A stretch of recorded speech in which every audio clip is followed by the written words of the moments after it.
Welcome to Fiction Audiobooks. If you enjoy the content, like and subscribing would be greatly appreciated. If you have any recommendations for novels, comment below. Please join my Patreon at https://www.patreon.com/fictionaudiobook. Chapter 229, The Second Break-In. Quinn stared at the spread newspaper on the table in front of him, looking at the 11 black and white photographs that filled the whole of the front page, 10 showing men's faces and the 11th, a woman's. Some of the people in the photographs were silently jeering, others were tapping their fingers on the frame of their pictures, looking insolent. The one face familiar to Quinn stared ahead without an expression. Each picture was captioned with a name and the crime for which the person had been sent to Azkaban. Antonin Dolohov read the legend beneath a wizard with a long, pale, twisted face who was sneering up at Quinn, convicted of the brutal murders of Gideon and Fabian Pruitt. Augustus Rookwood said the caption beneath a pockmarked man with greasy hair who was leaning against the edge of his picture, looking bored, convicted of leaking Ministry of Magic secrets to he who must not be named. Quinn's attention, although were drawn to the sole woman and one man. The woman's face had leapt out at him the moment he had seen the page. She had long, dark hair that looked unkempt and straggly in the picture, though he had seen it sleek, thick, and shining. She glared up at him through heavily lidded eyes, an arrogant, disdainful smile playing around her thin mouth. Somehow, she retained vestiges of fabulous good looks, but something, perhaps Azkaban, had taken most of her beauty. Bellatrix Lestrange, convicted of the torture and permanent incapacitation of Frank and Alice Longbottom. The man, on the other hand, seemed indifferent and wasn't even looking into the camera while the mugshot was being clicked. His dead eyes seemed to look into the distance. Rivers Locke spoke the legend beneath the pale, dead-eyed young man, convicted of abduction of Harry Potter, the boy who lived, breaking and entering at Hogwarts, and endangering lives of Hogwarts students. Quinn sighed as his eyes went up towards the headline over the pictures he hadn't read because of the photographs. Mass breakout from Azkaban Ministry fears Pettigrew is rallying point for old Death Eaters. This shit is bonkers, said Eddie. 11 Death Eaters out of Azkaban, and Peter Pettigrew, the man's at the peak of his popularity. Read the article, said Marcus. Fudge commented on it. The Ministry of Magic announced late last night that there has been a mass breakout from Azkaban. Speaking to reporters in his private office, Cornelius Fudge, Minister of Magic, confirmed that 11 high-security prisoners escaped in the early hours of yesterday evening and that he has already informed the Muggle Prime Minister of the dangerous nature of these individuals. We find ourselves, most unfortunately, in the same position we were 2.5 years ago when the murderer Peter Pettigrew escaped, said Fudge last night. Nor do we think the two breakouts are unrelated. An escape of this magnitude suggests outside help, and we must remember that Pettigrew, as the first person ever to break out of Azkaban, would be ideally placed to help others follow in his footsteps. We think it likely that these individuals, who include he who must not be named's right-hand witch, Bellatrix Lestrange, have rallied around Pettigrew as their leader. We are, however, doing all we can to round up the criminals and beg the magical community to remain alert and cautious. On no account should any of these individuals be approached. Bullshit, said Eddie scoffing, complete and utter bullshit. What other options does he have, said Marcus critically. He can hardly say, sorry everyone, Dumbledore warned me this might happen, the Azkaban guards have joined you-know-who, and now his worst supporters have broken out too.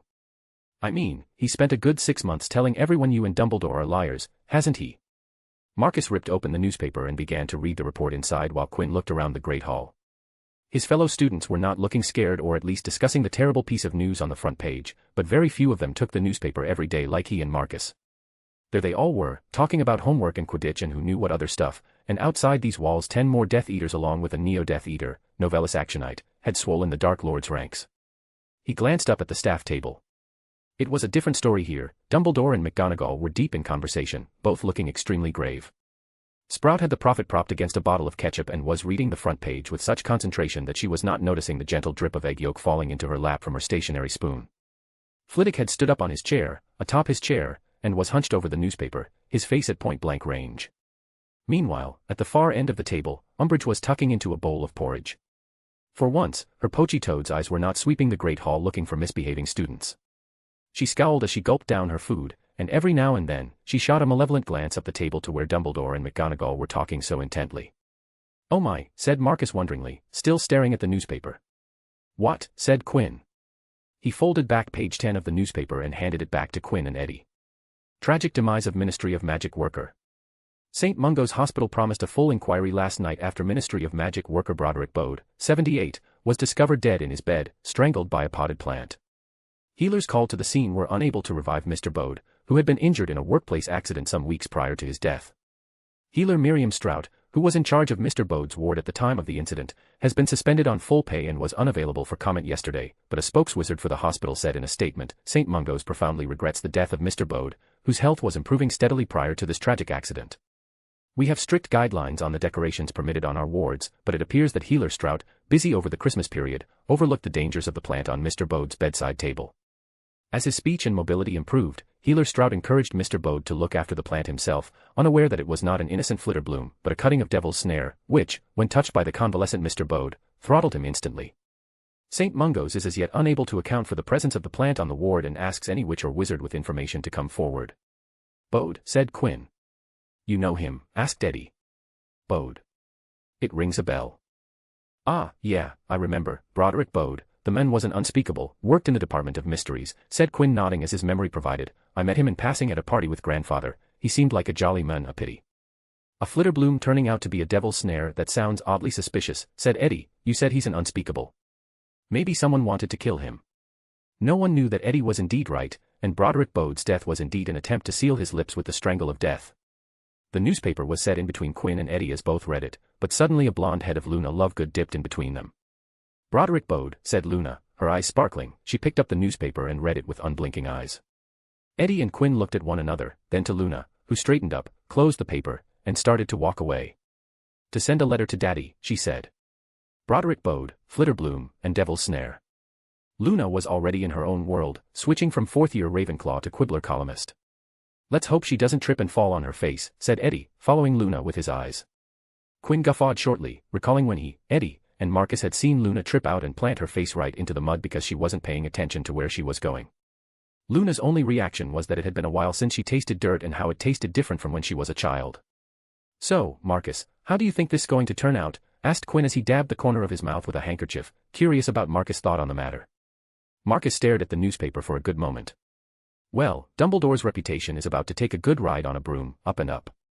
With this, it would be difficult for the Ministry to keep their stance that you-know-who isn't alive. The public support would start to tilt towards Dumbledore's side. He glanced up at the staff table. Ministry would yet again try to suppress the news, but I don't think it would work as well this time around.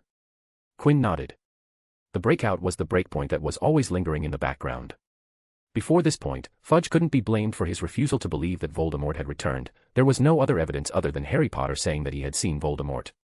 But now, the breakout was indeed enough reason for Fudge to at least sit down with Dumbledore and sort the matter out.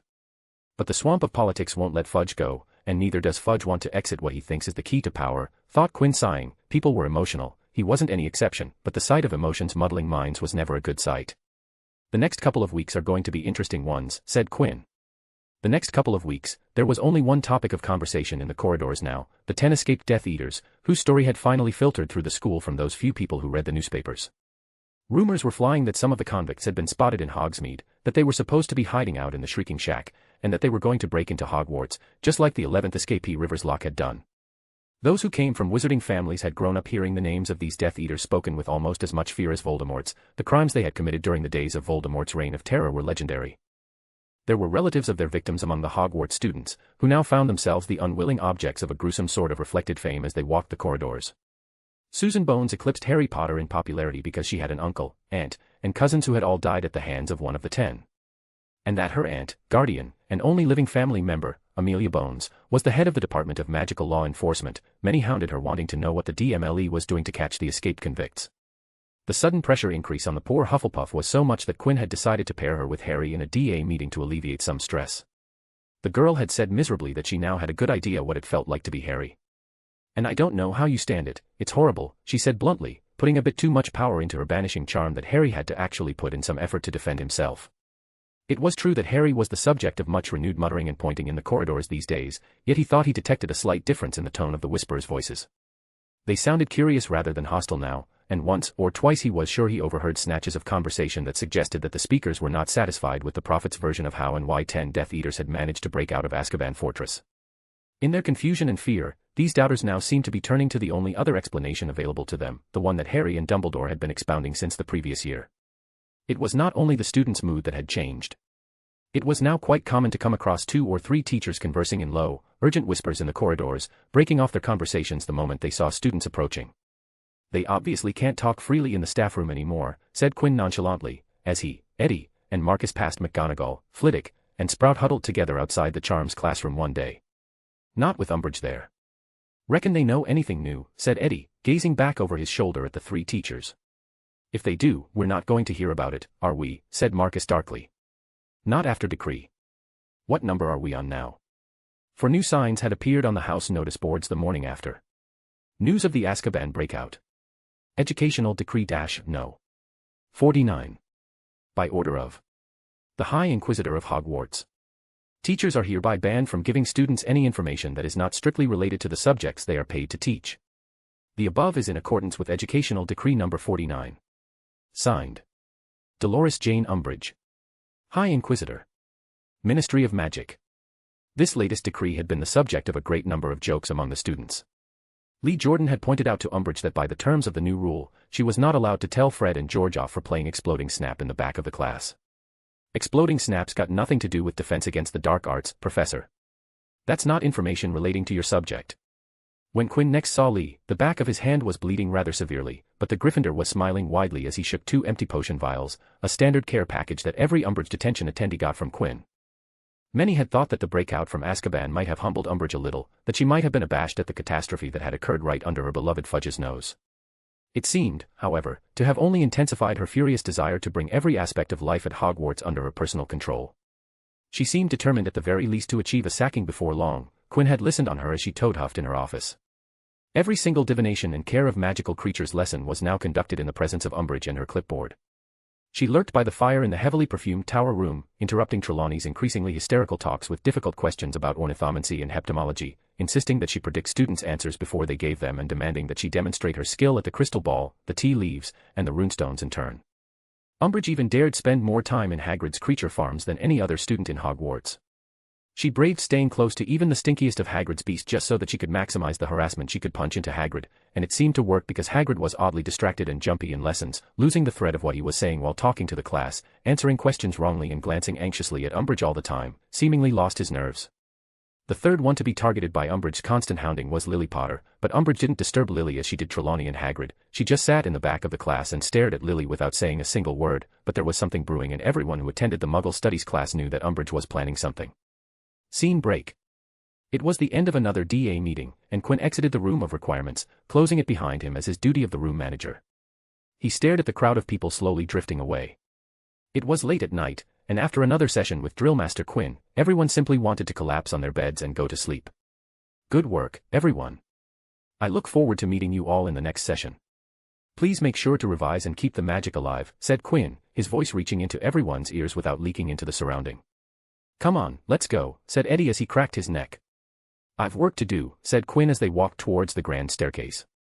Work, or work, asked Luna. Work, said Quinn.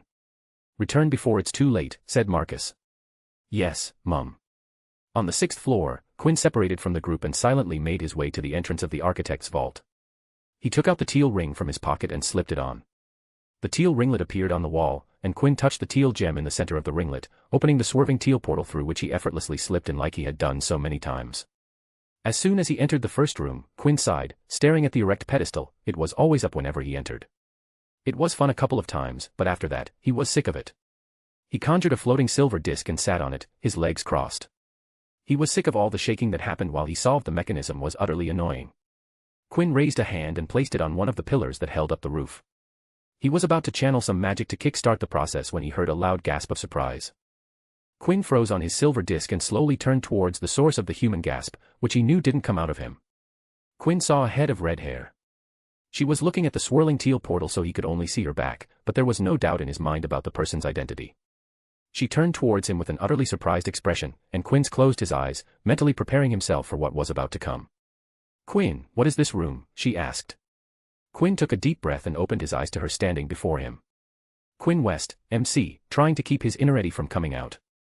Intruder, surprised, there are a couple of options. Fiction-only reader, author, well, this is how it went. Wait for the next chapter, people, before trying to break my head.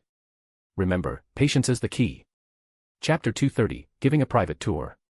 For the most part, Quinn associated the vaults with quiet, except for a case or two. He had gotten used to spending hours after hours doing his work in utter silence.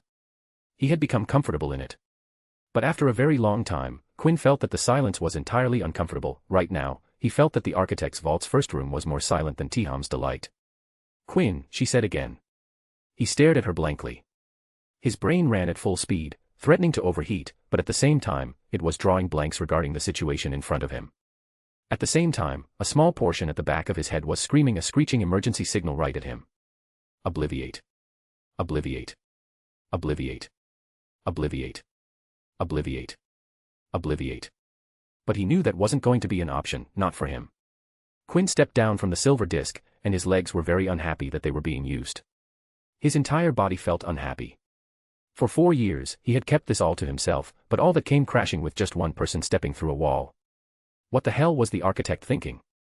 Why doesn't she need a ring, he thought. The shock and surprise of seeing her here gave way to anger about his carelessness. A detection ward at the start of the corridor outside was all it would have taken. "Ivy," there was a good pause before he continued, "I'll be honest with you, but this reminds me of the time you broke into my office." Ivy Potter, the repeat intruder, stilled in surprise, remembering the aftermath of the break-in. "Don't worry," said Quinn, seeing the expression on Ivy's face, "this and that are two different situations, though I can't say I'm not feeling angry." He looked around the vault. "This isn't my property, though I'm the current challenger." Ivy lowered her eyes. She had followed Quinn, her curiosity getting the best of her. With hindsight, she could have just asked Quinn about it at a later time, but thinking about that now was worthless. Quinn sat down on the steps leading to the pedestal and patted the spot next to him. Ivy gingerly followed and sat beside him. Quinn didn't speak for a good time while Ivy sat beside him, feeling a tiny bit awkward. He was angry and wanted to shout at Ivy about intruding on his privacy. But the shock of the vault's existence being found made him trigger his occlumency out of panic. In his first year, Recon was birthed in Hogwarts and became possibly the most significant breach of personal privacy that ever existed in the history of Hogwarts. Every morning Quinn had ever visited the Great Hall for breakfast, he had used legilimency to spy on people. On multiple occasions, Quinn had used audio transmitting chips to listen in on conversations. Just this year, he had planted a recording device in a person's room, even though it was Umbridge, and broke into her office repeatedly using Recon to change the tapes. "Damn occlumency, dulling my hypocrisy," he thought. "I suppose you were curious," said Quinn after calming himself down. Ivy nodded her head. "When did you find out about this?" he asked. "Before Christmas. You suddenly disappeared between the 7th and 5th floor, and then almost every week, you vanished after the DA meetings ended." Ivy fiddled with her finger. "Before Christmas? For that long?" "Damn, no wonder you were so curious," said Quinn, "but, I'd say, Ivy, don't just barge into places you have no idea about with a care in the world, you might seriously get injured. Hogwarts, as you know, isn't as safe as it's set out to be." Ivy once again nodded. She had her own share of experience with dangerous rooms, the Philosopher's Stone chambers, the Chamber of Secrets, though she was petrified, and an office occupied by a protective owner. 2 of 3 times, she had actively entered the dangerous rooms on her own accord. "What's this place?" she asked, seeing that Quinn wasn't exceedingly angry or at least wasn't showing it. Quinn turned to Ivy and stared at her. "What?" said Ivy, feeling conscious because of Quinn's intense gaze. "You will have to promise not to tell anyone about it. If I am to tell you about this, you will have to promise me not to share this with anyone. Not a single soul can know about the existence of this room. If you can't give me that, I will suggest that you exit this room and pretend that it never existed." There was the option of kicking Ivy out without telling her anything. But curiosity killed the cat, and Ivy Potter was one curious cat. "I promise you I won't tell anyone," said Ivy. "All right then, don't make me regret this," said Quinn before starting. "This is a special room, of course, as you have found through the situation. It's hidden from the general public of Hogwarts, the professors, the students, the house elf. No one knows about them, about the cursed vaults." "Cursed vaults?" "Aha, cursed vaults, forgotten through the annals of time, only known to a select few." Quinn sported a smile, feeling proud about being this part of history. "This vault that we are standing in is made by Stigward Grag." "The architect," said Ivy, recalling the name instantly. "You were reading his biography. Luna brought it for you." "You have a good memory." "Yes, I did read that. I read it because of this vault, the architect's vault." "How did you find this place?" asked Ivy, looking at the plain room. The only thing that stood out to her was the teal portal behind her and the pedestal in front. "The Hufflepuff ghost, Friar, is the one who told me about it," said Quinn. "He dropped me off at a starting point for me to make my way to this room." Quinn showed Ivy his ring. "I found this ring. It's the architect's ring. It led me to this room, and from October, I have been coming here to this place." "But why?" "I mean, what is in here for you?" asked Ivy, looking around. "I don't know," said Quinn. "I don't know what awaits me, but I do think it will be worth the time. This was constructed by Stigward Grag, and he put in some effort to hide it, so I'm guessing there must be something worthwhile." Quinn got up from the step he was sitting on. Took out his fake wand to conjure the same silver disc he had conjured before, but this time it was big enough for 2 people. He turned to Ivy and extended his hand towards her. "Come on," he said. Ivy got up, held Quinn's hand as he pulled her up on the silver disc. "What are you going to do?" she asked.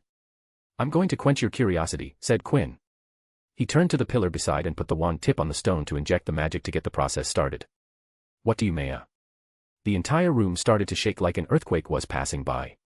Quinn, of course, wasn't surprised, but the same couldn't be said for Ivy as she eeked when the room started trembling, setting off some dust from the ceiling, and even though she was off the ground and couldn't feel the quakes, the noise was enough to scare her and grabbed the nearest support she could, which happened to Quinn. "Whoa," exclaimed Quinn as he reflexively wrapped his free arm around Ivy as she grabbed onto him. "What is happening?" yelled Ivy loudly, her grip tightening. "Is the room going to collapse?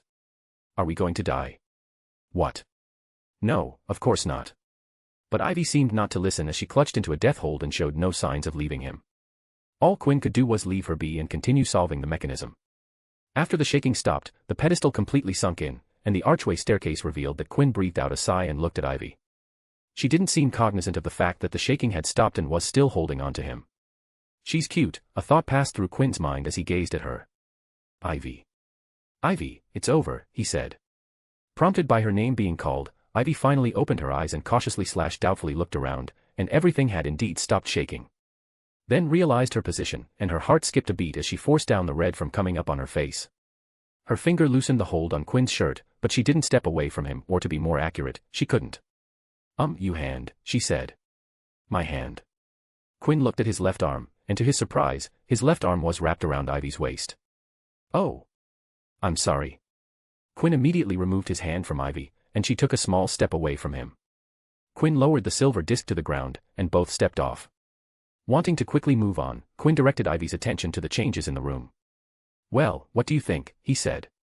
Ivy took her eyes off the ground and pushed the thoughts about the closeness to Quinn away for a later time and gazed around the room. "That thing in the middle is gone," she said and then pointed at the revealed staircase. "That wasn't there before. What's in there?" She sounded like an excited child.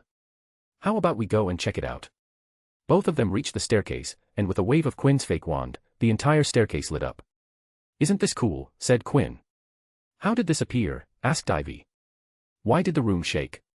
"It would be better if I show you," said Quinn. "I'll be casting a little magic on you, all right?" When he got the permission, Quinn cast illusion magic on Ivy and showed her what he could see through his earth sense. Wow. Ivy could suddenly see the entire mechanism that was inside the vault walls. "This is wow, what magic you're using."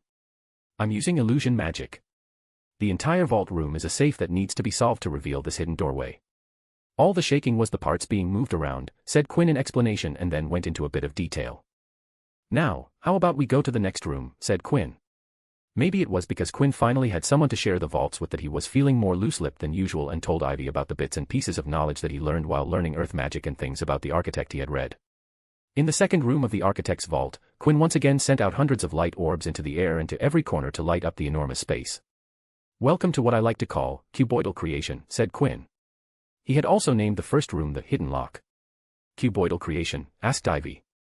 "Yes, come on, let me show you what this room is all about." Quinn led Ivy to the edge, looking down at the chasm. "There are 2 ways we can do this," said Quinn. "We can go down slow on a silver disc like before, or we can go down the fun way." "The fun way," said Ivy immediately. Quinn looked at Ivy approvingly. "Excellent, that's spirited. Life's all about having fun. I like your style, Ivy Potter, so don't blame me." "Blame you, why?" Quinn grabbed Ivy by her hands and pulled her along as he stepped off the edge and down. Both fell down, with Ivy screaming her mind out while Quinn grinned as he watched her while falling. Near the end, Quinn used a resto momentum on himself and Ivy to land them neatly on the ground. Ivy's knees, though, weren't in agreement. She collapsed on the floor, heaving because of the shock. The redhead glared up at Quinn. "That wasn't fun. You could have given me a warning or, ugh." She stood up and hit Quinn on his shoulder as hard as she could. Sorry. Quinn laughed. After Ivy calmed down, she looked at the comparison apparatus in the middle of the chasm and a cube sticking out of the floor. He had already cleared out the wall cubes. Unlike the first room, the things in the second room didn't reset every time he exited.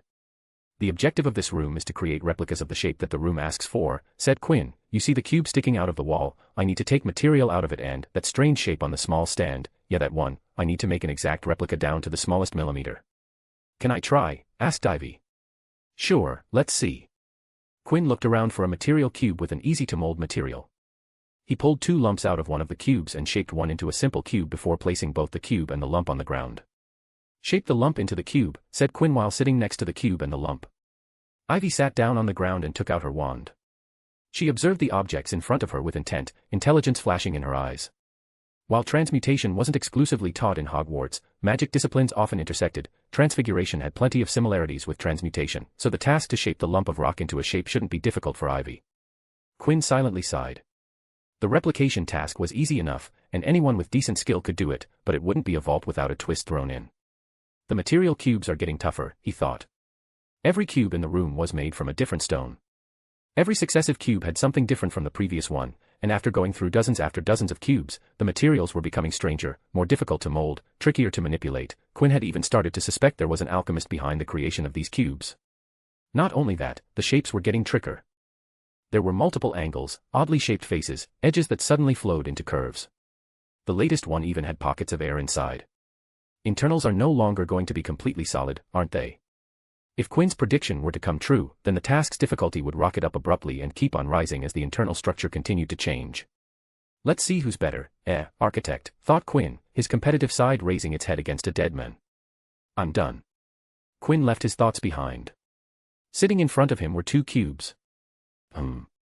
Let's see how you did. Quinn picked up the cubes and inserted his magic into the cubes. He could see what Ivy had done. It was methodical and both practically and theoretically sound. Ivy Potter, you know how to apply yourself. This is perfect, said Quinn. There's not a single ounce of transfiguration in here, nothing temporary. This cube is entirely in a stable state. Well done. Quinn smiled heartedly. The fact that she could eliminate transfiguration out completely in a task that she was just given was proof of sound conceptual knowledge. So, can I help you here? This was her chance to spend more time with Quinn. Hermione had told her about what Eddie Carmichael and Marcus Bebley thought about Quinn, and she knew Daphne liked Quinn, so if she was able to spend time with Quinn, here in a place that seemed to be a tightly held secret, it would allow her to become closer to Quinn. No. The answer was prompt, concise, and straightforward. The reason I told you about this is that I wanted to satisfy your curiosity and make you leave. The cursed vaults are close to my hearts, they're special to me, and I don't want that to change. Allowing you would change that. So I'm sorry, but you can't be here. Ivy pursed her lips and sighed. At least, she tried. But how about this, said Quinn. He was feeling generous. If it's possible, then I'll bring you to the end of the architect's vault. I'm willing to share the end with you, and let me tell you, the end's the best. The 2 gazed at each other. All right, I'll take that. But you better show it to me, said Ivy with an appreciative smile. Soon after that, Quinn led Ivy out of the vault and decided to leave for the night. It was late at night, and Ivy didn't have the Marauder's map with her, so Quinn escorted her to the Gryffindor Tower. You said cursed vaults. Do you mean that there are more than one?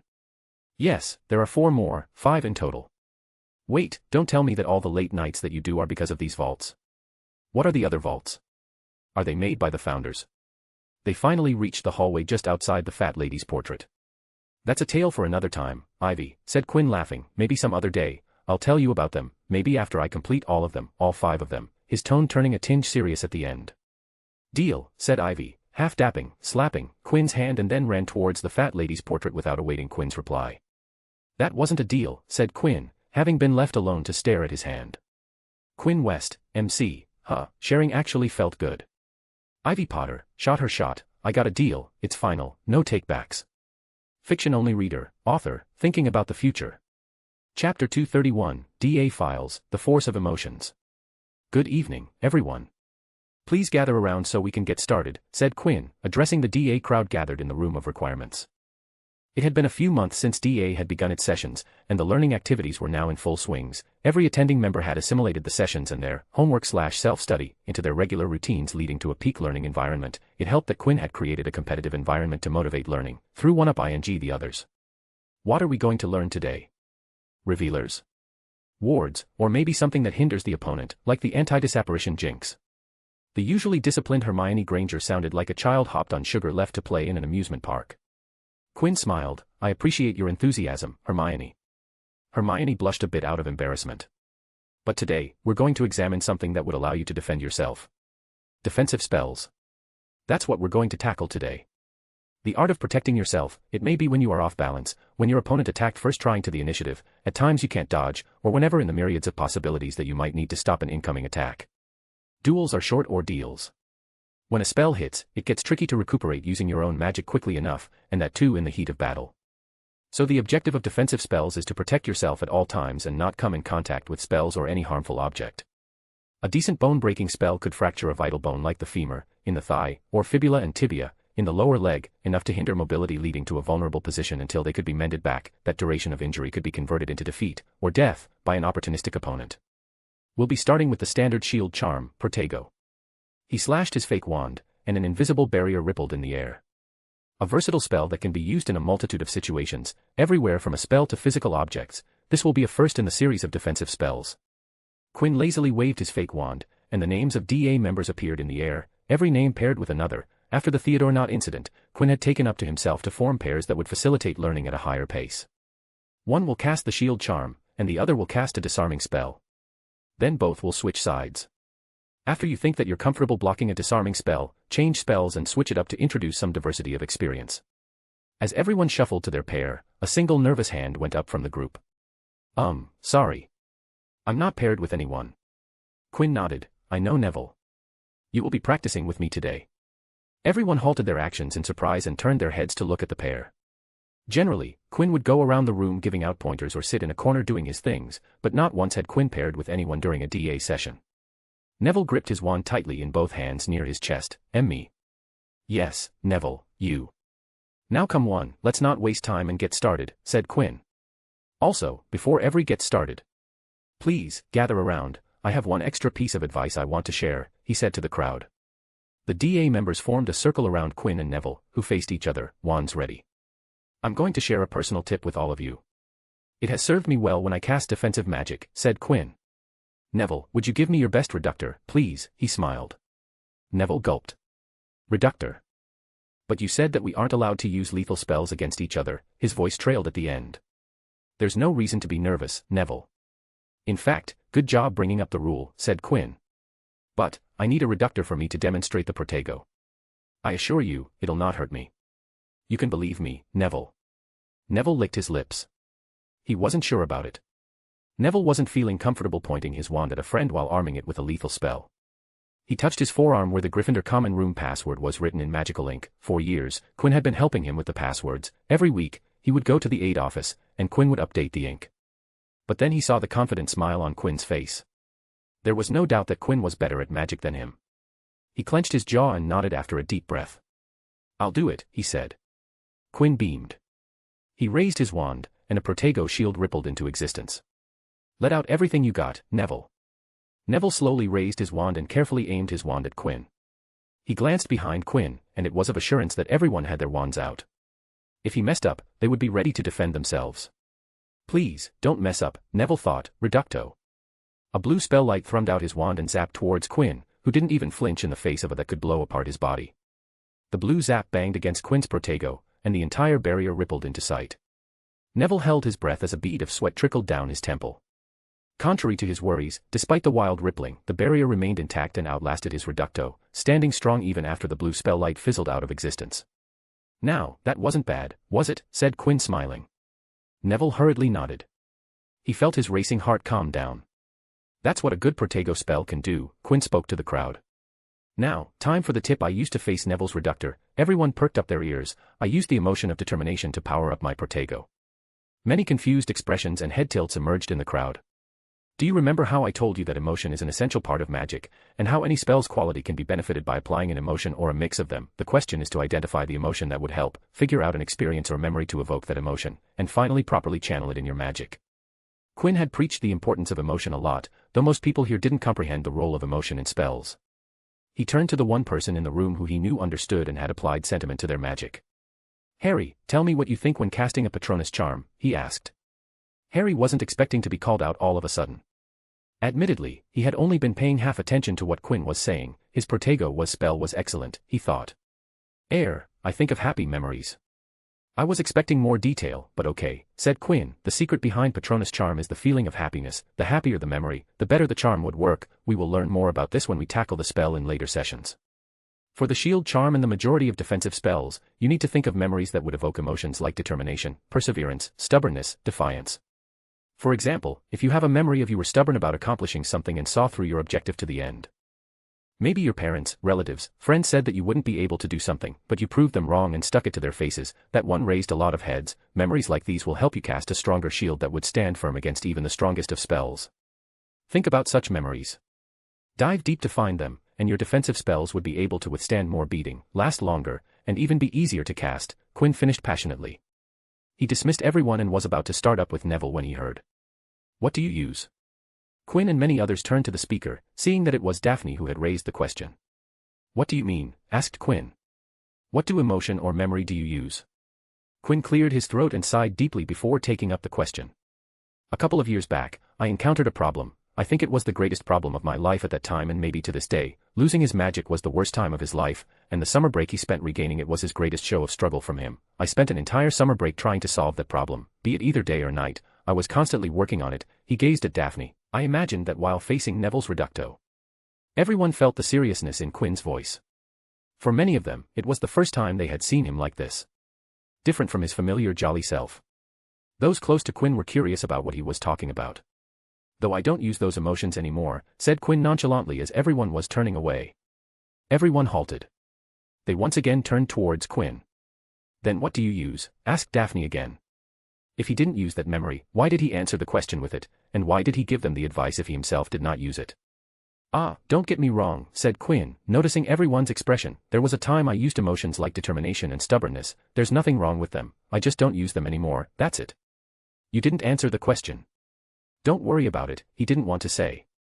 Out with it. Eddie shouted from the crowd. I will tell, but don't try to copy me. Quinn looked at everyone and said, I use fear as my emotion of choice while casting defensive magic. Fear? Asked Daphne. Quinn nodded. Fear is a natural, powerful, and primitive human emotion. Fear alerts us to the presence of danger or the threat of harm. It's what teaches us what's dangerous and what's not. A baby who touches a candle flame and gets burned will never touch it again because they know it'll hurt and form a fear of that action. Why do we block or dodge spells? It's because we know that they will cause harm to us, so we avoid it. Spells like a pinching hex might not inspire fear, but I have developed my mind to think what it would feel like if 100 pinching hex attacked me at the same. I'm able to think what it would feel like, what a spell hitting me would feel like when it's dialed up to 11. I taste the fear and will do anything to avoid it. My magic while feeling fear would go above and beyond when I'm in danger. It was a revelation while Quinn was using the summer break when he lost magic to charge his defensive magic. He had noticed that there was another emotion attached to those memories, it being fear, and Quinn was subconsciously drawing from the emotion of fear, and it was giving a substantial boost. Previously, determination was the primary, and fear was the subconscious secondary emotion. After the realization stuck, Quinn switched it up. Fear became the primary emotion, and because it was a dark emotion, Quinn used determination as the secondary and the emotion that kept fear in check. The result of the experiment was a major boost to power for his defensive spells. And that was precisely the reason why he didn't want to share this with everyone. Don't use fear, said Quinn, warning. Fear, while powerful, can cause an internal collapse at difficult situations when pressure is at peak. Magic and emotion are volatile and tricky to manipulate, so I repeat that none of you attempt to use fear as the force behind your magic. The emotions I mentioned before have their own specialties and are much more stable than fear. Moreover, after a certain level, channeling fear doesn't feel pleasant. The aftermath more often than not ends up pushing you feeling all worked up. It had taken a while for even Quinn to not let the fear dominate him in the after effect. Quinn warned a couple more times before starting with Neville. They followed the same defense-offense system as others, with Quinn shooting disarming charms just strong enough to challenge Neville but not enough to overwhelm. So, Neville, you have been doing good for the past few weeks, said Quinn after Neville blocked a shot. You have had the best improvement than anyone else. Neville flushed red a little. On inside he was feeling like his delight would fly him out of the room. That is until Quinn said, that is ever since Bellatrix Lestrange escaped Azkaban. Neville froze up. The fresh shield he had brought up collapsed of the shock and daze. Neville looked around to see if anyone had heard. What? You don't have to worry about anyone listening in. I have cast a silencing ward around us for this conversation, spoke Quinn.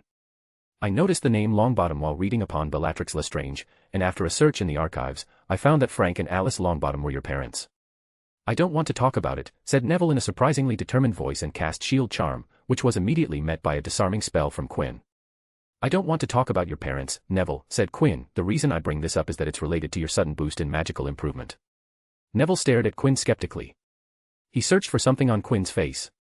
When we started DA, I noticed that your wand wasn't compatible with you, said Quinn. The compatibility factor was terrible, and when I asked around, I found out that you always had trouble with magic. Neville looked uncomfortable. It's not your wand, is it, Neville? Quinn already knew the backstory, but he needed to weave it up to proceed with the conversation. Neville stared down at the wand in his hands. It's my father's. I figured. That wand's the reason why you struggled with magic, Neville. What do you mean, said Neville. It was the first time he was hearing this. The wand chooses the wizard, Neville. You can't just pick up any wand and make it work. A magical and his magical focus needs to be synced for the magical to be able to bring out its magic to the fullest. The truth of the matter was that in a person's life, they went to get themselves a wand at the age of 11. Quinn wasn't sure about others, but if one went to Ollivanders, they would be told about that the wand chooses the wizard, saying, but that was it. Once in their lives, people heard that saying, maybe twice if they went in for another wand in their lives. No usual person would be expected to remember a single event in their lives that happened when they were at the tender age of 11. By the time people grew up, they would forget about the saying from the strange wand shop owner. Moreover, it was a severe violation of commonplace manners to ask for people's wands. So while everyone brought their children new wands because it was expected to do, not everyone knew why new ones were brought except for wanting their children to have new ones. That's why it wasn't strange that Augusta Longbottom, Neville's grandmother, the old lady, would remember the reason behind buying wands. Combining that with the sentiment, had Frank Longbottom's wand end up in Neville's hands. Your father's wand wasn't compatible with you, and for 4.5 years, your magic didn't channel properly. That's the reason why you have been struggling with magic ever since coming to Hogwarts. Neville remained rooted to his spot. He had thought he was terrible at magic for his entire life because something was wrong with him. Not only him, but everybody else felt the same. His granduncle had to drop him off from the top of the stairs just to bring out his magic. But here he was hearing Quinn West saying that it wasn't his fault, but his wand's. But why you just said that I was doing good. Wands are complex magical artifacts. Just as wands can fall out of sync with their users, they can also form bonds with those they previously rejected, said Quinn. He pointed at Frank/Neville's wand. That wand, from what I can tell, is made from ashwood, and ash wands are known to cleave to their one true master and ought not to be passed on or to be gifted from the original owner, because they will lose power and skill. The wand rejected you previously is now accepting you and is finally conducting your magic perfectly. Why now? Tell me, how did you feel about the breakout, or to be exact, how did you feel about Bellatrix Lestrange's escape? The mention of the name made Neville's blood boil. That vile woman had turned his mother and father into what they were today. He had spent his entire life seeing complete family, people his age spending time with his family, and all he had were parents driven to madness. It always made him wonder what it would be like. I hate that vermin, said Neville acidly. He wanted nothing more but to take revenge against Bellatrix Lestrange for ruining his life.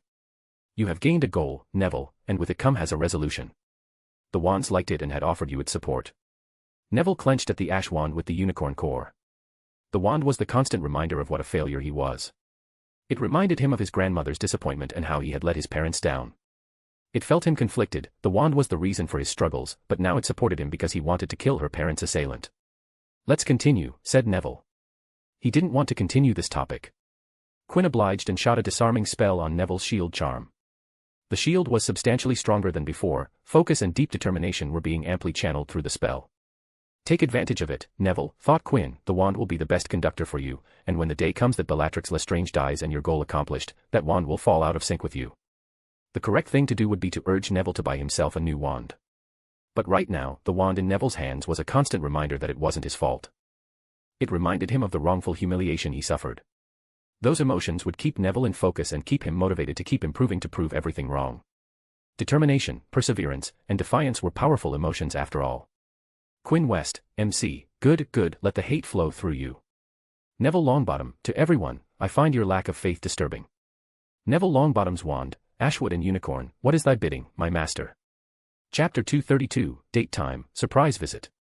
The architect's vault's second room, cuboidal creation, had exceeded Quinn's expectations of the amount he thought it would take to go through all the material cubes. Before he knew it was already, February had walked to the end of its second week, bringing with it wetter and warmer weather.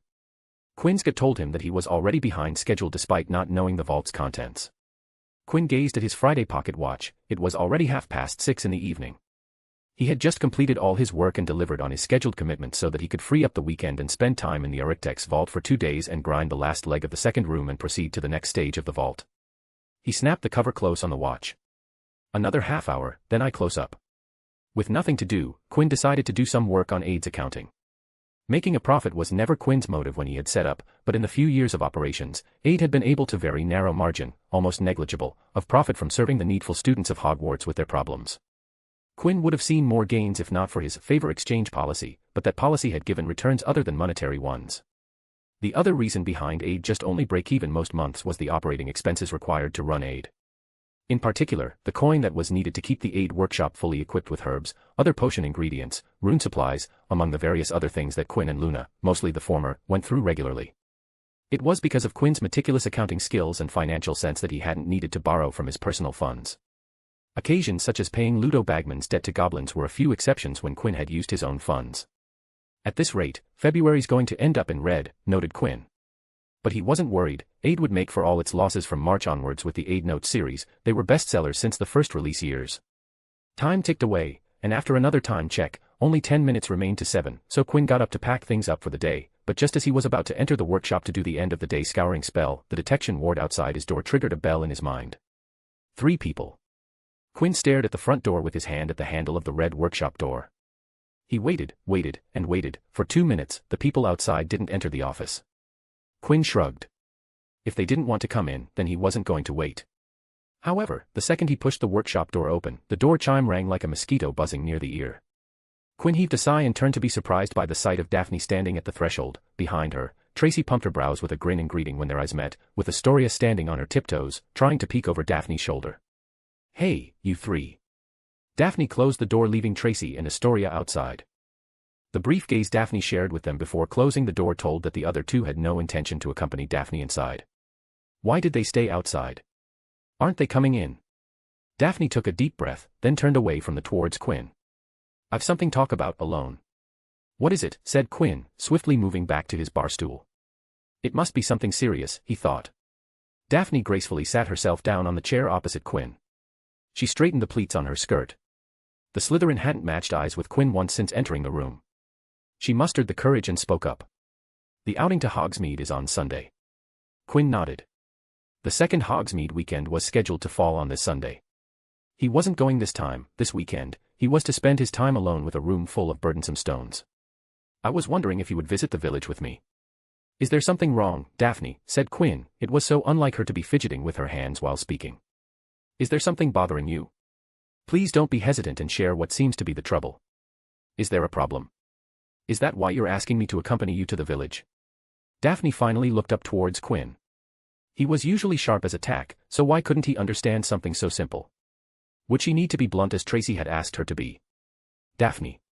I am asking if you would go on a date with me this Sunday on 14th of February, she said as direct as her heart would allow. Mother magic, she did it. Quinn froze up in his chair. His mind seemed to kick up like a sputtering motor. Hogsmeade weekend. Outing. 14th of February, a date on Valentine's Day. Oh. The moment that slipped out of his mouth, Quinn's mental status took a tight mental slap from itself. Daphne didn't take that surprised slip as discouragement and recognized for it was. She decided to push forward. "Would you?" she asked. But Quinn wasn't one to be pushed into an answer. He relaxed his tensed hands on the table and joined his hands, intercrossing his fingers. Daphne also seemed to be riding the wave of her mustered courage and hadn't removed her eye from Quinn. Both stared at each other for a few seconds to realize that it was a bit bashful to stare into each other's eyes after the exchange they just had and turned away from the other's gaze at the same time. The ticking of the wall clock behind Quinn filled the room, stewing in a spell of awkward silence. Daphne's question had pushed the ball was in Quinn's hand, he was to break this silence. He looked at her, and a flurry of thoughts flashed through his head. It was as if someone had opened every memory book in his mind with even the slightest mention of the girl sitting opposite him. He had known her for several years. From the very first day on the Hogwarts Express, she had been so quiet and cold that day. He recalled the day he had seen her smile for the first time, recalled the occasional giggle he had stolen from her. Her worried expression shining in the moonlight when she grilled him about Astoria's cure. The many conversations he had with her. The times he had danced with her. The many hours he had spent with her discussing and teaching her magic. His thoughts went back to the last year and how she had looked in the black dressing gown on the Yuletide ball, she catching his eye as she danced with the Bulgarian meathead, and one different decision would have him escorting her. It seemed that his weekend plans needed to be changed. "I'll be delighted," his soft voice made her blue eyes look at him, "to visit the village with you this Sunday." He smiled softly. "It's a date." Daphne stared with wide eyes and raised eyebrows. She had come here hoping the worst, that Quinn would reject her and maybe ruin her friendship with him, but after last year, Daphne had to try, she couldn't give up because of her fear without giving it a chance. Now Daphne was glad that she asked. She had wanted something, and she got it. She nodded as if Quinn's answer was expected. "I'll meet you in the entrance hall on Sunday." I'll be waiting for it patiently, Quinn smiled. Outside, Tracy and Astoria waited for Daphne to come out, hopefully with good news. Both were feeling a worry for Daphne. Tracy tapped her foot against the floor as she kept her eye trained on the office door, while Astoria couldn't stay still and was pacing the corridor. What if he refuses, said Astoria, coming to a screeching halt in front of Tracy. What if he already has a date? We didn't know until very late that he was going with Delacour last year. What if he's going with someone else, and we don't know about it? What would happen then? I asked Eddie, said Tracy. He said that Quinn hadn't said anything. Didn't he also not know last year? It could be the same this year. Tracy had no answers to that. Even though she had asked Eddie if Quinn had plans, she had stressed that he was not to poke or chance an answer out of Quinn. Eddie Carmichael wasn't the subtlest of people. Let's just trust Daphne. She'll come out with good news, I know it. Astoria bit her thumbnail and resumed her nervous pacing. All this talking had just amped her worries more. She didn't want her sister to be heartbroken, neither did she want to pin the blame on Quinn if it did happen. The door jingled open, and out came Daphne, looking the same she did every day. Tracy and Astoria all but rushed towards her but pressed the brakes when they saw Quinn step out as well. Right, well, that's settled then, Quinn said, and Daphne nodded. He turned to Tracy and Astoria and waved once before gently closing the door, leaving the three girls behind. Tracy and Astoria stared at Daphne, who began walking wordlessly, not giving them an answer. Dear sister, why are you just walking away? Please use that mouth of yours to speak something, it's not for decoration. Daphne. Greengrass. You answer me, what happened in there? Did you chicken and not tell him? Don't you dare tell me that is what happened. Daphne stopped and twirled on the balls of her feet, her hair, robes, and skirt lifting just a bit. Tracy and Astoria halted. Daphne Greengrass never twirled. The two girls got their answer in the form of the brightest smile capable of melting from the Ice Queen. Eddie was gazing at his bed with furrowed brows when he heard climbing steps. He could tell from the sound that it was Quinn.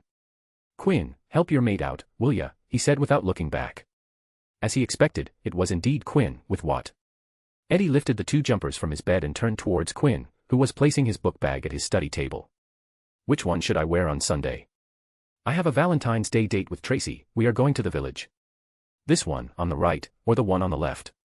I like them both, they are my favorites, but I can't seem to decide between one, what do you think? Quinn looked at the two options. The one on the right was black with a white collar. The left one was also black. Instead of a white collar, it had a white stripe on the side pockets. He looked at Eddie. He had changed into his casuals after Quidditch practice. Lo and behold, he was covered in all black from head to toe. The white and yellow one you got on your birthday, the one that your mum sent. Eddie's shoulders slumped. He looked at the jumpers in his hands. What was wrong with them? He looked excellent in both of them. What are you and Marcus going to do on Sunday? Said Eddie as he stuffed the jumpers into his cupboard. I won't be with you guys, he added smugly. I have a date. I don't know what Marcus will be doing. Is that so? The white and yellow jumper slipped out of Eddie's hands. He turned towards Quinn. No fucking way, he muttered his breath. Say that again, said Eddie. What do you have on Sunday? I have a date. Quinn leaned back against the study table.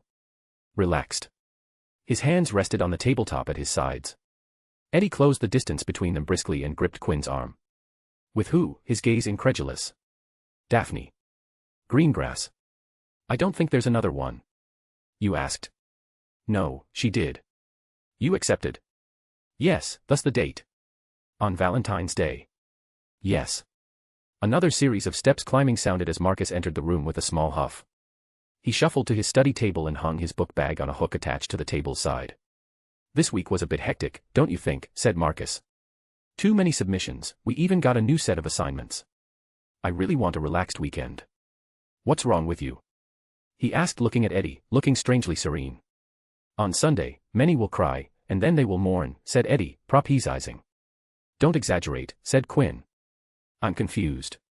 What are we talking about? Asked Marcus. He sat down on his bed. He's got a date. What? Marcus all but flew off his bed. Who? When? Why? He asked. Daphne. Valentine's Day. She asked. He accepted.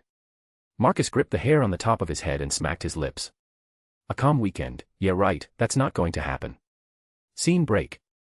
Seeing that a chunk of Quinn's time was to be subverted to spend time on a date, Quinn entered the architect's vault early in the morning, before breakfast was served. He packed 3 meals and other supplies for the entire day so that he wouldn't need to emerge until he was satisfied with his work done, and if he was required, Luna was there as the point of contact. He had even made sure that those with detention with Umbridge had their doses of potions packed in unbreakable vials, and just to be needlessly sure he had changed the tapes in her office.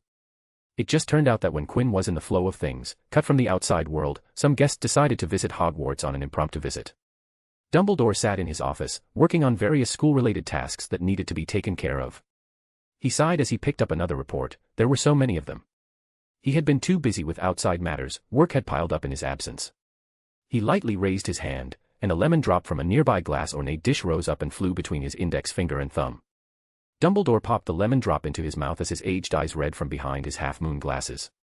As expected, nothing beats a lemon drop, smiled Dumbledore from behind his long beard.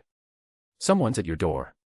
Dumbledore glanced at the portrait of a past headmistress before gazing at the entrance to his office. They wouldn't speak if it was someone from within the school, so it was someone from outside. To enter the headmaster's office, one had to speak the password to the stone gargoyle that would remove its wings from the way. After that, a wall behind the gargoyle would split open to reveal a stone staircase that led to a door with a griffin knocker that would finally open to his office. He could hear the gritting stone noise of the wall splitting and the faint steps from the staircase. Dumbledore expected a knock on his door, which was there for his privacy, but contrary to his expectations, the door flew open. The guests were people he wasn't expecting today. Professor Umbridge, Dumbledore looked at her companion, Cornelius. To what do I owe this pleasure?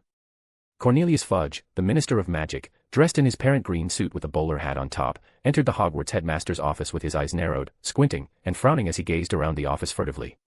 The last one to enter the office were two Aurors, both part of the minister's detail. They stationed themselves on either side of the door like guards. Dumbledore, said Fudge, his lips pressing into a white slash. How have you been? Dumbledore sat behind his desk, his expression serene, the tips of his long fingers together. I have been well, Cornelius.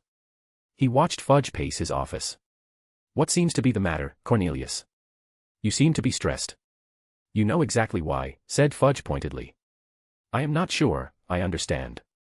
Fudge slammed his hands on Dumbledore's desk. I'm talking about the mass breakout in Azkaban. You're using it to spread lies about the Dark Lord's return. I want you to stop it immediately. I assure you, Cornelius, but I haven't said a word of lie. Stop pretending, Dumbledore, said Fudge, his pasty white skin turning red. I know you're behind all the articles. I want them to stop, so make them stop. Ever since the Azkaban breakout, the public's view had changed. It would have been fine if the ministry would have provided a legitimate theory behind the escape, but their official statement was full of holes, and the public could see those holes as clear as the sun in the clear noon sky. So, they turned to the next reasonable explanation, which was Dumbledore and Harry's version of the story. The ministry had suffered a massive dip in approval ratings, and in direct correlation, it showed in Wisengamot. The support he had from independent seats, parts of Grey faction, estranged parts of Light faction, all who had been supporting him, suddenly went crawling back to their holes. All he had left was his own personal supporters and the Dark faction, but that wasn't enough. My apologies if you are facing difficulties, Cornelius, but I haven't been partaking in any of these activities that you're talking about, said Dumbledore, inclining his head. The portraits of old headmasters and mistresses were not shamming sleep today. All of them were watching what was happening below, severe and alert. But Dumbledore's behavior made many light-hearted ones chuckle. Dumbledore, I'm warning you to make your Light faction step down, said Fudge, or you are going to regret it. Fudge leaned over Dumbledore's desk. You have already lost so many positions, who knows, you might just lose the position of headmaster. I do have an able replacement lined up and a draft for a fresh educational decree. Umbridge giggled behind her hand. Standing tall behind Fudge. She knew who Fudge was talking about. Even the Aurors at the door chuckled. So, what's it going to be, Dumbledore, said Fudge. He was sure that this threat would work, after all, he would have taken it if it was him. But who was going to tell Fudge that not everyone thought like him? Dumbledore sighed. He finally had some free time after a busy past few months.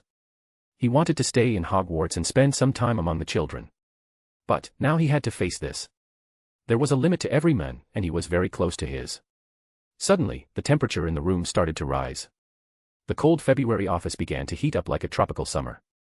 Fudge, Umbridge looked around the office, confused about what was happening.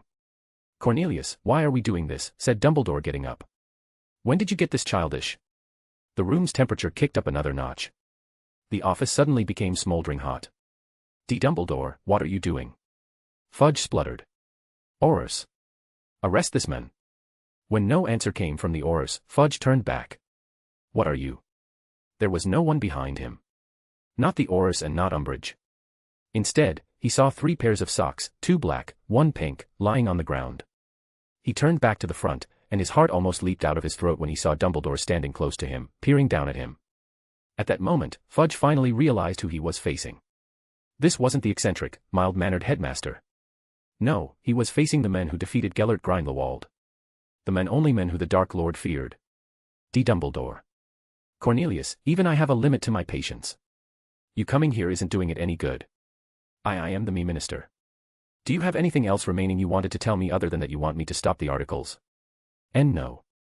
Dumbledore waved his hand, and 3 pairs of socks came flying into his hands. Then, I think it's time for you to leave, said Dumbledore as he slipped socks into Fudge's front coat pocket. You know your way out, Cornelius. I won't be seeing you out. That day, the Minister of Magic could be seen running through the halls of Hogwarts with sweat dripping all over his body. That day, Umbridge and the 2 Aurors woke up to find themselves lying on the ground just outside Hogwarts' boundary, with no idea how they got there. One second they were in Dumbledore's office, but the next, they were outside Hogwarts with the Fudge heaving while crouching on the ground. Not a peep about the incident was heard from Fudge or from his faction. Quinn West, MC, it seems I have a date. Albus Dumbledore, Headmaster, take your socks, and get out. Cornelius Fudge, Minister of Magic, came in and then went out. Fiction-only reader, author, I'm a monster. Chapter 233, The Date, First Half. On the morning of the Sunday, a big herd of Hogwarts dressed particularly carefully. They arrived at the great hall that smelled of delicious house-elf-cooked food like it did every morning, but today, there was something different in the air. Loaves in the air, said Marcus sitting opposite to his 2 best friends, a grin splitting his face. Quinn looked up from his newspaper. Is that teasing that I detect? That's rare for you. Look at you both, dressed so sharply, Marcus glanced at Quinn. Even you're dressed sharply for your standards. Eddie was dressed in his white and yellow jumped and black pants, while Quinn put on a green sweater over a white shirt and tie above gray checkered pants. That's obvious. I have a date to hit out of the park. I need to dress the part, said Eddie, his chin high and arms crossed. It's a gentleman's duty to be dressed appropriately when he's escorting a lady, Quinn repeated the wise words from a certain butler back home. What are you going to do today? Any plans for your lonesome today? Marcus took out an envelope from his robes. I'm going to a party. A party? Today? I don't recall there being a party today, said Eddie. That's because you're not invited, Marcus lightly waved the invitation in his hand. What's the party about? Asked Quinn. Even he didn't know about this party, and he usually got an invite to everything. It's a tea party, but instead of tea, they're going to serve hot chocolate. Eddie and Quinn looked at each other and communicated with a couple of discreet wiggles and eye movements. The host, it's Luna, isn't it? Said Eddie. Marcus nodded. Who else is coming? Me, Luna, Astoria, said Marcus, and Quinn nodded, foreseeing the answer, and Madame Pomfrey. Eddie did a spit take, and a forkful of broccoli slipped down on Quinn's plate as he stared incredulously. I thought it'd be safe if we had a faculty member nearby in case Umbridge decided to vulture around, said Marcus, so after some discussion, we decided to hold it in the back part of the hospital wing with Madame Pomfrey. He looked Quinn, I exploited your relation with her to be allowed to set up the hot chocolate party in the hospital wing, so thank you for that. You didn't ask me for permission. Marcus waved Quinn's query off. Don't sweat the small stuff. Ever since DA had begun its operation, Marcus had taken it upon himself to maintain the group's secrecy. In every DA representative meet, Marcus stressed that the members needed to be very strict regarding the mention of DA outside the room of requirements. It was no secret that he didn't like Umbridge and what she represented, so he did everything he could to make sure DA remained a secret only known to the members and no one else. His efforts had been paying dividends as DA had remained a secret. There wasn't even a whisper of a rumor about a secret group operating in Hogwarts. Eddie. The voice brought a smile to Eddie's face. He got up and hopped onto his feet under the gaze of his 2 grinning friends. Ready to have fun? He asked. Tracy Davis nodded. I am. I hope you have a fun day planned. I have the first part of the day planned out, said Eddie. I hope you have your own half planned out. I have great expectations. For their date today, Tracy and Eddie had divided the day into 2 halves. The first half was taken by Eddie, while Tracy took the latter half. Mine is going to be better than yours, said Tracy. Eddie chuckled. If you believe that, then you don't know me. I'm really competitive. He jutted his chin towards Quinn and Marcus. Ask them, they will tell you. Quinn and Marcus nodded. Then I must tell you that I am called the Slytherin's Queen of Fun, said Tracy. Eddie opened his mouth but was hit by a grape. He looked at Quinn. What? He asked. Quit while things are going good, said Quinn. No need to put an axe to your foot. Quinn, you should also get going. Daphne's waiting for you, said Tracy. Oh my, she's already there. Quinn put down his utensils. A bluish-green glow scoured his hands clean. Well then, can't make her wait, can we? Scene break. Daphne Greengrass stood a little to the side of the oak front doors, looking pretty with her long flowing hair, attracting a lot of eyes from the people gathered in the entrance hall, waiting to be allowed to exit the castle to go Hogsmeade. Daphne was one of the most beautiful girls in the school, even with the reputation that had gained her the moniker of Ice Queen. She was one of the most sought-after girls in Hogwarts, having to face many confessions and offers to go out on dates. The rejections, cold as ice as the rejectees had known to describe, were a part of why she had gained the moniker. It fit. Daphne, the plant, her namesake, were entirely poisonous, especially the colorful berries they produced. Many Hogwarts students preferred to stay in their school uniforms throughout the day despite the rules allowing casual clothing after classes. So today, Daphne Greengrass dressed in casual clothing further enhanced the blonde's attractiveness. Daphne was minding her business, internally all agog about today, when a large gang of Slytherin girls passed them, including Pansy Parkinson. Greengrass, screeched Pansy to a chorus of snide giggles. Alone today, I see. Where is Davis? Usually, she buzzes around you like a fly. Oh, I remember, isn't she going out today with that blockhead Carmichael? I thought she would develop a sense of refined taste in your company, but it seems I was wrong, she snickered at the end. You wouldn't know refined if it was staring you in your face, Parkinson, said Daphne in a calm, leveled voice. Why don't you and your cackle stand a distance away from me? I don't want to catch anything. Pansy turned up her nose in scorn. She was always like this, treating others as if they were people were beneath her. She snorted and turned away, searching if Draco had arrived. Sorry to keep you waiting. I haven't been waiting for long. You look absolutely stunning today. Thank you. I like your sweater, green suits you. Ah, before I forget. I got a gift for you. Just a little something I thought you'd like. You didn't have to. The conversation behind tugged on Pansy's ears. For one, she was curious who it was, curious about the pair, who were clearly about to go out on a date on Valentine's Day. But the second, more pressing reason that pushed her brows to her hairline was that her ears identified the second voice as that of Daphne. Pansy turned, and the sight made her eyes fly open wide as her breath caught. The voice she recognized was indeed Daphne, but it was the other person that lit the burning sensation in the chest or stomach. Why was it always her? Why did everyone choose her, even though she was always so obnoxious and arrogant? Was it because of her looks? Did the vixen's charm ensnare even the one who almost every girl in Hogwarts sought after? I was recently working with crystalline solids when I came across a mix that reminded me of your eyes, said Quinn West, with a smile capable of making hearts flutter. In his hands was a blue lotus made entirely from an electric blue crystal radiating a glimmering shimmer. It's gorgeous, said Daphne, her eyes entranced by the things of beauty in her hands. I'm glad you liked it. How about you try giving it a tap from your wand? Daphne glanced up, her electric blues searching for an explanation while her hand went to her wand. Take the flower in your left hand and give it a tap. Daphne did so, and the moment her wand tip touched the crystal flower, it broke into dozens of tiny cherry blossom-shaped petals, all trickling down Daphne's fingers, through her palm and the back of her hand, arriving at her wrist, where they united back to form a crystal wrist ring band, gracing her wrist with a mesmerizing electrifying blue. Do you like it? Daphne wordlessly nodded. In that moment, Daphne thought this was the most exquisite piece of jewelry she had seen, even more enchanting than the pieces in her mother's collection that Daphne had wanted for herself. That's great, said Quinn, sighing a relieved breath. I was worried it might be too flashy for your tastes. TCH, show off little shit making others' life difficult. Quinn turned to see that it was Eddie who had muttered the words under his breath. Quinn beamed, thank you for your generous compliments. Eddie's face contorted as if he had sucked on a lime. Oh, you smug bugger Jack. I am back, the sudden arrival of Tracy halted Eddie's mouth as he greeted her with a smile. It's nothing. I was just asking Quinn if he could make me one of those, said Eddie pointing at Daphne's wrist. I thought it would look good on you. Tracy's eyes turned to saucers as she beelined to Daphne and joined her in admiring the ring band.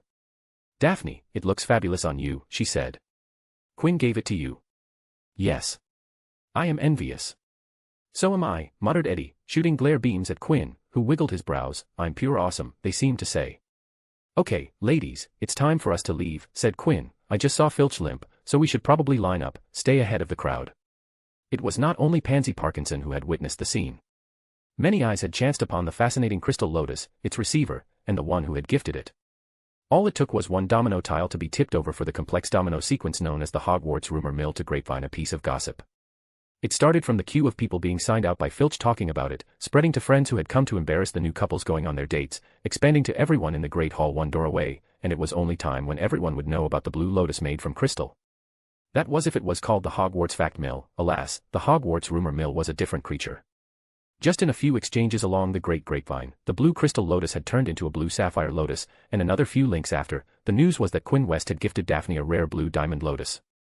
Unbeknownst to them, Hogwarts had crafted a love saga with Daphne and Quinn as the central characters. They were busy getting started with their date.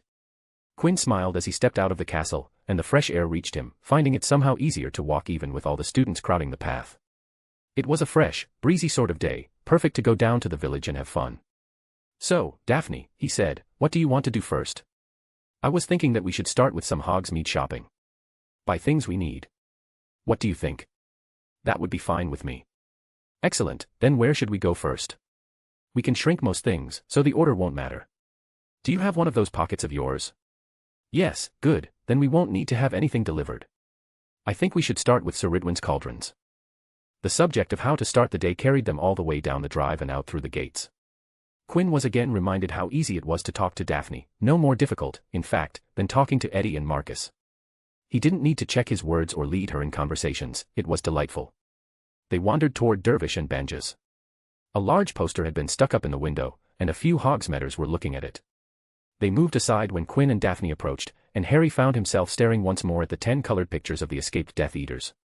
The poster, by order of the Ministry of Magic, offered 1,000 galleon reward to any witch or wizard with information relating to the recapture of any of the convicts pictured.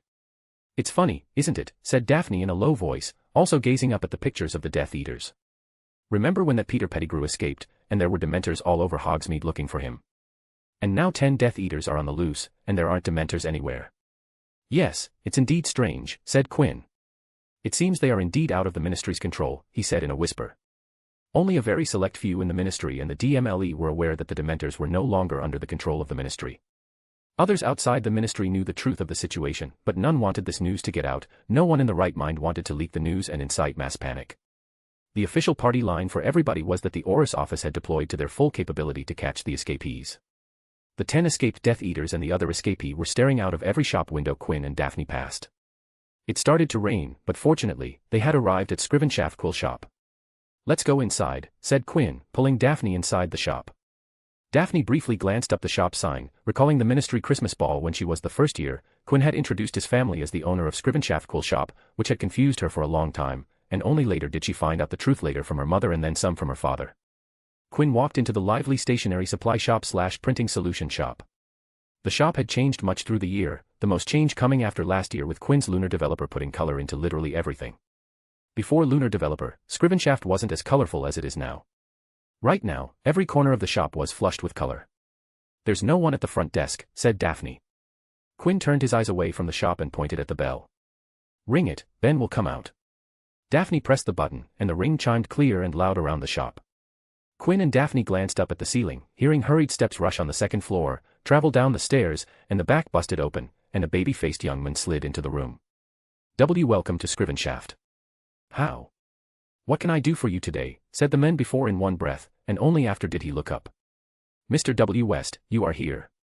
Did you say that you would be visiting?" The men seemed to have a nervous breakdown. Quinn smiled. "Good morning, Ben. Please, calm down, take a deep breath, and relax." Ben Sapworthy, the current manager of Scrivenshaft, the successor to Gary, who had moved up to the position of head of Silver Moon Printing Magitech. Chapter 152. Why? Yes. After Ben calmed down, he welcomed them again and asked how he could help them. "We are here to get some school supplies," said Quinn, then turning to his companion. "This is my friend Daphne Greengrass, and Daphne, this is Ben Sapworthy, he's the one who prints the aid notes and cards. He also designed a good amount last year for the Quidditch tournament." Daphne Greengrass gracefully curtsied that Ben returned clumsily. "Daphne, if you have any stationery and printing needs, you can write to Ben, and he will help you out." Quinn turned to Ben. "If she writes to you, please make a priority and apply that meat discount." "Yes, of course." Daphne Greengrass. "Understood." After the short rain ended, they exited the shop, leaving behind Ben to relax. "He was fidgety," said Daphne. Quinn nodded. "He will need to work on that aspect. It might not be my place to ask, but may I ask why? Why is he in charge?" Ben Sapworthy might be a nervous wreck, but the reason he's in charge is because of his art and design skills. He can draw and design like it's no one else's business. His skill as an artist speaks for itself. The reason he's there is so that he can do his work in peace away from the rush and bustle of the alley named Market. They walked across Hogsmeade, and while walking, shopping, and talking, they somehow made their way to a side road in front of a small tea shop. It was a cramped, steamy little place where everything seemed to have been decorated with frills or bows. "Do you want to go in?" he asked. The sign above the shop said, "Madame Putafoot's Tea Shop. Quinn West, M.C., added crystal jewelry making into his resume. Daphne Greengrass, Ice Queen, has broken many weights. Ben Sapworthy, Scrivenshaft, magical artist. Fiction-only reader, author, the trailer to The Secrets of Dumbledore is going to come out on Monday. Hyped. Going to miss Depp. But excited for Mickelson." Chapter 234, The Date, Second Half. Madame Putafoot's Tea Shop. Daphne observed the little tea shop, glancing at the number of golden cherubs that hovered over the shop sign. "Is this what people would say, cute?" she asked. "Yes, that's what people would say." Quinn peered inside, and it was the same scene inside, with cupids, pink, frills, and bows. A pit settled on the bottom of his stomach. He had been rushed in his proposition to go inside. This shop unpleasantly reminded him a lot of Umbridge's office. He would know, he had, after all, watched hours of footage. Daphne scrutinized the group of little chubby cherubs sprinkling pink confetti over the guests. "I would rather not, if that's fine with you," she said. "I am of the same mind," he said, spotting Roger Davis, the Ravenclaw Quidditch captain, holding hands with a blonde, kissing over a sugar bowl. "I don't think today is the right day to enter the shop, maybe some other day." "I think 3 broomsticks would be better," said Daphne. "I'm feeling a little parched." Quinn nodded. That would indeed be better. The pair turned away from Madame Putafoot's tea shop and headed to Madame Rosmerta's 3 Broomstick Inn. The pub, as always, was flush with activity. It seemed that even 3 broomsticks couldn't get away from the spirit of Valentine's. Quinn could spot splashes of pink, red, and white around the establishment, though the tasteful utilization made Quinn comfortable. "Let's find a place to sit," he said. Luckily they were able to find a relatively quiet table in the seating area. "What will you have today?" he asked. "A butterbeer will do," said Daphne. Quinn came back with a glass mug of butterbeer, 1 tankard, Eddie's gift, full of hot chocolate peppermint, and a bowl of chips, crisps, for the table. "That rain can put a hamper on such lovely weather," said Quinn. "A pity that it rained, especially how sunny the day had started as." "February can do that to you," said Daphne, pushing a stray stand behind her ear as not to stain her hair with butterbeer. Thankfully, it was only a light spray. A heavy pour would have been truly unfortunate. "I saw that you brought some herbs from Dogweed and Deathcap. From the assortments you purchased, I would guess burn salves." "Yes. The schedule that you provided us," by us Daphne meant the DA representative, "you have Incendio next on the list, so I thought it would be an excellent opportunity to try my hand on burn heals. If the brewing goes well, we would have the salves ready in case someone got burned." A typical teenager wouldn't talk casually about supplying burn salves for many dozens of students out of her own pocket, but people sometimes forgot that Daphne was heir to the Greengrass fortune and had no shortage of coin. The boy sitting opposite to Daphne was similarly from an exuberant background, but unlike Daphne, who preferred to keep things simple, Quinn had an air of posh attached to him. Everything from the subtle ambience of the aid office to the way he dressed screamed a subtle class. "What do you think Tracy and Eddie are doing right now?" asked Daphne. "Let's see if Eddie's on schedule." Quinn took a look at his pocket watch. "Tracy doesn't fly much, so Eddie borrowed my broom so both of them could go flying today. There's an added thrill because of the flying ban, sticking it to Umbridge. I hope they stay away from the castle," said Daphne, glancing outside through a window. "I wouldn't want them to get into trouble." Marcus grilled Eddie. "They will be flying some way up north, away from the castle," said Quinn. "Speaking of Marcus, did you hear about the tea party he's having with Luna and Astoria?" "You missed Madame Pomfrey," Daphne sighed. "I don't know how they were able to convince her to let them have inside the hospital wing. Marcus and Luna might be quiet, but my sister is anything but. I fear that Madame Pomfrey might kick them out. Luna knows a one-way silencing ward, so it'll be fine if they made some noise. Madame Pomfrey might not look like it, but she enjoys a good tea time." Quinn was the authority on the matter. To this day, from time to time, he took a picnic basket to the hospital wing and set up a table to kick back and relax. As the two talked and conversed, enjoying each other's company, a part of their minds were thinking that coming to 3 Broomsticks might have been a poor decision. Both would have preferred a quieter setting with not so many people around them. Daphne calmly sipped on her butterbeer, but she could notice the number of eyes on them. She simply smiled, nodded, and tittered along with Quinn, ignoring whatever was happening around her. Quinn was thinking along the same lines, thinking if it would have been better if they had just remained in Scrivenshaft, or if Madame Putafoot's would somehow be a better choice. The double door to the inn pushed open, for a cold gust of winter wind further hillied by the downpour to enter the building, stroking the nearby occupants like death's touch, sending shivers down spines and goosebumps up the arms. The door closed behind 4 Gryffindors, the ones known to many as the Golden Squad. "It's bloody crowded today," said Ron, shrugging his robe off his shoulders. It's Valentine's Day, said Hermione matter-of-factly, as if it answered everything. She could spot couples dotting the pub, some sitting shoulder to shoulder, then there were those still new in their endeavors with some distance between them. Let's see if we can find a table, said Harry, scoping the place. I see one, it's perfect for 4. I'll get the drinks. What does everyone want to drink, said Ivy and took the orders. She separated from the group and went to the bar while the other 3 headed to their table. Just when I thought the weather would warm up, the rain pulled in right down, said Ron, his mouth pinched. It's cold out there in the air, it isn't like the Quidditch gear is particularly warm, my fingers feel like they would fall. Harry heaved a sigh, averting his eyes as his posture sagged. His detention period with Umbridge had long ended, but vile women had refused to let his Quidditch ban lift. It had been so long he had taken his broom to the air, he had forgotten what it felt like to have the wind sweep his hair back, fluttering his robes. He even missed the chill prickling his skin when he sped through the air. It's okay, mate, said Ron, patting his best friend on the shoulder, we will win the cup for you. The season had been looking good for Gryffindor, they were only in second above Hufflepuff and only below Ravenclaw. The chances to make it to the finals were excellent. Harry nodded outwardly with a thankful smile, but inside, those words didn't do much good. Harry wanted to play, he wanted to be on the field, wanted to chase down the snitch and be the reason the team won. He was happy for Ginny getting the seeker position, but he really wished that he was in her place. I really hope he makes a move quickly, thought Harry. He really wanted to get back on the broom. Isn't that West, there, said Ron. Bubbles of surprise popped in Harry's mind, he was just thinking of Quinn, was the man really the devil? He goggled his eyes around the pub to see if Ron had spotted someone else. And that's Greengrass with him, said Hermione. Harry followed her eyes and captured the Slytherin and Ravenclaw sitting together. To his surprise, Daphne Greengrass was laughing, albeit softly, a rare sight despite knowing the girl since they were little loitering children. That's rare, seeing those two alone together, Hermione said. Usually, they would be accompanied by their respective friends. Reckon they're on a date, said Ron. The Hogwarts rumor mill hadn't read the Golden Squad yet. Hermione's eyes narrowed her eyes. It was unusual, but there was a chance that Ron was correct this time, she thought. But before she could accept the guess, she needed to know if it was true. Hermione scanned the room and found the perfect people to ask, sitting right behind her. Lavender, she called to the Rubenesque one of the Gryffindor duet who worshipped the paper on which Weekly was printed. Lavender Brown turned back, and so did her exotic partner of Lavender, Parvati Patil. Hello, Hermione, they said in a sing-a-song duet. Yes, hello, Hermione subtly jutted to the subject of her query. Those two. What's the deal there? Did they come alone, or are they with others? You don't know. Lavender said and then giggled along with Parvati. They're here on a date, she stretched it long, everyone knows it. I was there, you know, Parvati dreamily sighed. Quinn arrived in the entrance hall and started with gifting Daphne the most beautiful sapphire flower that, with a touch from Daphne, turned into a stunning wrist ring band. Parvati glanced over Hermione's head and suddenly said, "Oh hey, Ivy." Hermione jerked her head back and felt a quiver in her stomach. She turned to see standing behind her was her best friend with a tray in hand. Ivy wasn't looking at Hermione, her eyes were solely focused on the pair sitting a distance from them. She watched the two laugh and giggle. The boy she liked was clearly leaning forward, she could tell that he was enjoying herself. On the other side, she could see the relaxed shoulder of Daphne Greengrass. For her, Daphne, it was a big deal. Ivy, said Hermione with a pained gaze.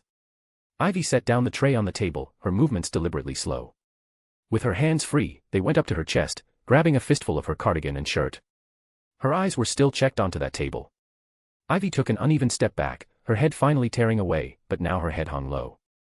She spun away and hastily rushed out, leaving behind a lingering grimace. Hermione hurriedly got up from the table and chased after Ivy, nigh close to stumbling as she pushed out of the door to the inn. What was that? Said Ron. I don't know. Harry stared at the inn door as if waiting for Hermione and Ivy to return any moment. When the door didn't open, he turned to Quinn and Daphne's table. She hadn't told him anything, he thought, not liking that he didn't know something about his twins. But, what if? Harry gazed at Quinn, wondering, what if? Outside, Hermione came to a heaving halt. She panted with her curly hair hanging down as she gripped her knees. Hermione pulled her gaze from the spot of brown peeking through the snow and looked at Ivy. Ivy was gazing up at the sky, her hands clenched into fists, arms stiffly stuck to the sides, rigid like steel rods. I thought this might come someday, she said, I was preparing for it, you know. And I just got something great, something even she didn't know about, though it would pull him closer. But she was too late. Daphne had clenched the chance before her. No, she wasn't late. It was only the first day. She thought, as for the wrist ring band that she had clearly seen sitting on Daphne's wrist. Quinn had a tendency to give gifts, he had made Fleur a necklace, and look how that turned. Yes, everything wasn't over yet. She had her trump card, and there were plenty of chances to apply. But then her knees went weak. She ended up on the ground, with her legs folded backward. Despite the speech of the grandees in her thoughts, seeing Quinn enjoying himself know a date with someone else did her squeeze on her heart, raising a burn up her body. "It's nothing," she said, "I just need to try harder. It's only one." For now, she wanted to go back to Hogwarts and crawl into her bed. After spending some time talking, Quinn and Daphne exited the Three Broomsticks. They continued on their Hogsmeade crawl, with Daphne buying supplies for months in preparation for her OWLs and Quinn tagged along with her, keeping her entertained. By the time Daphne had checked everything in her head checklist, I was already late, so both decided to return to the castle. "It turned out to become a shopping date," said Quinn. Daphne nodded. That it did. Going around the village with company, friends, was nothing new for both Daphne and Quinn. They did this every time they came down to Hogsmeade. It could be said that the date was uneventful, even a bit boring, but both were fine with it. They were worried in their hearts that it might go the wrong way, but boring meant that nothing went wrong. For them boring was good. "Then, how would you rate me in today?" asked Quinn as they walked at a sedate pace on the Hogsmeade tiled roads. "What was that you liked?" That to be something to be thought more," said Daphne coyly. She wasn't expecting for the day to turn into a shopping date. Her thoughts were that they would go straight to Three Broomsticks and spend time there and nothing more, but roaming around with Quinn, listening to his stories was surely the highlight for her. As they moved closer to the castle, the distance between the two also became closer. From standing a couple feet apart from each other, they slowly inched closer to each other. Soon they were walking with shoulder nigh from touching. The distance was important to both, neither allowed just anyone to enter their personal space, and were only open to their close friends. Right now, there was no sense of discomfort. Between the two, no one knew who it was, but it started with the side of their hands touching. They immediately pulled away. But then their hands came close again, and this time, their pinky fingers intertwined, and soon they were holding hands. Neither knew who it was. It may have been Quinn, or it might be Daphne, or maybe both, but their hands touched each other. Both pulled away immediately. They looked at each other, searching each other's eyes. They removed their eyes and looked to the front, but they had smiles on their faces. Their hands met each other again. This time they didn't pull away. Both gingerly intertwined their pinky with the others before Quinn took the lead and took Daphne's entire hand into his. They had held each other's hand before while dancing, but this felt different. Quinn beamed brightly as Daphne to his side looked dazzling with a brush of ethereal red on her cheeks. No words were exchanged as after a day of talking, the pair decided to opt in for silence, enjoying the moment and making a memory. "Quinn. Daphne." Their hands slipped out of each other's soft grasps as they turned to the familiar voices to see Eddie and Tracy walk their way, joining them at the end of the day. Tracy and Eddie eagerly exchanged what they did today, making them impromptu judges for their two-part date. While they did that, Quinn and Daphne listened to them with one ear and let it from the other as they got themselves busy stealing small glances from each other. The date had come to an end. Quinn West, MC, maybe keeping it simple isn't bad. Daphne Greengrass, Ice Queen, his grip is firm, she thought. Ivy Potter, needs some time alone, want to go burrow into her bed. Chapter 235, Second Wave, First Firing. Sheets of parchment hung pinned to the wall. Eddie frowned, glancing up at the matte brown bulletin board as people gathered around him. Well, he was part of the crowd, whispered in buzzing discussion about the words printed on the sheets of parchment, titled in angry red and with content body punched out in bold black, that hung high above their head, as if looking down on them as plebeians that needed to follow the words like royal or even divine orders. "This again," he said. "What got her knickers in a wad again? I thought we were doing fine." He would have preferred more displeased, but after experiencing it so many, he had been dulled to it. Desensitized was the term his best friend, the smart one, would use. The bulletin board that Eddie stared up at was covered with newly minted educational decrees fresh out of the printers, printed on tan parchment. On every decree, Dolores Umbridge's name was bolded out, in some ways making the name more important than the contents, and Eddie didn't know if it was just him, but her signature seemed angrier, rougher, brasher than the older ones, as if Umbridge had penned them with the nip digging into the parchments. This was the second Umbridge had decreed a wave of orders. The first time she had done this was a day to remember. The bulletin board had needed to be changed to a bigger one because of the sheer amount of educational decrees that were decreed to be posted permanently, ordered in another educational decree, had left no space for other notices. Even the new one was already looking like it would need to be replaced. After all, Umbridge decreed a couple of them every week, sprinkling them like they were diary entries. It was an apt comparison as people had begun speculating Umbridge's mood by the numbers of decrees she issued in a week. "She must be really pissed for a second dump of this shit," Eddie snorted. "What do you think? Has she finally gone bonkers?" Marcus, standing by Eddie's side, didn't reply. His eye perused across the board, carefully browsing every word, thinking what changes would this wave bring to Hogwarts and his along with his friend's life. He wanted to be the first to know if there were going to be any big shifts in Hogwarts, would there be any significant threats to DA that would require adjustments to counter. Number 50, bans from Hogwarts all literature written by non-wizards or half-breeds. Number 52. Requires students to consent to allow their all post to be checked for illegal contraband. Number 55 requires any complaints about Hogwarts or its staff to be made in writing to the High Inquisitor. Number 56 confines pets to common rooms and dormitories and owls to the Ollery. Number 60 imposes restrictions on the usage of the school library and common rooms. Number 63 encourages students to be forthcoming regarding suspicious or outlawed activities from their professors and peers. Number 64 allows the establishment of the Inquisitorial Squad. What is the Inquisitorial Squad? Number 67 gives the High Inquisitor the power to confiscate any unauthorized book from students. And, number 68 forbids the use of red howlers inside Hogwarts. That's for the Weasley twins, I guess, Marcus sighed after reading through the decrees. Some of them weren't going to hinder him anyway, but there were some outright annoying to him as a Ravenclaw. Banning books by half-breeds and non-wizards was poppycock and highly insulting to the name of an institution of learning. Marcus was pulled out of his thoughts when he heard a muffled commotion coming from what he thought might be coming from outside the entrance hall. "What's that?" said Marcus. "I don't know, but let's go take a look, shall we?" Eddie said, looking at the oak door. The crowd gathered at the bulletin board began moving towards the door, attracted to the commotion. The screams were indeed coming from the entrance hall. They grew louder as Eddie and Marcus ran toward the stone steps leading up from the dungeons. When he reached the steps leading outside, they found the front of the oak gates packed. Students had come flooding out of the Great Hall, where dinner was still in progress, to see what was going on. Others had crammed themselves around whatever seemed to have caused the commotion. Eddie pushed forward through a knot of tall Slytherins, Marcus following after him. They saw that the onlookers had formed a great ring, some of them looking shocked, others even frightened.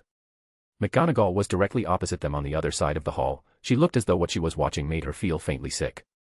Trelawney was standing in the middle of the entrance hall with her wand in one hand and an empty sherry bottle in the other, looking utterly mad.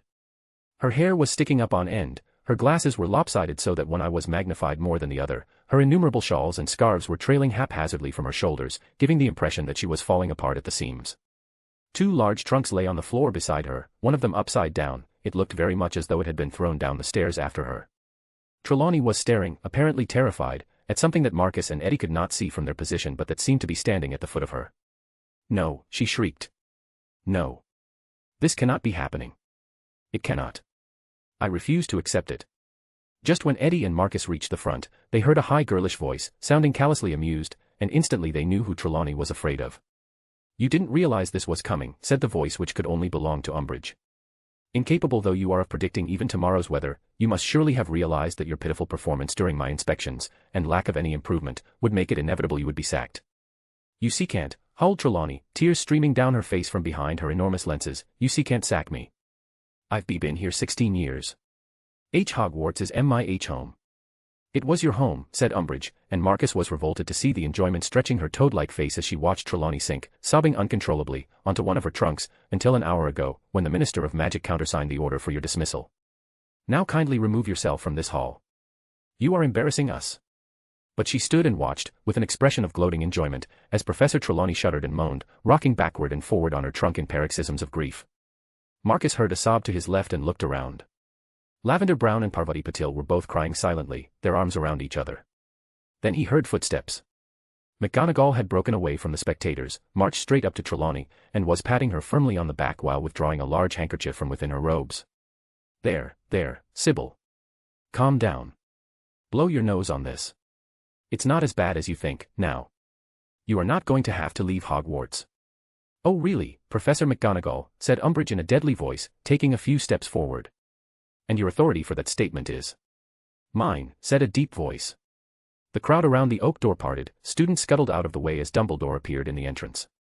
What he had been doing out in the grounds, Marcus could not imagine, but there was something impressive about the sight of him framed in the doorway against an oddly misty night. "That's really fucking cool, isn't it?" said Eddie with a toothy grin on his face. "I want to do that, definitely." Leaving the doors wide behind him, he strode forward through the circle of onlookers toward the place where Trelawney sat, tear-stained and trembling, upon her trunk, McGonagall alongside her. "Yours, Professor Dumbledore," said Umbridge with a singularly unpleasant little laugh. Her eyes acidly glared at Dumbledore. "I'm afraid you do not understand the position. I have here," she pulled a parchment scroll from within her robes, "an order of dismissal signed by myself and the Minister of Magic. Under the terms of Educational Decree No. 23, the High Inquisitor of Hogwarts has the power to inspect, place upon probation, and sack any teacher she, that is to say, I, feel is not performing up to the standard required by the Ministry of Magic. I have decided that Professor Trelawney is not up to scratch. I have dismissed her. To the great surprise of many, Dumbledore continued to smile. He looked down at Professor Trelawney, who was still sobbing and choking on her trunk, and said, "You are quite right, of course, Professor Umbridge. As High Inquisitor, you have every right to dismiss my teachers. However, you do not have the authority to send them away from the castle. I am afraid," he went on, with a courteous little bow, "that the power to do that still resides with the headmaster, and it is my wish that Professor Trelawney continues to live at Hogwarts." At this, Trelawney gave a wild little laugh in which a hiccup was barely hidden. "No, no, I'll go, Dumbledore. Shall leave Hogwarts and seek my fortune elsewhere." "No," said Dumbledore sharply. "It is my wish that you remain, Sybil." He turned to Professor McGonagall. "Might I ask you to escort Sybil back upstairs, Professor McGonagall?" "Of course," said McGonagall. "Up you get, Sybil." Sprout came hurrying forward out of the crowd and grabbed Trelawney's other arm. Together they guided her past Umbridge and up the marble stairs. Flitwick went scurrying after them, his wand held out before him. He squeaked, "Locomotor trunks," and Trelawney's luggage rose into the air and proceeded up the staircase after her, Flitwick bringing up the rear. "Awesome," said Eddie, clapping lightly, "they're like a team with Dumbledore as the captain. I also want to do that. Marcus, you can be Sprout. We will give Flitwick to Luna. Quinn can be McGonagall. I, of course, will be Dumbledore." Umbridge stood stock still, staring at Dumbledore, who continued to smile benignly. "And what," she said in a whisper that nevertheless carried all around, "are you going to do with her once I appoint a new divination teacher who needs her lodgings?" "Oh, that won't be a problem, we have ample space," said Dumbledore pleasantly, pointing to the grand castle behind him. "Also, Dolores," he said in a voice tinged deeper. "It seems that you are forgetting the authority of the headmaster, my authority. Don't forget that while you might be the High Inquisitor, but I am the headmaster. This is my school. I am in charge of the professors. In charge of the house elves. In charge of the students. Do not forget that, in the end, Dumbledore was standing tall and his background, the students of Hogwarts were all staring at Umbridge with the ancient castle lit up in the night sky. Eddie's eyes sparkling with a starry light, complete son of the wand this man is. Umbridge's tight smile twitched. She clasped her hand at her front. "Well, then, you would be happy to meet the new divination teacher." "That won't be necessary," said Dumbledore, smiling merrily as if thinking of joyous, "this time around, I didn't fail to find a new teacher," pointing out the reason why Umbridge was here. "You see, I have already found us a new divination teacher, and he will prefer lodgings on the ground floor." "You found," said Umbridge shrilly. "You found. Might I remind you, Dumbledore, that under Educational Decree 22, the Ministry has the right to appoint a suitable candidate if, and only if, the headmaster is unable to find one," said Dumbledore. "And I am happy to say that on this occasion, I have succeeded. May I introduce you?" "Ooh. He's on a roll," said Eddie, feeling the vibe. Dumbledore pointed behind Umbridge, and for the first time, everyone noticed that the area was covered in a drifting white mist. Everyone heard hooves. There was a shocked murmur around the crowd, and those nearest to the mist hastily moved backward, some of them tripping over in their haste to clear a path for the newcomer.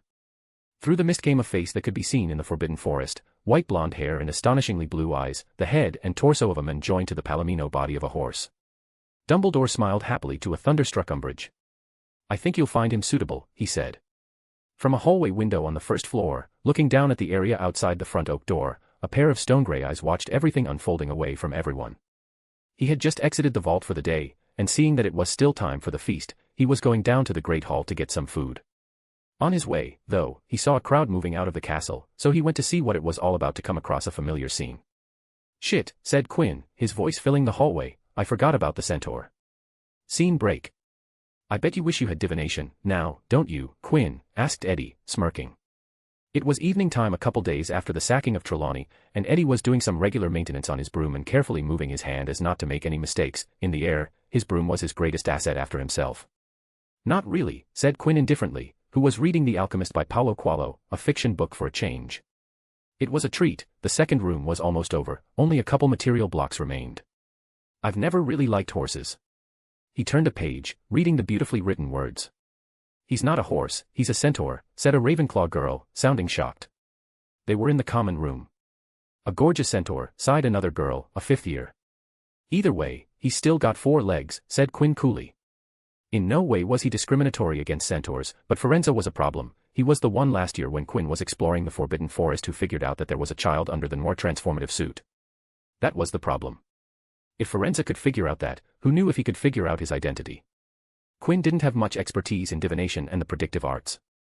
He didn't have the gift of sight, and as such, Quinn didn't see any use in learning about that subject because it wasn't any use to him. Moreover, Quinn had absolutely zero ideas about the Centaur culture's divination. He had no idea what level of predictive powers they had their hands in.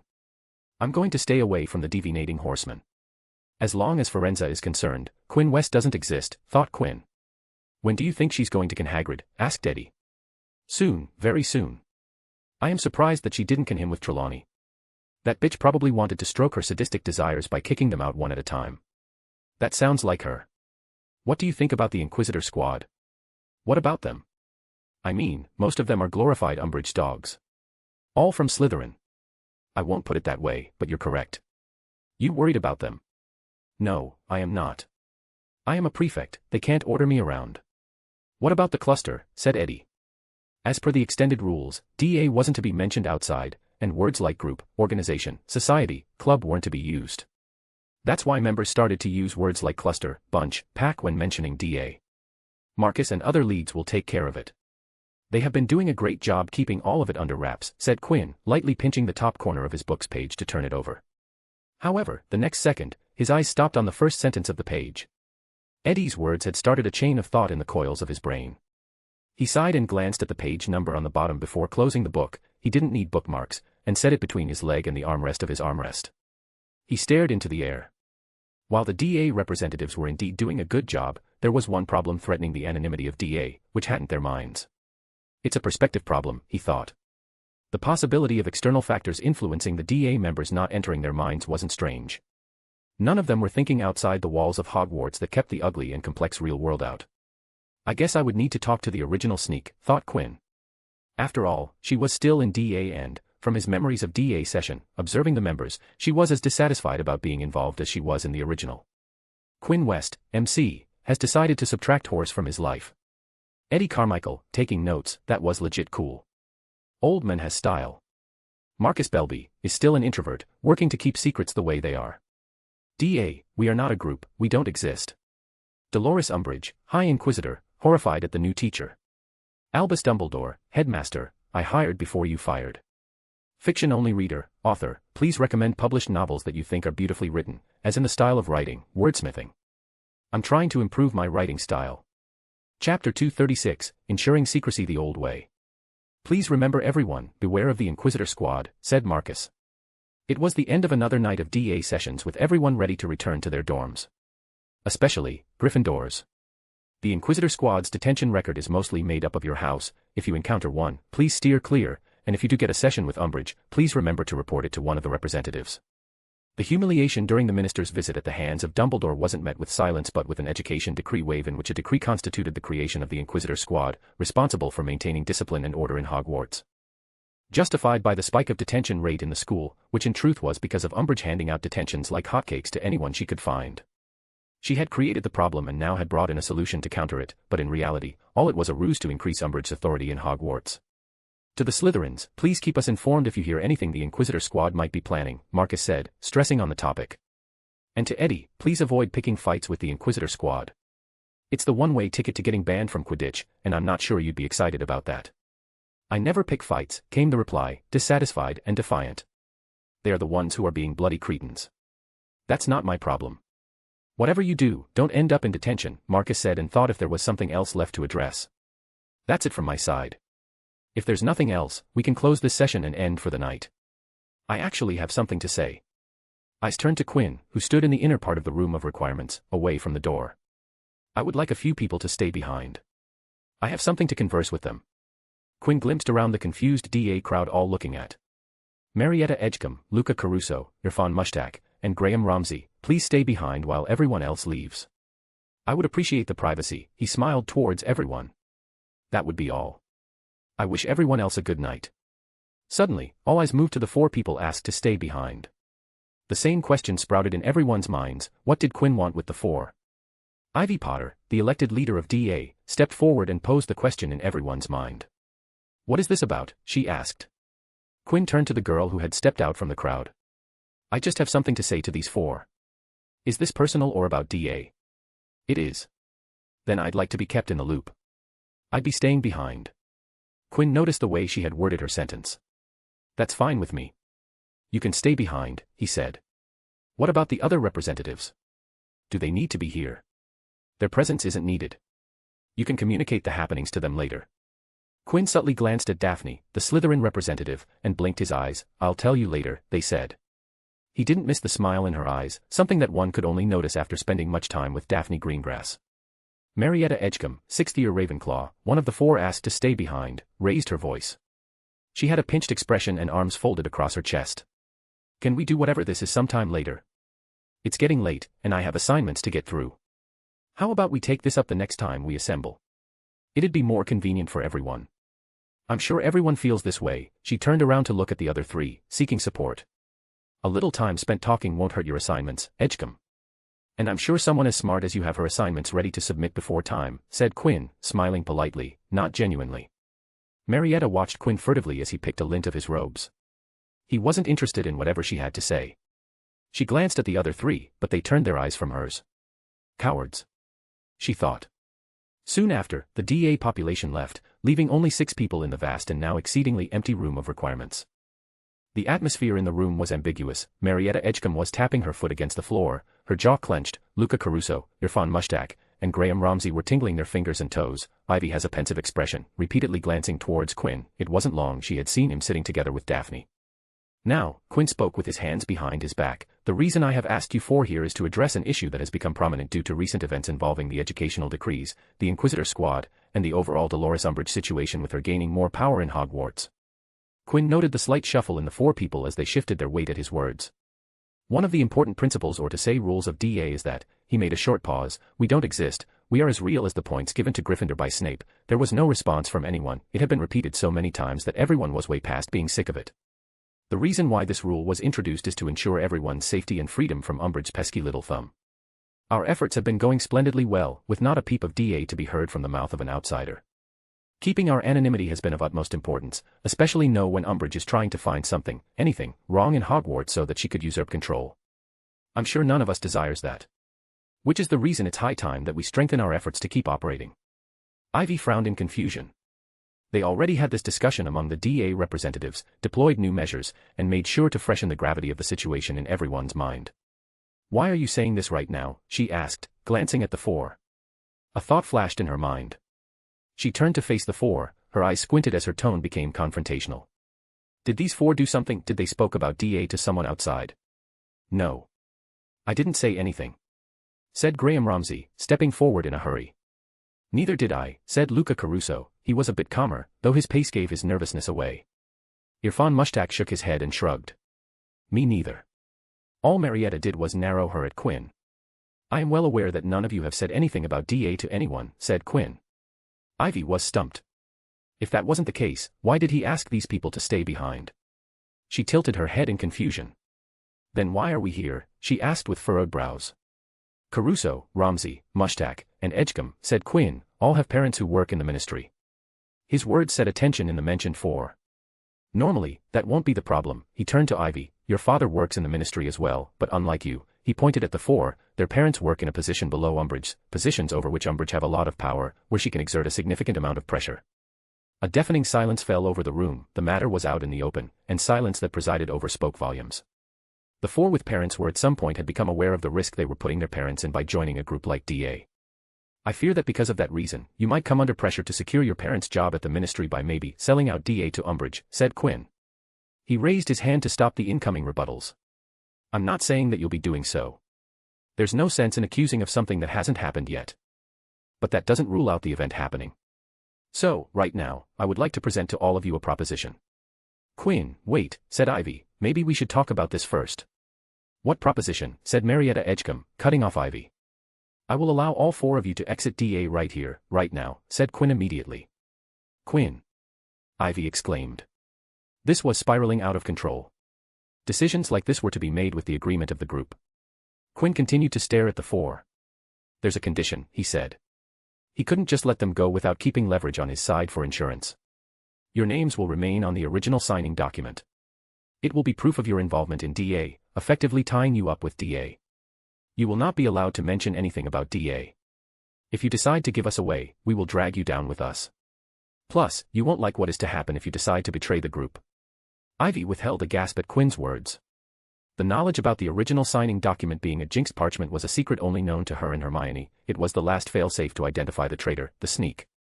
So, how about it? The conditions of the deal are clear.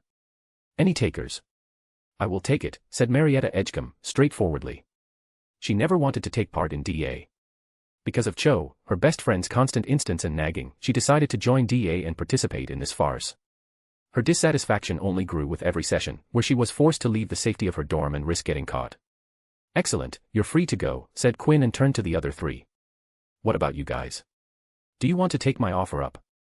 The three pondered on their decision silently for a few minutes, and only some contemplation did they decide that they would stay with DA. I'm staying, said Irfan Mushtaq, as chill as a sloth resting on a tress. My mum's not a big fan of Umbridge. Plus, she's always complaining about how bad her job is, so she won't mind if she gets canned, and my dad makes good money, so no problems there. Quinn chuckled. Your mum sounds like a fun person. He turned to Marietta. Well, Edgecombe, it seems our time together as fellow DA members have to come to an end. Marietta scoffed with her chin held high. Good, getting out of this farce is the best thing that could have happened to me. She noticed the expressions of slight disgust and anger others were giving her. Don't look at me like that. What do you think is going to happen? That learning all this will make you top duelers. Oh please, don't kid yourself, this is just all of you playing around, pretending that you're doing something great. Defense against the dark arts is just a subject that, it's not if you don't learn it, your life will end. You know what, she might be not pleasant, but Umbridge makes some good points. There's a reason why we have auras, they will protect us. We don't need to learn all these spells and charms.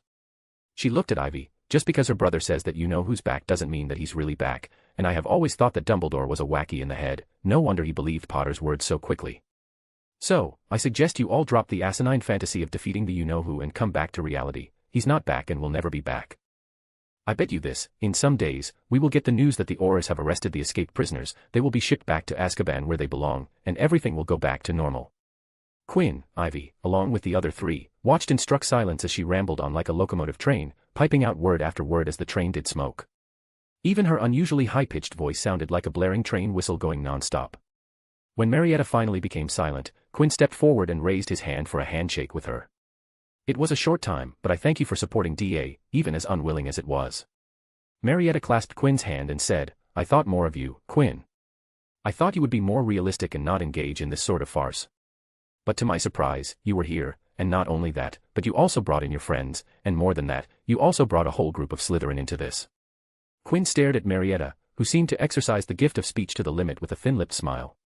It seems I haven't stood up to your expectations for me. Marietta let go of Quinn's hand. I hope you continue to keep DA a secret. While I don't like this, I do care about Cho. It would be sad if she got into trouble. Especially with how good things are going with Cedric. Sometimes I can't understand how did she bag someone like him.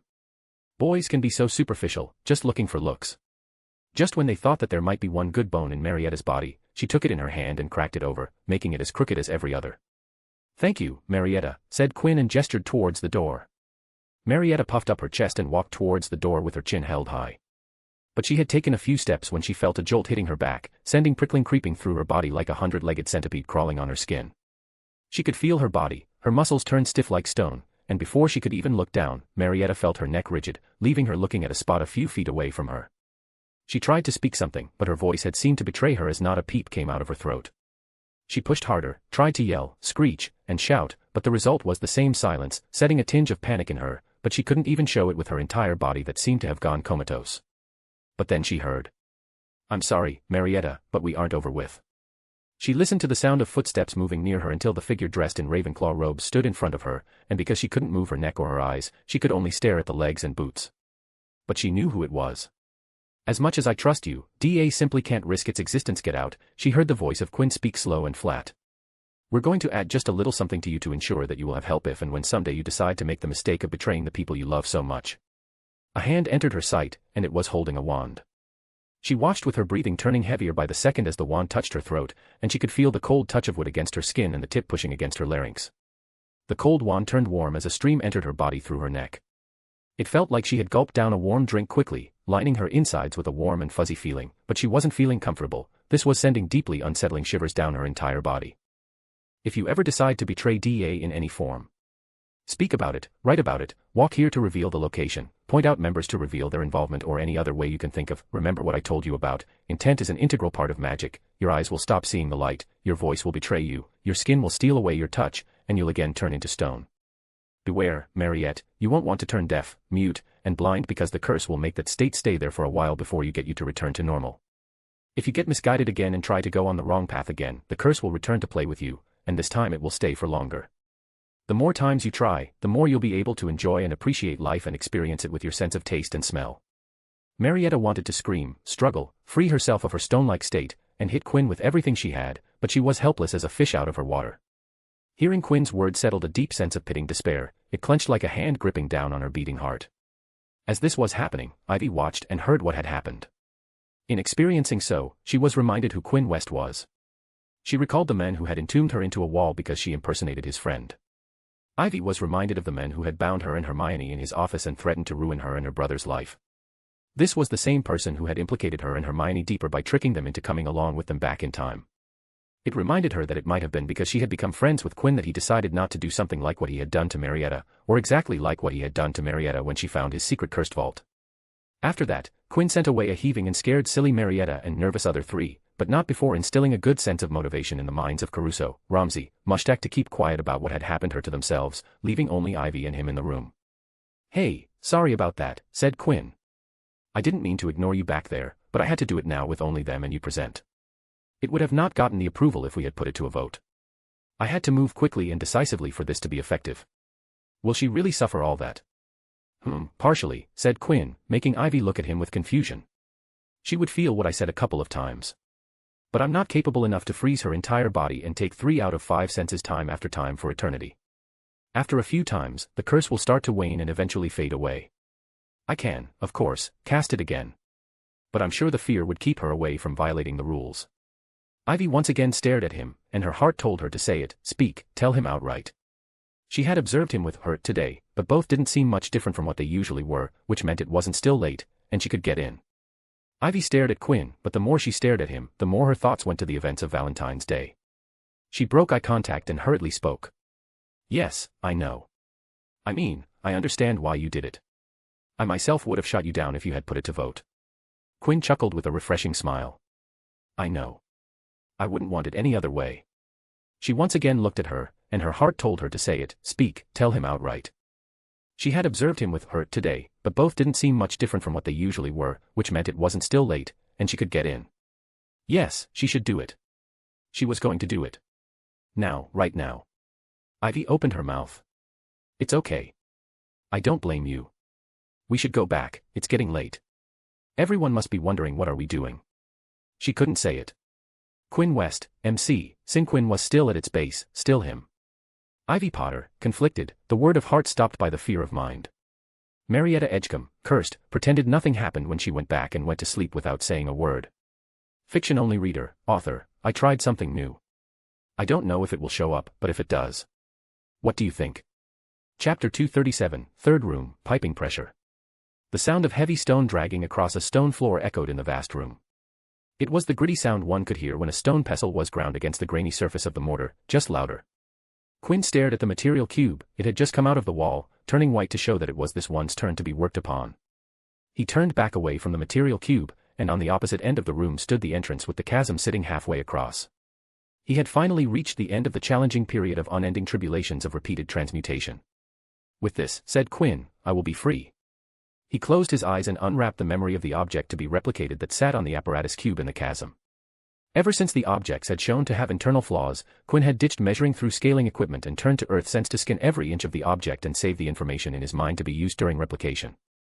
Quinn placed his hand on the material cube, and his closed eyes squeezed tighter with brows furrowing when he felt the coarse texture against his fingers and palm. Coarse material, in his experience, wasn't good when it came to replication. It was too grainy and had too many air pockets that needed to be worked around and eliminated to get a perfect replica. Definitely a product of alchemy, thought Quinn as his magic trickled into the stone. The stone required exuberant amounts of magic to be turned from the stable to the flux state through which the magic of transmutation worked. There were naturally occurring rocks with similar properties, but the way the stone was structured screamed artificial to Quinn. He pulled his hand back and came out. Stuck to the inside of his hand was a viscous clay-like gelatinous blob. It was the transformative state that made the transformation of a substance possible. The viscous blob jiggled atop Quinn's hand as he walked towards the chasm. His every step was filled with a sense of anticipation, one more transformation, and this would be done, he thought. He held the blob in between both his hands as he jumped down and stepped down on the floor with a slow grace. Quinn stood near the apparatus cube and stared at the blob in hand. He injected magic, and it shivered with minute spikes waving on the white surface. He felt volatile material fluctuating in his hands with a tenacity that fought against his magic, defying his will to change, trying to claw to its original state, resisting the change that was being imposed on it, but in the face of the force as large as the ocean to the robot that blob was, it couldn't resist the unconquerable wizardry. Quinn pulled back his hands apart, leaving the blob to float in the air between the facing palms, trembling and spiking as it flattened into surfaces, curved into arches, and polished into the reflective surfaces while others donned matte qualities. He further concentrated, and tiny air pockets bubbled up inside the in-progress replica. They were irregular globs, defined squares, pointy polyhedrons, among many other things dotting the innards of the now ready-to-be-compared replica. Everything has an ending, he said, and placed the object that screamed randomness on the cylinder platform with dull clack of stone. He gulped as his eyes moved back and forth between the target of replication and his replica. Did he miss anything? Was there a pesky air pocket inside that passed by his senses? Or was there something entirely different with the last material cube? The answer was none of them. Quinn felt a tremble pass beneath his feet. His ears picked up rumble, and his eyes went up towards the ceiling, and a crinkle of dust entered his mouth, causing him to spit out a conjured mouthful of water to clear out the dust. Yuck. Before the splashes of water off the floor could even settle down, the entire room began shaking violently. Oh, for magic's sake, Quinn stumbled backward, landing squarely on the floor. Not this again. Couldn't he have done things differently?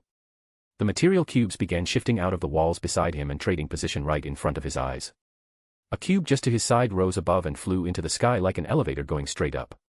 A tremble stronger than before struck Quinn, and he found being raised into the air. The cube on which he had fallen had dislodged from the ground and was rising up.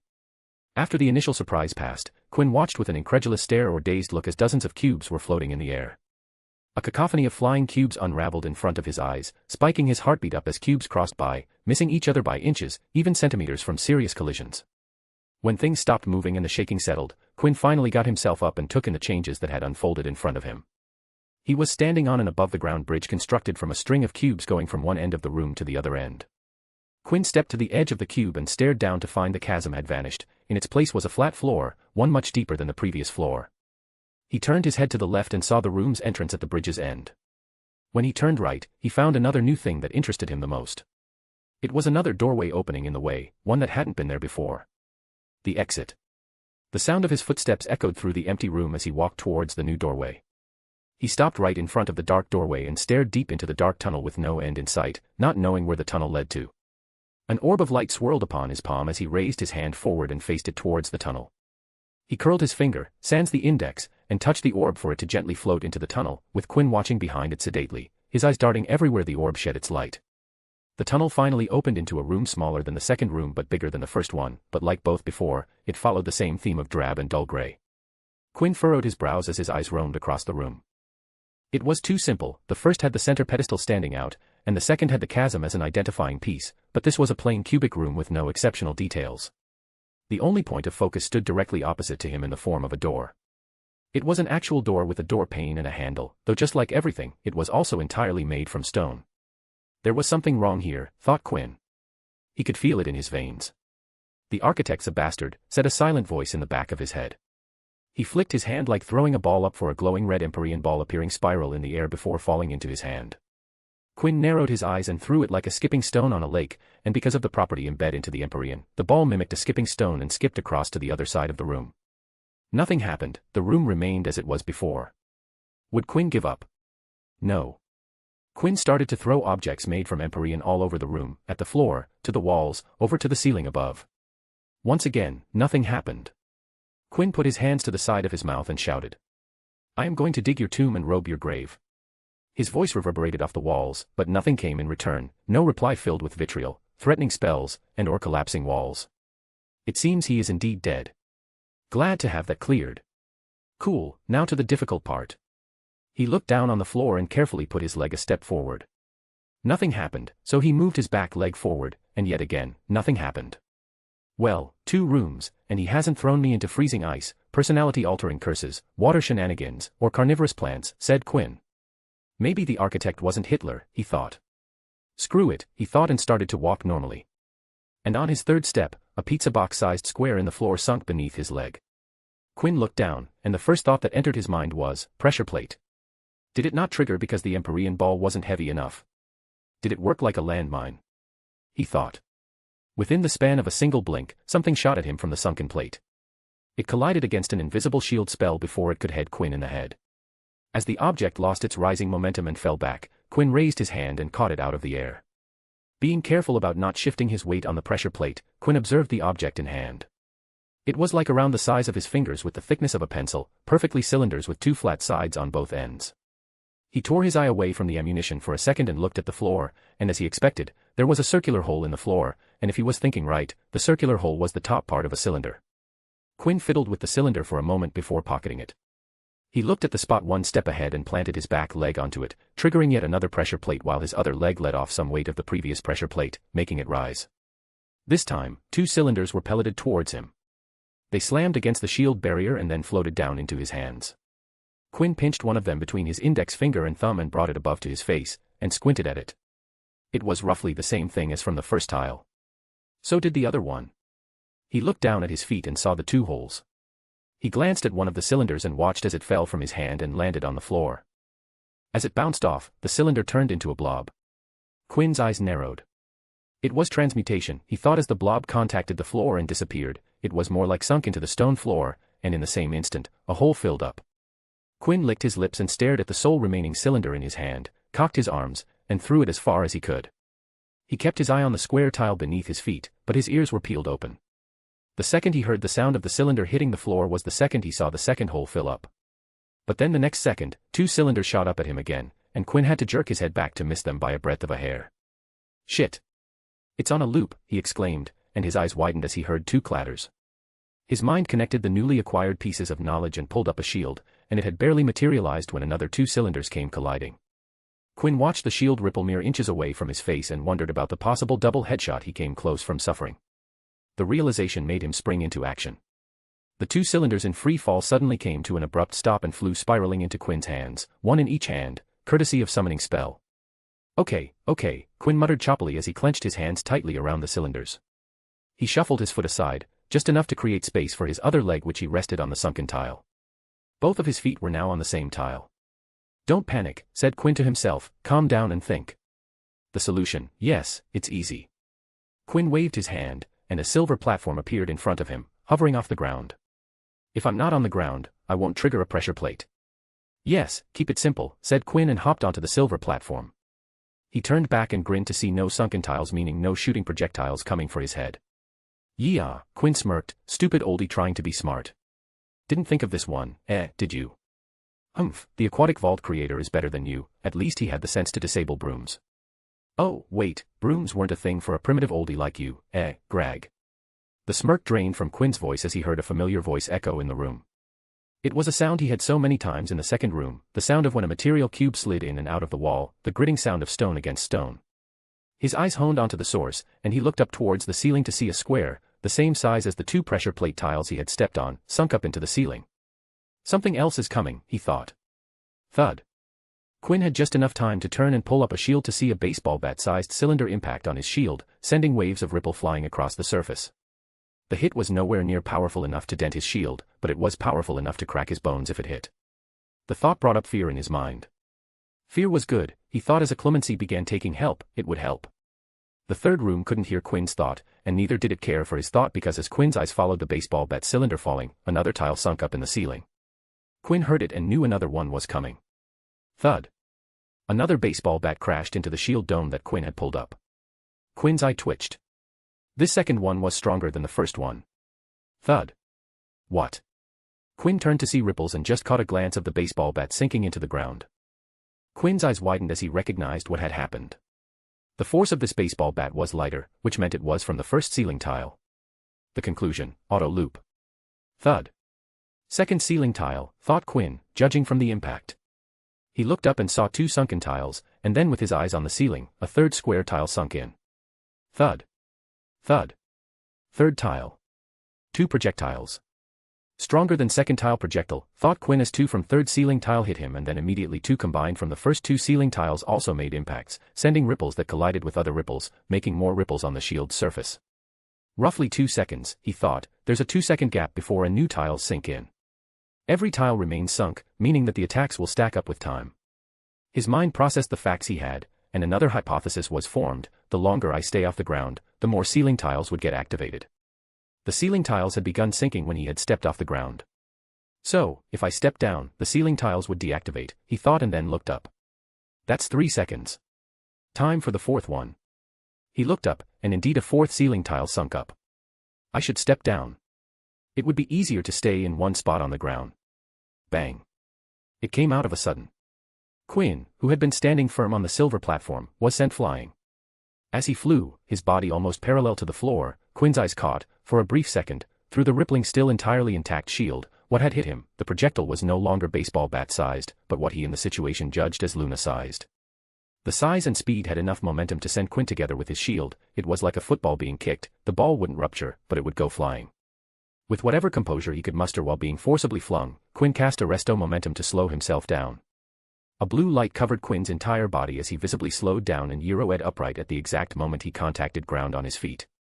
Quinn released a held breath. That was sudden. His words died down in his throat, and he snapped his gaze down. He was standing on a sunken tile. The internal alarms blared, and the emergency message blasted to his body, but before it could act, spikes came out of the ground. A painful howl pierced the room. Quinn heaved and grunted in pain as his eyes trembled in and out of focus with the sight of stone spikes penetrating into his leg. From his ankle to his thigh, every part of his leg was pierced. Quinn grimaced as a spike scraped his bone. He gritted his teeth and let the pain flow freely. It was helping his consciousness. Okay, don't take the S-spikes out, Quinn thought. He had to keep the wounds closed. But he couldn't remain here stuck with the spikes. He needed to free himself. Remember the second floor tile, he thought. He had the facts clear in his mind. His hand trembled as he made a shaky swing, and the tip of the spikes was lopped off the body of the spike A with smooth slice of transmutation. Oh okay, Quinn breathed out shakily, and his half-lidded eyes moved up to the room's entrance. He had been thrown quite a distance away from the entrance. Quinn closed his eyes, and he could hear his breathing. He opened his eyes, and steel shone in the stone grays. Quinn West, MC, a thought passed in his mind: this is the norm. Fiction-only reader, author, this is conflict.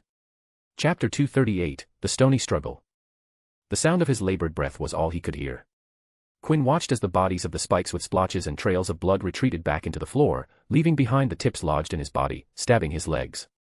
A pained moan escaped him as the stone sliced around in his open wound. It was clear to him in his acclimacy-churning mind that he needed to do something about the lodged into his mind before he could do anything else. I have time, he thought. His eyes went to the second floor tile a distance away from him. It shot 2 projectiles at me, the finger-sized pencil projectiles that he still had in his pocket. And just like every other tile in the room, it was on a loop. But that was it. It's on a loop that starts after both projectiles are replenished. It didn't work with only one. For the projectiles to be reshot, both projectiles needed to be sunk inside the floor. In his initial experiment, Quinn had dropped the projectiles into the floor one by one, and the fact that the tile didn't shoot after the first Quinn drop drew his attention. All parts of the tile need to go back inside for it to loop, he had observed. Even if a single piece stays outside, the tile won't enter the next reiteration. Quinn stared at his shaking legs. There was more than a single piece outside the tile. And that's why he had time. As long as he didn't trigger another tile and kept the current tile from resetting, Quinn had all the time in the world. At least I hope so, he thought, staring around the room. Remaining cautious in case there was a penalty for staying still for too long. The next order of business, as Quinn stared at it, was regaining his mobility. Okay, let's go on about it one at a time. Quinn waved his hand over a piece lodged in his thigh to shrink so that he could smoothly dislodge it, but nothing happened. Quinn wet his lips and breathed out deeply. It's okay, don't get angry, just check it, he thought to himself. He closed his eyes, and magic flowed into every stone lodged into his body. Alchemically modified substance. Quinn groaned. Like the second room, it seemed that this one was also constructed from stone altered to resist magical change. He couldn't shrink it. His entire face scrunched up, even taking deep breaths wasn't working, and Quinn could feel acid bubble up inside him. Maybe because he had a face and name for the person behind all of this, Quinn felt his emotions spike more than any other vault. He hadn't felt like this since he had almost frozen to death in the icy vault. Quinn exhaled once and closed his eyes. His tensed-up face eased, and he got back to the task at hand. Fortunately, Quinn had slogged and slaved diligently in the second room and remembered coming across the same substance. So while he couldn't shrink it, he could transmute it into another shape. The spike edge stuck in the middle of his thigh began to wiggle from the center as if someone had melted a block of metal and turned it into liquid. That just without all the incinerating molten heat. Slowly, the stone turned into sludge and began oozing out of his wound, trailing down his leg, taking a route around the other injuries. After a few seconds, the stone had left, leaving an open wound, but that wasn't a problem for a pursuer of healing magic with deep knowledge of blood magic. A green glow covered the wound, and the blood stopped leaking out and instead was diverted into other intact capillaries. After several minutes, green glows dotted Quinn's leg. His legs trembled, but with a little help of body magic, he remained standing. Quinn stared at a triangular cone covered with dried-up blood. He breathed on it for the red to evaporate in a hazy mist, after which he pocketed to not ever meet the spikes anytime soon. "Okay, that's that," he said as he stood straight, his face twitching in grimace as he did so. He pushed more juice into body magic, and his expression loosened. Quinn stared at the room's entrance, and roamed his gaze everywhere in between. He had no clue of what sort of traps waited for his path. Quinn glanced up and weighed his choices. The room was big enough that even if he mounted his hoverboard and made a run for it, he wouldn't reach in time, 12 or 13 seconds. 8 seconds was that. What would be 2 more levels be like, he thought. A cinder block of tungsten weighing the same weight as him suddenly dropped from the sky at a distance, sending booming shocks across the room. Quinn kept his eyes peeled on the cinder block but no projectiles came shooting, no spikes pierced, or any other torturous carriers of death made any appearances. The sick bastard built it for living targets, Quinn spat when he saw that the floor beneath the heavy tungsten cinder block was as flat as they came. Quinn sighed. The option of using a decoy so he could make a run for it was out as a viable strategy. "All right," he said, taking out a shrunk-down hoverboard, "let's try out my chances." He dropped it on the ground, put one leg on the board, and the very next second used his other leg to push off forward while pumping magic to start the lift off the ground. 1. Quinn stared at the ceiling as the board sped straight towards the hoverboard. 2. Here it comes, he thought. A ceiling tile depressed into the ceiling, but his body went stiff when it wasn't the same tile that had depressed the last time. Quinn jerked his head down as his eyes darted around frantically, and what the room presented to him was a barrage of fist-sized cones. Dozens of cones covered Quinn's vision as they collided with his shield, sending ripples all across. A bitter grin surfaced on his face. His assumption had been incorrect. Architect. The words never graced the world, but the sound of another tile depressing did. Instinctually Quinn looked down and saw the still hovering, and it was only a beat later he registered what had happened and immediately cut magic, thus landing on the ground. The punishment for his error was a rotating disc coming for his legs. Fortunately for Quinn, all he needed to do was jump as it went below him, but he was again punished with the reminder that he wasn't in perfect health. Quinn let out an agonizing yell as he landed on his feet. But alas, he couldn't stop to rest or lament, as even though he was discounted from a ceiling trap, he was once again on the ground. His eyes once again got busy, looking for the next source of distress. However, it wasn't his eyes but his ears that alerted him of the danger this time. He looked up, and there was the danger in the form of a square column of whose length he couldn't judge falling right over his head. Quinn raised both hands, and magic soared into the air, wrapping around the stone column. A tremendous weight settled on his magic, and in that moment, Quinn felt like the Greek titan Atlas with the weight of the sky on his back in the eternal journey to keep it collapsing on the ground to prevent the union of Uranus and Gaia. Quinn had lost the will to voice his thoughts. Today was supposed to be a good day for him, with him completing the second room and scouting the third room, which he did, but then everything went south. He shook his head of the stray thoughts to get back on track. He stared at a step in front of him. There's no telling what it would trigger, and he didn't have the courage to try fly over once again today. That would be for another day for future Quinn, who he hoped would return with a renewed vigor and motivation. Right now, he just wanted to get home. No use of contemplating this, he thought, and took a swift first step to the next tile and moved ahead with minimal movement, leaving the overhead column fall. He would have loved to see the column disappear into the floor, but alas, he didn't have the time. Thud. Without skipping a beat, an object banged against his shield. Quinn furrowed his brow, switched off his shield, and reached out his hand, and grabbed the thing. Sat in his open palm was a small cube with razor-sharp edges. He felt underwhelmed. He thought it would be yet another pain-inducing ordeal, but it was a nugget. Quinn looked ahead at his path, and there was roughly 10 more steps worth of distance left. "All right then, let's see if it works," he said, and took a step forward while pocketing the cube. Once again, another object was shot at him, again he caught it, and once more, it was a cube. The only difference was that it was shot slightly slower, the force wasn't as great as before. "A pattern?" he asked. He pocketed another cube and took another step. This time the cube came from just a few feet away from the ground. It was yet again a level slower than before. A pattern, he concluded. Another pocketing and step later, Quinn was holding 3 spheres, smaller than the cube. Another step got him 2 spheres. A third consecutive step got him a solitary sphere. I'm not in danger, he thought, daring not to say it aloud, afraid of jinxing it. He didn't jinx it as after 5 more steps, Quinn stood with 3 pyramids and 4 cylinders atop his palm. Quinn turned back and looked at the room, his gaze weightless. I'm out, he said. What felt like days for a weary traveler in a harsh desert were finally over. Scene break. Eddie climbed the stairs, skipping steps along the way, and entered his dorm with a cloud in his step. He walked to his study desk, humming a peppy tune, and shrugged his shoulder to drop his book bag near the desk. He threw his outer robe onto his bed and was shuffling towards the bathroom when he stopped as he came across Quinn laying full starfish on his bed. When did you get here? He asked. There was a silence before a subdued voice said, an hour. Tough day. Quinn grunted in affirmation and then asked, you sound happy. What happened? Hagrid got canned. The bitch did it in front of 5th-year Gryffindors and Slytherins. You happy about that? Oh, no, why I'd be happy with Umbridge getting her way. I'm happy because tomorrow Gryffindor and Hufflepuff play to see who's going to play us for the cup. Ah, that, his voice trailed. Eddie walked to Quinn's bed and plopped himself on it. He heard Quinn groan and saw him turn over to face side down on the bed. I'm not going tomorrow. Ask Luna, said Quinn, his voice muffled against the bed. What's up with you?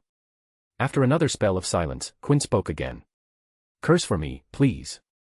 Ah. What the hell are you talking about? Just spout some profanities.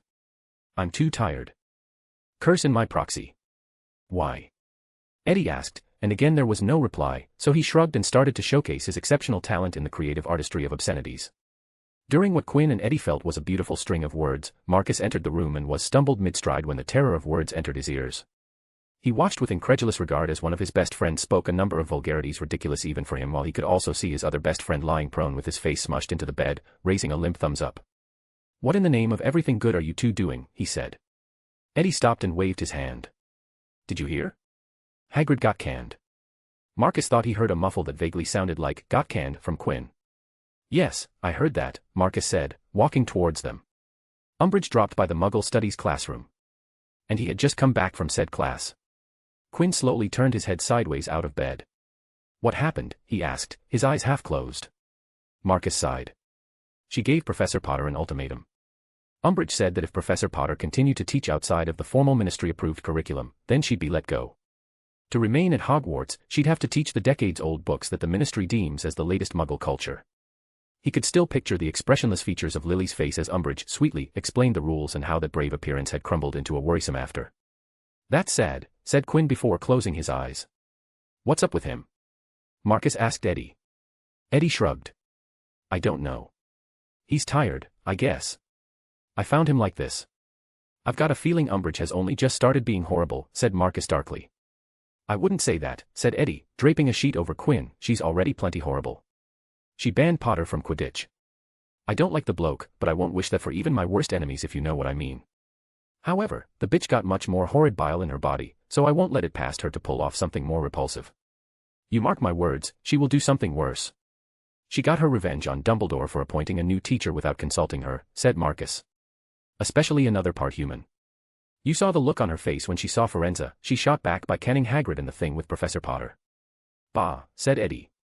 As long as she leaves Quidditch alone. She can do no worse, and after what Quinn did at the start of the year, she won't be touching it. Is Quidditch the only thing in your head? Of course not. I'm a raven, my fat friend. I have multitudes of thoughts in my mind. Didn't you hear me back then spitting out those lines? That wasn't Quidditch. Marcus sighed as he switched off the MLEs in the room on his way out of the dorm. I'm not fat. Eddie wrapped his arm over Marcus' shoulders as they stepped down the stair. You will make the best pillow. And then put his hand on Marcus' belly and made it jiggle repeatedly. Oh yeah, that's the good stuff.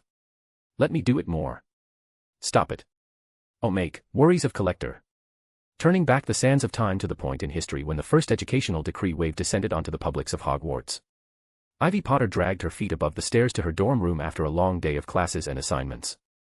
She entered her room with the thoughts of skipping dinner and going directly to bed, but the drawer of those thoughts was shut closed when she saw Hermione pace up and down in the room. What happened? She asked, dropping the book bag on her desk and lifting a ton of her shoulders. Why are you pacing around like a trapped ostrich? Did you see the notice board? Said Hermione, still trying to burn foot tracks on the rug. Everyone in school saw the notice board, Hermione.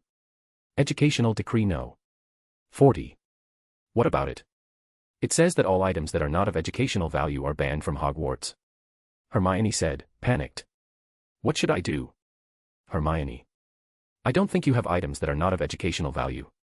You don't even own a chocolate frog card. But I own this. Ivy looked at the thing Hermione slapped onto her hand. This is an aid card. What about it? Aid cards aren't educational items. Knowing Umbridge, she'll definitely get rid of them, said Hermione, her hand on her forehead. Turn the card around and read what it says. Ivy turned the card, and to her surprise, a short prose sat on the back instead of a sign that showed if the office was open or closed. The recently passed educational decree No. 40 have banned non-educational items. Aid cards fall under that category. To protect yourself from possible detentions, it's advised to hide or dispose of the aid cards on your person at your convenience and desire. Aid consultations will not be responsible for any possible harm that may come upon you because of the possession of our non-educational products. May you have a good day, so it says. Ivy looked up and shrugged. It's pretty clear to me. Burn the cards and be done with it. No. Hermione, Umbridge will. No. Ivy stared at her adamant friend, who had finally picked a stationary spot where she stood with her arms crossed. I can't let my precious collection turn into worthless dead ash pile. They're beautifully crafted works of magics that should be preserved, admired, and studied rather than burned. Ivy stepped back at the cat's hissing shriek that Hermione's voice sounded like by the end. Then what do you want to do? We have to get the collection to safety. Hermione's eyes turned fiery as she declared, Hogwarts is no longer safe. Immediately after, she headed towards the door. Where are you going? To secure the safety of my collection. Scene break. Hermione and Ivy, what can we do for you two today? Ivy glanced between the Weasley twins and Hermione, trying to figure why Hermione had come to the two people she usually would absolutely not go to for help. I need your help to smuggle something out of Hogwarts. Can you do it? The Weasley twins' brows disappeared into their hairlines. They turned to each other, and their faces made expressions as colors on a rainbow. Did I hear it correctly, brother mine? I think you did, brother, or we might be dreaming. Both brothers reached forward and pinched the other. Ouch. It's not a dream. They turned back to Hermione and shifted in their chairs to sit straighter.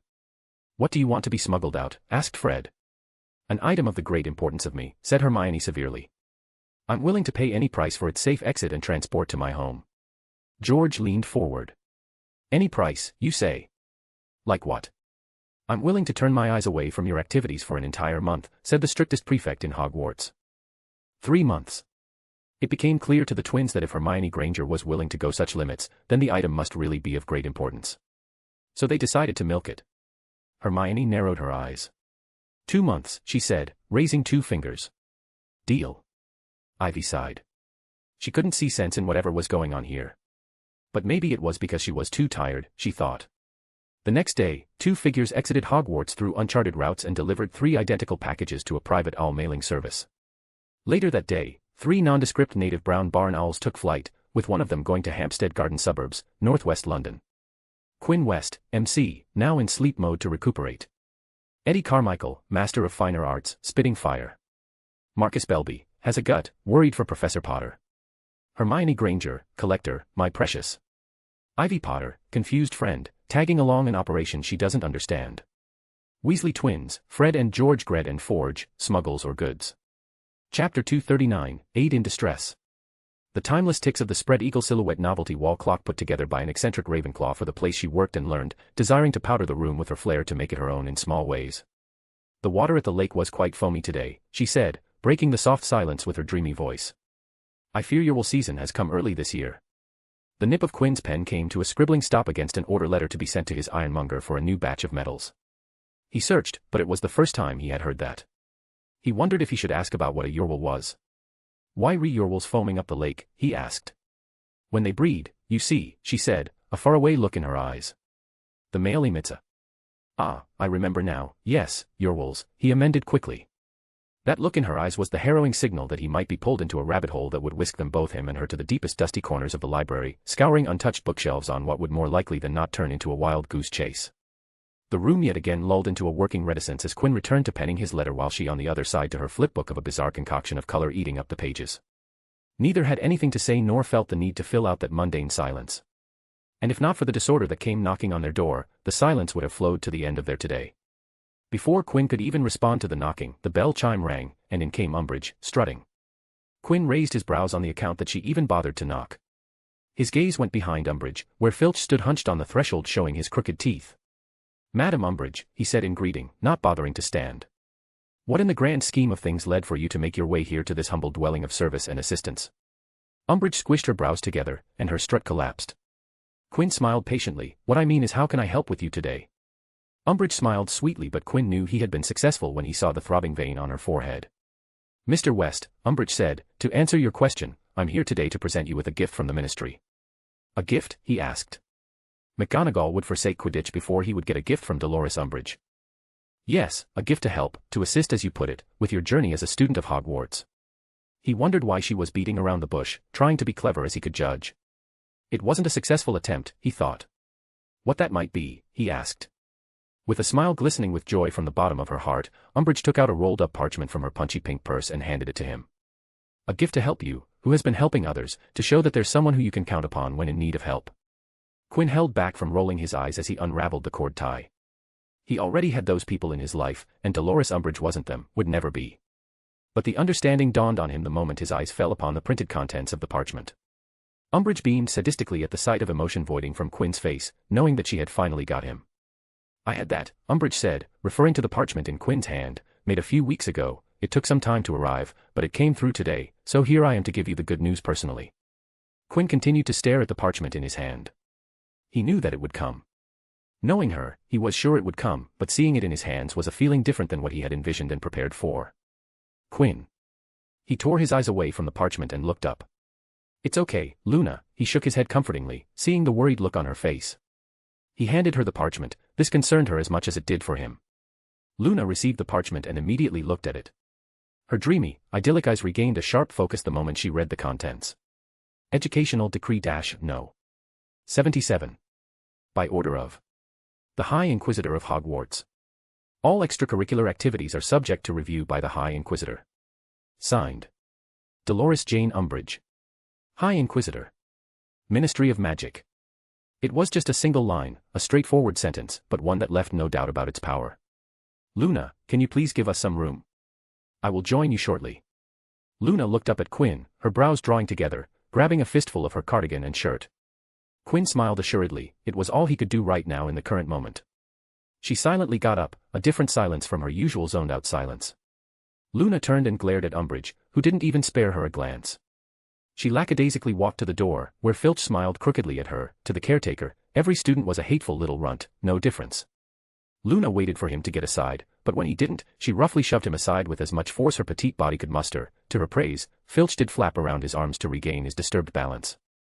"It seems you finally achieved what you failed back then," he said, crossing his hands over his desk. "I assumed that you already put Aid through the review process, and it was concluded that it failed the review."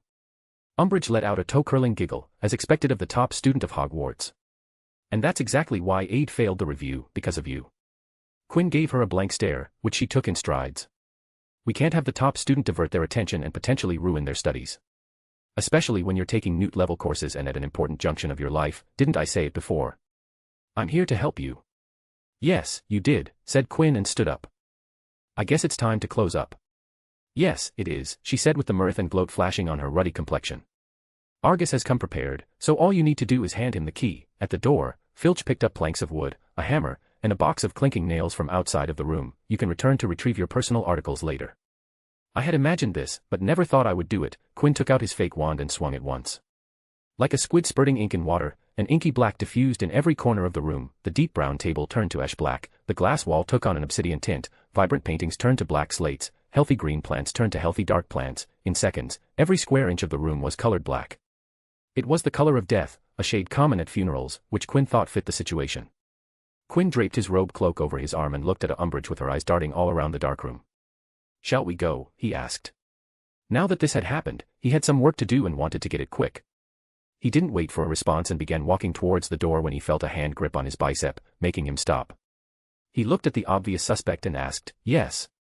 Before we go, I would like to see what's inside." Quinn followed Umbridge's gaze and saw that she was looking at the black workshop door. He looked down at the shorter woman, and a few seconds passed in silence. "No." Umbridge jerked her back at Quinn, her grip tightening around Quinn's arm. "My apologies, but I might have listened incorrectly. Did you just refuse?" Yes, Quinn nodded, you're not going inside. I hope you understand what is happening here, Mr. West, but aid is disbanded. I demand. He ripped his hand out of her grasp. I refuse. Umbridge's hand slowly rose up to her chest as her eyes turned cold and hard. I order you to open that door right at this moment. As I said before and now will repeat, I refuse, said Quinn flatly. A deafening silence enveloped the room, and mixing with the black surroundings, it descended into a room one would instinctually avoid. Umbridge turned her chin up at Quinn, and her lips curled up into a plastic smile. Detention for you, Mr. West, and this time you aren't getting away. Be that as it may be, you're not getting through that door, said Quinn. Got her. Umbridge held her wide from her body, and with her chest thrust out, she walked to the workshop door. She took out her wand and was about to cast an unlocking charm when she saw that there wasn't a lock on the door, just a door handle. She grabbed it and tried to open the door, but neither push nor pull conceded her entry. She turned to Quinn and was about to ask when she saw Quinn's blank stare, and her words died in her mouth. She cleared her throat and stood taller. We'll just have to come here later and employ a forceful method to enter. I am looking forward to finding what you attempt to hide. I hope it's not something illegal. She was met with silence. Well then, Umbridge turned her wrist to look at her watch. It's already time. She looked up at Quinn. We'll be starting your month-long detention today and right now. Quinn shrugged half-heartedly. If she wanted to give him what he needed, he wasn't going to stop her. Scene break. The west corner of the 5th floor of Hogwarts was traveled to by students when they wanted to visit the aid office and otherwise remained a part of the castle devoid of people because of no active classroom in the vicinity. This was the reason why Quinn was so elated when Flitwick had assigned him the classroom for the office, because he knew if aid was successful, then a part of the castle would be landmarked and defined by aid. So it surprised Umbridge and even Quinn that not even halfway through the west corner, to see an entire crowd of Hogwarts students clogging the entire hallway. There were uniforms accentuated with blue and bronze, those with red and gold, numerous with yellow and black, and even green and silver. There were ghosts that flew in the air. Even the Chaos Agent Peeves the Poltergeist was in attendance, uncharacteristically silent under the dead gaze of the Bloody Baron. Quinn's eyes caught the group of professors standing at the head of the crowd, and in that group, he saw his head of the house, Phileas Flitwick, clutching a familiar parchment in his hands. He immediately understood the reason behind this crowd by seeing Luna, flanked by Eddie and Marcus, standing beside the professors. It brought a broad smile to his face, which he made no effort to hide. They needed to know that everything was fine, especially those who he taught in secret at least once a week. He did his best to communicate that all was well. What is this? Said Umbridge, stepping forward. Why has this crowd gathered here? The big man himself, with his colorful robes and long white beard, stepped forward out from the crowd. We heard that you disbanded aid. Is it true? Said Dumbledore, asking for the group. Yes, said Umbridge, still confused why the entire school was gathered here. I have decided that aid takes too much of Mr. West's time, thus a risk to his academics. Is that so? Said Dumbledore, glancing at Quinn, who stared back at him, the smile still present on his face. He looked back at Umbridge and spoke. For 4 years, this being the 5th, Mr. West has operated aid to great success without ever letting his academics slip. In fact, as you as his professor must know that he's the brightest of his age. He pointed at the mob behind him. This crowd here has gathered here because Mr. West with his work at aid has touched everyone in some form or another. They have received help at his door, no matter how old they are, no matter what houses they belong to, they have never been turned away. For the students, can you also reconsider your decision and reinstate aid? Umbridge breathed a resigned sigh. I'm moved by this show of unity by the school, but at the same time, I feel pity because the support you have gathered is focused on the wrong person. The entire crowd muttered in confused discussion at her words. What did she mean by focusing on the wrong person? Flitwick stamped forward, and his lips curled into thin lines, showing teeth. What are you trying to say by that, Dolores? His voice screeched. I'm simply trying to state that when I asked Mr. West to show me what is behind a closed door in his office, he refused to comply with orders of both a professor and High Inquisitor, even after I gave him repeated chances to revert his stance, but alas, it was to no change. She glanced behind and stared Quinn down. He must be hiding something that he's afraid of showing me because he realizes that it's wrong and unethical, and that's why I had to make the difficult decision of giving him detention, which pained me a lot because Mr. West indeed is the brightest of the ones I have taught. That is why I hope that the disbandment of aid would set him on the right path. It's for his own good, or so I think as his professor, concerned for his future. Quinn continued to smile without a change in expression, and everyone saw. It made many wonder if Quinn was indeed hiding something behind that glass wall of his. No one knew, sans a select few, what resided behind it, and his apparent refusal to reveal was indeed a sign of guilt. Mr. West, said Flitwick, let's go right now and see what's behind the wall. It's okay. I won't let anyone take advantage of you, so please be fearless and let's make it clear that you have nothing to hide. Quinn matched eyes with his head of the house. Thank you, Professor, but I apologize, I'm not willing to share what's in my workshop. Mr. West. But Quinn shook his head. He had already decided. No matter what happened here, he wasn't going to change his position and keep on course. Dumbledore said, "Mr. West, are you sure about this?" "Yes, Headmaster, I am sure," said Quinn. Dumbledore sighed. "I see, then there's nothing we can do." There was nothing he could do here without Quinn's cooperation, but there was something he couldn't do. He turned to Umbridge. "Professor Umbridge, I wish you luck in your disciplinary actions and hope whatever you find is harmless, personal items that Mr. West isn't comfortable sharing. We would be waiting with bated breaths to see whatever you come up with." Umbridge stiffened, body and all, only momentarily. She regained composure but couldn't stop her smile from twitching.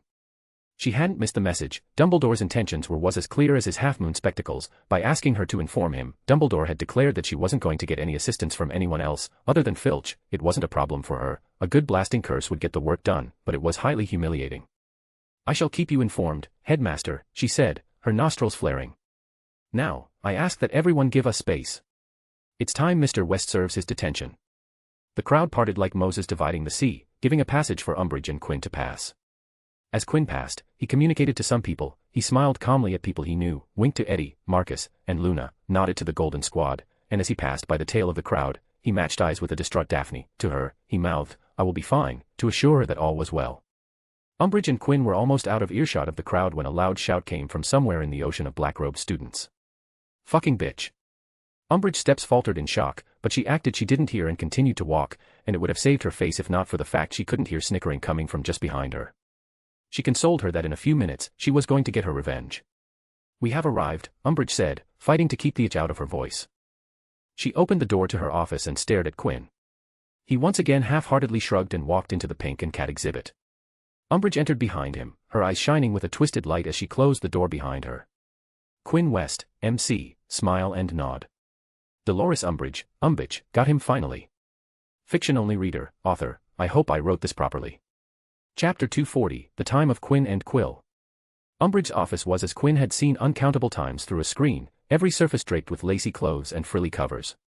It had the same overwhelming scent of peony flowers that he had to cover his nose away from while on his few visits to the office.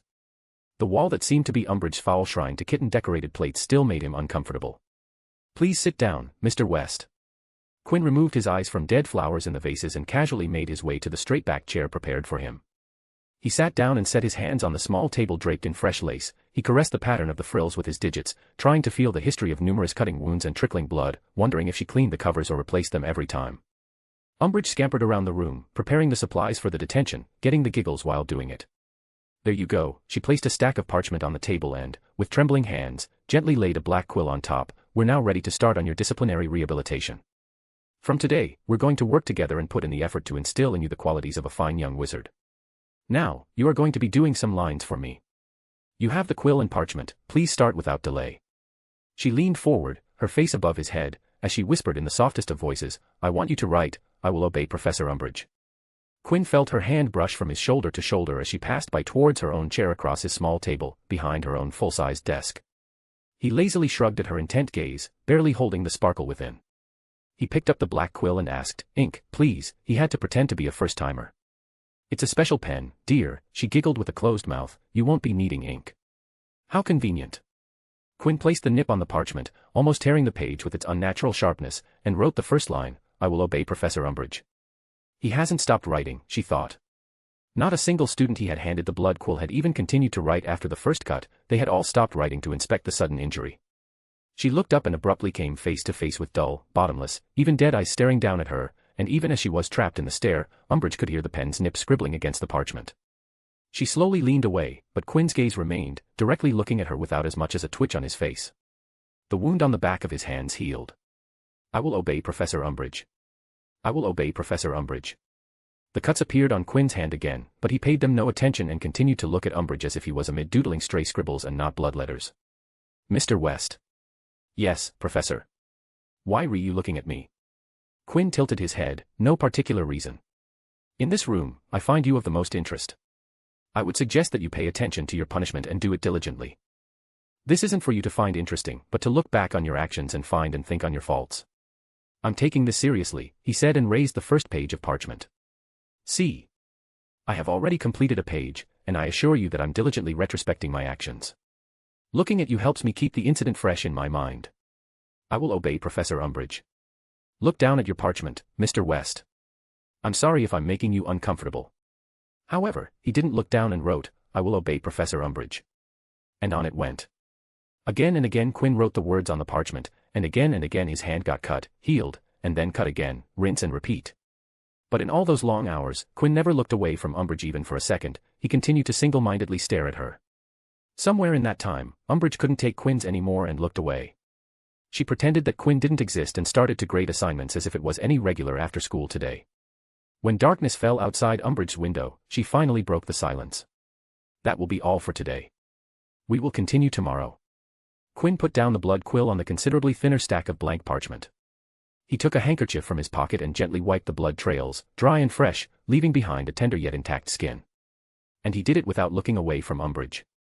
After that, Quinn stood up and left without saying a word in reply.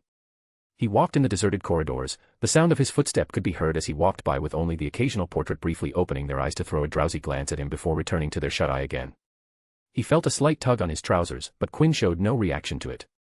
He felt the tug crawl up his leg, then on his shirt, up at his shoulder, and finally, Quinn raised his hand up to see a pink cube with spider legs crawl around his arm's length, making its way to his palm. It did a swivel on his palm, like a cat would do in its resting place, before retreating its spider legs and making his palm its new home. Good job, little fellow, he smiled. I think a Potter and a West with a long string of young children would be enough, don't you think? Scene break. What followed the next day were looks of pity. Wherever Quinn went, he was met by sympathetic head tilts and nods, words of comfort, and all sorts of consolation gifts. This is freaking hilarious. Eddie cackled at Quinn, who held an assortment of chocolates from Zonko's, given to him by a pair of Hufflepuff girls. Hey, Quinn, listen, are you sad that your toy box got taken because you were naughty? Do you want sweets to cheer you up? You have a lot of them waiting for you on your table back in our room. Quinn openly stared down, rapidly blinking at the box of chocolates. He was at a loss for words. What sort of brazen gall was this? Had the brains of Hogwarts students melted due to lack of intellectual challenge? They gave him chocolate. Him. Quinn West, the MC, the master of chocolates. He turned his eyes away from the chocolate box to Eddie, who was hunched over with a hand on a wall, wheezing his guts out. Oh, shut up. Quinn said, and got in response a raised finger, asking for a minute, in which Eddie proceeded to laugh louder, after which he walked over while wiping a tear. I haven't laughed this much in such a long time, he said and patted Quinn's shoulder. Thank you, mate, that made my week. Give it a rest. It's not that funny. So you do believe it's a little funny? Quinn clicked his tongue. Today wasn't his day. Ah, hey. Quinn, there you are. Quinn turned back to see Tracy and Daphne walking towards them. It was Tracy who had called to him. Not you two, said Quinn, please, no. Huh, what do you mean? Tracy asked, touching her face. And that apparently broke the dam as Eddie started to laugh with his arms holding his sides. In annoyance, Quinn shot a silencing charm at Eddie, which, while stopping the sound of laughter, didn't stop Eddie Carmichael, who started clapping to express the hilarity he was feeling. What's wrong with him? Asked Daphne. Who knows, said Quinn, crossing his arms, maybe somebody slipped him a laughter potion as a prank. You guys were looking for me, he asked at the end. Yes, said Tracy, well, it's not us but Marcus. He sent us to find you and ask if you'd be attending today's party, by which she meant DA meeting, with your detention with Umbridge and all. Quinn scratched the back of his and sighed, I can't be sure. She kept me till midnight yesterday. Knowing her, she'd do the same again. But please don't let me be the reason for the party's cancellation. You guys enjoy it, I'll see if I can join you. He turned to Daphne, in my absence, I'll ask that you be the room manager for today. Daphne nodded, taking the responsibility in stride. Tracy looked at Quinn and Daphne. She wasn't sure if these two noticed, but they were staring at each other. So Tracy did what a good friend would do and grabbed the still laughing Eddie by the front of her collar. I almost forgot, she said. I have something to do. Eddie, would you come with me? I need your help. You will, thanks. She pulled him along, leaving her best friend and best male friend alone. Daphne broke the silence between them. She asked, how are you doing? Aid has been dear and close to your heart. It's a strange feeling knowing that today I won't go to my office, he said, turning progressively pensive. Turn on the lights, cast a scouring charm before casting the spell to turn all aid cards indicator to show that the office was open, in case someone still have some lying around. That I wouldn't sit in my workshop and do something or give Luna something to do when she comes drifting in. Or that I won't listen to people who would come in with their problem. Daphne stepped closer to Quinn and grasped his hand. Quinn glanced down at her hand and laced his finger through hers, a small smile working its way to his face. Enough about me, Quinn said as they started to slowly walk in their corridors. Let's talk about you. Now that I have some free time, would you like me to tutor you? OWLs are nearing, and if you'd like, we can get together at the library every day, just the two of us. If the proposition was a beautiful and ornate tiara, then the last part was the crowning jewel on it. Daphne had no reason to think, much less refuse. Excellent, Quinn felt that glass was no longer half empty but half full with something important. Starting tomorrow, we'll meet every day at the library. Now, tell me, what's the deal with Astoria? This morning she handed me a letter. Strangely, it only had a cyan solid circle on it, nothing else, not a single letter, just that circle in the middle. Daphne softly chuckled behind her hand. She thought you'd be feeling down and didn't want you to dwell on things, so she made that letter to confuse you. She thought you'd try to find it was and distract yourself. Oh my, when did she get so smart? I thought she had somehow picked up Luna's habits. But I guess I do need to thank her for it. Do you think she'd like sweets and chocolates? I actually have an excess and would like to give some out. They wandered around aimlessly through the corridors of Hogwarts, their hands still intertwined. Scene break. That day passed in a haze of Quinn spending time in his dorm room, doing what he did in his workshop, just in his room. Quinn's second detention started the same way the first one did, except that after 2 hours, Umbridge couldn't handle Quinn's dull and dim eyes boring dead into her every ticking second away as he wrote sheet after sheet with his blood. That's enough for today, she said, glancing at him sideways while keeping her head still. You can leave. I hope you continue to reflect on your actions. Quinn wordlessly nodded, took out his handkerchief, and slowly and deliberately wiped the blood off the back of his hand, still staring at Umbridge, who leaned away from him. Only after Quinn was done did he stand up from his chair, slowly and noisily tucked it into the small table, and then he walked out, closing the door behind him. Umbridge sagged in her chair, dabbing her forehead with her pink handkerchief, but then the door opened up, and she froze to see Quinn standing still at the threshold. Yes, Mr. West.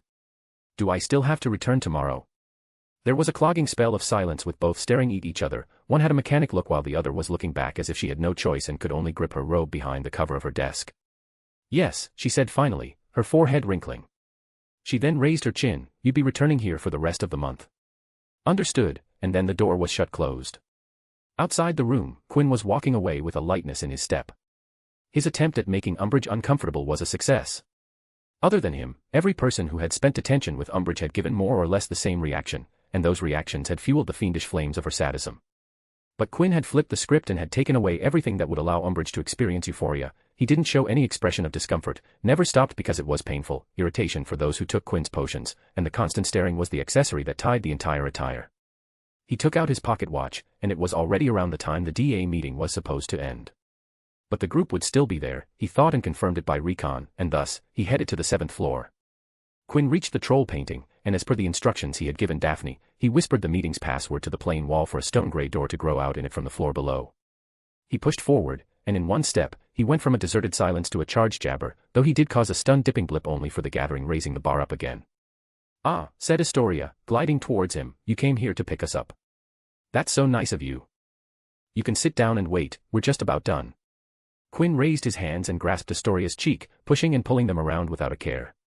What you doin'? Stop. She raised her hands to free her tortured cheeks but was immediately boxed out by Quinn, who continued to make Astoria's head dance.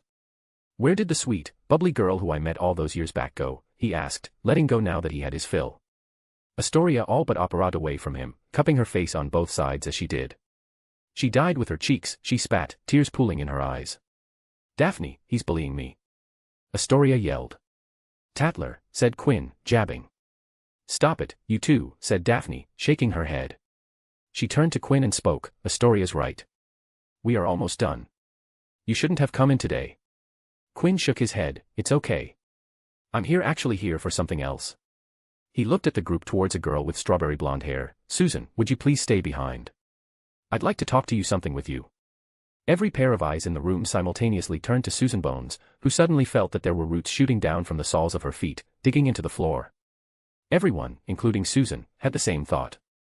The last time Quinn had asked someone to stay back, one of those people had stopped coming to DA.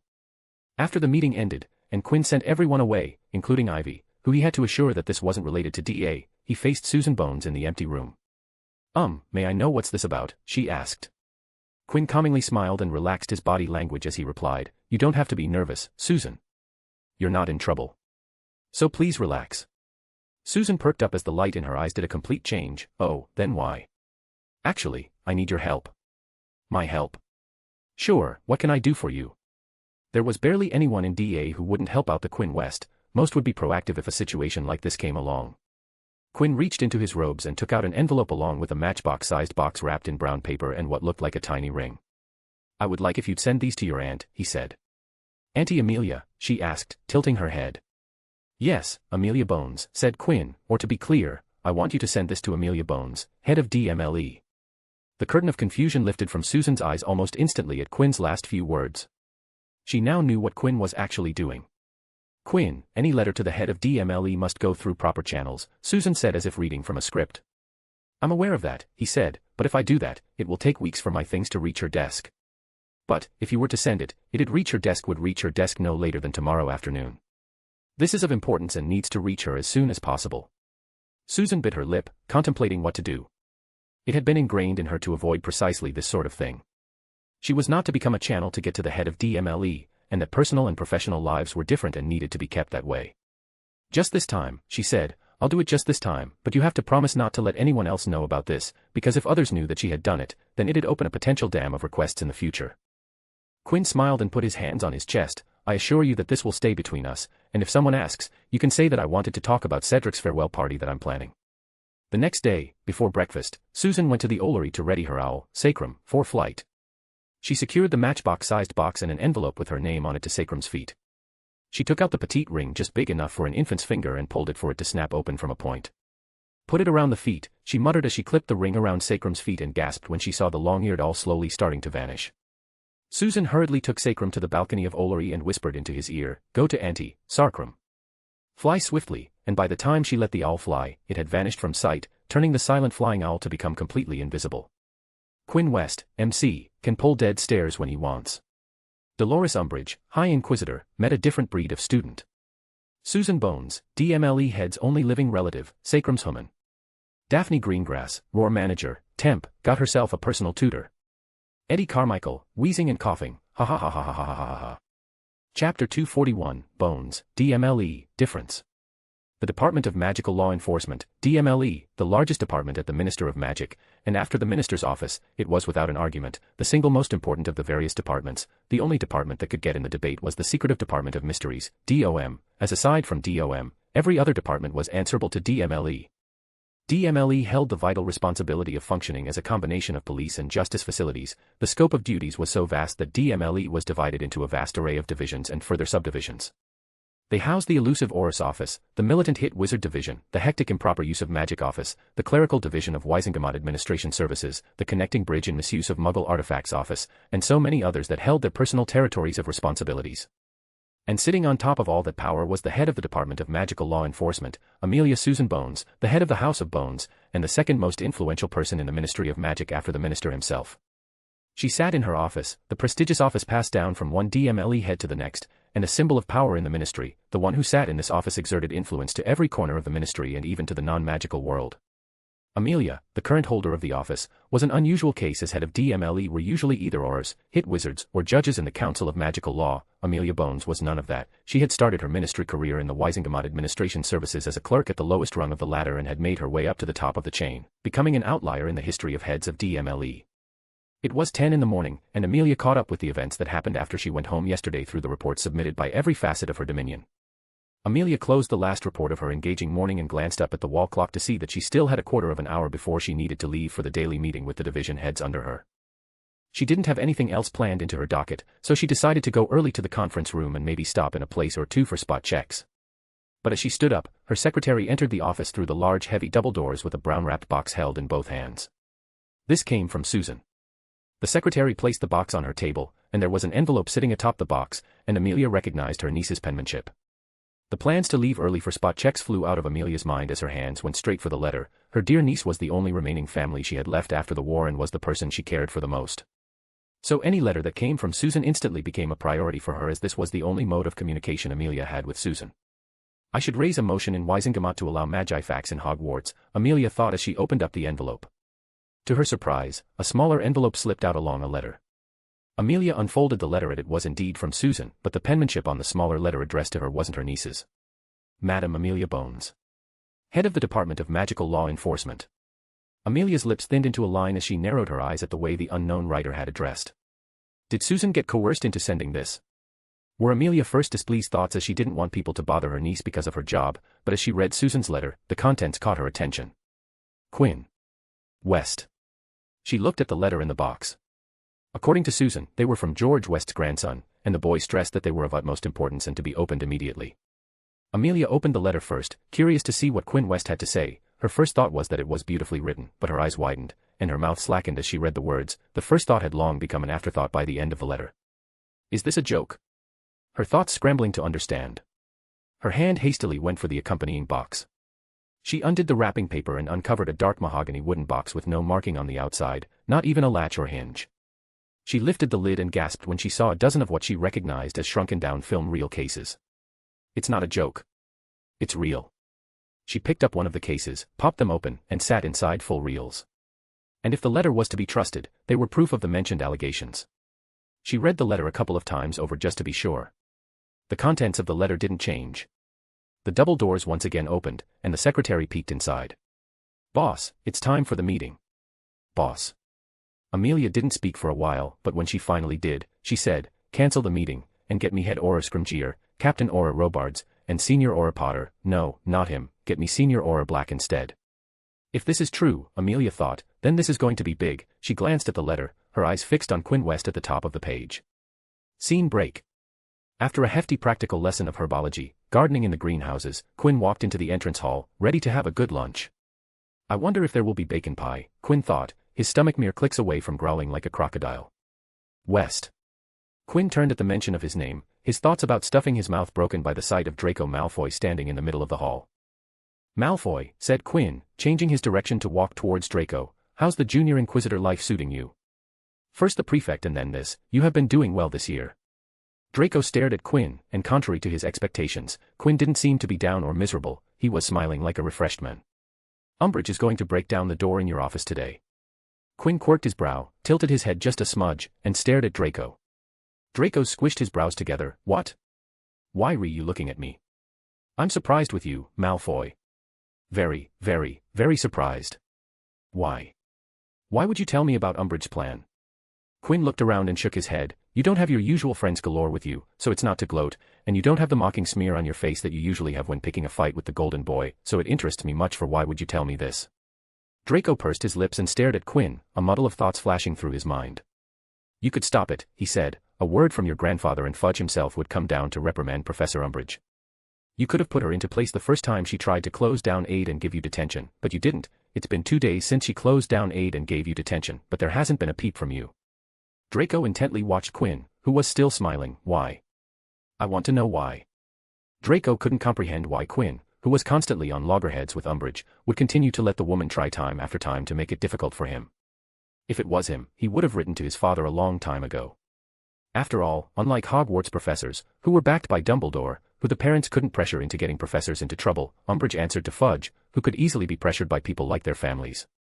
"I'm 16 this year," said Quinn. "What?" said Draco, his tone uncertain.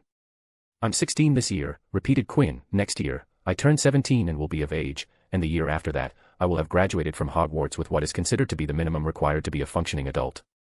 Quinn flicked his hand, and an aid card appeared between his fingers.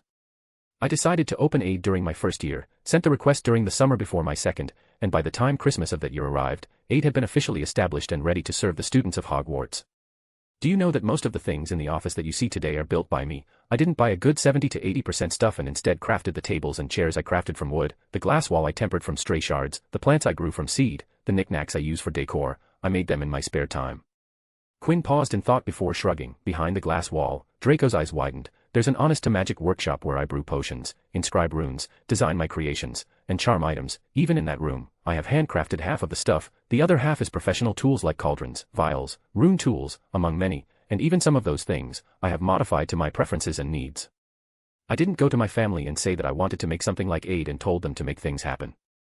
I'm sure if my grandfather tried, I would have a letter from the Board of Governors that I could have used to get started, but I didn't because I wanted to do things on my own. Whatever Aid is today is because I worked hard for it to be so." Quinn sighed. He didn't intend to speak so long. "Don't get me wrong, I've relied plenty on my family's name. There are things in my workshop that a typical middle-class family wouldn't even imagine buying for their children. The Quidditch tournament wouldn't have been so big if my name wasn't West, and Wests weren't what we are today. The point I'm trying to make is that I considered myself to be a self-made man.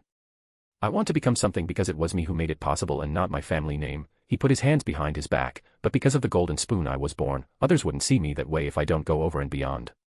Quinn came into this world not knowing the reason, but he got something he never thought existed.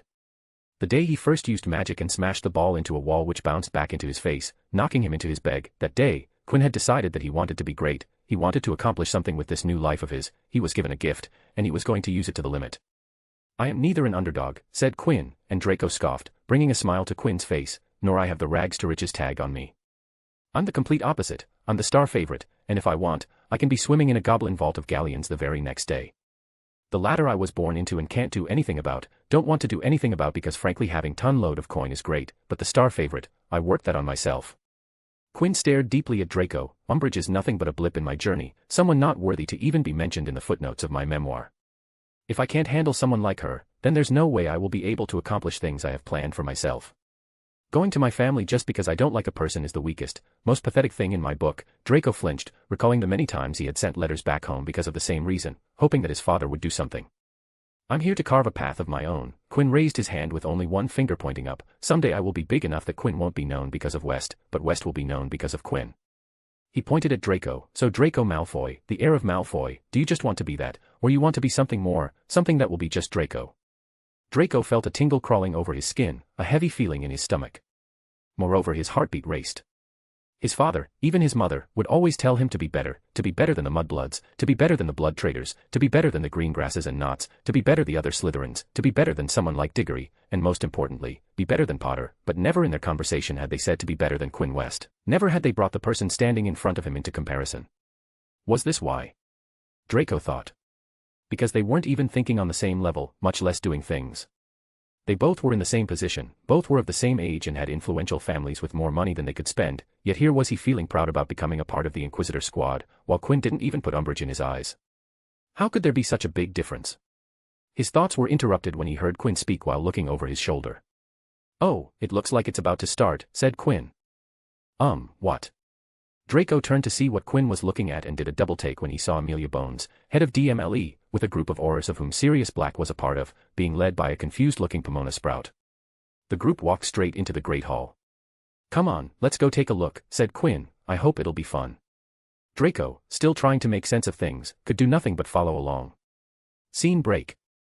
If not for the fact that she was here on important DMLE business, Amelia would have loved to take a leisurely stroll around Hogwarts, visiting the castle after such a long time. She would have loved to talk to her old head of house but had to pull on her professional face and ask her to lead them into the Great Hall. There she would have again loved to sit and talk to her niece, but here she was walking towards the staff table.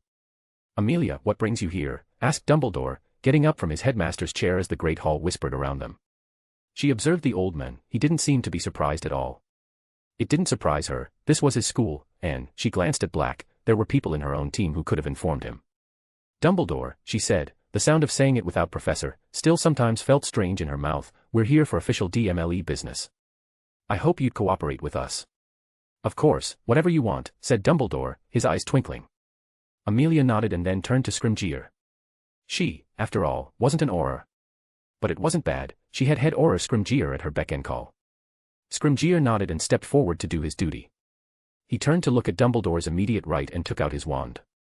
Dolores Umbridge, for in suspicion of owning a highly illegal dark item, 29 counts of child endangerment, and 29 counts of child abuse, you're hereby under my authority as the head Auror placed under arrest. I ask you to surrender your wand willingly, or we will be forced to strip it away from you. Then stand up, with your hands visible, and come around the table to be cuffed. The Great Hall exploded. There was so much noise that people with sensitive ears had to cover them to stop the pain. Students and professors alike stood up from their places and chattered away about what the hell was happening. But cutting through the noise like nails against blackboards was Umbridge's shrieking shrill voice as she stood up, turning all sorts of red. What? How dare you? I will have your head for this. Do you know who you're talking to? I'm the senior undersecretary to the minister, just wait till Cornelius hears about this, you'll be packing by the end of this day. Dolores, Amelia interjected, her face flat, don't threaten my subordinate. You have no power over him, Umbridge froze. Now come over peacefully, or I will have you stunned, bound, and wand stripped in front of the entire Hogwarts, said Amelia, so what it will be. I have no problem either way. Listen here, Bones. Do it, said Amelia, cutting off Umbridge. A red-hot stunner hit Umbridge at aura force, knocking the pink toad into her chair, which because of her weight, tipped and tumbled back, falling onto the ground with Umbridge still on it. Amelia looked unbothered. There's that. Let's get her cuffed and bound. Don't wake her up, she'll just scream bloody murder. Sirius grinned and saluted. Yes, boss. Amelia turned to Dumbledore. I apologize for the commotion. My men and I will clear out as soon as possible. But before we do, can you show us to her office? We need to collect evidence. Of course, anything for the auras, said Dumbledore, serenely smiling under his beard. Scene break. Draco watched with his face bulging eyes as everything took place so suddenly. 1 minute he was talking to Quinn, the next watched as Umbridge got a stunner shot to her face. Nicely done, don't you think?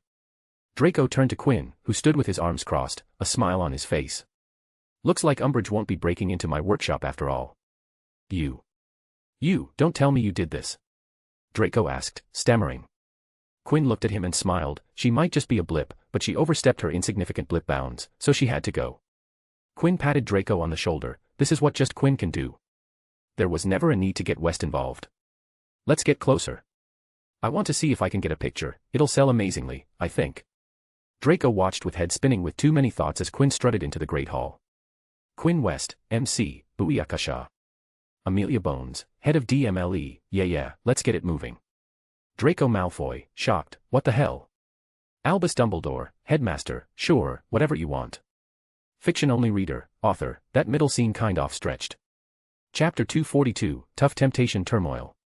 A small kindling of green flames burned on a dark stone floor.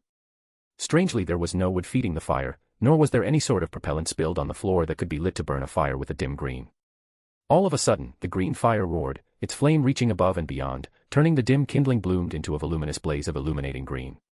Out of the wisps came the figure of Quinn, the tongue of green licking his body as he walked out of the fireplace.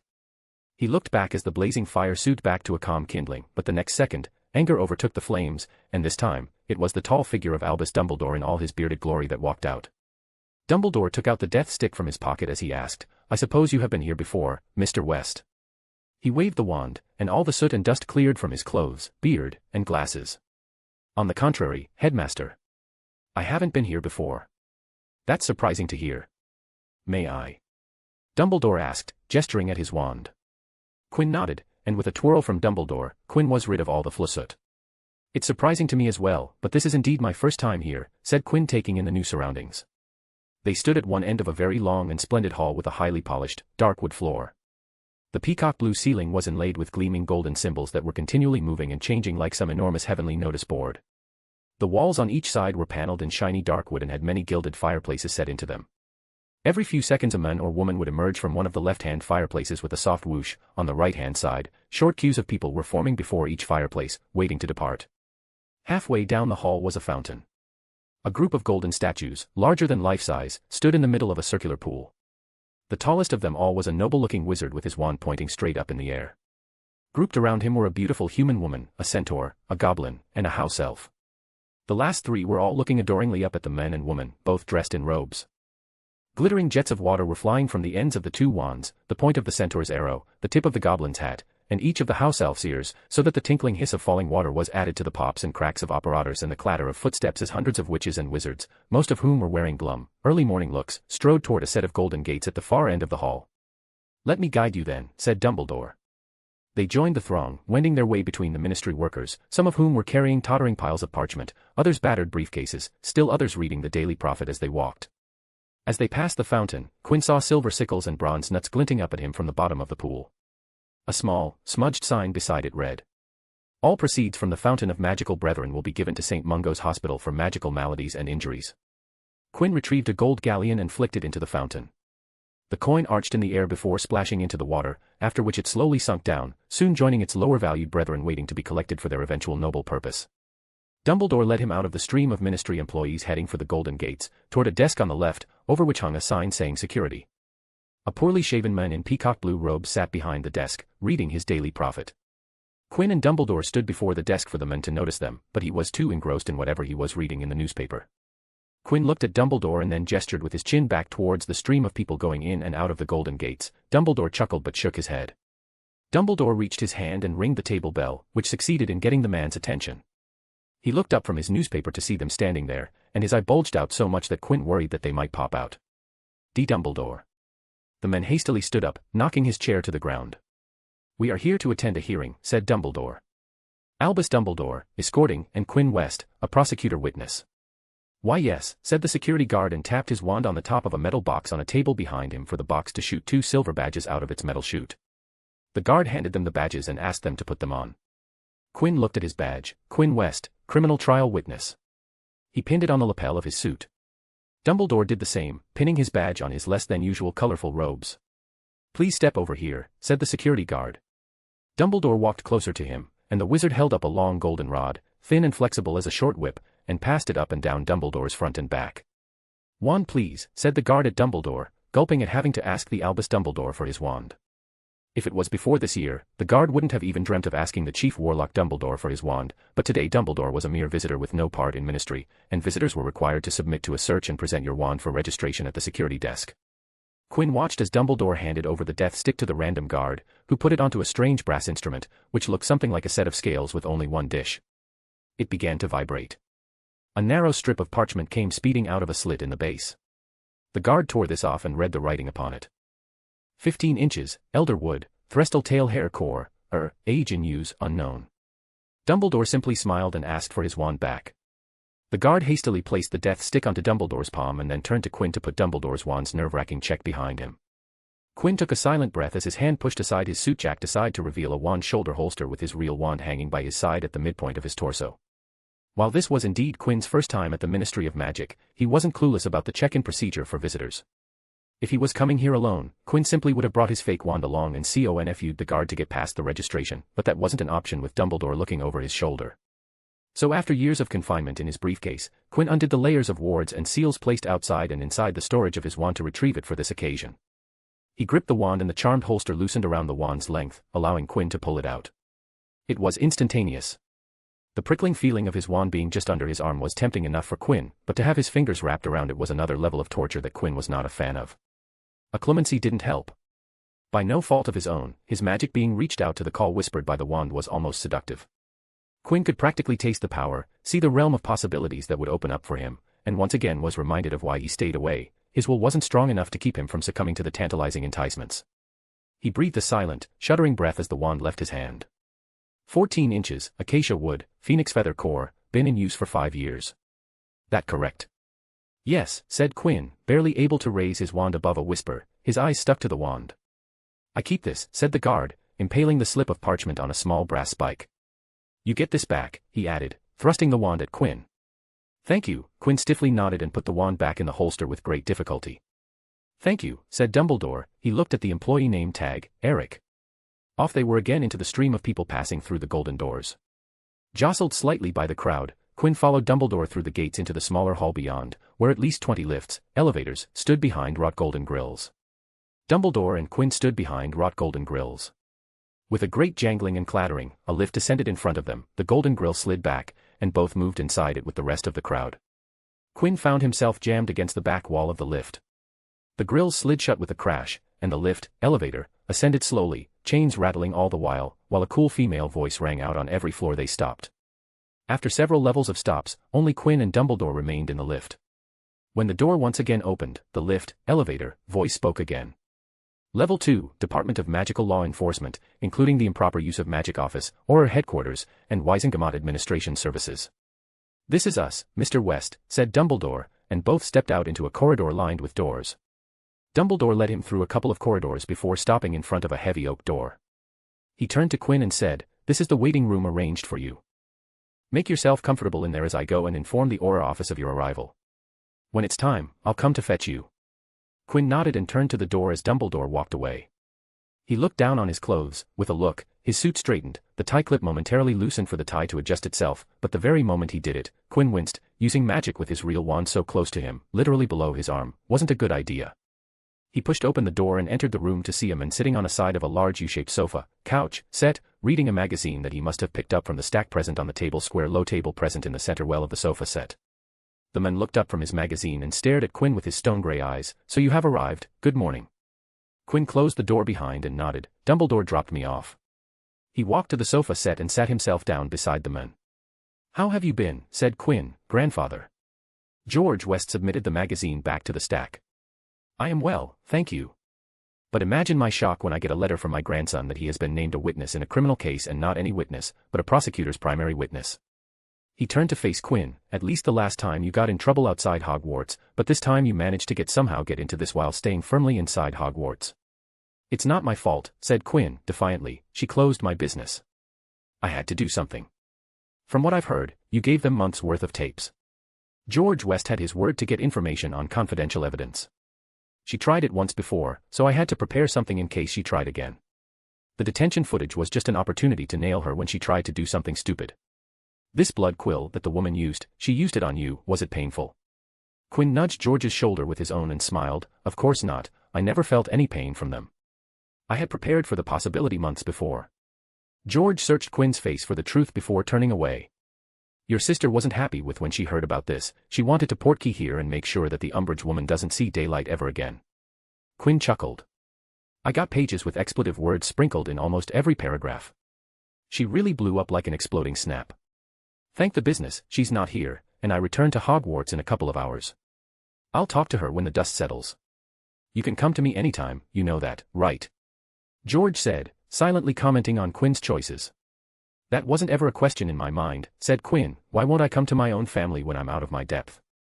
George nodded. Anything else you'd like to tell me? He asked. Well, I have been, how should I say this, well, courting, as someone of your age would say, I have been courting Daphne Greengrass. In short, I'm dating Daphne Greengrass. Oh, said George, oh, is that so? Well, I hope everything's going jolly, I suppose, dating as they say these days. Yes, everything's going well. The grandfather-grandson duo had breached this subject a couple of times before, but now that had indeed happened, neither knew how to continue. The waiting room door opened, and a man dressed impeccably in a black two-piece suit, white shirt, and black tie came inside. Mr. West, the trial's about to start, said the man before looking at Quinn and nodding. Quinn stared at the man for a moment before recognition struck him. You're Lucas Norgard, said Quinn, from Limax Group. The now identified Lucas, along with Axel Thorne and Neil Aggard, was one of the 3 founding members of the Limax Group, the West-owned private security group, or to put it simply, a magical mercenary group. I'm surprised you remember me, said Lucas. We only met for less than an hour when you visited Denmark. Quinn stood up and shook Lucas' hand. I have an excellent memory. I suppose you're here as grandfather's bodyguard. Indeed, I've taken on Mr. West's detail as the point of his personal security. It was tradition for the 3 founders to spend some time with George every year, so every year, one of them would spend a month in George's personal security detail. It not only helped them keep a solid connection with George, but they were able to meet other people and get new clients and contracts. George West, after all, sat around with many high-profile individuals. Then, I'll see you after the trial, Quinn, George said as he got up, and remember that you don't have to answer any question you don't like. Keep your calm, and you'll be fine. I'll be watching, so no need to be nervous. After that, Quinn was left alone in the waiting room.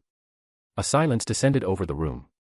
He waited for half a minute before he hastily stood up, all but ripped his suit jacket off him, and removed the shoulder wand holster of his body. He picked up his suit jacket, removed an expanded pocket that he stuck to the inside of his suit jacket this morning, and stuffed the wand holster inside the pocket. Only after doing that did Quinn take a breath of relief as he slowly paced up and down the room. After he felt the worked-up energy calm down, Quinn sat opposite his suit jacket, his elbows resting on his knees as his entire body slouched forward, his eyes focused on the ground, away from the suit jacket. Leaving him alone in a room with his real wand was a bad idea. No one knew it better than himself. He wasn't used to this, he never was. The reaction that a magical focus perfectly attuned to himself brought out of him was the reason Quinn had locked his real wand away. After years of not experiencing the feeling, Quinn was reminded of how it felt. His memories didn't do the real thing justice, and it wasn't even close. The problematic part was that Quinn didn't know what to do about it. Getting rid of it wasn't an option, Quinn thought, not with what was brewing on the horizon. The door once again opened. Mr. West, it's time. The barrister has started to present the evidence. Mr. West, are you all right? Said Dumbledore, seeing Quinn with his head down, his suit jacket thrown messily on the sofa. Quinn didn't answer. He got up and walked to the other side of the sofa, picked up the suit jacket, put it on, and smoothed out the creases. Dumbledore watched as Quinn turned towards him with his eyes closed before taking a deep breath and opening his eyes. The usual smile appeared on Quinn's face as he said, "Let's go, Headmaster. It's time to bury a toad." Quinn West, MC, opportunity may knock once, but temptation leans on the doorbell. Albus Dumbledore, Headmaster, also a witness for the trial. George West, grandfather, short cameo. May make one next time as well. Lucas Norgard, Limax Group, I made a brief appearance in chapter 125. Fiction-only reader, author, this chapter sort of jumped at me, and I couldn't ignore it. Also, please don't confuse this with Sin Quinn. He doesn't fear that if he picks up, he will go haywire and start shooting spells without care. No. Quinn fears that if he picks up the wand, he will get the taste of the good stuff, and won't be able to put it down ever again. Is he right in his fear? Maybe, or maybe not. He might be right and his wandless progress take a hit if he picks up the crutch, or maybe it's all a thing in his head, and nothing will actually happen.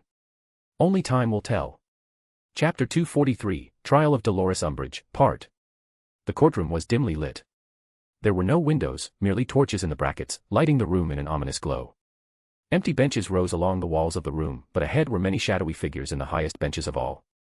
They had been talking in low voices, but as the heavy door swung open and Dolores Umbridge entered the courtroom with two aurors flanking her, the room fell into silence. A callous male voice rang across the courtroom. The accused, Dolores Umbridge, has arrived. Cornelius. Umbridge broke forward towards a section of the benches, looking up at the Fudge, who currently had a complicated expression on his face. You have to stop this, Cornelius. These imbeciles have got it wrong. The thick unchained manacles around Umbridge's wrists forcefully drew her hands towards her back, where little clasps locked together to restrain Umbridge's hands together. The escorting aurors grabbed Umbridge by the shoulders and dragged her into the chair in the middle of the room while Umbridge cried indignantly. Metal chains rose from the feet of the stone chair and wrapped her arms to the armrests. The accused will maintain decorum, or she will be found in contempt of the court. Umbridge, however, didn't seem to be listening. She desperately wanted to speak with Fudge. He hadn't visited at all since she had been arrested. Cornelius.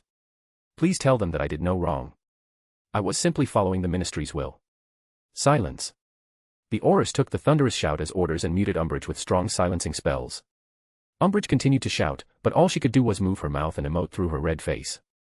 The 50 people in the courtroom, wearing plum-colored robes with an elaborately worked silver W on the left-hand side of the chest and all staring down their noses at Umbridge, some with very austere expressions, others look of clear disgust, while there were looked on with rosy faces and bemused smiles.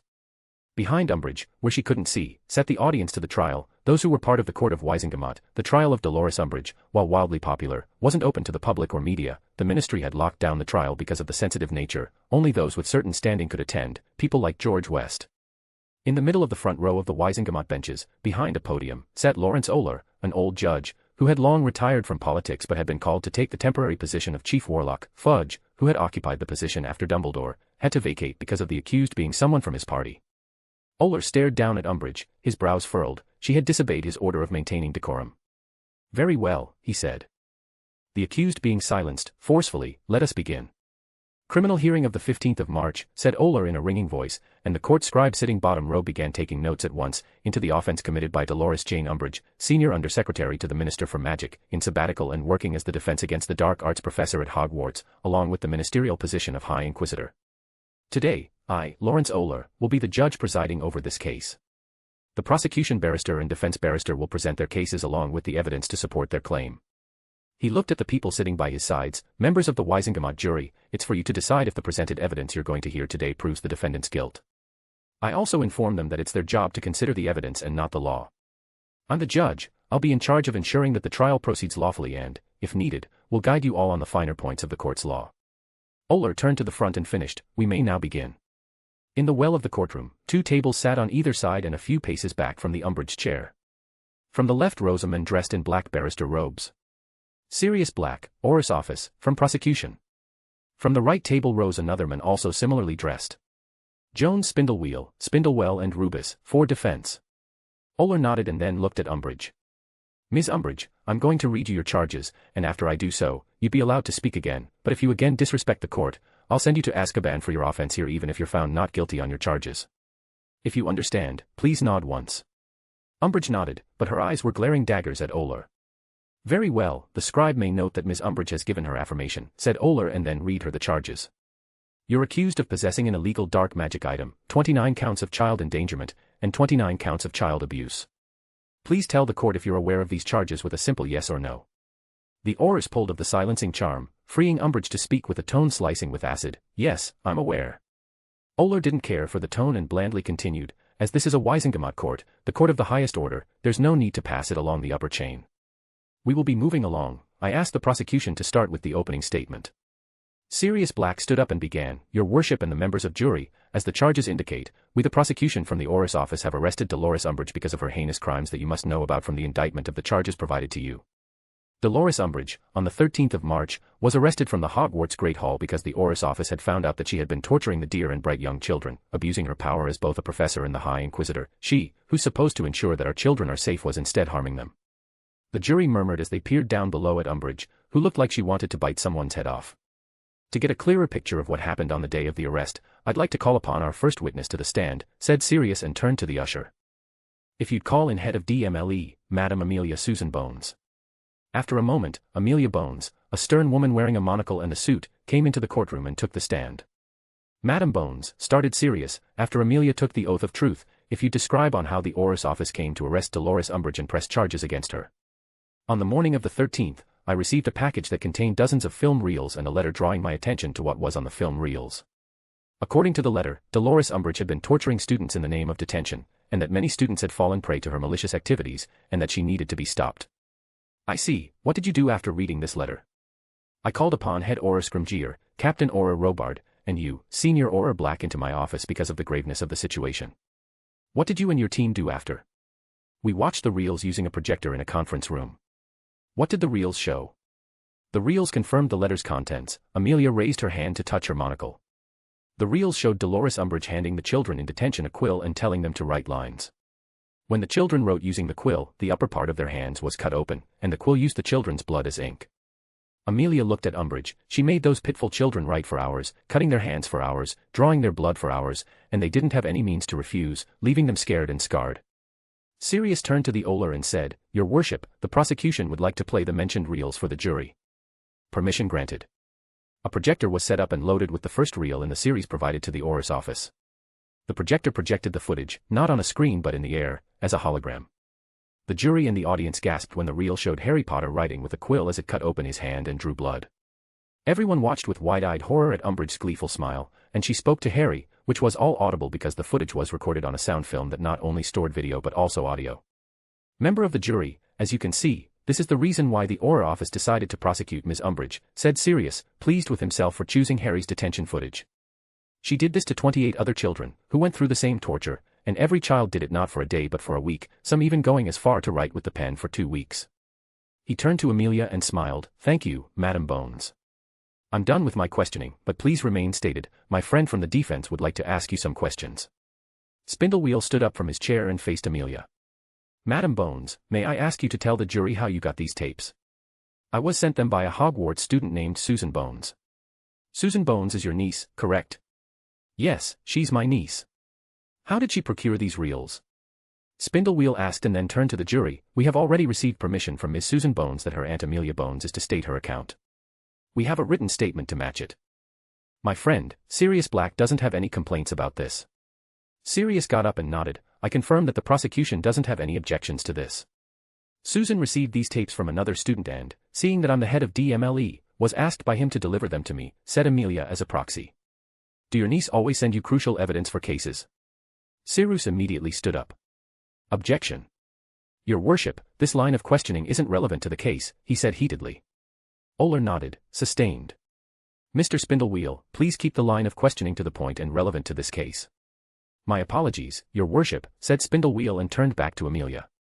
Madam Bones, when did you decide to go arrest Ms. Umbridge?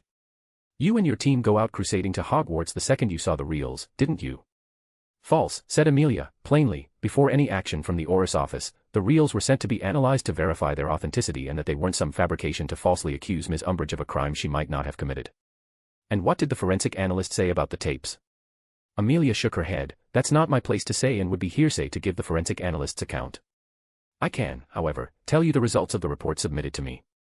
Spindlewheel narrowed his eyes while Amelia looked up at him, confidence shining behind her monocle. She wasn't going to fall into his trap. A witness was only allowed to present their side of the account, and saying others' accounts was hearsay and, if done repeatedly, could be a blow to the witness' credibility as it became unclear if they were telling their or someone else's account. I see, said Spindlewheel, then what did you do after? Oler cut off Spindlewheel and spoke to Amelia, for the better understanding of the jury, would you please state the results of the forensic report? Yes, your worship, said Amelia and then turned to the jury she'd be otherwise a part of. The result proved conclusively that the footage recorded on the reels was 100% authentic without any signs of magical alterations or fabrication. Thank you, said Oler, jotting down his personal notes. Please continue. Spindlewheel silently sighed. He didn't want the jury to directly hear that the tapes were genuine articles. But there was no use of dwelling on such things. He had to move along. Madam Bones, it surprises me that you personally went out to arrest Miss Umbridge. I didn't know that head of DMLE had started to take part in arrests, he asked. The case was serious enough that I decided to go along for this particular one, said Amelia, but her voice softened as she continued. I also wanted to make sure that my niece was all right. She hadn't written if she had been part of those detentions, and I couldn't watch hours worth of footage. The aunt part of me couldn't sit still. I had to see my daughter. Yes, she said daughter. Spindlewheel narrowed eyes, glanced at jury, and spotted some nods and approving whispers. He looked back at Amelia, and there was a smile in her eyes. Damn it. Thank you, Madam Bones, he said. That'd be all from my side as well. She needed to go before the jury began to tilt towards the prosecution. Amelia got up, bowed to Oler and the jury before leaving. Sirius got up from his chair, poker-faced, but inside, he was doing backflips. Your worship, next we'd like to call upon Captain Aura Gawain Robards to the stand to tell his account of the arrest.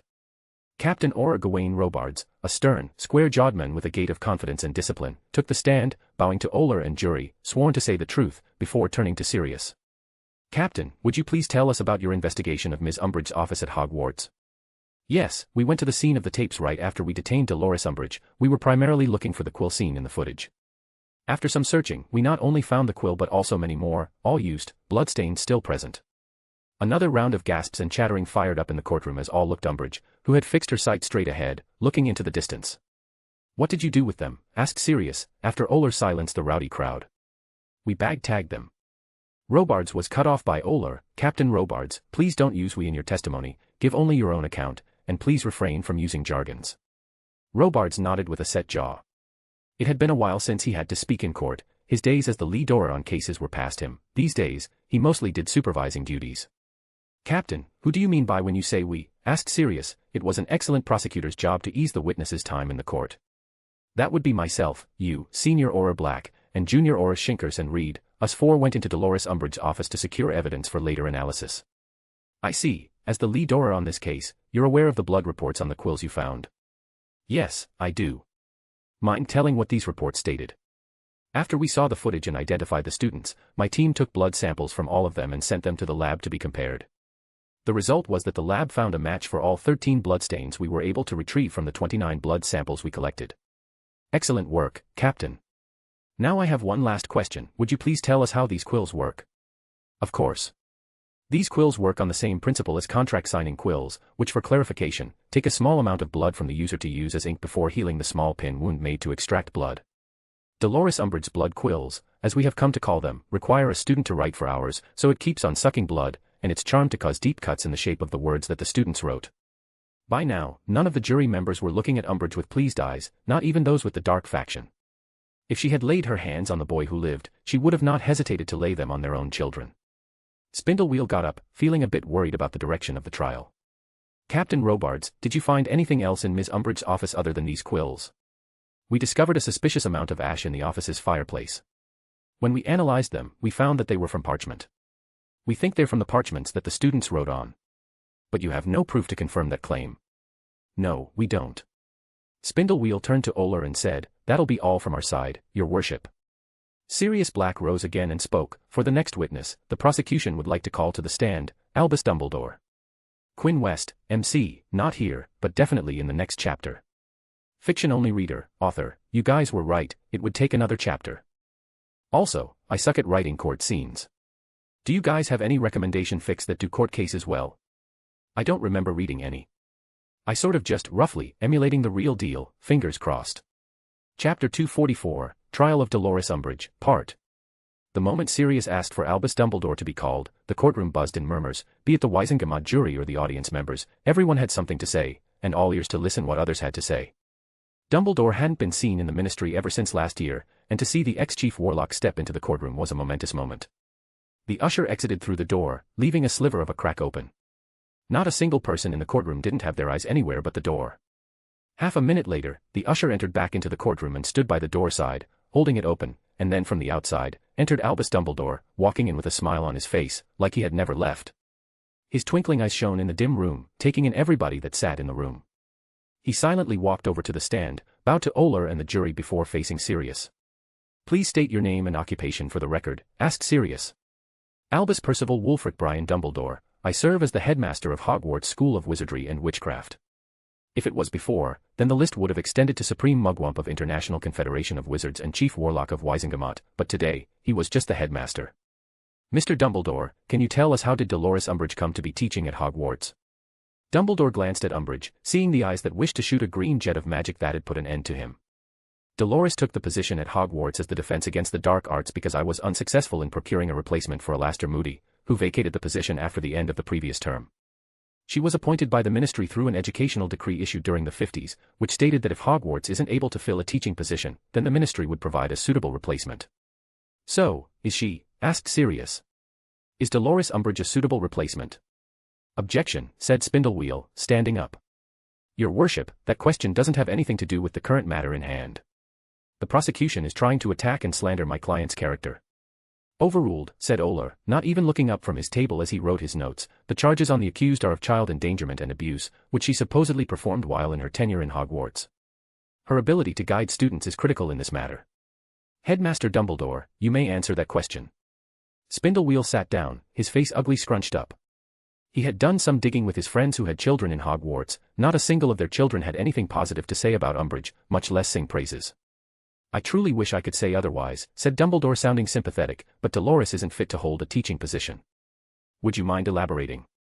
"She eliminated the practical portion from Defense Against the Dark Arts, which renders the subject moot as its core aim is to teach students to defend themselves, and learning theory without practical lessons is not the way to approach the subject. Even if somehow, students were able to learn the subject, which I repeat isn't possible, Dolores replaced the curriculum with asinine material that is a black spot in the name of education." "Objection." Spindlewheel got up once more and spoke to Oler. "Your worship, the decision to change the curriculum and eliminate the practical portion of the subject was a ministerial decision, and my client was only following the orders of the ministry. Mr. Dumbledore is trying to put unjust blame on my client, and because of that reason, I suggest that Mr. Dumbledore be disqualified as a witness." Spindlewheel was Umbridge's barrister, not the ministry. His aim for this trial was to get Umbridge out of trouble, or at least make it so that she came out relatively unscathed. If he had to bury the ministry in the process, he would do it. Fudge's bloated face went red in his seat. He could feel the stares on him. It wasn't entirely his decision. Fudge thought. It was Umbridge who had suggested that to him, but he couldn't say any of that as it was his signature that went on the orders. He looked up at Umbridge, but she refused to make eye contact with him. Oler tapped his digits on his table, thinking about Spindlewheel's appeal. After thinking for a few moments, he told his decision. "Albus Dumbledore's statement about the accused's teaching abilities is not going to be included in this trial, but the court isn't going to disqualify him as a witness. The prosecution may continue with Albus Dumbledore." Sirius pinched his lips together for a brief moment. He wanted the responsibility of education degradation in Hogwarts and had thought that Spindlewheel would let it pass, thinking that he might have some contact with Fudge, but it seemed that Spindlewheel was firmly on Umbridge's side. No matter, thought Sirius, it might be a small bump in the short term, but in the future, they could nail Fudge because of the blame now falling upon him. "Headmaster Dumbledore, did Dolores Umbridge ever come to talk to you about protesting the change in curriculum?" asked Sirius. "No, she didn't." Sirius glanced at the jury but didn't expand on it. Sometimes, it was better to let things sit and let people make up things in their minds. "As the headmaster, what can you tell us about Dolores Umbridge's influence at Hogwarts in her position as the High Inquisitor?" Dumbledore paused and thought before answering. "Dolores, in her position as High Inquisitor, issued more than 60 educational decrees over the span of months, and using those, she had created an environment in which it was problematic to defy her. If a student wanted to complain about a professor, they needed to go to Dolores, meaning that if some had to register a complaint against the professor of Dada to the High Inquisitor, they wouldn't because they are the same person. Every single educational decree ever issued restricted students in one way or another, not one did give students more freedom or benefit from what they had before Dolores stepped into Hogwarts. I would also like to say that if it wasn't Dolores' fault for ruining Dada, then it was 100% her fault that I got multiple requests from my students about dropping Muggle studies as one of their subjects because Dolores restricted Professor Lily Potter from teaching anything outside of ministry-approved material, and I would like to point out that she accused Professor Potter, a Muggle-born, of teaching make-believe things about our Muggle counterparts. She also blatantly disrespected Professor Phileas Flitwick, a half-goblin, when she banned books by half-breeds. Professor Phileas Flitwick is a master of charms and has published many academic books which enhance the value of the Hogwarts library, and by introducing that decree, she made him feel not welcome in what has been his home for decades. Dumbledore's voice had turned passionate when he had started to talk about his professors. Sirius, who listened to Dumbledore speak, smiled. If there had been any damage to Dumbledore's credibility because of his previous statement being thrown out, then he now surely had recovered it. "Thank you, Headmaster Dumbledore," said Sirius and turned to Spindlewheel. "Defense can cross-examine the witness." Spindlewheel stood up from his chair and spoke with his eyes on some papers laid on his table. "Mr. Dumbledore, I don't have much to ask you, but I do want to talk to you about a particular incident." He raised his head to look at Dumbledore. "Would you please tell the jury about the incident in which you assaulted Miss Umbridge by transfiguring her into a sock?" A silence zoned down into the courtroom as everyone looked between Dumbledore and Umbridge. Dumbledore had turned Umbridge into a sock. They didn't know about this, which boggled everyone's mind because it was Umbridge, and the woman would have chewed him to the bone by now. But here they sat, listening to this for the first time. "What would you like me to tell about it?" asked Dumbledore, his speech unhurried and stance open. "Why did you turn Miss Umbridge, along the two Aurors who were accompanying the minister, into socks?" Fudge closed his eyes, cursing his past self who thought it would be advantageous to be a part of Wisengamot jury today. Now he had to sit here under the eyes of his peers, without being able to leave. After today, one thing was for sure, people would look at him, the minister, differently. Amelia, on the other hand, was already looking forward to going back to her office and ordering the two Aurors who had been assigned to the Fudge, and asking them why she wasn't informed about this, then further asked them if they would be like to be booted from the Auror Corps. "The minister threatened to have me arrested because I asked him to leave. He ordered his Aurors to arrest me, and I felt threatened because of my wand not being near me," said Dumbledore with a lack of urgency.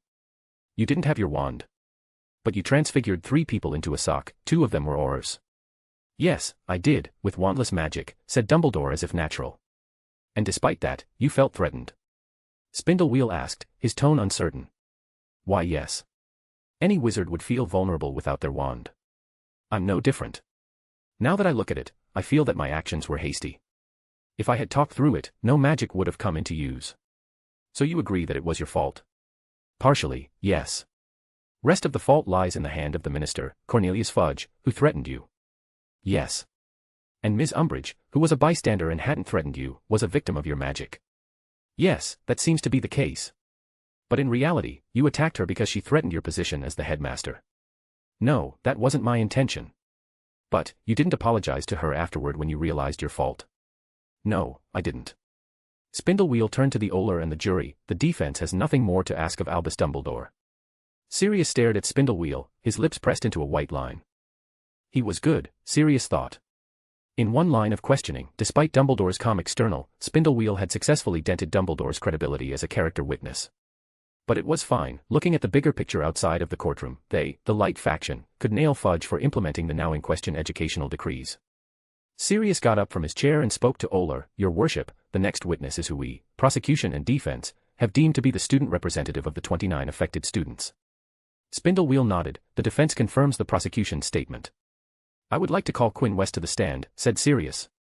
When the jury and the audience heard about the student representative, some thought it would be a random student, while others remembered that it'd be Harry Potter from the projected footage, but they didn't expect to hear the name West come out of the barrister's mouth. The usher led Dumbledore out, and when he returned, he came back with a teenager dressed in a dark grey 3-piece suit. It wasn't anything particular, but no one doubted that this was a West. Maybe it was the way he dressed, or how he walked, or perhaps it was just the way he looked around the courtroom like it wasn't a stage too big for him. Quinn calmly took the stand, bowed to the jury, then to Oler, and nodded to Sirius and Spindlewheel before matching eyes with Umbridge, to whom he sent a small smile, not one of mockery, but a straightforward one with no reflective intention than smiling. After Quinn was sworn in and asked to state his name for the record, Oler was the one to address Quinn. "Mr. Quinn West, on behalf of the court, I'd like to thank you for stepping forward as the representative of the students affected," said Oler with a comforting smile. Quinn wordlessly bowed with a smile. If it was putting away Umbridge, he would rise from his grave if needed. Sirius stood up and began the prosecutor's side of questioning. "Mr. West, you're one of the 29 students who were assigned detention with Dolores Umbridge, correct?" "Yes," said Quinn, "to my knowledge, I'm number 29. The projector was fired up again, and the holographic footage showed Quinn sitting across from Umbridge, writing with the blood quill in hand. "If you tell to the jury what did Dolores Umbridge made you write? What did she make you cut into your hand line after line, for hours at length, and for many days?" Quinn turned to the jury and spoke in a clear voice, "I must obey Professor Umbridge." Many members of the jury gasped. All of them immediately looked at Umbridge, who looked ahead as before, but this time around, her eyes were focused, and chin raised high. It was clear what she thought of the matter. "Mr. West, please tell the jury why did Dolores Umbridge assign you the detention under her?" I refuse to open a locked door for her. Sirius turned to the jury. Mr. West is an exemplary student who's always top of his class, a prefect for his house, respected by his peers and well-liked by his professors. This makes him a model student, but that's not all. Mr. West here started a club with the aim to help Hogwarts students. He calls it AID, which is the abbreviation of Aid in Distress. He has been helping students through AID since his second year, much before he was awarded the position of the prefect, which tells us much about Mr. West. But, this year, AID faced jeopardy when Dolores Umbridge threatened to close the beloved club right at the start of the year, and she did it by threatening Mr. West through an educational decree which didn't have the authority to close down AID. She tried to abuse her authority. Objection, spoke Spindlewheel. Your worship, the prosecution is speculating Ms. Umbridge's intention and in doing so are slandering her. Sustained, said Oler, prosecution will refrain from making such comments. Mr. Apologies, Your Honor, said Sirius unperturbed, but I speak the truth because Dolores Umbridge tried to shut AID down again, and this time she brought forth an educational decree just so she could bar the doors of AID from ever helping another student again. He turned to Quinn and asked, Mr. West, can you tell everyone what Dolores Umbridge said to you when she came into the office? Professor Umbridge, said Quinn, came into my office with Argus Filch, the caretaker, while I was talking with my friend Luna Lovegood.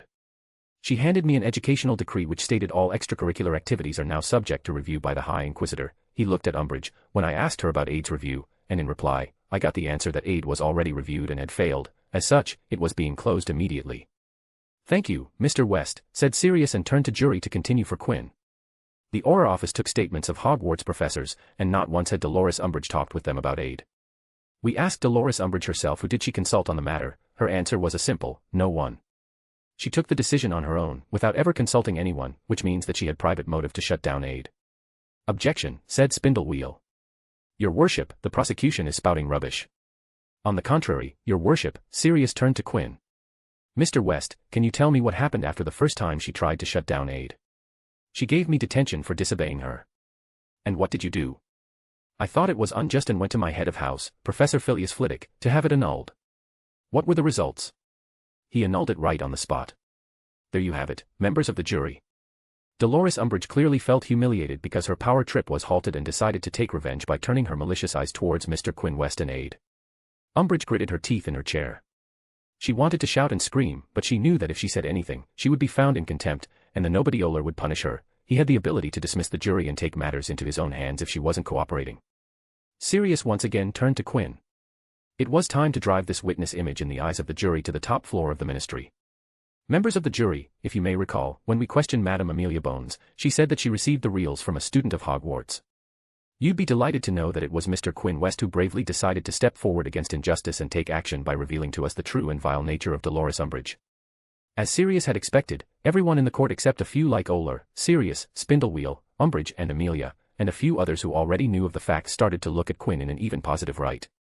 On the other hand, Umbridge wanted nothing more than to slit Quinn's throat and watch his blood drain. That'd be all from the prosecution's side, said Sirius and sat back down.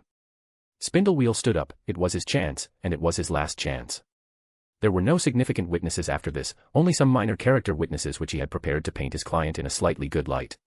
Spindlewheel was no fool. He knew when he had seen the tapes that he wasn't going to win this one.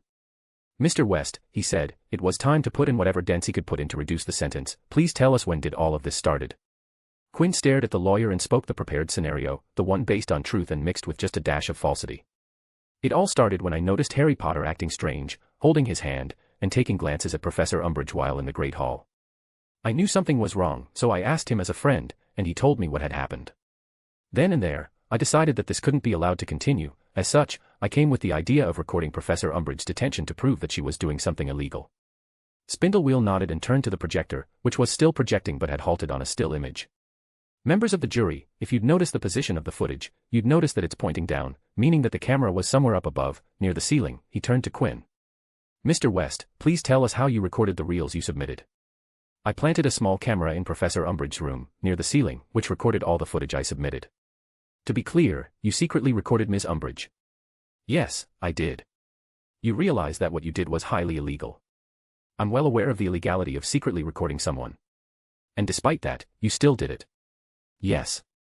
Why didn't you go to any of your professors with this? What guided you to take matters into your own hands? Through the use of educational decrees, Professor Umbridge had made it so that it is difficult to move against her, said Quinn. He wasn't present in the courtroom, and as such went on to repeat what Dumbledore had said about educational decrees. Just this time, he talked about educational decrees restricting teachers instead of students. I wasn't confident if the professors would be helpful in this case. And even I did reach out to them or the Oris office, they'd have their hands tied because of the lack of evidence that Professor Umbridge did the crimes. If one would see the footage at length, they'd notice that Professor Umbridge never went as far enough to leave permanent marks on our hands. She'd stop just before the blood quill would leave a mark. So you didn't trust your professors or the Oris to their jobs? Or any adult that they would be able to help you, asked Spindlewheel, attempting to paint a picture of a child playing vigilante.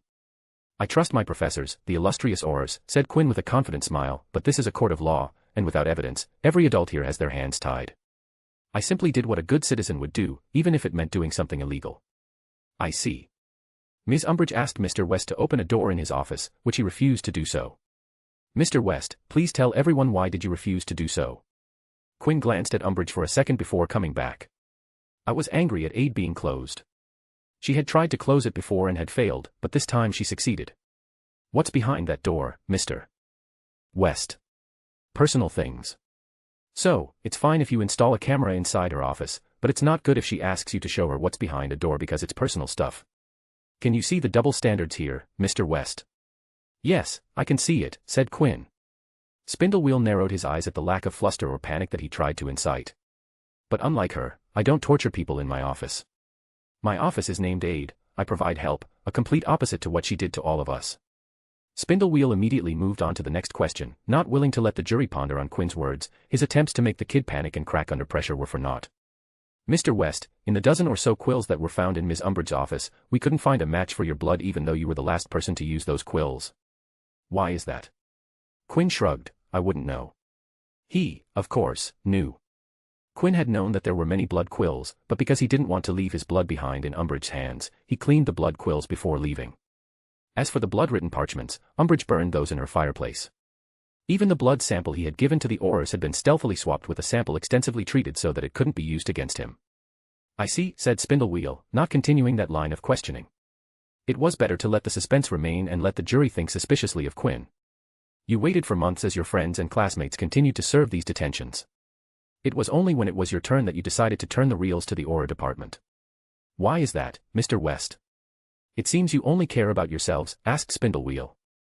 Quinn lightly shook his head. Me serving detention had nothing to do with the timing of me sending tapes. Actually, I was going to complete my detention before sending them in, but then I saw something, and it changed my mind. His face turned grave, and his shoulders slumped sadly. I mentioned my friend Luna Lovegood being there when Professor Umbridge came to shut down Aid. I sent Luna out so that she won't have to see it shut down. She is as much a part of Aid as I am. But it turned out that she told everyone what was happening because when Professor Umbridge and I exited the office to go to her office for detention, the entire school was waiting for us in the way. Quinn looked at the jury directly. I saw my friends, classmates, juniors, seniors, and even the professor, and all of them were looking at us with sadness and sorrow. There I realized they weren't sad for me getting detention. Professor Umbridge gave that to the best of us. They were sad that Aid had shut. At that moment, it hit me that, I was successful, that I had created something that really helped people, and now that it was gone, they had come to see if it was true. And seeing me walking with Professor Umbridge told them that it was indeed true and that she had taken away the one thing that she had failed to take away before. In the instant I saw those faces, I realized that I couldn't wait any longer, that I had to send the reels out before Professor Umbridge broke Hogwarts morale, and that's why you only see me one time in the tapes. And that sealed it. Spindlewheel knew it, Sirius knew it, hell, even Oler knew it. That little speech had done its job in turning the jury's support firmly away from Umbridge and into the prosecution's lap. That'd be all from defense, Spindlewheel sighed. He knew it was over, but his job wasn't done. Moving forward, Spindlewheel brought forth his character witnesses, but they didn't do much work as Quinn's passionate speech had rendered them moot, not to mention Sirius went the extra mile and tried to discredit every character witness that was called on. After that, when all the witnesses and evidence had been presented, both sides presented their closing statements and rested their cases. Now, the members of the jury would cast their vote, said Oler, looking to both his sides. Those in favor of clearing the accused of all charges, he asked in his booming voice. There were hands in the air, many of them, but much less than half. And those in favor of conviction. Oler looked at the overwhelming majority of the hands going up. Very well. Dolores Umbridge, by the law of Wisingamot, you have been found guilty on all your charges and will be facing just punishment. But Umbridge didn't hear any of that. Her entire being was busy staring at Fudge, who refused to meet her eyes. Why? She wondered. Why did her beloved Cornelius, who she had supported all along, had raised his hand when the judge asked for those in favor of conviction? Cornelius, why? She screeched in agony. I only did as you asked me to. You asked me to make Dumbledore and Potter brats' lives miserable, and I did so. So why do you betray me now? Cornelius. Answer me. She lunged forward, but the chains kept her bound to the chair, yet the madwoman tried to spring forward, again and again, looking like her world had collapsed. Fudge, who had just betrayed his closest confidant by raising his hand in favor of conviction so that he could look like a just leader, tucked his chin down in shame, not daring to look at anyone. He hastily got up and out of the courtroom as fast as his legs could make him walk. Quinn watched all of this while standing on a side with a smile on his face. The trial of Umbridge had come to an end. Quinn West, MC, prime witness. Secured victory for prosecution with rousing mini-speech. Jones Spindlewheel, defense, skilled lawyer, but his client was doomed.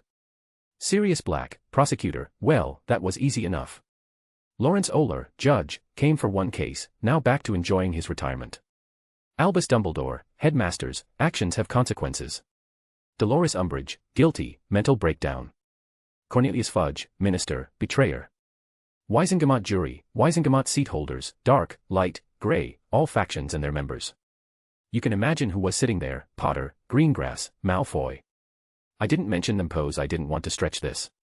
Fiction-only reader, author, Umbridge is guilty. Her actual punishment, which Oler decides, will be mentioned in the aftermath in the next chapter. The next chapter will be reactions of sorts.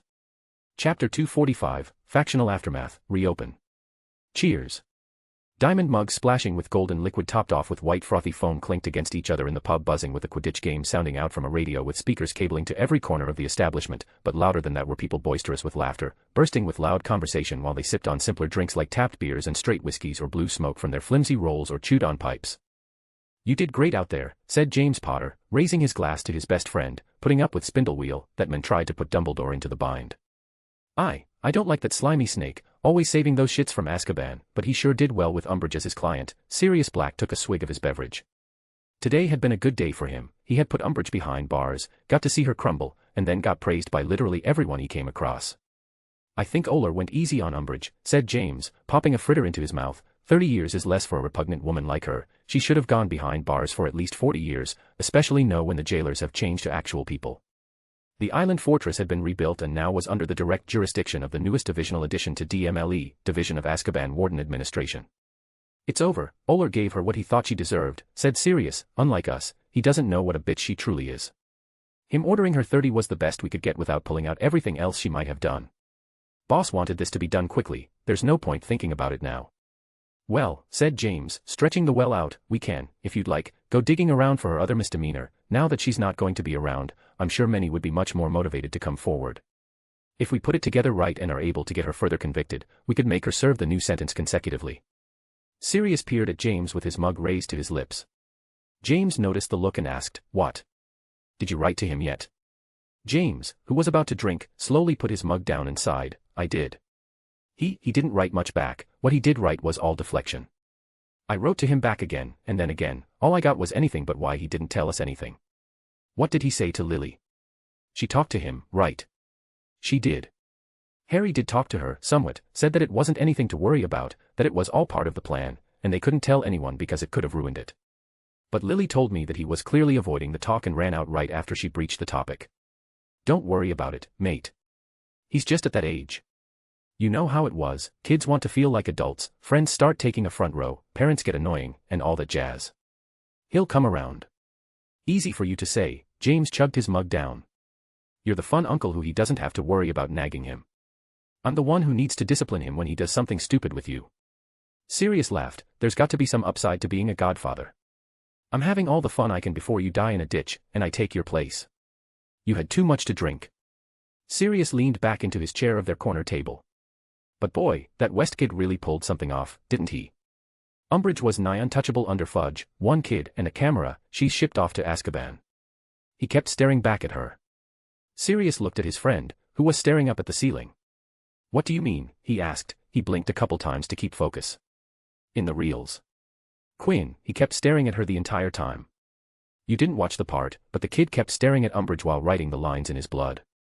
It scared her, I could tell. Hell, I was a bit nervous. That kid wrote the most of all, never stopped for a second, probably lost as much blood that the others lost in 2 days. You're right, that kid's something else. He never looked at the camera once the entire time he was in the room. Harry did look though, a couple times, amateur move. James removed his eyes from the ceiling, brought them down to Sirius, and was surprised to see him leaning over the table, arms crossed with his head resting on them. Told you, didn't I? You had a lot to drink, said James, smiling. He slowly got up while shifting his body back and forth, trying to find the balance. Oh boy, James shook his head, trying to see if it would help shake some booze off. It didn't, so he sat back down. I wonder if Remus went to bed. Scene break. In an immaculate room with appealing Victorian decor, comfortable sofas and chairs to lounge on, and a stocked bar with liquors of choice, everything from butterbeer to gin was available for drinking, waiting to be poured. A soft melody, calm and elegant, sounded in the background, filling the room's ambience just as the paintings set in grand frames did on the walls.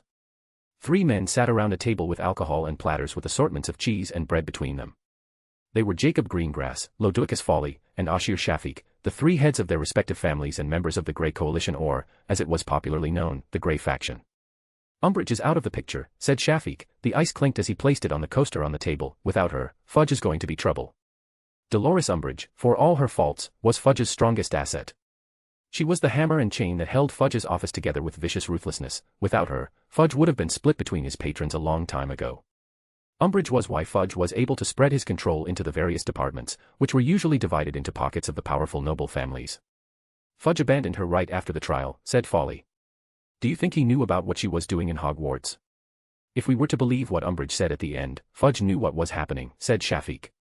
All of them were present in the courtroom as part of the Wisengamot jury. It doesn't matter if he knew or not, said Jacob Greengrass. He tapped at the newspaper sitting in the center of the table. It was a rush evening issue of the Daily Prophet with the Dolores Umbridge trial stamped out on the front page, the courtesy of the exclusive story-breaking journalist, the best in the business, Rita Skeeter. Fudge denied any knowledge of the happening, and Umbridge was made the scapegoat, he said. The real question is what's going to happen now. The elections are next year, and it doesn't look like Fudge is going to have another term. Which isn't good for us, sighed Shafiq. The other 2 nodded. Fudge's era had been good for them. When the leader was so receptive to external incentives, it made everyone down the power chain also similarly open-minded and open-pocketed. If Fudge goes out, then it's Amelia Bones who's going to go up next, said Folly and sighed. There's literally no one to stand against her. If she doesn't make any grievous errors, then she's practically a shoo-in for the job. And all knew that Amelia Bones wasn't one to make potential career-ending mistakes. The head of DMLE moving to minister, said Jacob, and the other 2 nodded, knowing what kind of change that would bring.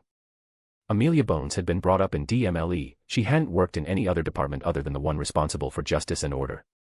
We have to move quickly before she gets elected and brings her DMLE flavor to the entire ministry, said Folly. Should we support Fudge a bit to make sure he doesn't end up getting ousted by a vote of no confidence, asked Shafiq while he poured himself another pour of whiskey. Jacob immediately rejected the course of action. No, that wouldn't be wise. George West wants Fudge out of the ministry after his term permanently. If we provide Fudge with support, he might end up staying in the ministry afterward, and that might displease George. George West showing interest in politics, that's rare, said Folly, cutting himself a cheese. His grandson was part of the trial, said Jacob. George West doesn't like himself or his family be part of the politics or be in the public spotlight. He isn't happy that his grandson was pushed into making decisions that put him into the public limelight. The more powerful and influential a family got, the more they started to retreat out from the public eye. The Wests hadn't been in the public eye for a very long time, and George West was adamant about continuing that status. Jacob raised his glass to his partners, to a bright future and a new era. Folly and Shafiq raised their glasses and said, to a new era. Scene break. Lord Voldemort, the Dark Lord, sat in his room in a building situated in an unknown location. His bony fingers held the exclusive evening issue of Daily Prophets, reading through the pages that only covered a single story. It seems my curse is still at work, said Voldemort, his lipless mouth curling up into a thin smile. Master. Voldemort turned to his long-haired, silver-tongued follower, speak Lucius, what is on your mind? What should we do about Cornelius, asked Lucius. He has been part of the Wisengamot jury, but his support couldn't keep Umbridge from being burned on the stake. Voldemort rapped his digits on the armrest of his chair as he stared into the flames burning in the fireplace. Keep him in the chair. As long as you can keep Cornelius Fudge in power, do it. Don't let him fall off before the end of his term. What about when his term ends? Amelia Bones, was it? The next in line, asked Voldemort, and Lucius nodded. Bones. Bones. Bones. Ah, yes, I remember, the House of Bones, if I remember correctly, only 2 were left alive. Yes, Master. Amelia Bones and his niece, Susan Bones. The niece is the same age as my son. Head of DMLE, is she? We can't have her taking power in the ministry. It'd be a nuisance when we come to power. Tell me, Lucius, would Amelia Bones be open to some persuasion? I don't think so, master. Amelia Bones is as hard as one comes. I see, what a pity. Then she needs to go. Then. Not now, Lucius, not now. Is there any progress on getting the prophecy, Lucius? Voldemort asked at the end. Unfortunately, master, we haven't been able to retrieve it. Rockwood tried to apply his knowledge, but nothing much came out of it. Augustus Rockwood, one of the 10 Death Eaters who had recently been broken out of Azkaban, was an unspeakable during the war, but because of Igor Karkaroff blowing the whistle on him, he had been sent to Azkaban by Barty Crouch Sr., so even Rockwood wasn't able to get through. Voldemort looked down on his lap as his beloved Nagini slithered into his lap. His hand went to her, feeling her sturdy scales, they gave him the sense of safety. It seems we would need to do something different. Voldemort turned his face to the other side and spoke to his other follower in the room. Wormtail, how's your little friend doing? Is he feeling any better now? Peter Pettigrew, who stood in a darker corner of the room, spoke. He's feeling better, master. Dementors don't suit him, it seems. It's taking him a bit longer to recover. He's not the sturdiest of individuals. Get his health back up, Wormtail. It's time for him to pay for his freedom. What do you wish from him, master? Asked Peter. It's time for the leader of Novellus Oxyonites to return, said Voldemort, his dull eyes reflecting the flames of the fireplace. There's a need for a demonstration, a spectacular demonstration. Scene break. All right, people. It's a momentous day, Eddie said, facing a crowd made up of 40 DA members and people who had been part of Umbridge 29. We have gathered here to celebrate Umbridge's death, the fall of her tyranny, and the revival of what she took away from us. She isn't dead, said Marcus from the crowd. Bah. Semantics. Eddie waved him off. Marcus shook his head with a smile. Yesterday, Umbridge got her judgment, and we got out justice. Now it's time to return everything respectable to Hogwarts by reverting the damage, and today, we start with her worst decision. He raised his arm, pointing towards the head of the crowd. I ask Quinn West, the Toad Hunter, to step forward.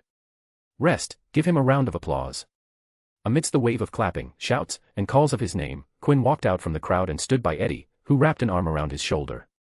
This man has time and time again stood against Umbridge, being the beacon of hope in the tough times, and in the end, he's the one who put her away for good, and today, we are going to reward him by. He stepped aside and raised both his hands to point at a door barred with wood planks, reopening aid and returning our beloved Help Club. Consultation service, said Quinn. Help Club. When aid closed, it was a sad moment for everyone, and today we open it back and return joy to Hogwarts. Eddie slipped his hand behind his back, underneath his outer robe, and to everyone's surprise and shock, took out a big worn-down black crowbar.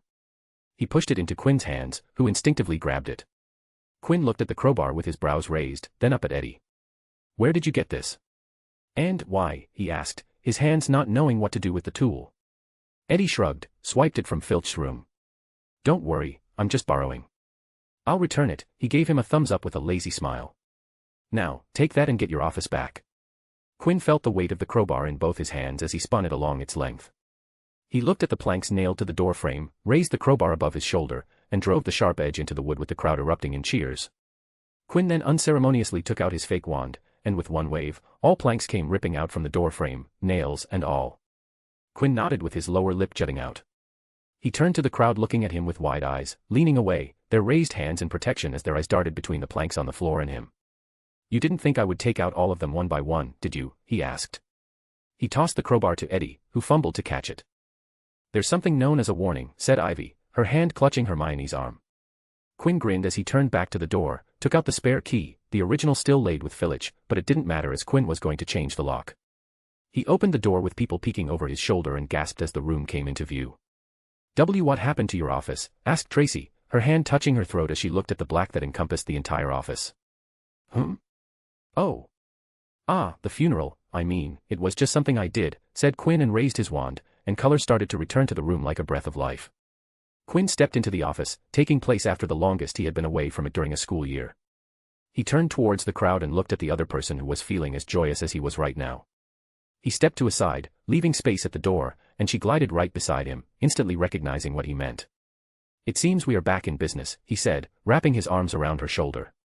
Luna nodded. I left my favorite scarf in the workshop. I can get it back now. She immediately ran inside the office, heading to get her scarf back. Quinn chuckled and turned towards the crowd, clasped his hands in the front, and smiled. Now that we are open again, I announce a special discount for the reopening. So, who's up for buying some notes? He wiggled his brows. 5th years. You didn't forget about the OWLs, right? The groans across the board were more melodious to his ears than the jingle of coin that followed immediately after. Quinn West, MC, I couldn't have done it alone. James Potter, father, confused concerning his teenage son. Sirius Black, godfather, ZZZ. Jacob Greengrass, Grey faction big shot, flowing with the tides. Voldemort, Dark Lord, has a plan in mind. Lucius Malfoy, Death Eater, time to cut Cornelius' allowance. Peter Pettigrew, Death Eater, in charge of his inductee. Eddie Carmichael, just borrowing, hold my crowbar. Luna Lovegood, aide employee, her scarf got dusty. Chapter 246, Quidditch Cup Finals. Quinn walked into the Hogwarts library, the single largest room in Hogwarts solely dedicated to books. He passed by the long front desk, manned by the eagle-eyed Madame Pants, who peered into the soul of everyone who entered her dominion, trying to instill the fear of horrible demise if any of her dear children were harmed. He strode through the sturdy bookshelves packed with thick tomes, dictionaries, encyclopedias, and historical texts that lined the walls, marched across the floors in rows, forming a maze of sorts for the Hogwarts student to navigate to the reading areas. The sound of his footsteps against the marble floor could be heard as well as the sound of someone as much as clearing their throat a few bookshelves away. He entered the reading area, the most noisy part of Hogwarts, with the students collaborating in hushed tones while others scribbled over their parchment hunched over some book that they had picked out for their assignments. Quinn looked around, searching for the person he had come to meet. It didn't take more than a few seconds. She sat in the same place they occupied every day since the start of their meetings. Good evening, Daphne. How are you today? Quinn said, carefully pulling out the chair to not make any noise. Good evening, she said, looking up from her cache of aid notes. Only 8 weeks remain to your OWLs, he said. How do you feel about that? Ready to knock it out of the park? Daphne nodded. Excellent, what do you want to cover today? Asked Quinn, settling himself in the chair as he peeked over to what she had opened in the aid notes. Arithmancy, the law of quadruple pairings. Ah, no wonder. That one's a bit tricky, but I do have a trick that'll help you get a grasp of things. You actually don't need to. In the library, with a ward around them stifling all outgoing sound, Quinn tutored Daphne while clearing any doubts she footed. It wasn't difficult for Quinn to teach someone smart like Daphne, who had basics down. As such, time passed quickly, with Quinn enjoying going over some topics he himself hadn't touched in some time. I guess that's it for today, said Quinn. He pushed the parchment with a solved example towards Daphne. Your arithmancy just needs practice. Solve some more problems, and that'll get the concepts clear. Daphne nodded while comparing what she had done with Quinn's work. Quinn tilted his head. There was something different about Daphne today, he thought. His eyes slightly narrowed, wondering what it was, trying to pinpoint why it seemed so distant today. Daphne, he called. Yes. Please, look at me. The quill in Daphne's hand stilled. She glanced up from her work and looked at Quinn as he asked. Yes, she asked. Is there something wrong? He asked. Why does it seem that you're avoiding eye contact with me, and you haven't spoken much today? It's nothing like that. You must be imagining things. Quinn stared at Daphne, but the girl went back to taking notes. There was once again a silence between them. Quinn took account of the 3/4 of the hour they had spent together. Daphne hadn't spoken to him other than asking questions. Something was clearly bothering her. Daphne, he said again. How are things going at Aid? Daphne asked but didn't look away from her work. I heard you sold a lot of notes after the reopening. You're again going to get busy. Quinn opened his mouth only to close it.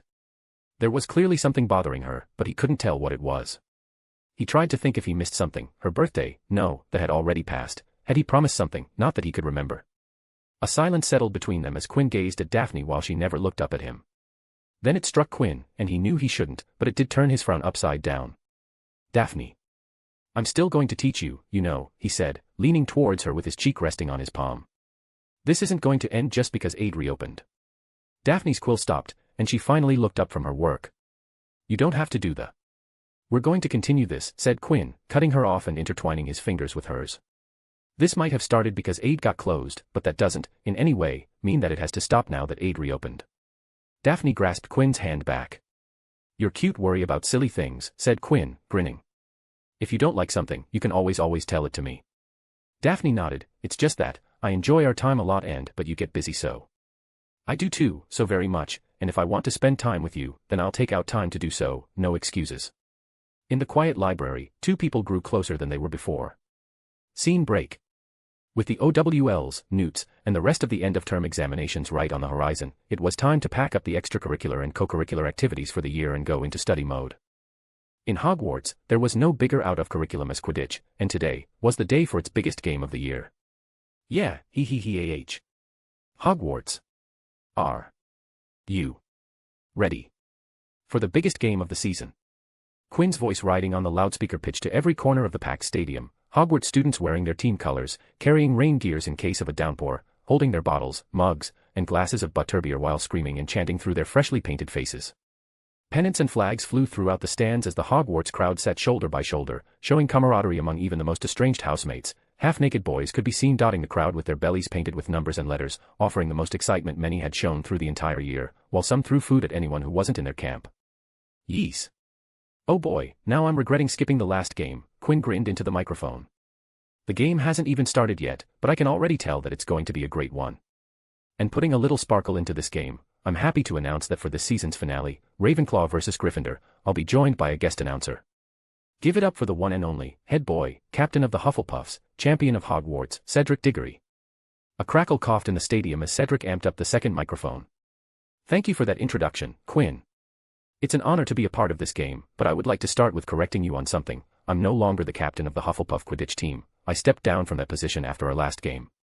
Cedric's voice caused the Hufflepuff crowd to burst into applause, whistles, shouts, and cheers for the best player and captain they had in years.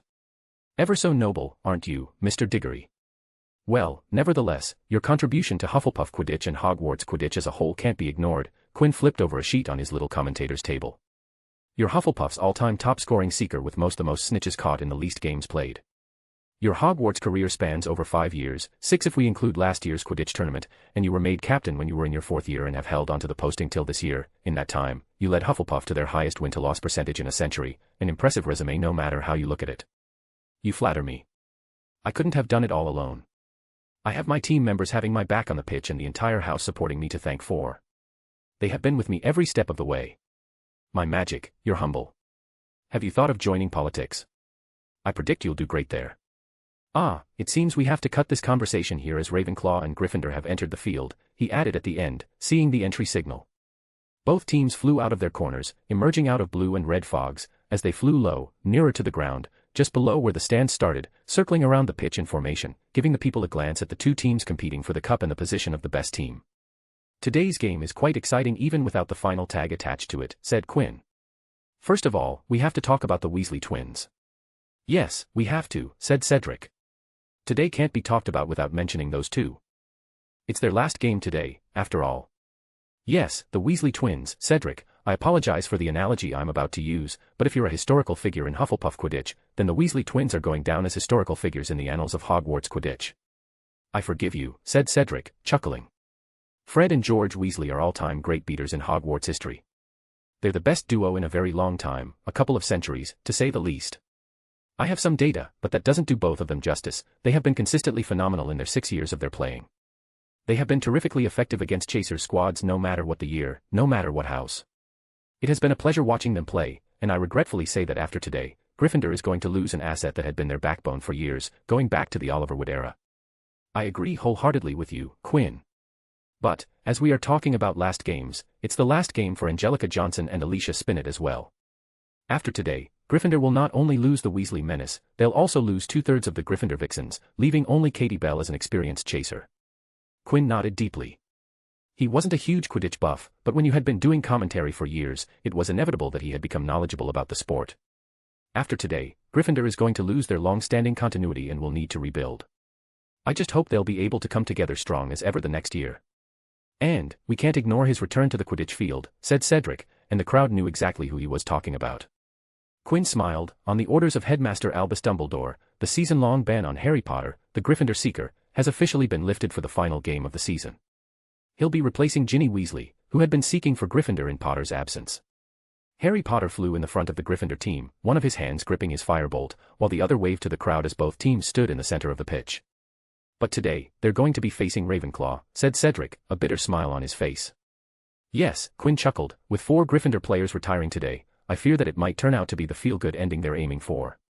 No, not with how he's playing, said Cedric, it'll take a titanic effort for them to overcome this Ravenclaw team. On the field, the two teams faced each other, waiting for Hooch as she performed a pre-game check on the game balls. "So, Johnson," said Eddie, making Angeli look at him, "you decided to put Potter on the field, huh? Are you sure that's a smart decision?" "Oi, Carmichael, don't spout nonsense," Ron said, limbering up shoulders and neck. "Hey, I'm just asking," Eddie said, raising both his hands, looking at Harry. "I mean, Potter hasn't been on a broom this year, he might be rusty, and you know, the Weaslett had been playing well, so was it really a good move to bring in someone who hasn't played in a while when the cup is at stake?" "Keep yourself to your team, Carmichael," said Potter, "or who knows, you might not get to touch the quaffle, and I'll have the snitch in my hand." "All right, if you say so," said Eddie, rocking back and forth on the heel of his feet. "You know you're right, I need to keep myself to my team." He wrapped an arm around Roger Davis's shoulder. "It's captain's last game, so the least I could do is to send him off with the cup. That seems to be the most fitting farewell." He looked at Angelina, Alicia, Fred, and George. "We can let you guys touch the cup for a while if you guys want." "Oh, Carmichael," said Fred, and George continued, "we are looking forward to jamming a bludger in your face today." Eddie threw his head back and laughed. "All the power to you, guys. You guys tried last time, and see where that got you. Let me tell you, a crushing defeat."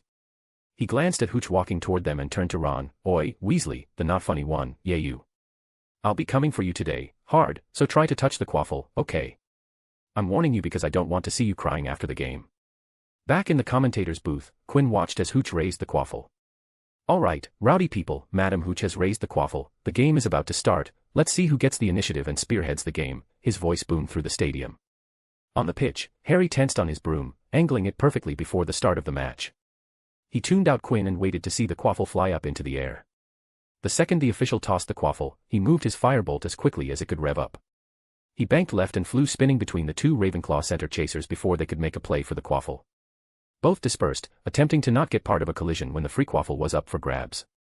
Jo attempted to follow Harry but wound up blocked by her own chasers. The result was the quaffle fell unclaimed. At least until Alicia cut under it. She reached out to the falling quaffle, but before she could reach it, a blue blur scooped up it before her. "What a diversion by Potter." Cedric's excited voice boomed in the stadium. Spinet's speed was impressive. "For a second, I thought she would go uncontested, but Carmichael struck again. No one's better than him the first grab. There he goes, gaining altitude, and what's this? He scores on the low side. Ron Weasley misses it by a foot. Score. That's a quick 10-0 to Ravenclaw." Eddie pulled up on his broom, coming to a halt before he went behind the goal hoops, and turned back to go back to his side, and on his way, he winked to Harry, who had come near to Gryffindor hoops. "That was indeed great diversion, Potter," he said, "but it's going to take a lot more than that to keep me away from MY Quaffle." Harry wrinkled his nose as his brows furrowed. That diversion was planned and practiced so that they could get their hands on the quaffle first and start with the tide on their sides. It was proven from the previous year's games, and this year, every time Eddie got the first grab on the quaffle, Ravenclaw would almost always lead, and it became difficult to wrestle that lead away. It seemed today was no different, and Ravenclaw gained a strong lead. Eddie shifted the gears on his broom, cutting very close to Angelina, causing her to drop the quaffle. It was quickly picked up by Eddie, who tossed it to the other chaser, who fed Roger Davies for an easy goal. Eddie's eyes glanced up to the scoreboard quickly. 120-40 was a promising start. But it meant he still had to be on high alert. As much as he liked Jo as his teammate, she wasn't doing much more than following Potter around. And he wasn't sure if she could keep up Potter from outflying her. "Well, I just need to score more," he thought and got back to work. The game continued, and both teams began piling up points, Ravenclaw much more than Gryffindor. Soon, the game reached its climax. It wasn't long before the golden ball was spotted, fluttering lazily down by the ground. It couldn't have been more than a few feet from the grass. Harry spun his broom around and angled himself into a corkscrewing dive until he had the line he wanted. Jo immediately followed after him. And Potter dives again. Quinn announced for everyone in attendance to hear. "Is it a feint? I think it's not. Oh, there he goes rushing." Chong follows. "Oh, she gains upon him." Potter's back in the lead. It was then Cedric spoke up into his microphone. "Carmichael has the quaffle. Everybody. The score's 350-200. If Carmichael scores before now, Ravenclaw will win the game no matter if Potter gets the snitch or not, but if he doesn't, the game will go to a shootout. Will he able to?" Everything went silent for Eddie as he flew towards the goal hoops. The crowd's voice disappeared, the commentators became non-existent, there was only him and the goal hoops with only faceless silhouettes in his way. It felt good, he thought as he dipped below a raging bludder, rammed his arm into someone's chest to shake them off of him. This was the time Eddie felt in complete control. Despite the rushing wind assaulting his ears, he could listen to his heartbeat and even to the sound of his breathing. The pressure of the game on the line brought something out of him that nothing else did. Ah, I hope this never ends. He cocked his hand up his shoulder and threw the ball towards the uppermost of the 3 hoops. The quaffle left his hand, his fingers putting his special spin on it. He watched as Faceless Silhouette dived towards the quaffle, but the quaffle suddenly rose and slipped the blocking hand, dinged into the hoop's ring, and fell past the circle. The silhouette turned back into Ron Weasley and sounds returned. Goal, he heard Quinn speak, and immediately a second after, he heard Cedric speak, Potter's got the snitch. But it's too late, Carmichael scored. 360 to 350 for Ravenclaw. Ravenclaws are the new champions. Eddie's chest rose up and down as he stared at the scoreboard. He looked at his team celebrating in the middle of the field. But he didn't join them, instead, he flew towards the teacher's booth where commentators sat. Quinn spoke as soon as he arrived, Eddie. You won. Boy, you're a champion now. You did. Eddie placed his legs on the railings, the broom still under him, and pulled Quinn by his shoulder, cutting him off mid-sentence.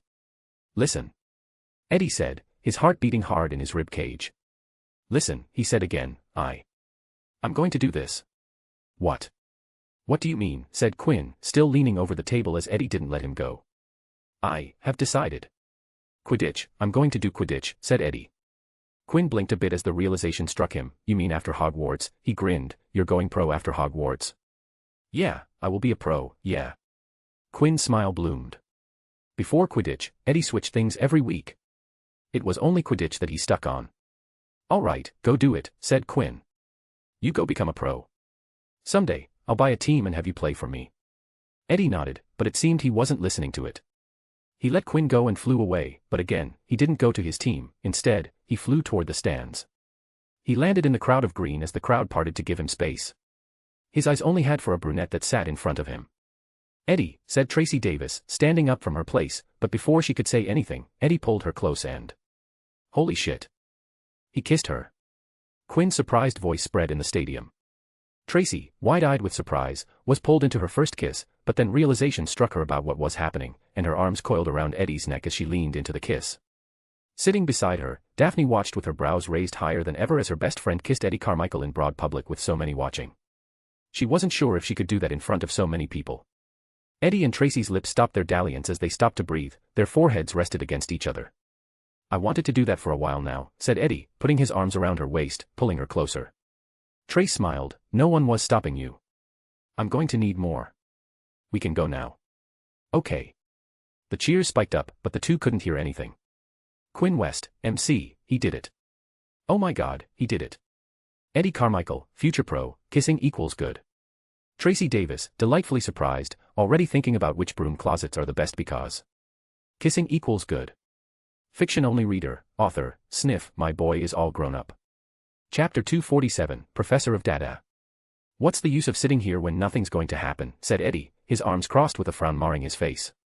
I could be dueling you in the grounds outside than sitting here wasting my time. Quinn flipped a page on his book, his facial features softened, his features relaxed. If you want to, we can play Accio Tug of War to pass the time, he said. No, I'm not feeling like Accio Tug of War right now. You just don't want to lose. Nah. Marcus, sitting between Eddie and Quinn, placed his palm on his open book in his hand and looked straight up. If we are called here, then there must be a new professor who will teach us today. He turned to Eddie. It would look good if you do a revision on the theory. No, I'm not talking about Umbridge theory. Be ready in case someone does come to teach us so that we don't embarrass ourselves. It'll do us no good to blame Umbridge now, so try to brush up on the topics. Today was the first day after Umbridge's arrest, and first thing in the morning, they had been called to the defense against the dark arts for a supposed class. Do you know about something? Asked Eddie, taking out an actual defense against dark arts book from his book bag. Did the professors tell the prefects something about who's coming for the class? Quinn shook his head. There was no notification to the prefects about what was going to happen in today's class. Do you think Alastor Moody is going to come in? Asked Marcus. Or maybe an Auror would come to teach us. That'd be exciting. Do you think they'll answer my questions about the Azkaban 11? Quinn chuckled. Why re you already assuming that it's going to be an Auror? What if it's a hit wizard? Eddie asked. In his mind, hit wizards, who were exclusively combatants with much more firepower, were much more interesting than Aurors, who were a mix of combatants and investigators. Who do you think it's going to be? Marcus asked Quinn. I can't say, said Quinn. Maybe Professor Lupin would return till the end of the year. Or, maybe, said Eddie, raising his finger. We're looking at it the wrong way, and it's not something one from outside. I bet it'll be Snape. Didn't he want to teach defense against the dark arts? I'm sure he wants to get his stinky hands on the job. And so it happened that Eddie was indeed correct, or at least partially true, as his words were immediately followed by an amused chuckle from near the classroom's door. Professor Snape did ask to be put in charge of the defense against the dark arts, but with the OWLs and Newts so close, it wasn't a wise decision to give a teacher the duty of two subjects. Quinn, Eddie, and Marcus turned their heads towards the back of the room, and there stood Dumbledore smiling by the door, his hands behind his back, peering at them through his half-moon glasses that sat near the edge of the bridge of his nose. And because I found myself free, I decided to take on teaching. Dumbledore smiled widely as more and more students started to turn to look at him, immediately straightening up at the sight of the headmaster standing by their door. Dumbledore walked through the front of the class. He took out his wand and, with a flick, the green board on wheels pulled out from the corner to the front of the class. A stick of pinkish-red chalk rose from the board's ledge and wrote Albus Dumbledore on the board. He faced the class and was about to address the students but stopped to look at the windows in the classroom. Another wave and the numerous mirrors and lenses hanging around the room, fixed on ends of mechanical arms, adjusted themselves. With every adjustment, the stream of light coming from the windows would get directed by the mirrors and lenses to light up the classroom better than it had been ever before. No defense against the dark arts had been in the position long enough for them to get proficient at the lighting system. Good morning, dear children. Dumbledore's beard rose at the edge of his mouth. He didn't get a good morning back because of the stiff surprise in the room. From today till the end of this year, I'll be taking defense against the dark arts for all years, 1st to 7th, as your professor. Unfortunately, you won't be able to find me in the professor's staff room like the others, but I'm willing to stay behind after every class to answer your questions. Yes, Mr. Belby, please ask your question. Marcus lowered his hand and asked, Sir, aren't you a Transfiguration teacher? That's correct, but before I was the head of Transfiguration and a professor of Transfiguration, I was a professor of defense against the dark arts. In fact, it was my first full-time job. So please be assured, I'm qualified to teach you the subject. That wasn't ever a doubt, though the entire class. The greatest magical in the country as a long-time educator was a dream that even the uninterested of students would pay attention to. Quinn replaced his book into his book bag, took out a notebook and pen to pay attention. No way was he going to do other homework or work on his occlumency when Dumbledore was teaching a class. Now I understand that it's too late for us to follow a formal curriculum and get all of you caught up with what a sixth-year student would usually learn. Students looked at each other worried, even if they had performed well enough in their OWLs to attend a Newt-level DADAC class. If they didn't score well in their 6th year, they would be removed from the 7th-year part of the Newt-level course. So we aren't going to follow a formal curriculum. Instead, our classes will be a series of interactive sessions about defense against the dark arts that I think will be beneficial for all of you. Please don't worry, the end-of-year examinations will be adjusted accordingly, and I'll personally set your papers and practicals based on what we discuss in our sessions together. That alleviated tension from the shoulders of students worried about the end-of-year examinations. Yes, Mr. Hopkins, Dumbledore said to Carl Hopkins, Gryffindor, who raised his hand. Professor, what would we do about next year? The Newts cover everything we were supposed to learn this year and will learn the next year. We haven't learned anything from Umbridge, and that would affect our Newt scores. I'm already in talks with Madam Professor Griselda Marchbanks, the governor of the Wizarding Examinations Authority that runs OWL, Newt, and Wombat. She sympathizes with the egregious errors made this year and has already put into the process to change the criteria for OWLs and Newts. Of course, next year, your batch will require to learn an extra amount to at least cover topics required to contribute to the 7th-year curriculum. That seems fair, said Eddie aloud for everyone to hear.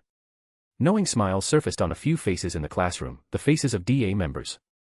They couldn't care less if the end-of-year examination were the same as usual, and having that confidence felt good, so much so that their hidden smiles edged to smug. Now, I'd like to open this class with a question on which we would build for today, said Dumbledore. He raised his wand, and the stick of chalk rose with it writing as Dumbledore spoke. What do you all think is important for magic to work to its fullest? The answers came immediately. Knowledge, said Katie Bell, a DA member. Intent, followed Cho Chang, another DA member. Emotion, finishes Marcus, yet another DA member. Dumbledore's hand moving up to stroke his beard, stopped midway, and a smile surfaced as the rapid answers sunk it.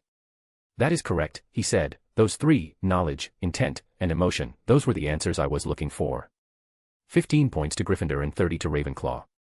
Then can you also tell me why they are important? Knowledge about what you want your magic to accomplish is required as information, and understanding gives the magic a solid structure that is essential for a witch to cast magic effectively, said Katie, expanding on her point. Without knowledge, magic's too unpredictable and quirky to cast consistently. Cho immediately followed after Katie. Intent is basically having a clear image of what you want your magic to be. If you're casting a disarming charm and have a clear image of a wand flying off the hand, then the magic will work much better than when you don't have an image in mind and are hoping that chant and wand movement would do the work for you. The clearer your intentions, the more the magic will work as you want it to work. Dumbledore opted out from speaking and turned to Marcus, who started talking when Dumbledore looked at him. Emotions are the power behind magic. Channeling emotions into magic will provide magic with an extra punch, with a peppy efficiency, and with an ease that just doesn't come otherwise. To provide an example, Shield Charm, Protego, works a lot better when you're thinking of a memory that invokes determination or perseverance or defiance, said Marcus. Dumbledore's eyes all but gleamed with delight. 25 points to Gryffindor and 50 to Ravenclaw, he said before asking. Mr. Carmichael, can you tell me when knowledge isn't necessary to cast magic? Everyone's head turned to Eddie, who sat leaning into the seating bench, one of his hands resting on the bench's back and behind Marcus's back. For a majority of magic, asking for complete knowledge about every step of the magic is terribly improbable and not at all feasible. To take an example, if one wants to transfigure a desk into a pig, then it's too much to ask for the knowledge of the pig's anatomy, but the fact remains that we have been already taught this magic, and many of us can perform it. Now to directly answer your question, while having a base knowledge is critical, it's not necessary to know all of it, the magic will take of what you don't know. Of course, the more knowledge and understanding one has, the easier it gets for them to cast. But the point remains that one doesn't need to know everything to successfully cast a piece of magic. 15 points to Ravenclaw, said Dumbledore, smiling eye to eye. Children, if you keep answering like this, I fear that Ravenclaw and Gryffindor will have substantial leads by the time we end today. He turned to Quinn and posed him a question. Mr. West, tell me the demerits of emotions. Emotions are the powerhouses pumping the extra life into magic, but that extra something can very easily get out of control if the emotions aren't kept in a check. Even without magic, emotions have the tendency to heavily influence people, and when you put them into the playing pen with magic, while they're able to create something spectacular, they can just as cause chaos and derail both the spell and cause major harm to the caster. For example, using the feeling of glee or happiness to cast magic like a cheering charm will render amazing results, but if you don't keep these emotions in check, then they'll cause substantial difficulties. Happiness and glee might seem harmless emotions, but if one lets them affect you while casting magic, they will desensitize the caster from feeling sadness and sorrow, and no matter what the situation, they'll keep feeling happy. Soon, excessive optimism will kick in, and the decision-making abilities will suffer. They'll get easily pleased and easily persuaded, which would bump up the chances of getting taken advantage of by getting scammed. Thus, it's important to keep any and all emotion, while casting magic, in check. Excellent. Take 20 points for the answer, Dumbledore said, and the death stick shot mini fireworks from its tip. All of this was all I wanted to cover today and in the next session, and it seems that some of you have a marvelous handle on the understanding of these topics.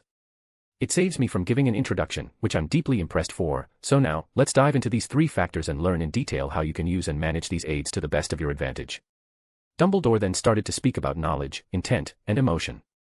And for the entire class, Quinn couldn't find a stretch of minutes where he could put his pen down as he feared he would miss jotting an exciting new interpretation or insight on the topics that Quinn thought he had already had a good handle.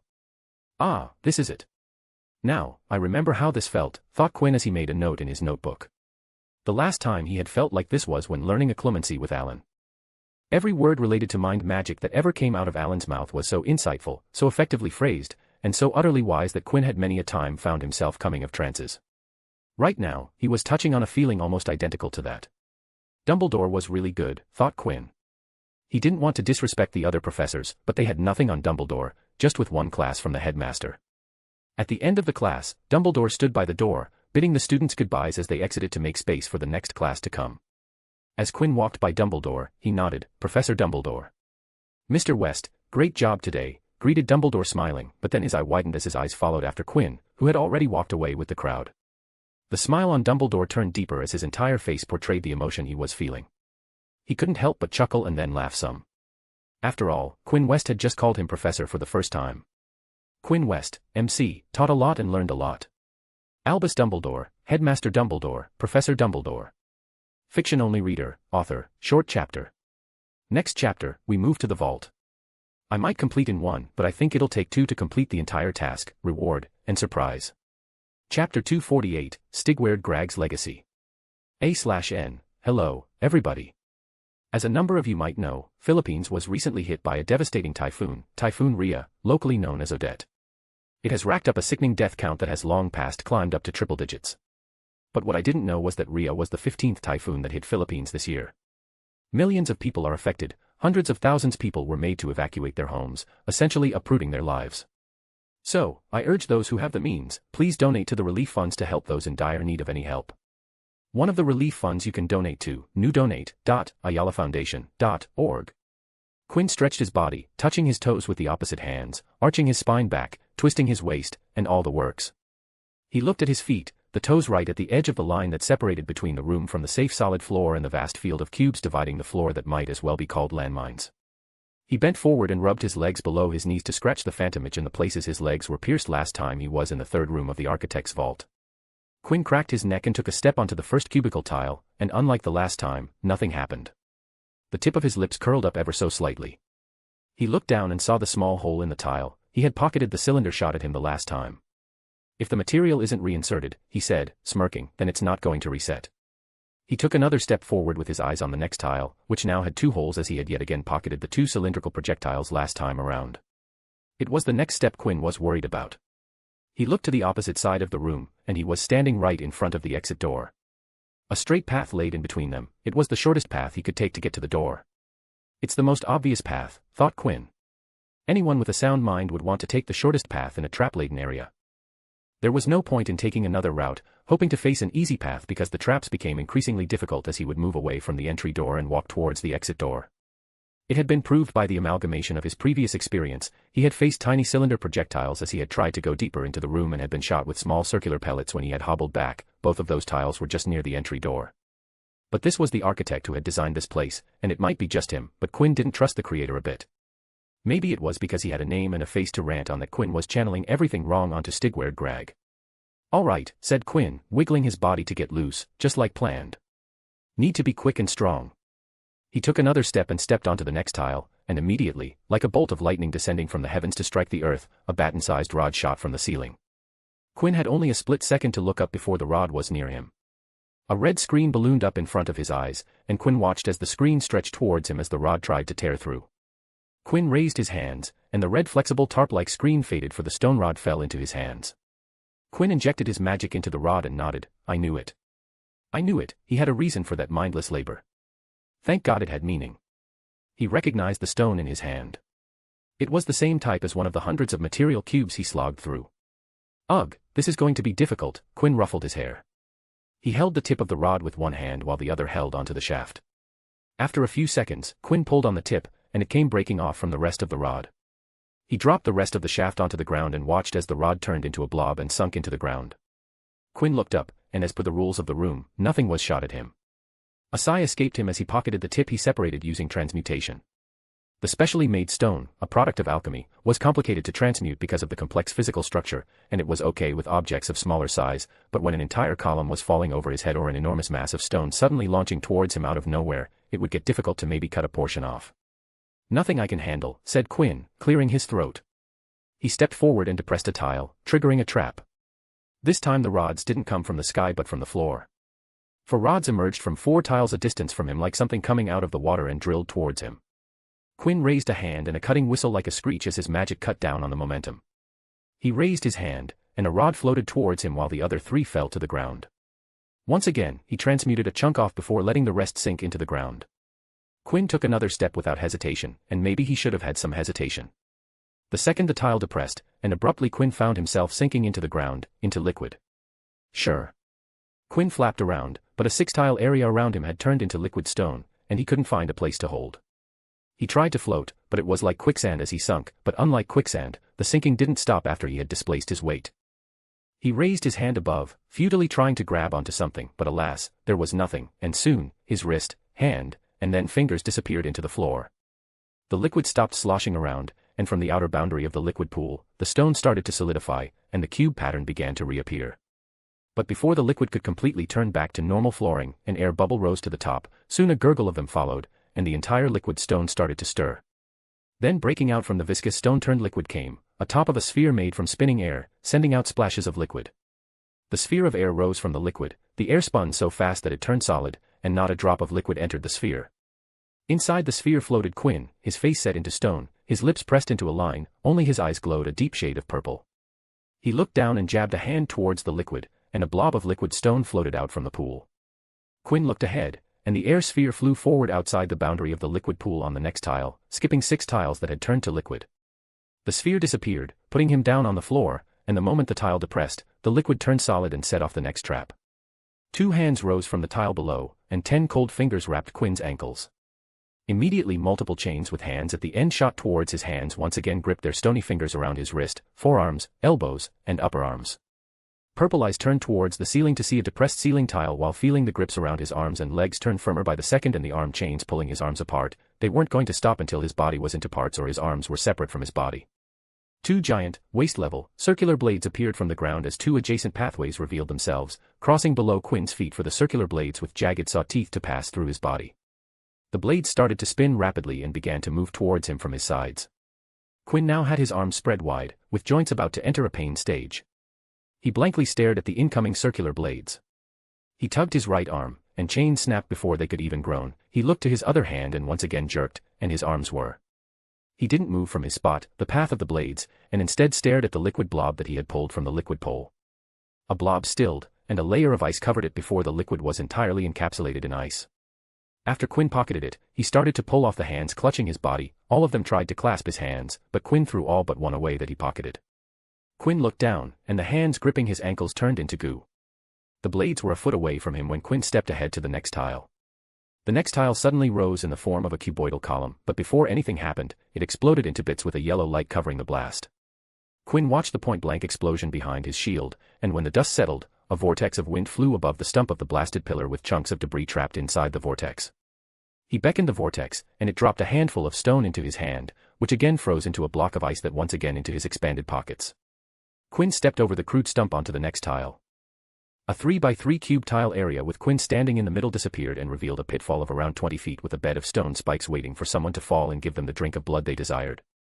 Quinn glanced down, purple glowed in his eyes, and the entire 20-feet pit became a 20-feet-long column of ice. He stepped over to the next tile, and the entire room started to shake, hard enough to register high on the Richter scale. Quinn's eye narrowed as his balance began to stagger, coming close to step on another tile or even fall on multiples of them at a time. A pulse of magic pumped into his body, and his physical attributes rose up on the charts, and he stood his ground, but even that wasn't enough as the room started to shake more and more, so Quinn did the logical thing and stepped forward. The tile depressed a couple inches as they did, but the very next second, a column sprung up, pushing his lead leg handling his weight up and back. The earthquake and the sudden change of standing platform threw Quinn off balance. Quinn's mouth twitched as his expression turned sour. A pillar of ice rose above the tile that jerked up and threw him off balance. He threw his arms forward, and two cords of Empyrean snapped out of his palms, and the hardened tips at the end of the cords dug into the ice pillar. Quinn grabbed the cord tightly and came to a jerking stop, leaning at a dangerous angle with the floor with his feet firmly planted on the earthquake tile. He pulled himself up amidst all the shaking. The ice pillar melted away, and Quinn carefully jumped over the rising tile onto the next one so that he could stop the room from shaking. Quinn became vigilant the second the shaking stopped and began looking around. Quinn frowned. Nothing happened. He looked at his feet and blinked. The tile hadn't depressed, there wasn't a tile beneath his feet at all. He looked up, and the door was a few feet ahead of him. The realization struck him. Quinn turned back and saw the tiled area behind him. It was done, he had passed the trap zone. The purple from his eyes faded away to stone gray, and the heavy heaving began. The primal emotion of fear, anger, and urgency that bubbled up to survive the stone quicksand waned away. Holy magic, Quinn said between breaths, I freaking flew. I can fly. He ignored his pumping heart and throbbing head and immersed himself in the memory of his first unaided flight. He leaned against the exit tunnel wall and slipped down to the ground. Come on, me. You know better. Time after time, he had reminded himself that balance between emotions, but in the heat of the moment, those thoughts of balance were pushed to the back seat. As he had sunk into the liquid stone, everything went black, and he couldn't even take in a breath. There was nothing but survival mode taking over. I'm tired, he voiced as his state went back to normal, and he stood back up. He teetered towards the dim light on the other side of the tunnel, his walk unhurried and weary, all the while bending his knees and keeping his head down to avoid banging his head to the top of the tunnel. The people of that time were much shorter. Quinn exited the tunnel, and immediately he knew that the vault had ended. The previous 3 rooms had been rough, undecorated, purely functional, but in front of him was anything but. His feet stood on an ornate polished marble floor with intricate designs and patterns, showing off the geometrical art form. The walls themselves into sculptures of the ancient Roman era, people dressed in togas, naked people, babies, sex, centaurs, goblins, warriors with swords on horses, magicals working with cauldrons, architectural backgrounds reminiscent of that era. It had all the underlying characteristics, sculpting immortality, shining a light on divinity and magic, and propaganda reflecting in every individual piece. The ceiling was a dome and the most bright thing in the room, the only colorful thing in the architect's vault. Murals on every single inch of the roof painted in stunning vibrancy, remarkable considering a millennium had passed since they were painted. But what caught Quinn's attention was the enormous bronze statue of Stigward Grag standing on a shallow pedestal, standing tall in the middle of the room. Quinn walked to the statue and noticed two things on the pedestal base that stood out to him. Written in Latin were the architect's name and short prose on him about who he was and what he had accomplished in his life. "You who have shown aptitude are worthy to receive my legacy," Quinn finished with the last line aloud. He looked up, and a wry smile marred his face. Just with one line, he could tell how architect was looking at him right now. It said aptitude instead of skill. It screamed, "Whatever you went through was not an impressive feat, 'twas just a measure of the basic requirement to receive my much greater legacy." It screamed hubris. It screamed, "I'm better than you." "Oh, get off your high horse," Quinn spat. "I'm taller than you." The second thing on the pedestal was a familiar etched square, strikingly similar to the trap tiles he had just walked through. A sigh escaped him seeing the tile. He was feeling mentally fatigued, and if this was going to be sprung a final boss, he wanted no part of it. He stared up and wondered aloud, "If I press this and you turn into a robot, then I'm going to blast your head off." Quinn pressed the square with his palm, and it indeed depressed an inch. He hurriedly looked up, but the statue didn't move. Instead, the sculptures along the walls came to life and started to move. Quinn amped up his magic in preparation for a blitz, but the sculptures simply cleared up a portion of the wall, revealing a tunnel. Quinn sighed. He was sick of tunnels leading to different rooms, with no other options. He walked through the tunnel, and when he exited, it was pitch black. Quinn raised one of his hands to release a bubble beam of light orbs while his other hand rubbed both of his eyes, hoping that it would alleviate some fatigue. When he opened his eyes, all the tiredness went away like someone had slapped him without notice. Spread in front of him were mountains, mountains of gold. Wherever his eyes went, he was greeted with shining gold, reflecting golden light onto his entire body. He squatted down and picked up a gold coin. It was a galleon. That much was clear from the Gringotts written on the coin, but the design on the minted coin was much different from the current version. There were statues, jewelry, ornate frames gilded in gold, a treasure chest with more gold, and precious stones and gems. If there was something that could be molded from gold, then it could be found in the mountains. "Finally," he said. "Finally," he repeated, "a vault is actually a vault." Time after time, he got into vaults, and at the ends, there would be something, but there was never a treasure. He had long become desensitized to the word vault. "My dream can finally come true," Quinn said and ran into the mountain of gold and started swimming. His dreams of swimming in a pool of gold had been blown up, and now he was swimming in a mountain of gold. "I am rich," he shouted. "I don't have to work another day of my life. Wastrel life, here I come." It was truly an amount that Quinn wouldn't need to work in a day in his life, and he would still have enough. It was an amount sizable enough for even a West. After getting his fill of sliding down on the mountains, Quinn started to wander around in the sizable room and came upon a row of bookshelves with old tomes preserved with magic. He took out a book and cracked open the spine. His eyes read across the Latin writing. Soon, he had sat down on a golden chair in the gold-flooded vault, reading through the pages. "Genius! Genius!" Quinn shouted, his voice echoing in the vault. It had taken a single book for Quinn to label Stigward Grag a genius. Transmutation and transfiguration properties of so many metal and non-metal, even alchemic materials, this is a treasure. He couldn't put it into words, but having extensive notes on how different materials reacted with magic was an asset whose value in some circles would be greater than the mountain of gold sitting behind him, and Quinn would gladly be part of those circles. Quinn had encyclopedias of similar information. It had been 1,000 years after all, but none of the books were as extensive and as depthful as the one in his hands. "Stigward Grag isn't an architect," Quinn shook his head. "No, that was underplaying the man's work. Stigward Grag is a master of magic. Quinn West, MC, now, very very rich, seriously rich. A sizable amount richer than before, even with the numerous royalties piling up in a bank vault in Basel, Switzerland. Fiction-only reader, author, I wanted to do this for such a long time. A vault that's actually a vault." Chapter 249, DA Files, Closing Page. Quinn stared at the talking crowd of DA members with a hint of a smile. He saw them laughing and chatting with each other. The group's vibe had become merrier ever since Umbridge's leave from Hogwarts. Dumbledore's entry as the new Defense Against Dark Arts had pumped a new life into the students, and DA members who had been ahead of the curve because of their secretly knightly adventures were reveling in the knowledge they knew and could apply before Dumbledore would introduce it. Moreover, there was no need for them to have Marcus breathing down their necks, whispering stringent secrecy rules in their ears. He sighed. Yes, there was no need to maintain secrecy. With Umbridge gone, DA could now go from its situational secret society status to simply an unofficial student club. He felt it was the right time. Quinn took out his pocket watch. There was about half an hour before the group would usually disperse for the night. He chuckled. Indeed, it was time. "Everyone," Quinn said, snapping his pocket watch close, "if I can have your attention for a moment, I'd like to discuss something important with all of you." His words, as they usually did, grabbed everyone's attention. I have an announcement to make, he said. Today will be my last day here at DA. There were audible gasps in the crowd. The past few months were memorable and definitely one of the highlights of this year and even my time at Hogwarts till now, and I'd like to thank you for the amazing time. He turned his eye over the entire group gathering around him, but after today, I'll no longer be attending these meets. That's all I had to say. Once again, thank you. One moment at a time, please. He opened his eyes and pointed at Marcus. Marcus took the cue and spoke up. Why? Is there a problem? Because we can talk about it and fix it. Tell us, we will fix it now. Oh boy, said Quinn, a chuckle in voice. There isn't any problem with DA. The system that we have built here is exemplary, but I don't think there's a need for DA anymore, and that's why I think it's time for at least me to exit. There were a lot of frowns and upward slanting brows, but the previous ruckus of noise was absent. They understood what he was talking about. You see it, right? Now that Umbridge's gone, we don't have to sneak around at nights like thieves just so that we can learn some magic.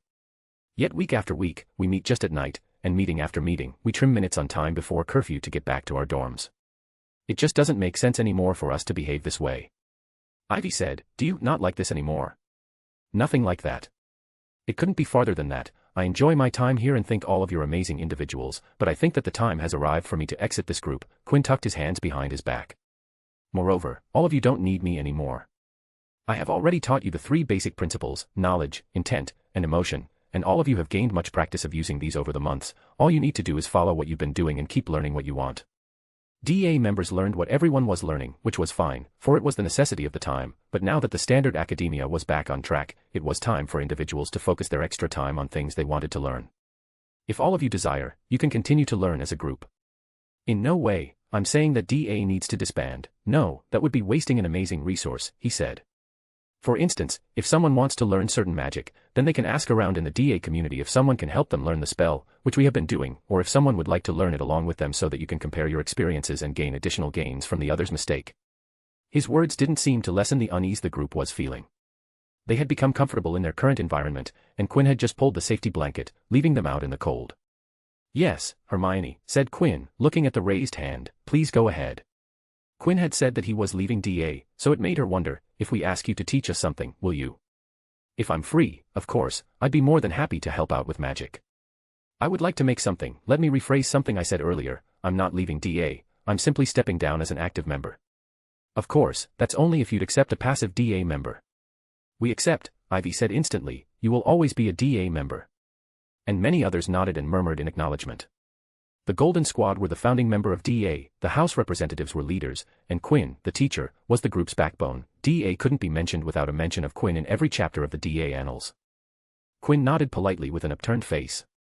That's delightful to hear, he said. Well, there's still some time before we end for today. Is there something someone would like to ask, doubts you want to clear, or we can sit down and talk if that's what you'd like? I want to duel you. All eyes turned to the assertive voice, and there stood Harry Potter in the challenger's spot. Everyone turned their eyes back to Quinn, straining their ears and shushing others to be quiet. In all DA sessions, Quinn had only once practiced with Neville, but other than that, he hadn't actively used magic other than demonstration, much less duel. What brought this on? Asked Quinn. Harry crossed his arms over his chest as he said, I know I learned a lot, but I want to see if I actually improved. Quinn squinted, his eyes lit with an inner twinkle as he tilted his head, contemplating how to respond. He nodded, all right, that's as good as any measure of improvement. Let's have it, the duel. The group formed a wide circle as a stage with wands out in everyone's hands for protection as they had been taught. If you were near any sort of spell activity, it was common sense to have your wand out. All right, Harry Potter. How do you want to do this? Quinn took out his fake wand and held it with hands behind his back. Standard rules, Harry said, pulling his sleeves up, the one who gets disarmed or stunned first wins. Are you sure? We can make it the best of 3 if you want. Harry's eyes narrowed. He stuck his chin up and shook his head. No, 1 or nothing will do. You said it. Quinn looked to the crowd and called, Astoria, if you'd toss a coin or something to start us off.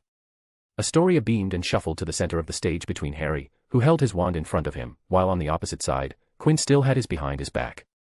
Ready, she asked and held out a silver sickle in her and her wand in another, which raised my brows. She looked at both of them, and then with a flourish of her wand, the coin flew up. Astoria ran back to the crowd as Harry and Quinn stared at each other, one was smiling while the other severely gazed. A second passed, then 2, and the staring contest passed 10 clicks. Quinn and Harry turned to look up and squinted their eyes to see the glimpse of a floating sickle. They turned to Astoria, who was swaying in mischief and raised their hands. Astoria stuck out her tongue, and with a wave of her wand, the sickle stopped hovering and dropped. The coin passed through Harry and Quinn's sight, rotating as it passed by and towards the floor. Harry gripped his wand and stretched his ears, and then the tinge of the coin hitting the floor came. Harry lunged forward with his forefoot and waved a stunner to zap towards Quinn. Quinn released his wand hand's wrist from his other hand, and with a shove of his shoulder and the flick of the wrist, a shield blocked the stunner. He didn't stop, and with his wand hand rising up with the momentum, he worked his wrist to shoot a blue pellet-sized orb, not towards Harry but towards the floor. The silver sickle that had dropped from a ridiculous height had just reached the peak of its bounce, rotating on 2 different axes, was suddenly hit by the blue, glowing magic pellet on the current lower face and shot up because of the physical push from the spell. Like launching a throwing knife, Quinn cocked his hand above his shoulder and flung his wand arm forward, and shot a yellow pellet towards the coin. The yellow light pellet enveloped the rotating coin, which launched it towards Harry at a blinding speed. The coin was met by a shield cast by Harry in the 2 spell worths of time and stood confident behind them. He raised his wand to cast his next spell, but his hand halted when he saw another yellow pellet crash from Quinn crash into the coin. He dropped his eye to the coin, and they bulged when he saw a rapidly spinning coin pushing against his shield, distorting it inwards as if trying to tear through it. He jumped when another yellow pellet enveloped the coin in yet another burst of yellow light, and his shield bulged deeper inside and rippled at 360 RPM, ripples per minute. Then without further warning, like a water balloon popping, Harry's shield tore, and the glowing coin stuck him square in the chest. Ugh, Harry groaned as his hand went to his chest, feeling the dull pain. Did the coin crack a rib? Come on, Potter, said Quinn, unhurriedly walking across the stage. I know my magic is interesting, but don't stand there admiring it during a duel. Quinn looked to his left, raised his free hand, and curled his finger back and forth in the beckoning finger sign. On the receiving end, Eddie cracked his neck before stepping onto the stage. You should know better, said Eddie, twirling his wand. Why waste time with Potter when you know that I'm the only one who's able to take you out? Oh really? Quinn smirked. And when was the last time you supposedly took me out? Oh, you know, right now. An electric arc zapped out of the tip of Eddie's wand, him aiming to take Quinn out with the support of the fabled element of surprise. Quinn chuckled as he lazily waved, and the electric arc fizzled out of all its crackling juice. Come on, Carmichael, that was weak. Where did that punch go? Or does it only come with repeated loosing? Eddie showed no reaction other than peering eyes. Bombarda. He chanted suddenly and sent the yellowish-orange explosion spell barreling towards Quinn, who pulled up a specific spell more suitable for non-physical attacks that took the heavy brunt of Eddie's cannon blast. He turned to Harry, who was no longer clutching his chest and was now following them with their eyes. What are you doing, Harry? Quinn swiped to create a spinning air burst that crumbled Eddie's conjured rock spikes. Harry looked at Quinn with confusion flashing in his eyes. What? You asked for standard rules, remember? You're neither knocked out nor disarmed, so why are... Quinn shot a stunner towards Harry, which he blocked startled, you standing there like a statue and not dueling. But... Eddie cut him off and shouted, less chatter, Potter, if all you're going to do is daydream in between a duel, then the at least you can do is to buzz in his ear like a housefly. He finished with a fully charged reductor towards Quinn's feet, who had to receive it into a shield for the onlooker's safety. Harry gritted his teeth, gouged a chunk of the floor below his wand tip, set it ablaze in white fire, and hurled it towards Quinn. Quinn blocked a disarm from Eddie, now that's more like it. Turned to Harry's fiery ball of rock and redirected it towards Eddie. Thanks for the help, he said. Eddie, who had already had another reductor on his tongue, bit it down and cast a shield, and even then was pushed back a couple steps due to the brute force of the rock, not to mention the white fire came near melting his shield. Hermione. The girl jolted at Quinn's call. Get in here. What? These two are useless. Come on and show that you're the one who most improved. Hermione turned unsure eyes to both Harry and Eddie and saw them unleashing magic after magic towards Quinn, trying their best to take his head off. This was useless, she thought. She stepped out from the crowd and immediately felt her heart jump out of her throat when a disarming spell came galloping towards her. She eked, but her hand moved instinctively and blocked the spell. Good, now get to work, she heard Quinn speak before he pulled up a giant block of the floor as a shield before turning it into wolves that went howling towards Eddie. The DA crowd watched as 3 people dueled against a solo Quinn, who continuously switched between attack, defense, and the occasional parry. It was a showcase of skill. People with knowing eyes could tell that Quinn was pushing the 3 while keeping them in the running. There were many opportunities, but Quinn would always turn away and target another. Not, step in. Everyone gasped as Quinn called for another. Everyone looked at Not, who froze for a second before stepping out from behind a couple people into the ring and began taking part in the 5-person play of flying spells. Hannah, it's time. Come on. Hannah Abbott fidgeted onto her way into the ring, and her output wasn't what Quinn was expecting when compared to what he had seen in practice, so not half a minute later, he called again. Luna, let's see if you actually listen to me. Luna shrugged, glided into the ring, and started to aim all of her spells towards Quinn's legs, making him sweat a little as 6 people that Quinn was trying to give a chance to disarm or knock him while not trying to disarm or knock them out. Luna strictly aiming for his legs, which he did teach her, technically, was a bit worrying. But it was only worrying a bit. Diggory, he said, do you want to see if you can win with all this help? And so joined the head boy and began the 7 versus 1 dance. Quinn, the masterful conductor, lead the 7 unknowing instrumentalists in a masterful orchestra. It was a beautiful show of skillful magic, matching attacks with specific defenses, timing attacks with just enough power to keep them out of offense while he took care of the others, and playing with some showboating with some parrying. All right, time to end this, Quinn said after dueling with the 7 people. He turned to Hannah and shot a disarming spell, timing it perfectly to hit her just when she pulled down her shield. Quinn turned to parry a glowing red stunner from Eddie, but this time instead of sending it up, he sent it towards Knot, who felt the brunt of some heavy magic and dropped like a sack of potatoes.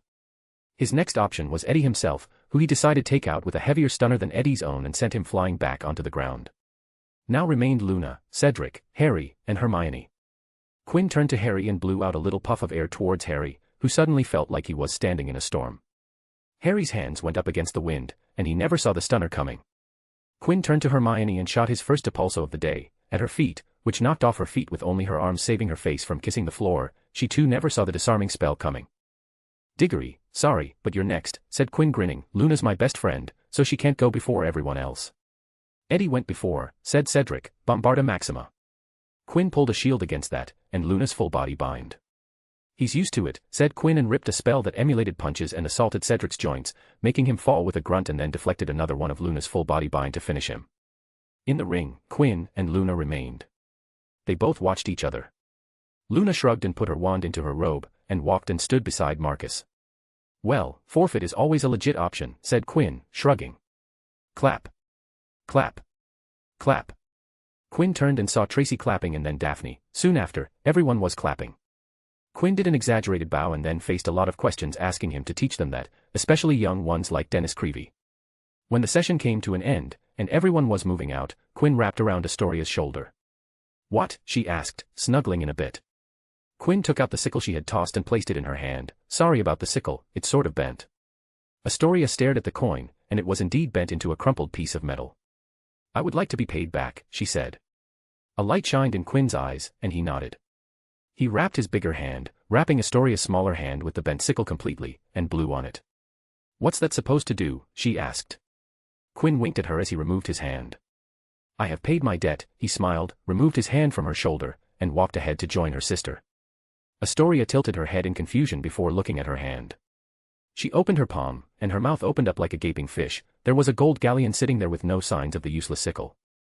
How did you do that? Also, do you want me to toss more sickles? Because I will do it if this is what I get. Asterisk. Quinn West, MC, goodbye, D.A. Fiction-only reader, author, no chapter tomorrow, as it is New Year's, and I'd be spending the day sleeping for the entire day. And I'll jump on the New Year countdown, so I'm not on Earth when the year changes. I urge that all of you do the same. Asterisk. Chapter 250, the end-of-year examinations. The winters began to wane, with the warm days rising and the young year turning older by the months, entering the spring of its time. On another splendid day, the Ravenclaw trio sat under a pre-bloom beech tree on the edge of the lake, where they sat under the warm sun to study for the incoming end-of-the-year examinations, where they stood less chance of being disturbed by others wanting to gain help from Quinn. The castle grounds were gleaming in the sunlight as though freshly painted, the cloudless sky smiled at itself in the smoothly sparkling lake, the satin-green lawns occasionally rippled in a gentle breeze. They spread their books out in the shade of the tree and sat down while Quinn talked Eddie and Marcus through concepts that they wanted clarification on. Ugh, Eddie tossed his notes down before leaning back onto the grass. I don't suppose Hogwarts is going to hit by a meteoroid, and the examinations get cancelled. Quinn chuckled as he solved a problem for Marcus. I can safely guess that's not going to be the case, and why are you complaining? He passed the notebook to Marcus. You scored pretty good on my mock test, that just means you're going to do better than that on the real ones. Eddie waved his tucked-up legs left and right impatiently. He didn't want the exams to cancel just to arrive sooner so that he could blaze through them. It was stressful for him, and any Ravenclaw, to spend time in the tense Ravenclaw dorms where everyone had developed an irritating habit of interrogating people about their study habits. Just flipping study and stop annoying me, he had thought. You should write more, Marcus said, turning a page of Advanced Transfiguration PT1 and peering at a series of diagrams showing an owl turning into a pair of opera glasses. If your dad doesn't think your scores are enough, he might not allow you to go to the summer camp, so try to improve your writing speed. You wouldn't want to lose marks because you couldn't write an answer you knew. Eddie groaned as he pulled his torso up back from the ground. He placed a hardback book on his lap, slammed a parchment on it, and sent his quill running. If he didn't score good, for a Ravenclaw, his pops wasn't going to let him attend a Quidditch camp that he had been invited to in the coming summer. With the end-of-the-year examination just on the horizon, their teachers were no longer setting them homework, lessons were devoted to reviewing those topics their teachers thought most likely to come up in the exams. Griselda Marchbanks is going to be making rounds this time, Quinn said, quoting information from his contacts in the head of Magical Education Department. She's ancient, she took my grandfather's newts, and I believe that she was there for Dumbledore's testing as well. Now that's one old witch, said Eddie. I heard that she's really strict, said Marcus. Apparently if you try to waddle your way through a question in the practicals, she gives a straight 0, either you know it or you don't. Nothing to do with us, Edie shrugged, making a wireframe of the steps required to brew a skin regrowth potion. She's not going to be taking ours, poor 5th and 7th year chumps, he cackled. Marcus looked up from his notes to Quinn. You're going to be busy for a while now. You volunteered what? For the entire 2-week OWL process. Quinn nodded. I don't have much going, so it's fine. The vault was over, and it wasn't like he needed to study for exams, so when Flitwick asked him to volunteer, he agreed and was now in charge of directing the OWL students to their practicals. The weeks leading to the OWLs were like a volcano threatening to burst, with people trying to cram more stuff in their minds, trying to find resources on the prevailing black market for miraculous remedies to keep up at night, concentration, rote abilities, and the myriads that the con artists, mostly Ravenclaws, were trying to sell to the rest of the school. When the time finally arrived, the examination season was spread across 2 weeks like it usually was every year, with the theory exams in the morning and practicals in the afternoons. Because of his responsibilities, Quinn gave his practicals earlier in the morning, before he sat for his theoretical papers with the rest of his peers and classmates so that he could be free for the 2-week OWL process. Quinn stood in a corridor with a clipboard in hand. There were 4 panels of examiners in 4 different rooms who would take up OWL aspirants just after lunch, while the Newt students would go before dinner. For the first day of the exams, the 5th-year students were scheduled for charms on the first Monday morning.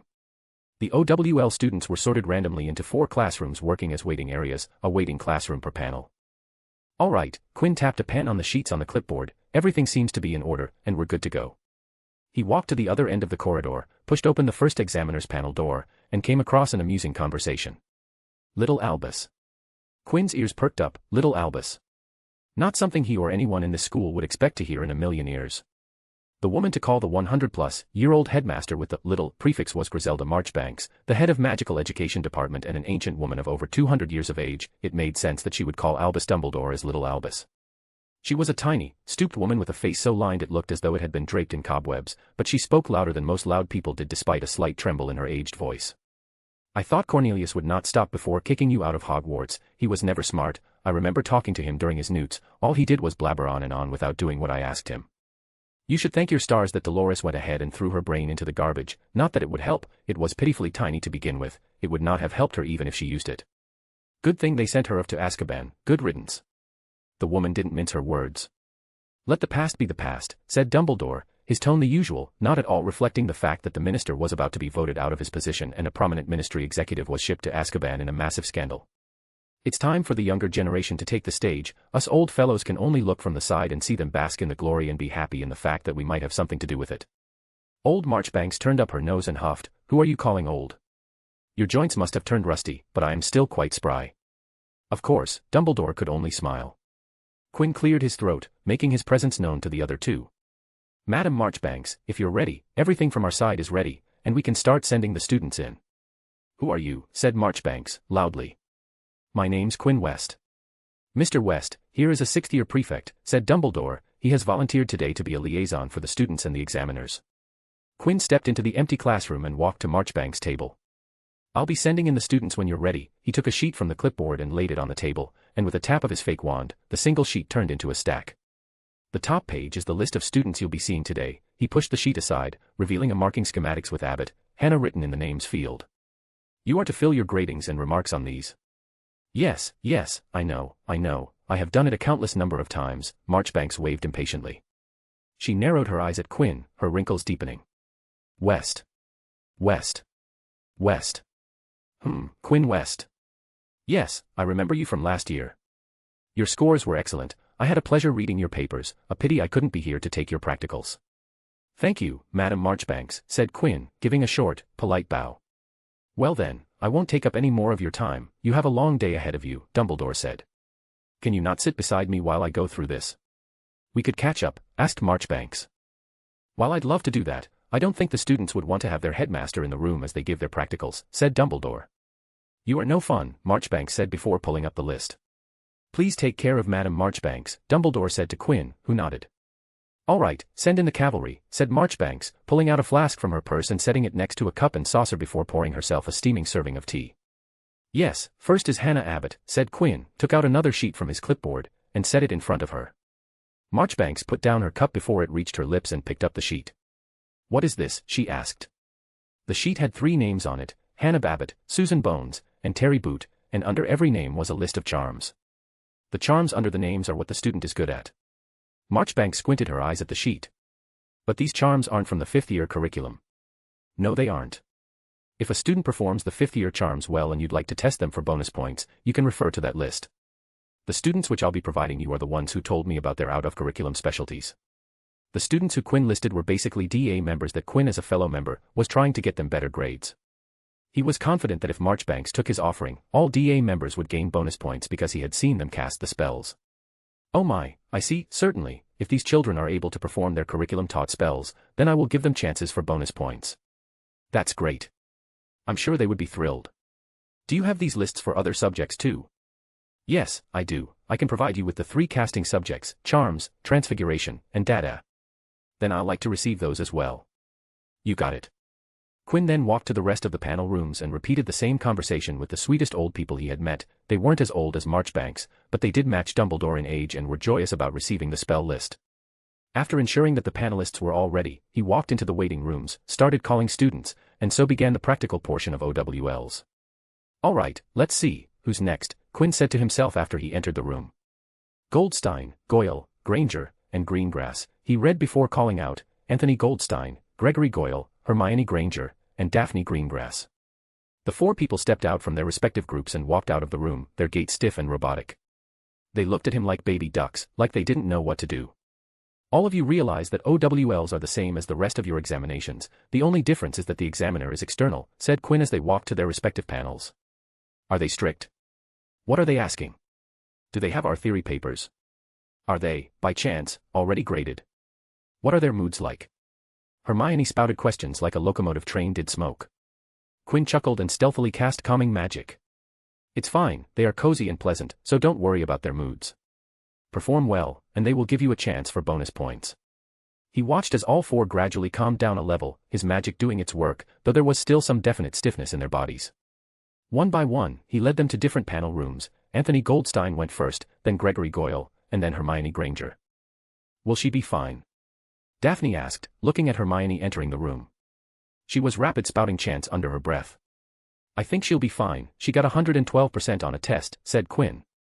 He looked down at Daphne, and it seemed that his magic couldn't overcome the pre-exam jitters, so he turned to the only alternative he could think of. Daphne felt a hand slip into hers, and it had its intended effects. You'll be fine, said Quinn, we went over everything that could ever come up in that room. You have a fantastic theory base and extensive practical experience from DA. You'll breeze through it with flying colors. You think so? She asked, leaning a bit. Absolutely. They reached outside Marchbanks' door, and Quinn turned to face Daphne. What are the 3 attributes of focus? He asked. Knowledge, intent, and emotion. You have all of it, and that's all you will ever need. Now go in and knock the old lady's dentures out. Daphne smiled and giggled behind her hand. She nodded, straightened herself up, and knocked on the door before opening it. Daphne Greengrass. Marchbanks' voice came from inside. Are you Sophie's daughter? You are, aren't you? Yes, I can see it. Come in, tell me, how is your mother doing these days? I have not seen her in a while. Do you want a biscuit? The end of the year had begun. Quinn West, MC, perfect prefect. Daphne Greengrass, nervous, did well in her practicals. Griselda Marchbanks, Magical Education Department, oh, Albus. Look at you, gotten so old. Fiction-only reader, author, 2022 is here, peeps. Let's make the most of it. Post your New Year resolutions here. Chapter 251, The Event on the Horizon. The evening moon rose in the blue sky, ushering in the time of night, tugging the cover off from over the arrays of stars, revealing all the constellations that peered down on the mortals of the world. But in a clearing by the woods, away from the excitement of the city, bright flashing light bulbs strobing all around like a disco ball in an 80s nightclub, ushering a different sort of zest and zeal. A gigantic multicolored sign lined with bulky tinted light bulbs hung on two beams under which people walked past from a put-up stall with bored attendants talking to each other while stamping tickets to a cityside carnival.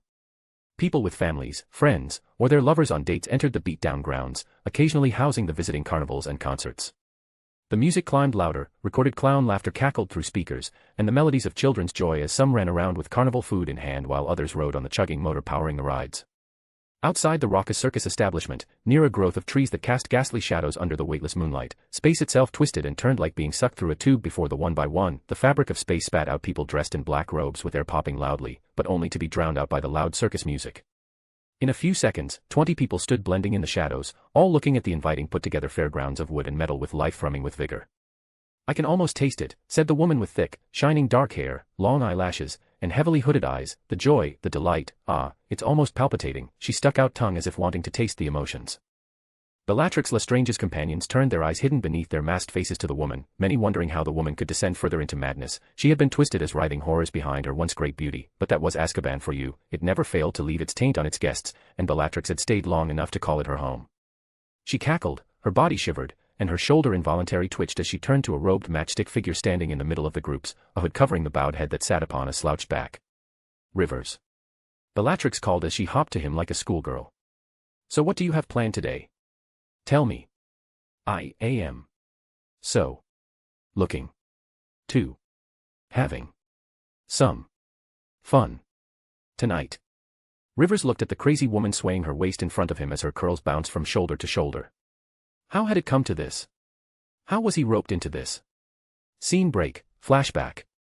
Rivers had heard tales about Azkaban and its notorious jailers, but never could he have realized that hallowed eyes and depressed voices couldn't even scratch the surface of the realities of the most harrowing prison on living lands. Being imprisoned in a shoddy excuse of a room, something that even by the most loosest of the standards couldn't be called a jail room. Floors and walls seeping with moisture from the surrounding sea kept the cell uncomfortably wet all around the year. The days and days he had spent trapped not being able to find a dry spot to rest with the crazy screams, crying, and the woman's laughter ringing in his ears had driven him longing for the simple bed back home. He would even beg for the cold wood floor, or anything as long as it was dry. Then there was the chilling abrasive air coming from the barred window that scraped the skin, leaving it cold and raw. He and the prisoners were given an old matty blanket with a thick weave that did a poor job of keeping anyone warm, but that was a negligible problem when the only cover he had gotten wet like everything else. The food was always cold mush that had left his teeth without exercise for years, and the water was limited, hastily thrown down their gullet by the Aurors who were always in a hurry to get out of the Dementor sight that always stared at them from under their robes as if the Aurors were fresh, juicy prey. No one talked in Azkaban. There was plenty of screaming, crying, and the woman's laughter, but never any talking. Rivers hadn't minded it when he had newly arrived, but as the days passed by and the Dementors gathered around in his cell for a mint meal every day for weeks, he hoped someone would tell him that there was a way to escape the daily nightmare, but no one spoke a word, even after he called and cried for someone, anyone. No one spoke, not even an "it's no use" that he had read in the books. Rivers had soon come to realize that in Azkaban, there was no hiding from the Dementors. As long one stayed in the fortress, they were nothing more than feeding beds for the hooded monstrosities. As long as they stayed. He couldn't lie if he hadn't thought of breaking out, but those mentations were squashed by his own hard logic. He wasn't a magical savant, neither he possessed a crew of minions for a breakout, nor could he assemble one. The people had long lost hope. He lacked leverage that would make the Aurors for him. In short, there was no way out for him. Without help, Rivers thought bitterly, I can't get out of here. Then the walls of hell broke open, and his face was hit by cold rain and windy gusts after years. He was so thirsty that he stuck out his tongue and let the raindrops hit his tongue. It felt heavenly. It must be a dream, he had thought. But then he realized why the damned woman had been laughing for so long. Before his mental faculties could catch up, he was dragged out of his cell. They, whoever they were, didn't technically drag him out, they didn't even touch him. Magic lifted him off from the ground, and he was flown through what he inferred as corridors. He had only vaguely seen them only once when he was brought in, but at that time, he was taken by the sight of the doomed prisoners without light in their eyes. Soon he was out of the fortress, just like that. He was out of the prison. He had spun his brain into hopelessness by thinking on how to escape, but here he was, seeing the moon without the rusted black iron bars in his way. It's raining, he thought, but the shower wasn't falling on him. It was perfect. Rivers' luck. For a second, there was no reaction from Rivers. It had after all been so long that he had been called by his name. He was always prisoner. No guard had called him by his name. He doubted they even knew about it. Rivers' luck. Rivers finally weakly lifted his thin neck up and fronted his gaunt face to the caller. In the weak light of the pouring and thundering rain, Rivers couldn't see the face. All he could see was a short and thin man dressed in heavy robes. It's nice to finally meet you after so long, said the man, though I wished it would have been in better circumstances. Rivers could feel the man's eyes looking all over him. Your condition doesn't seem to be great, and he said it like it was surprising. How dare this man say that and have the nerve to be surprised, he thought. Rivers was sure this man was some sort of pampered imbecile who hadn't tasted a day of hardship.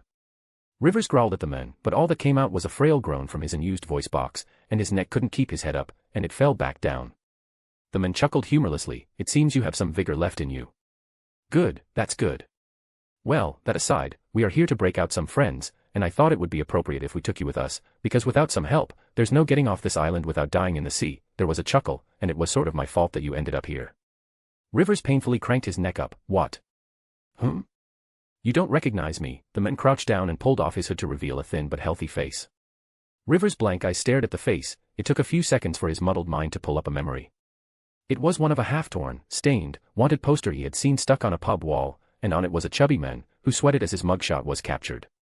The man in front of him was nothing like that, but his brain still brought up the memory, and even in his current state, Rivers trusted his mind, and another blink and look at the man's face, his pupils shrunk in recognition. You are. P. Pettigrew. Peter Pettigrew. Peter flatly smiled. Glad you recognized me. We have only conversed once through my soul letter to you, but that one time has led us to meet here again. You. Rivers' hoarse voice raged. You are the reason he fumed, anger fueling his weak body. That would be incorrect, said Peter. I simply provided you information. It was your decision to act on it. Blaming me won't take away from your foolish choices. But let's put that behind us, cherish the present, and look forward to a bright present. Peter's voice was so miserably flat that all his words sounded unmotivated and thus totally false. Rivers was left without words. There wasn't anything he could say. He was a man with a broken body, while Peter Pettigrew was a man who had seemingly just broken Azkaban. Now, I would like to meet my master, said Peter. I'm sure you had heard of him. He goes by the name. Scene break. And that's how Rivers Locke ended up banking up with the Death Eaters. He went from the leader of Novellus Actionites to a lower middle circle member of the Dark Lord's Death Eaters. For the first time in his life, he had been bound, his freedom chained. He was below the upper and inner circle members. Any of them could order him around, and he couldn't refuse, not if he wanted to face the wrath of some individuals who wouldn't think for a second before either torturing or straight out killing him. Then there was the Dark Lord, who would talk to him for hours about his work with Novellus Actionites. Rivers hoped to smooth talk to the Dark Lord, hoping to get into the good graces, but that went nowhere.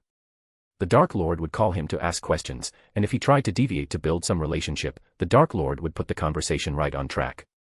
It didn't help that the man was a master legilimens, and there was nothing he could hide. Rivers wouldn't even know that his mind was being read without his knowledge, but he did doubt that such was the case. Finally, there was Peter Pettigrew, his handler in the Death Eater organization. He served the Dark Lord under Peter and was essentially Peter's subordinate. Subordinate, Rivers had scoffed in his mind. Rivers was sure that in Peter's mind, he was just a tool for Peter to use. His life was in Peter's hands, and it was all but a law because Dark Lord had decreed it. He had no way of running. Rivers was brought out his thoughts by a snapping of fingers in front of his face. Rivers. Mr. Locke, called Bellatrix, and Rivers looked blankly at her. There are reports, he started, that there is a pair of Aurors present there in that carnival today. Dark Lord's Death Eaters had a reach that his Novellus Actionites could only dream of. Both of them are Muggle-borns, and from what it seems, are on a date. Bellatrix giggled, twirling her wand in locks of her hair. Oh my. Maybe we will play with one while the other watches. Rivers ignored the mad woman's ramblings and continued with his plans. Our motive today is to gain the pair's attention. He looked around the other Death Eaters. All Azkaban 10 members are here and will be entering the carnival without any disguises. He was also part of the escapees, but he wasn't of importance and wasn't publicized as the escapees, which he was glad about. All of you will enter the carnival and make it look like that you're meeting in a Muggle carnival, away from the Wizardkin's eyes, but you're going to purposefully make yourself seen by the Aurors, so they will contact their friends back at the DMLE, and have a party, said Bellatrix, and there was a light on the top of her wand, thrumming with magic as wanting to rip free. We are not to use magic unless it's not necessary, said Rivers. We need to keep the arriving Aurors here as long as we can, so please situate yourself near the Muggles, so the Aurors won't use magic as well. He turned to the remaining Death Eaters. All of you'll wait for my signal before doing what you were ordered to do and put the plan into motion. Be careful because we are going to be working with the place brimming with Aurors. One missed. You don't need to tell us that, kid, said Augustus Rookwood, ex-unspeakable, and one of the Azkaban 10. You just make sure that your ends happen smoothly. I see, said Rivers. Well then, I have nothing more to say. It's time to start. The 20 Death Eaters trained their eyes on the carnival, planning to set off the biggest event of the year and a starting point for a chain of events to come. Fiction-only reader, author, I have no idea why, but I have gotten slow. I'm writing really slow, and the chapter content is going through a change I'm not liking. This is the second short chapter in a row. I'll try to figure it out by the new year. I'm not going to stop posting, so don't worry about it. Chapter 252, Plan Unfolds. Oris Edward Moss and Isabel Dean were both relatively recent additions to the Oris office. Both made themselves known as all-rounders at their times in Hogwarts, one of the basic requirements of being inducted into the Auror training programs. Both passed said training programs with flying colors, earning them their bronze shields, officially making them part of the DMLE as junior Aurors. Alas, while trainee Aurors thought their lives were rough with training that went from early morning to the late evening, didn't know they were nothing more than flowers soaking sunlight in a comfortable greenhouse shielded away from the harsh cold of the real outside world. Passing in the same batch as each other meant Edward and Isabel joined the force at the same time, but that also meant that they entered the slave life of being a junior Auror at the same time. Junior Aurors were worked to their bones, interrogative skills, deduction, dueling, stealth, potions and poisons, and more paperwork. Everything they learned as trainee Aurors was tested and tempered to the real-life standards.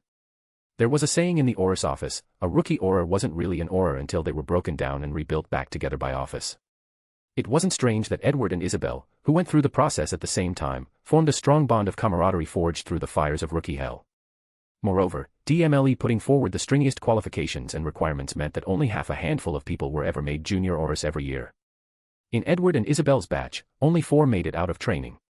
The long hours, workloads that even a mule would whine about meant that Edward and Isabel spent most of their days together for weeks and months at end, and after over a year, they began growing closer, and one thing led to another, and here they were visiting a traveling circus group for a date. "It's too loud," said Isabel, pulling off a clump from the cloud of pink cotton candy. "Maybe we should have gone somewhere a bit quieter." Edward nodded while sipping a soda from a bottle. "Is it strange that I miss the cubicle?"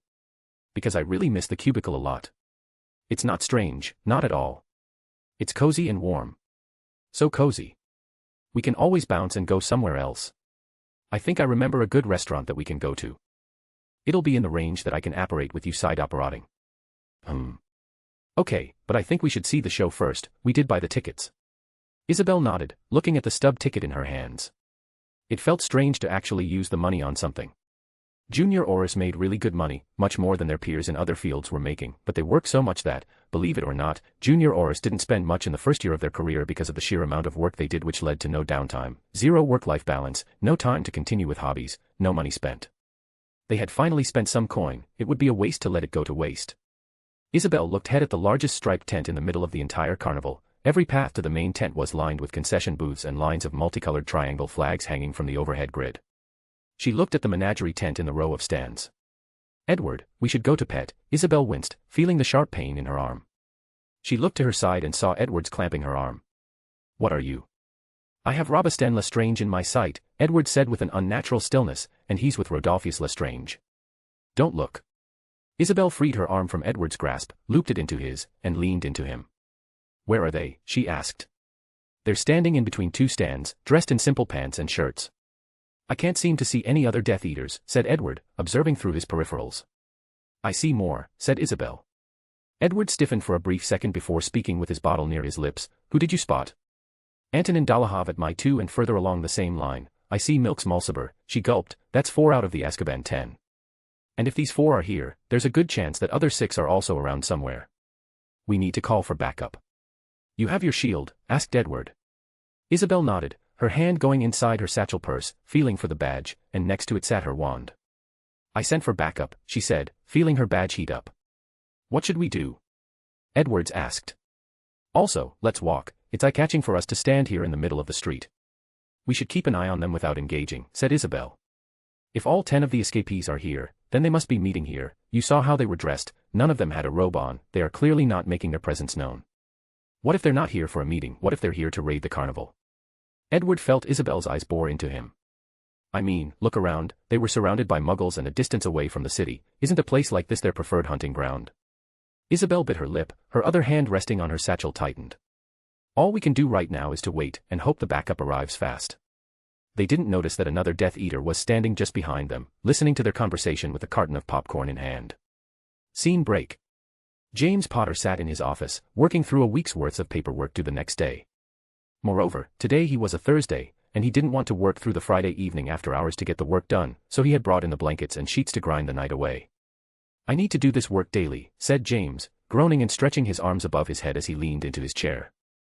After staring at the wall above for half a minute, he got back to dipping his quill into the inkpot and got back to the papers. Beep. The senior Auror jerked straight in his chair. His hand went to his wand, which summoned his senior Auror badge to him, and it was hot to touch. James' eyes narrowed as he saw the badge number which had reached out to him and the message coded in Auror's in-house cipher taught to every Auror. 1553. That's Dean's number. James stood up from his chair. If he had read the code accurately, then it was no time for paperwork, and off he went. The junior Aurors sitting in their cubicles looked up to watch as one of the most decorated senior Aurors ran through the bullpen, thinking as it was time for another prank. They didn't know that a majority of them were going to be vacating their cubicles in a while. As James ran through the corridors, he met senior Auror Proudfoot, who similarly came running through a different part of the Auror's office. "Did you get it too?" asked James as both men fell into a power walk. He could still feel the badge go through the cycles of heating up and down. Isabel was repeatedly sending the message. Proudfoot nodded. Every junior Auror in the Auror's office was assigned a senior Auror mentor, boss, but at the same time, they were assigned to another senior Auror as per department protocol. Moss. "Edward Moss is there with Dean," said Proudfoot. "They're at a date if I heard the grapevine correctly." The two men arrived at Captain Auror Gawain Robards' office, who was their immediate superior. James knocked on the door and opened it without waiting for an answer. Inside sat Robards, and Captain Auror Kingsley Shacklebolt, who they weren't expecting to be there. Robards looked away from Shacklebolt, who he had been talking to, and looked at his subordinates with a frown. "What do you two think you're doing entering my office like this?" He looked at Proudfoot. "I expect this from Potter, but you should know better." "Sir, we got an emergency message from Junior Auror Isabel Dean," Proudfoot spoke, getting to the point. "She's at a Muggle carnival with Junior Auror Edward Moss and reported that they have spotted 4 out of the 10 Azkaban Death Eater escapees." Robards' jaw set, and Shacklebolt's gasped. Robards' gaze sharpened as he asked, "Which ones have they identified?" "The Lestrange brothers, Dolohov, and Mulciber," said James. "Is it positive?" "Yes, both of them are 100% sure. They're currently watching them from a distance without engaging." "Good decision." Robards got up from his chair and looked at Shacklebolt. "Go mobilize your unit. I'll go to Scrimgeour and talk to him about gaining access to hit wizards." Shacklebolt nodded and set out to gather his senior and junior Auror. Robards turned to James and Proudfoot and "Start briefing your juniors and spread the word to the other seniors to do the same and meet me with the status as soon as possible." In a minute, the news reached the head Auror Scrimgeour, and in the next 10 minutes, Amelia Bones' home was flued to call the already gone home head of DMLE back. Scene break. Dean. Isabel heard a rustle behind her and took out her wand in response, but the sound of the voice did put her to ease as she turned to see her superior, James Potter, standing behind her along with Captain Auror Robards and a couple more junior Aurors from the same subunit as her. "Sir, you're here," she said, sounding relieved. "What's the situation?" James asked, looking around the woods where Isabel stood. "In your initial message, you said they were in the carnival. Why did you call use behind it?" "The carnival stood a distance away from them, the music just audible." "Sir, the Death Eaters eventually moved out of the carnival and arrived here." She pointed a couple paces, and in the dim of the night, Edwards could be seen crouching behind a bush, looking into a clearing. "Edwards is keeping a lookout on them. It seems that our guesses were right and the escaped Death Eaters have indeed gathered here for a meeting." "All 10, asked Robards. "No, sir, ever since our last communication, 2 more joined, Travers and Barry Liar." "Good job, Auror Dean," said Robards. "Your and Moss' response was excellent in this situation. Now, please fall back, and have a rest while we apprehend the Death Eaters." With Robards' words, people dressed in Auror robes stepped out from behind the trees, as if emerging straight from the shadows. Isabel's eyes widened at the density of Aurors gathered for one operation. She noted around a number just shy of 4 dozen, 1 Captain Auror, a handful senior Aurors, and the numerous junior Auros, all gathered dressed in their Auror overcoats, looking ready for battles. Sirius Black stepped out from the group and reported to Robards, "Sir, we are ready on our end, but it would take time for hit wizards to arrive here on the scene. Unlike Isabel and Edwards, who knew of the place and could apparate, others had to take the broom to arrive. Should we wait or?" "No use waiting for the hit wizards for 6 people, Robards replied sturdily. "We will move strongly and swiftly." He paused and thought, "Order for the anti-apparition wards to be drawn up. If the hit wizards don't arrive by then, we will proceed on our own." Sirius took the order and took the batch of juniors with the warding duties to cast an anti-apparition ward around the area. "Any idea what they're talking about?" James asked Edwards, who was relieved from his watch duty. "No, sir, I wasn't able to hear what they're talking about, but they do seem to be in a heated discussion." "Does it look like they're waiting for the others?" "It doesn't look like it, sir, but without actually listening to them, we can't be sure." James nodded, but a thought stuck in his mind. Why were these Death Eaters meeting there? He knew Voldemort was back, so why would they meet here, far away from any wizarding location, especially this particular group of people who would despise any place that wasn't touched with magic in some way? It didn't make sense to him. "Yes, sir." Everyone turned to see a junior Auror with his wand out toward the sky, with a frown on his face. "What is it?" asked Sirius, who was coordinating the warding. "We can't cast the ward." "What do you mean, you can't cast the ward?" "The ward isn't pulling up, sir. Something is blocking it." Robards and James looked at Sirius, who pulled out his wand to check the problem, but everyone got the answer before he could even cast the spell. "Oh, dear little cousin Dot." Those who knew the voice couldn't forget it even if it had been more than a decade since the last time they had heard it. The voice was unmistakably from that woman, the pitch, the tone, rhythm, texture, everything was the same as all those years ago. Sirius looked down towards the place where the 6 Death Eaters were, and suddenly, there were now 10 people standing, all of the Azkaban 10, and in front of the group stood Bellatrix Lestrange in all her crazy glory. "Look at you all grown up, big Auror Black, hee," she said. Everyone saw Bellatrix raise her wand, and so did Voldemort's other 9 best duelers, trained by the Dark Lord himself. Scene break. In the Ministry atrium with the Fountain of Magical Brethren, the air twisted and turned, black haze spread, and from within, stepped out, tall, thin, and black-hooded, his terrible snake-like face white and gaunt, slit-pupiled eyes, Dark Lord Voldemort. He glanced around the empty atrium. The golden gates that were passed through by hundreds of people were now open, with everybody having gone home. Even the security booth was empty because no visitors were allowed at night. He cracked his neck and smoothly moved towards the golden gate, knowing the path that led to the prophecy hall, but the moment he turned to face the golden gates, he came to a stop. Albus Dumbledore was dressed in white and grey robes, a long white beard and hair, and blue eyes peeking from behind the golden-framed half-moon glasses and were standing in front of the golden gates. "Hello, Tom," said Dumbledore, "do you know that Ministry is closed off to visitors, so it's not proper for you to be here? How about you turn away and leave?" Or so he said, but Voldemort watched the old man take out his wand. "Dumbledore, how did you know?" "I never expected this from you, Tom," said Dumbledore, and Voldemort narrowed his eyes at how Dumbledore said his Muggle name. "I never expected for you to use stealth and distraction as part of your arsenal. From what I remember, you were always a fan of the flares. Maybe you have changed after so many years, it has been more than a decade after all. How has all that time treated you?" Dumbledore smiled. Was it pleasant? Voldemort gritted his teeth. The old man was mocking him, just like he had always done, as if he was lower than him. "You made a mistake, Dumbledore," he said as his wand slid out from his sleeves. "You shouldn't have come here, now you're going to die here with no one to see it." Dumbledore tilted his head. "You're mistaken, Tom. Today, you won't be leaving from here.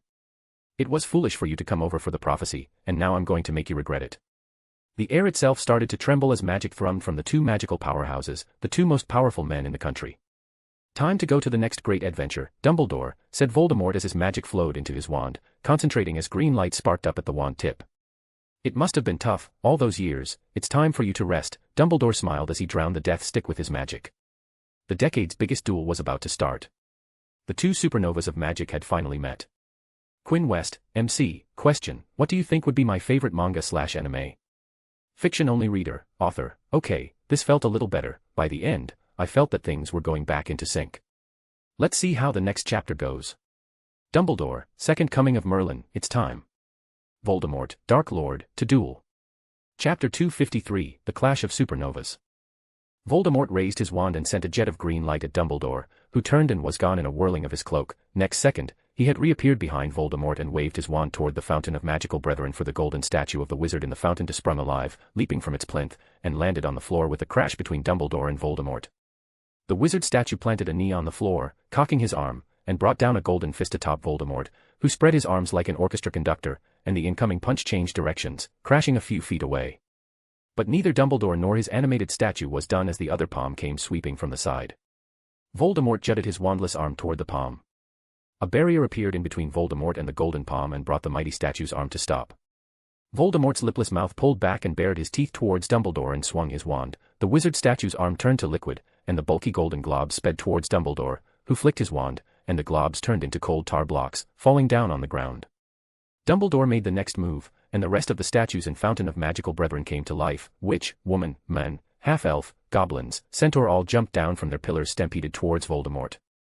"Enough," said Voldemort, and with his yell, the statues crumbled down into pieces, and the force of the spell was felt across the atrium. "You do not seek to kill me, Dumbledore," he growled. "Stop playing games, or are you above such brutality, is that it?" We both know that there are other ways of destroying a man, Tom, Dumbledore said calmly, continuing to walk toward Voldemort as though he had not a fear in the world, as though nothing had happened to interrupt his stroll up the hall. Merely taking your life would not satisfy me, I admit. There is nothing worse than death, Dumbledore, snarled Voldemort. Dumbledore sighed. Indeed, your failure to understand that there are things much worse than death has always been your greatest weakness. Another jet of green light flew towards Dumbledore, but a silver shield blocked it, and Dumbledore continued to talk. Tom, whatever happens, today, you won't be getting your hands on that prophecy. You can't stop me, Dumbledore, said Voldemort, his dull black eyes turned a glowing scarlet red. He looked at the fallen statues and spoke. You've lost your touch, I can tell. How long has it been since you used magic to the fullest? How long has it been since you actually dove into the arts? Dumbledore didn't reply, causing a smile to appear on Voldemort's face. You have grown complacent, Dumbledore. I, on the other hand, spent 13 years living. There was steel in his as he spoke of his time as a spirit. I might have been away, but I spent all those years thinking, gaining from what I was given, what I was left with. I never wasted a moment, but you, on the other hand, played headmaster with kids. Dumbledore didn't look bothered. What Voldemort said might have been true. He indeed hadn't exerted him for a long time. There was never a need for him to do so, and he wasn't bothered by it. That doesn't change anything, as long as we're here. Dumbledore pointed at Atrium, and his blue eyes started to glow with a silver light. It doesn't matter whatever you or I did for the last 10 years. Voldemort had no retort. As long as both of them were in a closed space, it restricted what both of them could do. If they truly fought, as Voldemort wished for, the Ministry headquarters and the White Hall above with various Muggle government bureaus and ministries would turn to rubble and dust in minutes. Dumbledore smiled at Voldemort's response or the lack of it. It might be true that he lost out to the men in front of him in raw power, but that in no way meant that they were weak. In a restricted place like this, they were all but equal.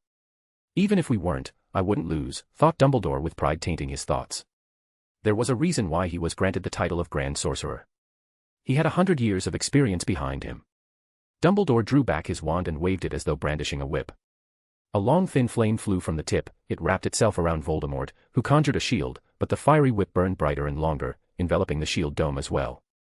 He pulled on the fire whip, and it tightened around Voldemort's shield, strangling it as the dome contracted like a balloon when squeezed. It seemed Dumbledore had gained the upper hand for a moment, but then the fiery rope became a serpent, which relinquished its hold upon Voldemort at once and turned, hissing furiously, to face Dumbledore. Voldemort vanished, and the snake grew into a basilisk, rearing its head at the colossal height of 20 feet. The fire apparition roared and hissed fire out. Dumbledore's eyes widened when the flames turned a violet shade. A curse was weaved into the fire. But where's? Dumbledore's pulse skipped a beat as he felt a palpitation of magic behind him. Without turning back, Dumbledore pulled a translucent blue shield that instantly multiplied into 3 layers of barriers. The next instant, he felt a force attack from his back. A grunt escaped him. Dumbledore turned and saw an orangish-yellow flame with a terrible curse that he was well familiar with, fiend fire. Tom, has your brain degraded with your appearance? Do you have any idea what you're doing? He said to Voldemort, who stood on the empty fountain of magical brethren's pedestal. Voldemort didn't reply. He didn't need to, and he knew that Dumbledore wasn't looking for one. Fiend fire might be a demanding spell to control and contain when cast, but under his experienced and masterful lead, it was as easy to manage as a Lumos. You won't be leaving here alive, Dumbledore, said the Dark Lord. Dumbledore furrowed his brows as the fiend fire pushed against him. Where are they? He thought. Why haven't they arrived yet? Scene break. Near the carnival grounds, the Aurors and Death Eaters were exchanging spells in the woods. 4 dozen Aurors were being matched with 10 Death Eaters on the front and 5 others who were hidden in the woods, pushing the Aurors back with stealthy covers for the main fighting force. Potter. How's your little boy doing? My master has been dying to meet him, though if they meet, he's going to die. Bellatrix Lestrange called gleefully as she sidestepped one spell, blocked 2 others, and shot a Cruciatus back, and felt her smile touch her ears from the scream. James conjured dozens of steel swords and shot them towards the Death Eaters, but the blades vanished without a trace before they reached. Shit, a vein popped on James' temple, his eyes peering past Bellatrix and looking at Augustus Rookwood standing in the middle of the Death Eater encirclement. The X unspeakable was being the main reason 4 dozen Aurors were having problems with 15 Death Eaters. Rookwood stood defended by the rest and was solely responsible for dispelling any dangerous spells that were pushed towards them, which he was unusually good at. How's he doing that? Asked James. It's related to his research field, Sirius said, having studied Augustus Rookwood. Unspeakables, at their core, were researchers who peered into the mysteries of magic, working to push Wizardkin's knowledge of magic to newer heights. Some studied emotions like love and hatred, while others studied the fabled field of time, and then there were those who dove into the concept of death itself.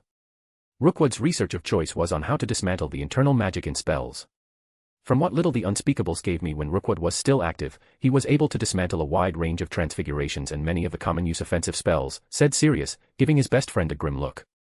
James wrinkled his nose as he animated a squadron of golems and sent them barreling towards the Death Eaters. But inside, his thoughts were filled with what Rookwood could do in a duel. Almost everybody used common-use spells while dueling, with creating their own flair by adding unusual spells. James gulped. Just by disabling common spells, Rookwood gained an edge on every person with a wand. Aurors were no exception. Get aside, said Shacklebolt, and swung his wand in an elliptical motion. The sky above the clearing started to darken.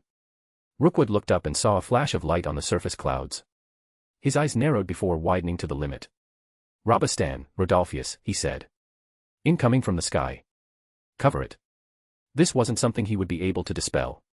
The Lestrange brothers looked up at the sky and, without questions, raised barrier above the group just in time for a white flash followed by a loud crack.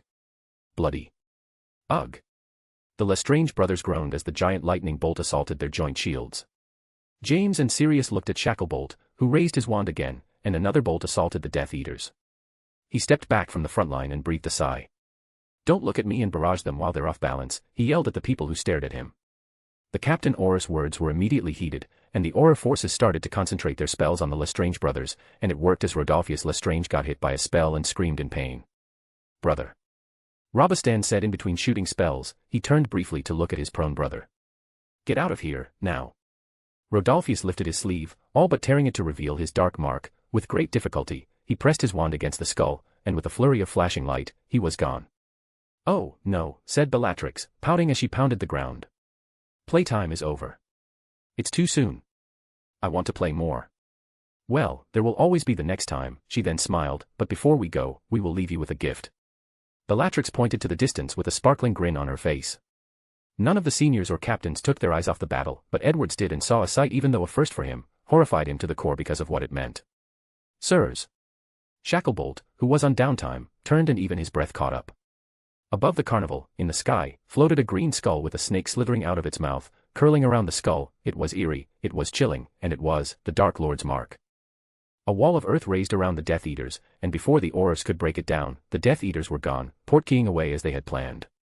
Go. Go. To the circus, said Shacklebolt, running towards the carnival before operating to cover the distance. His and every Auror's hearts beat in their ribcages. Mors Mordra's appearance in Muggle areas was always accompanied by blood. They only hoped they could make it in time. Scene break. Voldemort pumped more magic into the fiend fire, and instantly, one of 3 barriers shattered. Dumbledore turned away from Voldemort to face the violet fire vertebrate. It was still a threat even if it wasn't as dangerous as the fiend fire. As the saying went, fight curse with curse. Dumbledore brought his hand close, and a jet of water fountained out, rising in his waves, and in seconds, he had conjured enough water to fill multiple Olympic-sized swimming pools. The rising water then shimmered in dull light, turning cloudy. It had been cursed. The water formed a phoenix figure and clashed against Voldemort's fire basilisk. The 2 elemental giants battled for dominance. Dumbledore turned back to Voldemort the moment the second barrier broke, but as Dumbledore pushed more magic into his shield, Fiendfire disappeared like kindling on a windy day. And before Dumbledore could react, a jet of green light flew at Dumbledore from Voldemort's wand at speed so quick that it didn't take a single second to cover the distance. A burst of fire bloomed in front of Dumbledore, and from it appeared Fawkes, the phoenix. The bird opened its beak wide and swallowed the jet of the green light whole. He burst into flame and fell small, wrinkled, and flightless to the floor. At the same moment, Dumbledore brandished his wand in one long, fluid movement. The water phoenix, which had been fighting the fire basilisk, grew angrier and sunk its talons into the fire, piqued the snake, and enveloped the fire monster within its wings, snuffing it out. Then it twisted its body in the air and flew towards Voldemort, covering him in a cocoon of molten glass. For a few seconds, Voldemort was visible only as a dark, rippling, faceless figure, shimmering and indistinct upon the plinth, clearly struggling to throw off the suffocating mass. Dumbledore watched as Voldemort struggled inside the water ball. His eyes went to the chick phoenix rolled on the floor in a pile of ash, helpless in the dangerous situation, and seeing that sight made a rare anger bubble inside him. Water blades formed inside the entrapment and ruthlessly zipped towards the center. He didn't want to kill Voldemort because he needed to know the locations and numbers of Horcruxes, but it didn't prevent him from taking away the limbs. They weren't necessary. The water sphere burst open, and Voldemort hovered in the air, making Dumbledore gasp. It was unaided flight, something thought to be impossible before. I am going to kill you, Dumbledore. Voldemort's legs and abdomen were bleeding, but everything was still in one piece. The rage in the scarlet eyes was something to be feared. Avada Kedavra. He didn't complete the spell as the falling water from the water sphere turned into ice spheres and shot towards Voldemort under Dumbledore's command. And it was that time when the atrium doors burst open, and a few high-ranking with their aura guards arrived, people like Cornelius Fudge, Amelia Bones, Rufus Scrimgeour, and the hit wizard chief among the few others. Voldemort looked at Dumbledore, ignoring the insignificant others. His eyes were dripping with hatred as his body dripped blood. He wanted to blow the entire street above, but logic didn't allow him. He gave his wand a swing, sending statue pieces flying towards Dumbledore, and took the chance to escape by vanishing from the venue. "He was there," shouted a scarlet-robed man with a ponytail, who was pointing at a pile of golden rubble on the other side of the hall.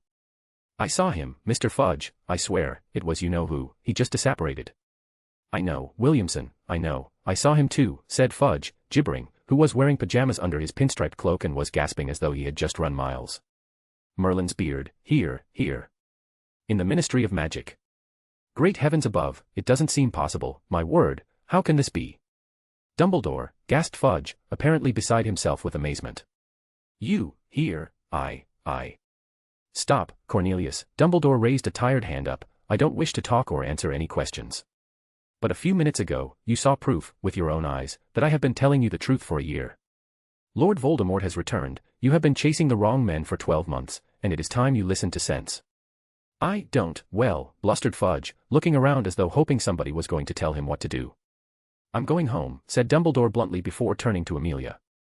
"I'll be talking to you soon, Amelia." He picked up Fawkes and walked to where the golden wizard's head lay on the floor. He pointed his wand at it and muttered, "Portus." The head glowed blue and trembled noisily against the wooden floor for a few seconds, then became still once more. "Now see here, Dumbledore," said Fudge. "You haven't got authorization for that portkey. You can't do things like that right in front of the Minister of Magic, you. His voice faltered as Dumbledore surveyed him magisterially over his half-moon spectacles. "Goodbye, Cornelius," said Dumbledore before activating portkey activated, and he was whisked away, leaving behind the destroyed atrium from the unseen duel, which also became the venue for some bloody and unfortunate news. Fiction-only reader, past, author, didn't feel the heat this time as well. Fiction-only reader, present, author, the above comment is from the time I wrote this chapter, and at that time, I wasn't feeling good about my writing. The last few chapters were written in that period. It continues to the end of this volume. Which is the next chapter? Chapter 254, The Second Private Tour. HEWHO must not be named return. In a brief statement Friday night, Minister of Magic Cornelius Fudge confirmed that he who must not be named has returned to this country and is active once more. "It is with great regret that I must confirm that the wizard styling himself Lord, well, you know who I mean, is alive and among us again," said Fudge, looking tired and flustered as he addressed reporters. "It is with almost equal regret that we report the mass revolt of the Dementors of Azkaban, who have shown themselves averse to continuing in the Ministry's employ. We believe that the Dementors are currently taking direction from Lord Thingy. We urge the magical population to remain vigilant. The Ministry is currently publishing guides to elementary home and personal defense that will be delivered free to all wizarding homes within the coming month." The minister's statement was met with dismay and alarm from the wizarding community, which as recently as last Wednesday was receiving ministry assurances that there was no truth whatsoever in these persistent rumors that you-know-who is operating amongst us once more. Details of the events that led to the ministry turnaround are still hazy, though it is believed that he who must not be named gained entry to the Ministry of Magic itself on Thursday evening, during a time when a select band of his follower, known as Death Eater, wreaked havoc at a Muggle gathering, thus keeping the DMLE forces away from the Ministry of Magic. Death Eaters raided a Muggle carnival circus, and in a horrid turn of events, 10 Muggles were spelled dead while dozens were left mortally injured. It took a large portion of Auror forces to contain the scene while the Ministry Oblivators and St. Mungo's healers remedied the situation. According to our sources, Minister Fudge will soon meet with the Muggle Prime Minister, leader, to inform him of the grave situation. Albus Dumbledore, headmaster of Hogwarts School of Witchcraft and Wizardry, reinstated member of the International Confederation of Wizards, and reinstated chief warlock of the Wisingamot, was unavailable for comment last night. He has insisted for a year that you-know-who was not dead, as was widely hoped and believed, but recruiting followers once more for a fresh attempt to seize power. Meanwhile, the boy who lived. Quinn closed his copy of Sunday Prophet onto the Ravenclaw house table and sighed as it slid across the tabletop. As the newspaper title suggested, it was Sunday, and it had been a couple days since the ministry received the Dark Lord as its guest and had a short play date with Dumbledore. The same topic had become the mainstay in the newspapers and magazines since the Friday issue and was the only topic everyone seemed to talk about. Which is to be expected, he thought. Even Luna had cornered Harry in the corridor and had all but dragged him into taking an interview for Quibbler. It was a bit surprising for Quinn when she asked him to vacate the office so she could take the interview, which Harry wasn't opposed to providing.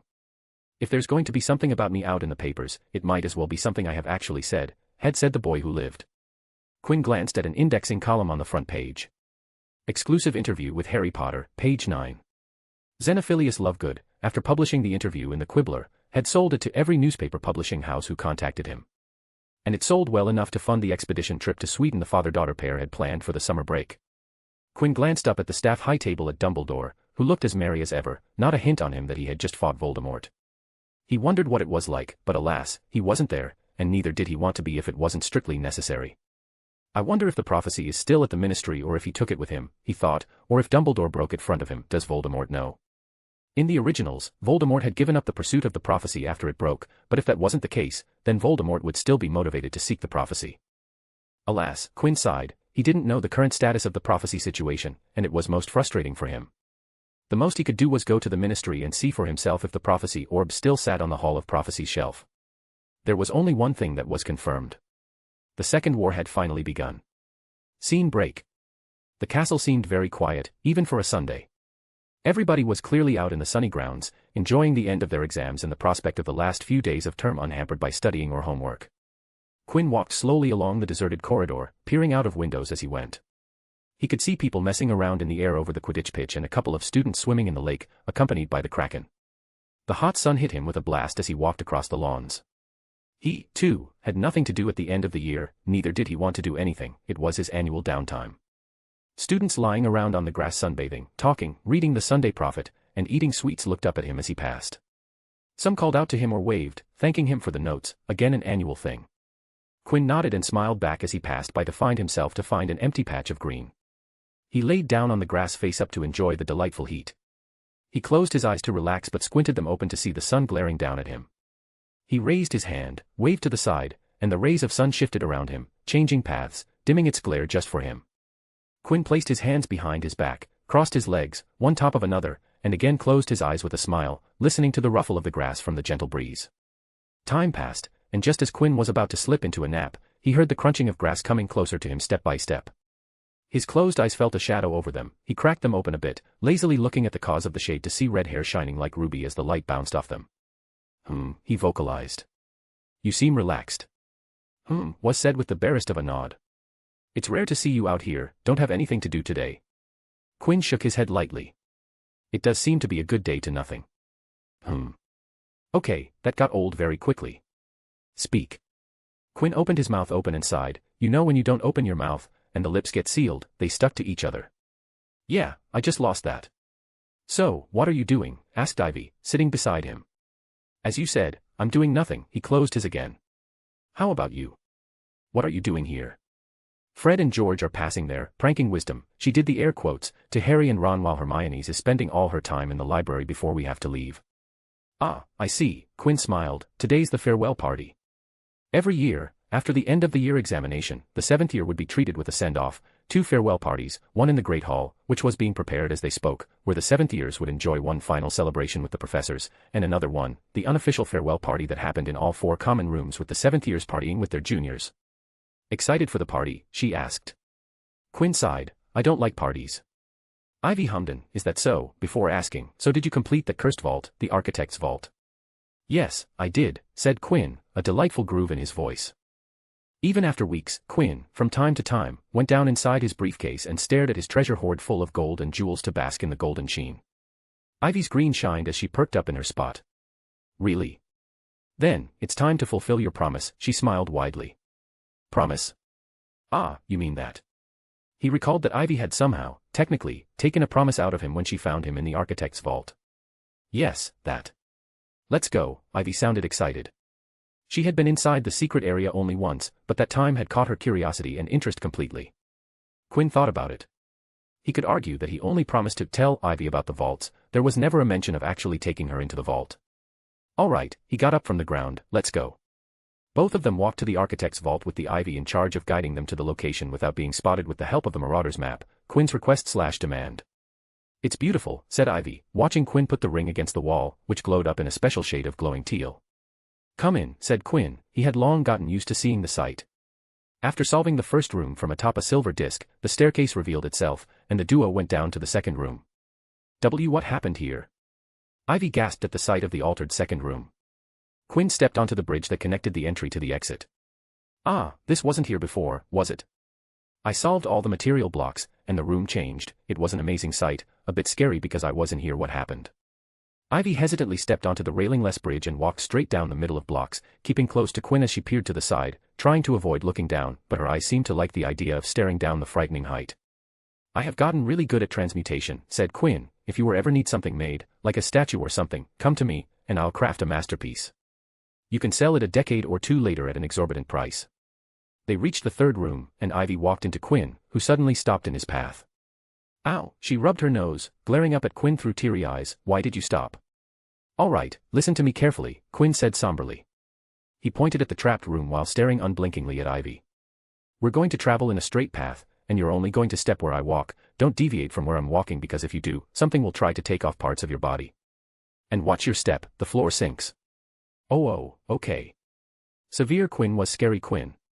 Quinn walked the straight part, stepping on tiles he knew wouldn't shoot projectiles at him. Why? Because he had taken out chunks from the attack so that they wouldn't loop.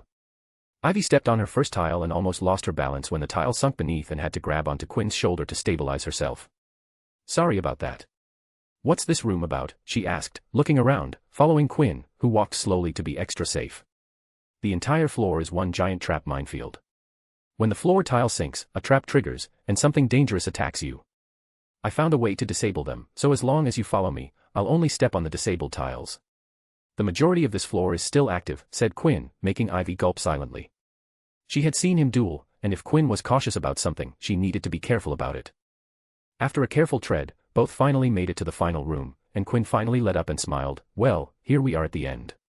What do you think? Ivy didn't reply as she took the sight in front of her with a stunned expression. Her eyes jumped from the gold statue in the center of the room to sculptures lining the walls to the paintings above on the dome ceiling. Quinn didn't interrupt her. The room was indeed a sight to behold. He had missed its charm the first time around because of the mental fatigue, but he had come to appreciate the artistry in his subsequent visits. And that's why he brought her here. I thought it would be a waste if only I got to see this, he said. I don't know if the architect did all this or if he commissioned artists, but I think that every individual piece here is a work of art. I don't want to take anything out of here, so I think it's nice that someone else sees it before the next challenger, who I don't know when they'll come along. If they do come along, they're going to be so disappointed. At least they would get to see this, thought Quinn. Come on, let me show you the reward, he said and walked to the statue's base to push the tile square down. Ivy watched in another wave of surprise as the sculptures came to life and began vacating a place in the wall to reveal the hidden room's entrance. There's nothing in here, said Ivy, standing in the empty room. Where's the reward? I already took it, said Quinn, grinning. It was a big treasure chest full of gold and jewels. Which was true in the sense that he indeed took treasure chests, but it was like equating a bucket of water to a lake. Here, take a look at this. He reached into his pocket and took out a gold coin he kept as a memento. Wow, you really got gold, she said, looking at the strange galleon in her hand. Yes, wow, Quinn nodded, along with a few books that the architect wrote back in his day. Hermione would hound you if she knows that you got a book from 1,000 years in the past. I'm sure she'll come to your home if she knew where you lived. I know, so don't tell her. I won't, but let me have a look at them. All right. Ivy tried to give the coin back, but Quinn shook his head. You can keep that. It's a cool historical artifact, and well, even though it was minuscule, but you were a significant part of my vault experience. It really shocked me when you stumbled in, so yeah, keep the coin as a remembrance. Ivy looked at the coin, then at Quinn, and silently nodded when the realization stuck where they actually were and what the situation was. She clenched her hands. Maybe this was a good place. Only I know this place. After spending some time in the final room and Quinn promising to share the pictures he had taken of the paintings and sculptures, both headed out. Ivy stopped beside the teal portal entrance when they reached the first room. Quinn. Yeah. Quinn said, turning with a smile on his face. As he expected, it was more fun to tell someone alive about the vaults than to Friar. This was the last chance for her, she thought. After this, she would have to wait for an entire summer break to try again, and she wasn't in a place where they could meet throughout the break, but a certain Slytherin was in such a position. If she stopped. Ivy. She looked up, unsuccessfully tried to calm her beating heart, stepped forward. Actions were louder than words, and nothing would be louder than this right now. Quinn watched as Ivy stepped to him, stood on her toes, and before he could make sense of what was going on, her lips were on his, and for a moment, his brain shut down. When it came back online, his first thought was that her lips were soft, pillowy against his, and he could feel the gentle tickle of her breath beneath his nose. Ivy's heart soured when she didn't feel Quinn kiss her back, and even though she had expected it, she still felt the sinking feeling, but the next moment, her eyes fluttered open when she felt him reciprocate, alas it only for a brief magical moment as Quinn pulled himself back jerkily. What was that? He asked while taking a deep breath as he stepped away from Ivy. Ivy pursed her lips and clenched her fists as she spoke. It was what it was. No, that's not an answer. I know what it was, but why? Quinn asked with an incredulous look on his face. I like you. What? I like you, she repeated. The last few seconds had given her newfound courage. I'm with Daphne. Ivy shrugged. Quinn opened and closed his mouth a couple times before finally speaking. What did you think would happen? What we're expecting to accomplish by doing this? I don't know, she said, staring him square into the eyes, only that I had to do something before I regretted not doing anything. Quinn stared at her speechless, and after a spell of silence, he stepped aside. Ivy understood what he wanted and walked towards the teal exit, but before she turned and spoke, I'm serious about how I feel, and I'm not about to give up so easily, so remember that. After saying that, she exited the vault leaving him alone, stunned. Quinn pursed his lips, and he could still feel the kiss. He closed his eyes and scrunched his nose, and internally berated himself for losing control of the brief moment. Why did I kiss her? It was something he shouldn't have done, not when he was going out with Daphne. She can't know this happened. He looked around the dull room and decided that this incident was going to stay buried in this vault. Nothing happened, he said, assuring himself, yes, nothing happened. Quinn West, MC, his day went through a 180-degree change. Ivy Potter, bold and brave, I did it, she thought. Fiction-only reader, author, that was messed up, right? I can't believe that happened. Chapter 255, Aegis. Start of a new volume, Volume 8, Hogwarts Year 7. Like last volume, we're starting right with the summer break. This summer break is going to be eventful. That's to say the least. Chirp, chirp, chirp. Quinn opened his eyes with the chirpings of birds flying into his ears. He laid on his side, staying still, watching the alarm clock tick its way to 6 o'clock. He raised his hand above the clock, and the moment, the second and minute hand ticked to 12, the clock rang, but even before the first complete ring, his magic silenced the alarm. Quinn pushed himself up, sat on his knees, and slid off his bed with the same thought he had every morning after waking up. Why did he set up an alarm if he woke up before it? He walked to the window and stared out the lawns of the West Manor glistening in their usual well-maintained lush green. Today was his first day back home after the school year ended, thus the first time he had slept in his home bed. My dorm bed is better, he thought. I should have brought it with me. I wonder if the elves would have tried to take it back. Maybe I'll try it next year. After changing into his workout clothes, Quinn went down to the property and completed his morning exercise routine, all the while wondering if he should pop by Eddie's house because it was sort of lonely doing his morning routine without him, but decided it against and finalized to send him a letter with only one sentence: exercise brothers for life. He continued with his morning by taking a shower to wash away the sweat he had worked up and finally went down to the dining room to break the nighttime fast. Good morning, he said as he pulled out a chair to sit at the table. George returned the greeting without looking up from his newspaper while Elliot took a moment to look up from his newspaper, greeting him with a bright smile. Ms. Rosie too greeted him while handing Quinn his own stack of preferred newspapers and magazines. A glass of milk flew into the dining room, sitting itself on the table in front of Quinn while serving utensils placed more food on his plate than the other three. He picked up the glass and smiled a "Thank you, Polly," after tasting the honey in the milk. Leah didn't come. Quinn asked as he dug into his food. She's in the country, isn't she? She is. She'll be here in the evening, said Ms. Rosie, mixing honey in her tea. Quinn hummed while tasting the eggs and the pepper sprinkled on them just for him. He wondered what he should do for today. It was his first day back home, so lazing around at the manor and spending time with Ms. Rosie was the option on the forefront, but then there was the other option of going to the non-magical world and see what was new. He weighed the options in his mind and decided that it would be better to stay at home for the first few days before venturing outside. Grandfather, how's Aegis doing? Aegis, or the complete name Aegis Warding Solutions, was the newly formed subsidiary of the West business. It was formed last year with Quinn's book of home/building protection wards as its value proposition. The last time Quinn had heard of Aegis, it hadn't been doing so well, struggling against the market dominator Goblin Nation's wards, which had been the sole option for centuries. While Quinn had confidence in his wards, he understood Goblin Nation's grip on the warding industry and that Aegis had a good chance of failing like its predecessors. We are losing money, said George, bluntly. Which didn't bring any surprise to Quinn's face. With the market scenario, it would take a while for Aegis to even break even, much less turn up a profit, and Quinn knew that what he was interested in was if there had been any positive indication about the company's future. There has been a weak yet steady stream of customers. Those who can't afford Goblin-made wards, attracted by our heavy discounts, they make the majority of our customer base. In the first year, Aegis had slashed its service prices to beyond the bone and were losing money on every warding, but that was the only way to gain a foothold in the market. Then there are those who have decided to supplement their pre-existing wards with ours, but those are few and far between, primarily warding enthusiasts checking out the new product. Anyone I might recognize? Asked Quinn. Indeed, there's one. Amelia Bones added our wards to her home when she was upgrading the protection at home, a smart move considering now that she's almost the minister. Fudge had been voted out of his office as such, elections for the next minister were close, and Amelia Bones was going to win without a shred of doubt, the elections were but a formality. Is that so? Muttered Quinn. That was good news, terrific even. Someone like the head of DMLE/soon-to-be minister using their company's service was all the endorsement needed to get into the high-end market. What about the thing I suggested before? Targeting parents of first-generation magicals, he asked. It has been half a success. Some people loved having wards around their houses, while others turned our people away the moment they heard what they were selling, slammed their doors. Quinn nodded with pursed lips. Not all first-generation magicals got along with their magical children, many grew distant from their families because of the different world they lived in. Not being able to relate and talk about common topics put cracks in relationships, and the non-magical parents blamed magic for it. I hope at least the parents with younger children are taking well, he asked.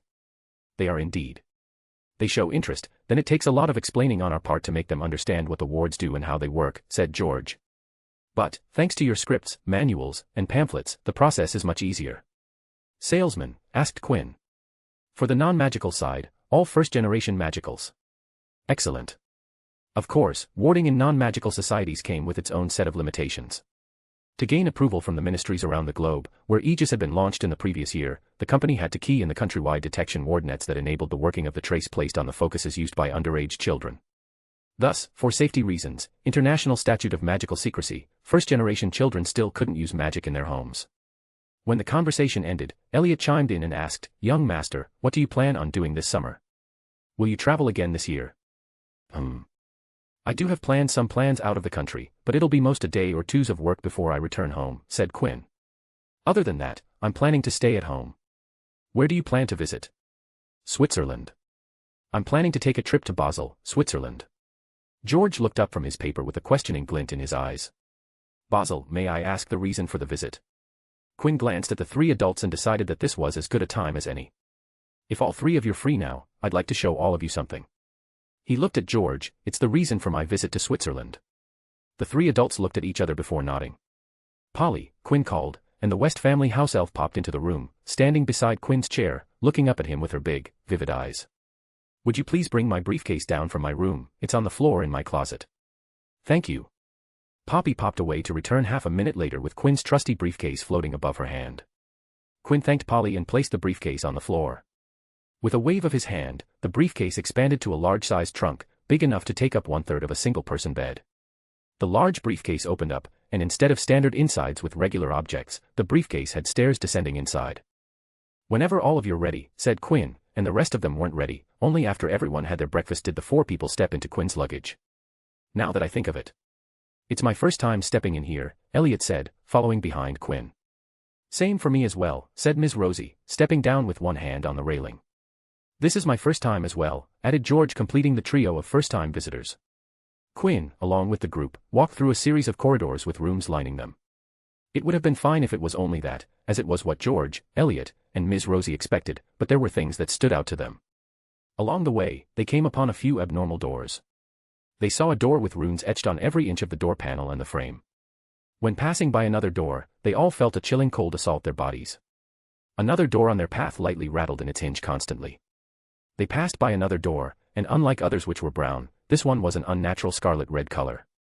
Then there were two doors facing each other, both open wide, but they couldn't see anything inside other than pitch-black darkness. When asked about the bizarre doors, Quinn answered with, ongoing experiments. We are here, Quinn said, standing in front of a regular door. He flicked up the light switch on the outside, opened the door, and motioned them to enter inside. George, Elliot, and Ms. Rosie entered the door, and their eyes narrowed at the contents inside. Laying in front of them were room-height mounds of gold coins, treasure chests, statues, open sacks of precious jewels and gems, and various things all made from gold, only, everything in the room was shrunk down, and that too aggressively. George picked up a coin from the mound, and it was only as large as a tiny thumbtack. He stared at the shrunken-down coin and then at the mounds. His mind did some rough calculations, and the result made him suck in a sharp breath. He turned to his grandson with blown-up eyes. "Quinn, where did you get all this gold?" This is a lot of gold." He looked at the sacks of jewels, and once again, his mind added value. It took them an extra beat, but Elliot and Ms. Rosie also came to stilling stop at the sheer enormous amount of wealth in gold and jewels. For any one of them, it was the first time seeing this much wealth in a place that was outside one of their numerous bank vaults. "I went on an adventure inside Hogwarts," said Quinn, smiling. "The end of that adventure is a giant hall full of gold treasures, all for me to claim." George narrowed his eyes at his grandson. "Do you mean one of those vaults that you told us about?" Quinn nodded. He had told George about the vaults in the aftermath of the Sin Vault and the other members in subsequent times. And while they were aware of the vault's existence, they weren't privy to the contents of the vaults, the challenges, the rewards, the dangers he faced, and his injuries. "So this is why you want to go to Basel," said Ms. Rosie. Quinn nodded. "There's no use for all of this gold to lay here gathering dust. It'd be better to put all this wealth into my vaults there, and reap an interest and funnel it into investments. I'd also like to start making some investment of my own." George instantly looked interested. "What do you have in mind?" "I have some targets in the magical community, but mostly, I'd be investing in the non-magical world. For that, I'd need some help. If you could connect me with someone who could handle the investments in the non-magical world, that'd be helpful." George sighed. He hoped that Quinn would make investments in the magical world as that was more up his alley. But he nodded. "I'll arrange someone that'd be able to take you through the investments." Quinn smiled. He had a lot of money, and his wealth only grew with each passing day, but Quinn knew that to stay wealthy, it took effort and planning, and he had to remain wealthy so that he could spend the coming years of life researching magic. Even if he would never go hungry, with no clothes on his body, or without a roof over his head because of his body, but to pursue research, he would need capital, and these investments were going to fund those researches, no matter how extensive they became. After they exited the briefcase, George asked, "What about the brothers you told me about? What was their name?" "Weasley twins, correct. What are their plans?" "They just graduated, grandfather. It'd take them some time to set up their joke shop. Though their plans and preparations are solid enough that they'd be getting up and running soon." "Do you think they will be profitable?" Quinn nodded. "I'm 100% sure that they'd be profitable. After all, I not only planned their business but also helped them with their product. Combine that with their competence, no chance their business is going to fail." George placed his hand on Quinn's shoulder, looked him in the eye, and spoke while looking satisfied. "I am proud of you, son." "Thank you. So, I'm going to trust you and invest the same amount of the family money in the same areas that you do." Really? "I'm planning to invest a lot of money, though." "No worries, I have a lot of it. Quinn West, MC, his West is coming up. George West, grandfather, flexing at the end." Chapter 256, Flight and Gringotts. A gentle breeze blew in a moorland with rolling hills with low-growing vegetation with clouds flying low in the sky above, drifting carelessly with the wind that rustled the scrubby bushes and the carpet of purple and red flowers of heathers in bloom. In the depth of those lands, away from the grazing animals and the herding shepherds, stood Quinn alone without a sound other than the occasional song of a bird perched on a stunted tree. This spot had become a routine visiting spot for him in the 2 weeks Quinn had been visiting the location for the purposes of being alone, away from all peering eyes. "Let's give this one more try," he said, looking down at the floor. A soft breath of wind blew down, and the grass around Quinn's feet bent away from him. Quinn clenched his feet, and the wind beneath his feet grew stronger. The grass strands were now parallel to the ground they laid their roots in. "All right, time to puff it up." With a burst of magic, the forces of winds, bearing the power of thrust, took Quinn's feet off the grass. He stood still, his back ramrod straight with his feet joined together like a soldier standing at attention. Quinn kept his chin straight, but his eyes stared down below at the ground, slowly moving away from him. He remembered the first few days when even the initial task of taking his feet off the ground was a toilsome task that he failed for a countless number of times, countless for others, he exactly knew how many times he failed. "Okay, this is going good," he muttered, and that's when everything stopped being good. Quinn had mastered the part of lifting up from the ground, but what he hadn't got the maneuverability down, he couldn't turn or, in fact, move in any direction other than up. For the nth time, he tried to move, but immediately, the winds went out of control, and his ascending body was thrown into a frenzy.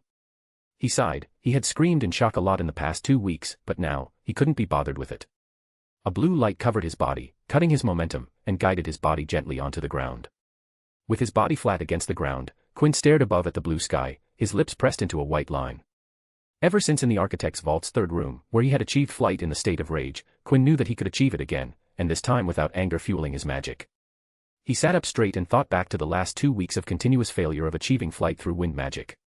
According to Quinn's own personal classification, there were 2 ways to perform a task through magic. The first one was what he called the direct method, while the other one he termed the indirect method. To take an example, cutting an object through a severing charm was the direct method, while cutting via wind blade was the indirect method. The same went for flight. Quinn's method of flight was the indirect method through wind magic. I wonder if Voldemort's method is the direct method or if he's also an indirect method, he thought. The direct method to flight would be a spell/magic solely crafted for flight, and while Quinn knew from the lore that Voldemort had achieved flight, he didn't know if it was true flight.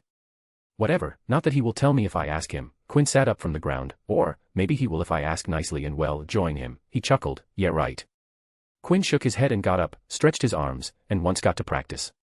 The winds contorted under his influence, again picking up power to do his bidding.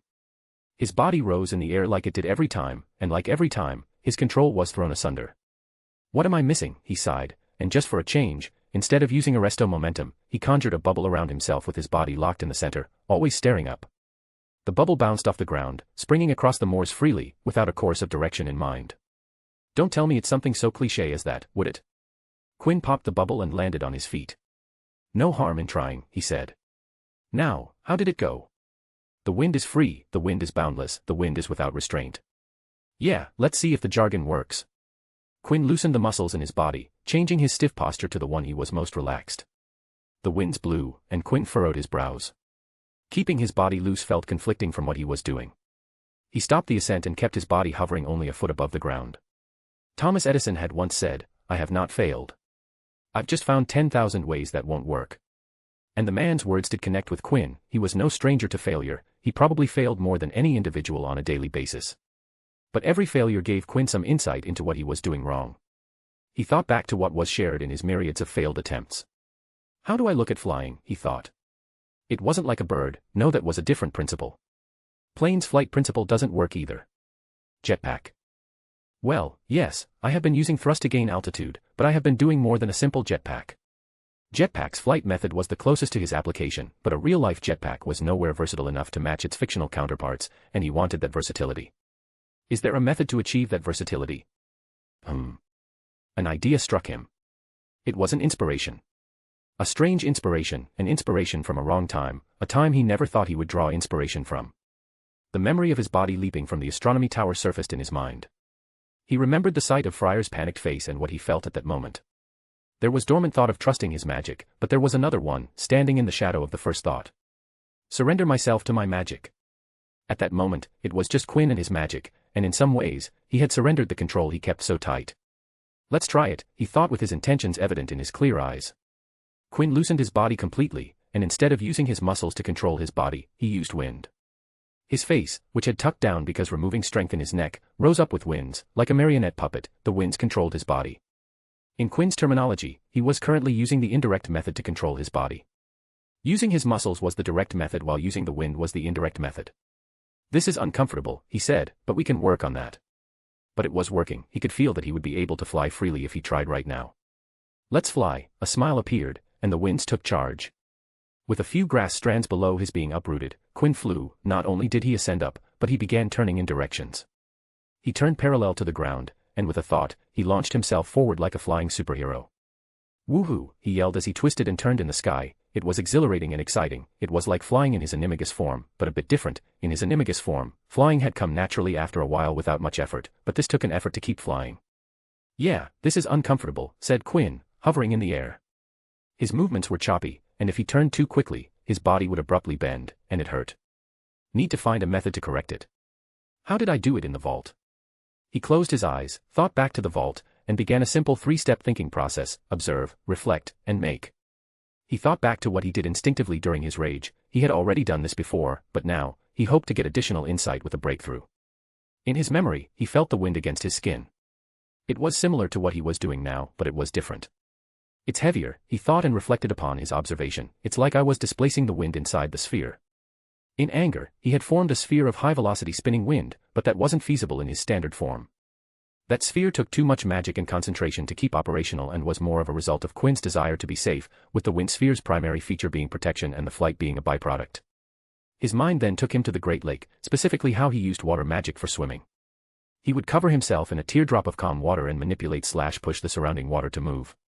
Quinn wondered if he could apply that same method here in flight. Okay, this is enough for today, said Quinn before turning his sights to the horizon. Now it was time to test it. He turned himself invisible and went off. He flew above a distance above the tree, 80 feet above the ground, looking at the scenery as it zoomed past him, the hills, cows, buffaloes, sheep, their shepherds, rock mounds, among other things suitable in the moor. Quinn entered the countryside with houses and small communities and flew over people living their lives, leaving behind only a gust of wind on the ground. As Quinn increased his speed, he started to feel the wind resistance. He couldn't keep his eyes open, and when he tried, they immediately dried up, while the wind hitting his skin started to sting. Quinn decided to apply his swimming method and created a pocket of air around him to solve the problem, which cut the harsh winds with speed from hitting him. He grinned. With the problem solved, he sped up, flying faster than any helicopter and even faster than some fast-flying birds. That day, there were gossips around some places that people heard pitched yelling noises from the sky, zooming past them, but when they looked up, there was nothing there. Soon, the gossips from places distant from each other reached each other, and they realized that it wasn't their ears ringing. It was picked up by a morning show on the cable network and was categorized with a UFO teacher/extraterrestrial sighting. Quinn had achieved flight. Scene break. It was a day before Quinn would leave for his 2-day trip to Switzerland, and he had something to do before leaving for the trip. He looked at the snowy white building that towered over the other little shops in the Diagon Alley. He stood in front of the burnished bronze doors with a pair of goblins wearing uniforms of scarlet and gold. As he climbed the steps and entered Gringotts, the bank guards bowed in curtsy that he returned. He walked past the second set of silver doors, not giving the Gringotts warning any attention.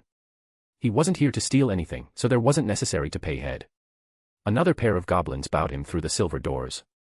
He entered the vast marble halls, and about 100 more goblins were sitting on high stools behind a long counter, scribbling in large ledgers, weighing coins in brass scales, examining precious stones through eyeglasses. There were too many doors to count leading off the hall, and yet more goblins were showing people in and out of these. He walked to a free teller and stood in front of the counter, waiting for the bank goblin to speak to him. "Speak," said the teller goblin after 10 seconds of wait, looking at him with his beady and calculative eyes. "Good morning," Quinn said with a smile. "I'm here because I want to sell something of value today, and I'm hoping that Gringotts would be able to offer me a good deal of coin for it." The goblin teller, Riphook, looked at the human before him. To their kind, it was difficult to make out humans from other humans if not for some standout feature or if they were someone famous. To Riphook, who was trained in identifying humans because of their jobs, he determined that the human in front of him was a human child. Riphook narrowed his eyes. He was skeptical if this Quinn would have anything of as Quinn stated of value. "What do you want to sell?" asked Riphook, in a no-nonsense voice. Quinn smiled and took out a purple palm-sized velvet box from his pockets and placed it on the goblin's counter. Quinn gestured for the goblin to go ahead and take a look at the box. The goblin picked up the box, but when he opened the box, it wasn't a ring as he expected. Instead, there was a gold coin sitting on the velvet cushion. "This," uttered Riphook, looking at the coin in his hand. Every Gringotts coin ever minted the bank was enchanted with a special magic for identification purposes.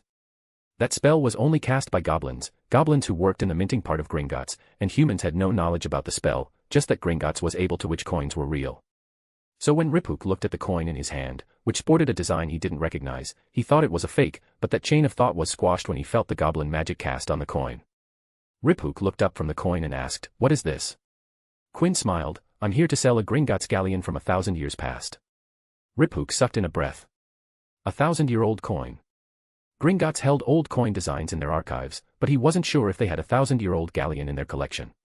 He looked down at the coin again, and now he looking at an important piece of goblin history, something that should belong with the goblins and not in the hands of a human. He had to buy this, no matter what the cost. But this was outside his authority, and the coin in question was too important. "If your claim is true, then Gringotts might think about buying this galleon," said Riphook, playing it cool. "For that, I'll have to call in a goblin scholar who specializes in old coins and would be able to verify your claim." He stood up from his chair. "So if you don't mind, will you accompany me to a waiting room where we will further discuss this mind?" "I don't mind." "Wonderful," Riphook smiled a toothy grin. "Please follow me, I'll lead you to the room." He could have called someone else to escort Quinn, but this was too big of a deal, and he couldn't risk losing recognition of bringing in such a valuable item back to the Goblin Nation. As such, Riphook decided to stick with Quinn for the whole deal. "Lead the way," said Quinn smiling. "Though I do have another request." "Yes, don't be shy, please do tell." "While waiting, if I could discuss matters with my vault manager, that'd be great." "That can be arranged. Tell me your manager's name, and I'll need the key to your vault." "My vault manager's name is Bloodpike." Quinn handed Riphook his key, and the goblin nodded shortly after. "Everything seems to be in order. I'll have Bloodpike meet you as soon as possible." The goblin looked up at Quinn as they walked through the many gates. "My apologies, I haven't gotten your name yet. How shameful for me." "My name is West. Quinn West." "Quinn West, MC, flying and selling. Riphook, looking for a promotion, this will definitely lead to my promotion. Fiction-only reader, author, it's not a meaningless cliff, I have more Gringotts planned. Look forward to tomorrow. Chapter 257, Selling to the Goblins. Riphook stilled in shock as he turned to stare at his newly identified seller. The story of Wests was infamous in Gringotts. How over the years, little by little, the Wests had pulled out their money from their vaults and transferred it into another one overseas.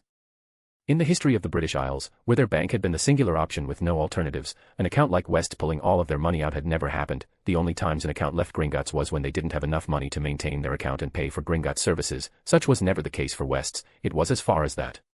It was a black spot in their history. They were the humans' entire banking industry, and even if the humans never allowed them wands, they couldn't take the banking away from goblins. It irked the humans much, but there was nothing they could do about it. Ironclad contracts had been inked more than a millennium ago, and even without that, the humans couldn't deny their excellent services. West, you say? Yes, Quinn West. I see. Let's proceed to the meeting room.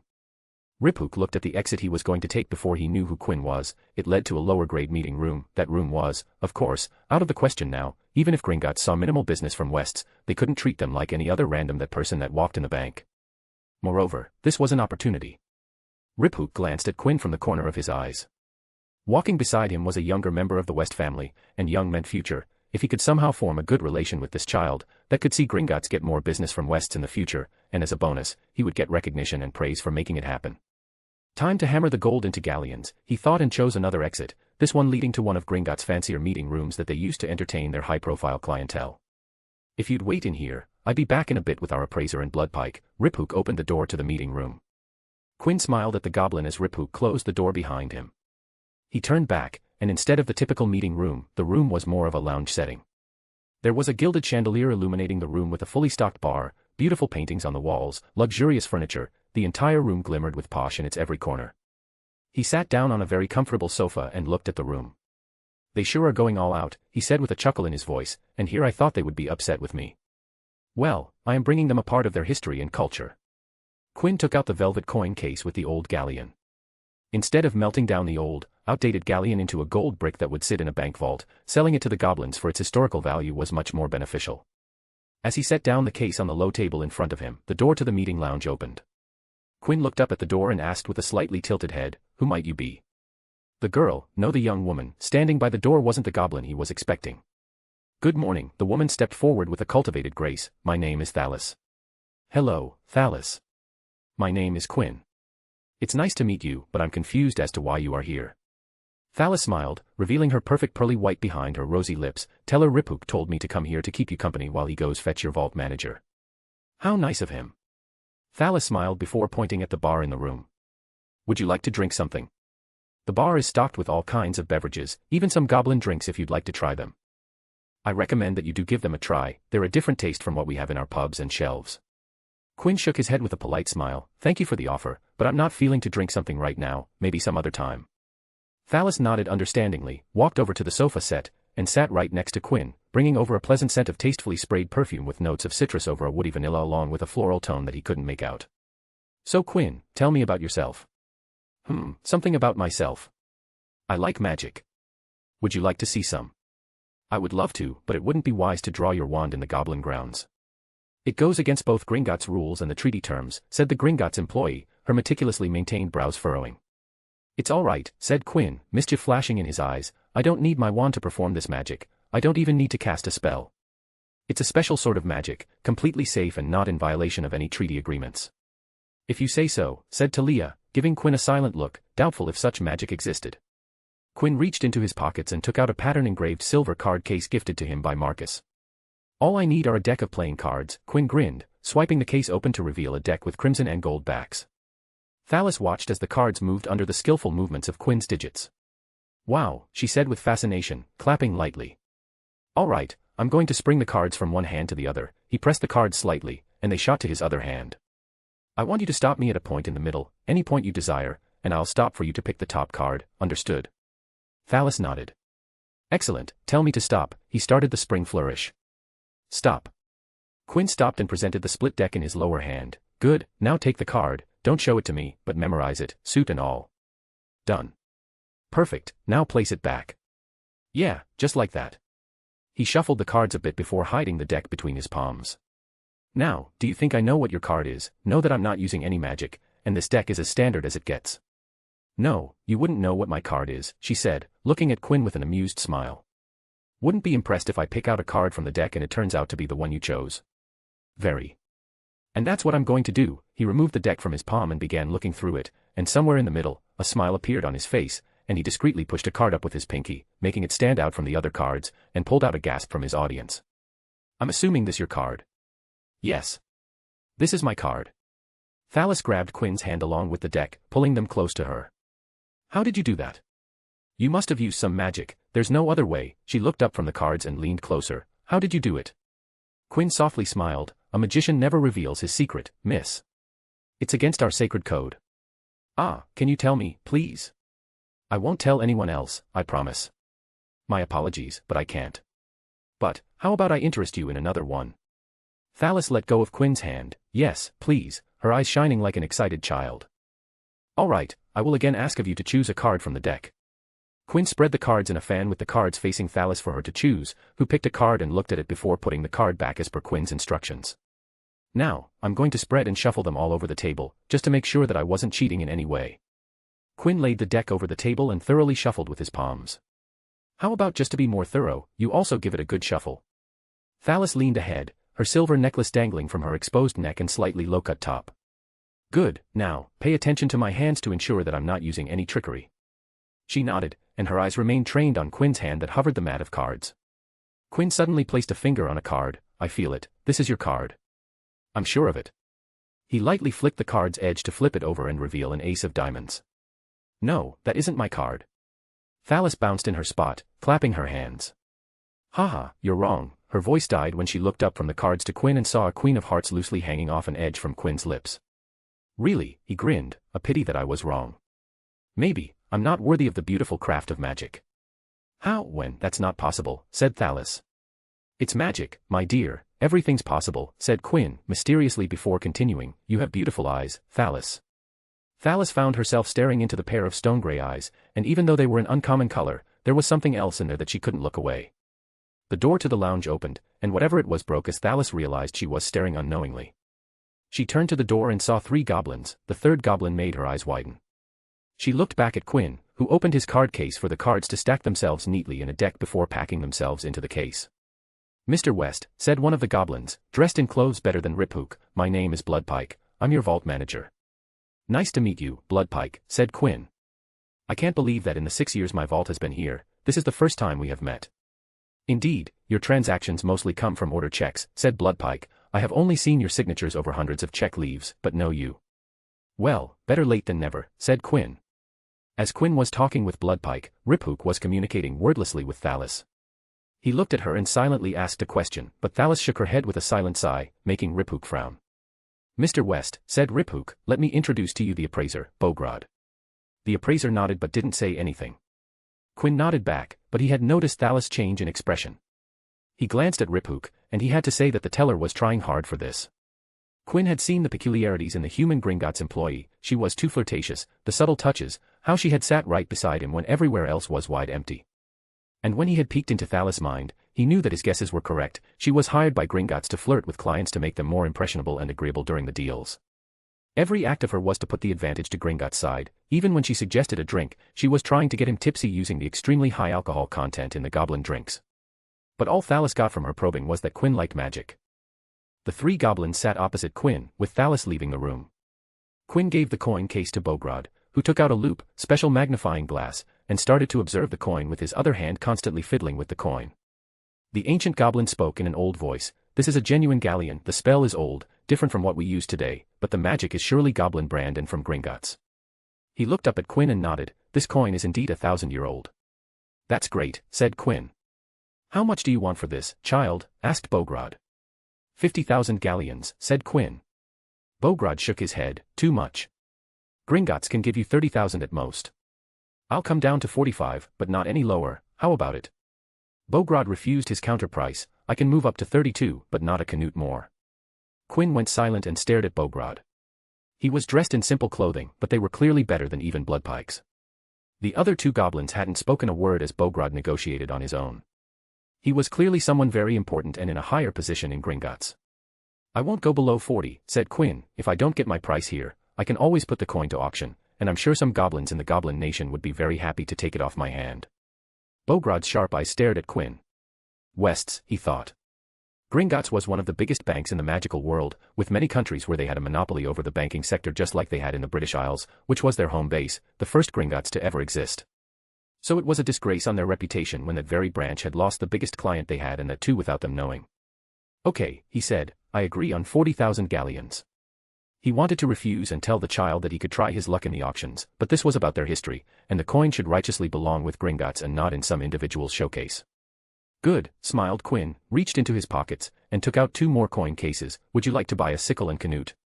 "I have them right here." The 3 goblins froze in their seats, staring at the 2 coin cases as Quinn opened them and showed an ancient sickle and canute sitting in the boxes. "I want 40 more for each, a total of 80,000. "No negotiation, take it or leave it," said Quinn. While the architect's vault was all gold and jewels, there were quite a few sickles and nuts lying around. "We will take it," said Bogrod, sighing. "Excellent, 120,000 galleons, not bad for a day, not bad at all." "It was good doing business with Gringotts," said Quinn. "Thank you for returning this to us," said Bogrod. He wasn't bothered by the money that had exchanged hands. For Gringotts, it was that much of a big deal, but getting the coins was a significant event. "It was my pleasure. I know the importance of historical artifacts, so I'm glad that these coins have made it back their way to Goblin Nation." Bogrod nodded, took the coins in his hands, and silently began observing them. It was the indication that his job was done here. "From there, Bloodpike took over. The galleons will be deposited to your vaults, Mr. West." "Ah, please don't do that," said Quinn. "I will be taking the galleons with me, and now that you have brought it up, I would like to talk about the reason for the meeting with you. My vault will be transitioning to be solely under my name." When his vault had been set up before his first year at Hogwarts, the vault was a joint account between Quinn and Ms. Rosie, because she handled that portion of finances, and she would deposit a set amount every month in Quinn's account as part of his allowance. But after getting the architect's wealth, Quinn had decided to stop taking an allowance from his family. Another step to his independence. He had an argument with his grandfather about his decision. Quinn didn't want the money while George wanted to continue the allowance. Quinn argued the case that he had his royalties and his newly gained wealth. As such, he didn't need an allowance. While George remained adamant that Quinn was still in school and it was George's, responsibility to support him till the day Quinn was ready, which according to George, was at least not before Quinn's apprenticeship with Alan D. Baddeley, and if Quinn was thinking right, George would continue to keep him on an allowance if he took more apprenticeships after the first one, which Quinn had given thought to. After an hour of back and forth, the grandson-grandfather came to a mutual decision. Quinn wouldn't get a monthly allowance, just like Leah, who had also stopped taking an allowance when she graduated and got a job, but Quinn, like his sister, was going to gain a trust fund in his name, which would be regularly added with funds, and those regularly added funds would grow through investments handled by a team of West-employed fund managers. These trust funds were for the 2 siblings. So if one day they required emergency money, they could look there and take it out without needing to ask anyone, including George. Which, in essence, was still an allowance, but with extra steps. George West, much like his grandchildren, was prideful and stubborn. The monthly deposits will be stopping from the month of September. Furthermore, I'm going to impose a 20,000 galleon limit on the vault, and every time the money in the vault exceeds, I'd like to be informed, said Quinn before taking out an envelope. These are my instructions that I want to be applied on my vault when it changes ownership on the 1st of September. Bloodpike took the envelope and pocketed it. He was going to look at it later. He was a vault manager who handled high-level accounts. This account was nowhere near his usual level, but because it was a West account, it had been assigned to him, and he had taken it. He wondered if this account would ever do something for him, but looking from Quinn's spoken instructions, he was planning to restrict his wealth in Gringotts, just like his family. Understood, he said, I'll make these changes accordingly. Thank you, said Quinn and looked at Bogrod. There was another reason he had come here today, and initially, he was going to discuss the other matter with Bloodpike, but seeing that Bogrod was of a much higher authority, he was going to deal with him. Mr. Bogrod, said Quinn, I have another matter I would like to discuss with you. Bogrod looked up from the coins. Yes. What is it? He asked, feeling happy about his gains today. I want to talk to you about this. Quinn handed the goblin a slip of paper. It's only for your eyes. Bogrod took the slip and unfolded the slip, and there was a single word on it. Leave us alone, said the old goblin, in a deeper voice for a goblin. Riphook and Bloodpike stared at Bogrod, stupefied at the sudden order, but followed it nevertheless, leaving him with Quinn. What would prompt you to bring this up? Asked Bogrod, his voice somber. He turned the slip and showed Quinn the word he had written. Horcrux. Asterisk. Quinn West, MC, Gold, Silver, bronze. I have them all. Riphook, Goblin Teller, looking for an opportunity to rise up the ladder. Bloodpike, Goblin Vault Manager, high-profile banker. Bogrod, Goblin higher-up, about to converse with Quinn. Thalis, Gringotts employee, got too mesmerized by magic to properly do her job. Fiction-only reader, author, this finally felt like a me chapter after such a long time.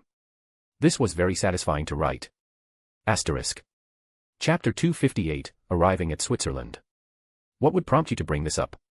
Quinn stared at the old goblin, who looked at him with beady eyes, a guarded posture, and the paper slip clenched tightly in his long nails. So you're aware of the Horcrux, said Quinn. That's a good indication.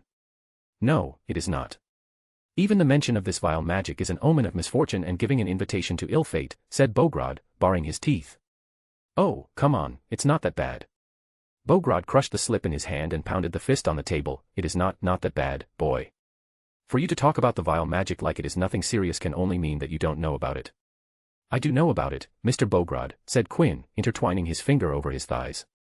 Horcrux, the magic through which a magical severs a part of their soul through the act of cold-blooded murder and hide that part of the soul in an object outside the body, thus tethering the main soul to the plane of living even if the mortal coil is destroyed, thus achieving immortality or at least a type of immortality. Bogrod looked at Quinn with stunned eyes.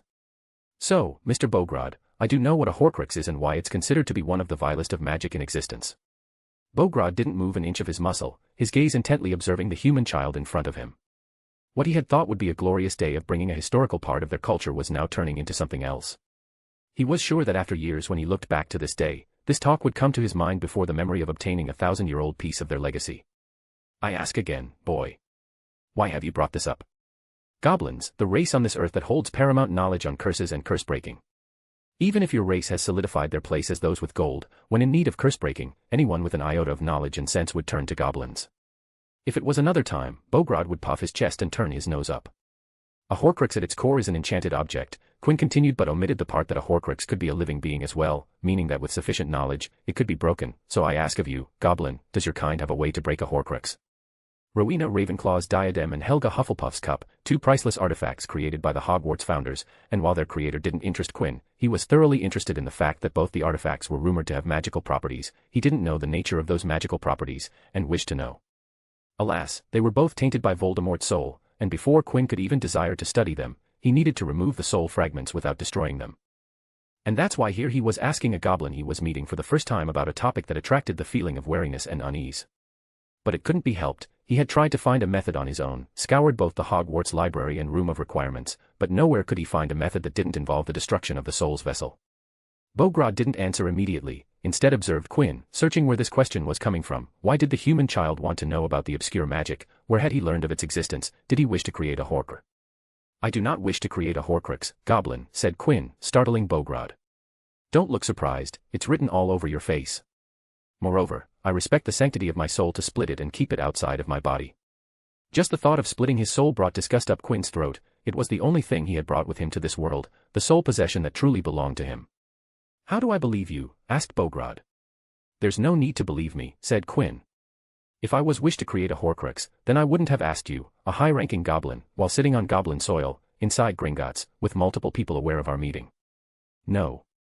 I would have found a goblin who knew about Horcrux, met him in secret, and after gaining the information, killed him to ensure my secret forever remained a secret. Now, Mr. Bogrod, tell me, does the goblin kind knows a method to destroy a Horcrux? Bogrod and Quinn stared at each other at a length before the former sighed. No, we don't have a method to destroy a Horcrux. We have tried to look for a method, but we were never able to find how to rid an object of the soul. The godforsaken magic uses the ethereal soul to protect earthly objects. Quinn showed no change in expression, but internally he sighed with disappointment. I see, he said, it's unfortunate then. I hope that I could have learned something new today, but it seems that won't be the case.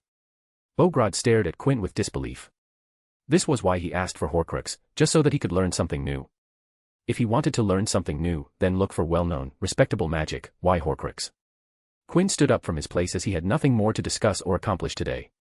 Thank you for answering my question, Mr. Bogrod. For your time and hospitality, I would like to extend my thanks towards you. He reached into his suit breast pocket and took out 3 more coin cases. Bogrod inhaled sharply at the sight of the coin cases. This is my gift to you. Quinn set down the 3 cases on the table and opened them to reveal an old galleon, sickle, and canute. It's up to you what you wish to do with these. You can turn them to Gringotts, or you can keep them for yourself. If you decide to turn them to Gringotts, justify it was as a sign of goodwill from a West, and if you decide to treat yourself, I will never speak of these coins ever again. Bograd looked away from the coins up towards Quinn. He knew what that meant. Whatever was discussed between the two was not to be disclosed. The gift of coins was just something to ensure that silence. It was a pleasure meeting you, Bograd, said Quinn, smiling. I hope that when another opportunity like this strikes our door, we will again be able to do some business. After all, there was something else that he wanted from the goblins. It just wasn't the right time to get it, but when the correct did come, he would come back and get it. Scene break. Have you packed your clothes? Yes, I have properly packed my clothes, and didn't you have Polly double-check? What's the use of asking me? Ms. Rosie narrowed her eyes. No matter if someone checked or not, in the end, it's your responsibility to check your work. Yes, ma'am, said Quinn. Do you have the gold secured? Quinn lifted his briefcase. All of it in here. What about the gold for your use? I have plenty in my pockets. She nodded, satisfied. Her Quinn had grown up now, so this much was enough.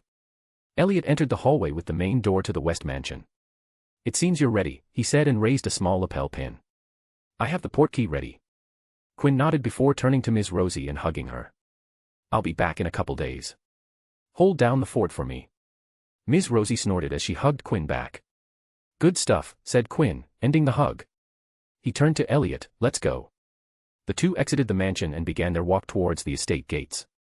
This brings back memories, said Quinn. Whenever I leave the country, you always walk me out. Elliot chuckled. That seems to be the case. I hope that will remain the case. Sounds like a good tradition to me.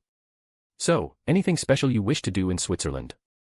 Quinn shook his head. No, I wish to return to as soon as my work done is there. I'm in the middle of a project, and leaving on vacation with the project in progress doesn't fit right with me. A project? Yes, I'm working on this year's QWASPP. I'm almost finished, but there are a few kinks that I straighten and a few runes to fix. It's on a crucial stage, so I'll be returning to complete it. Oh my, may I know what is the product this time?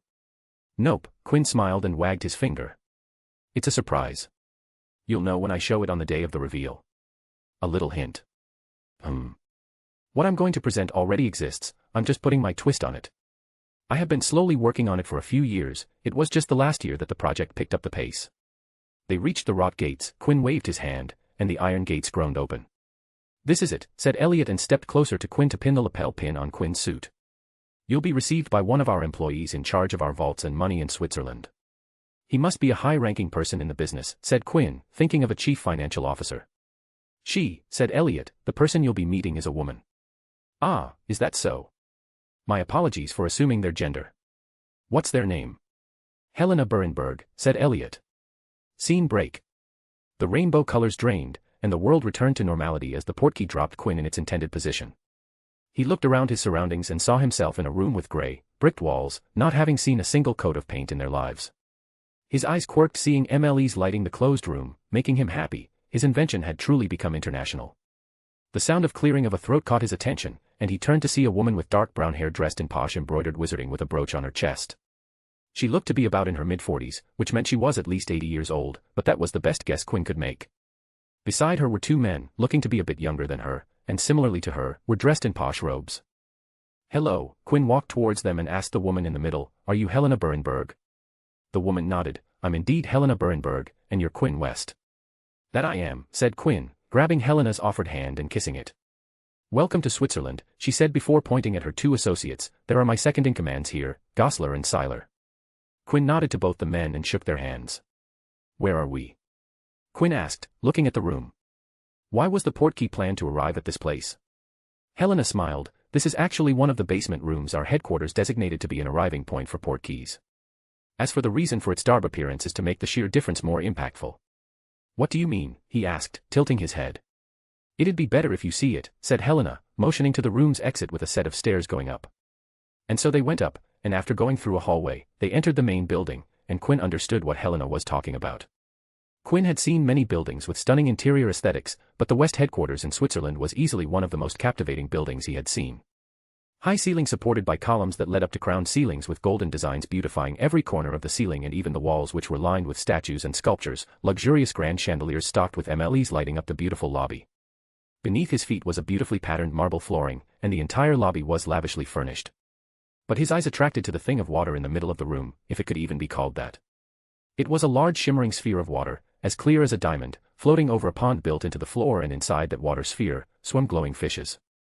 Quinn squinted his eyes at the water sphere. He noticed something peculiar with it.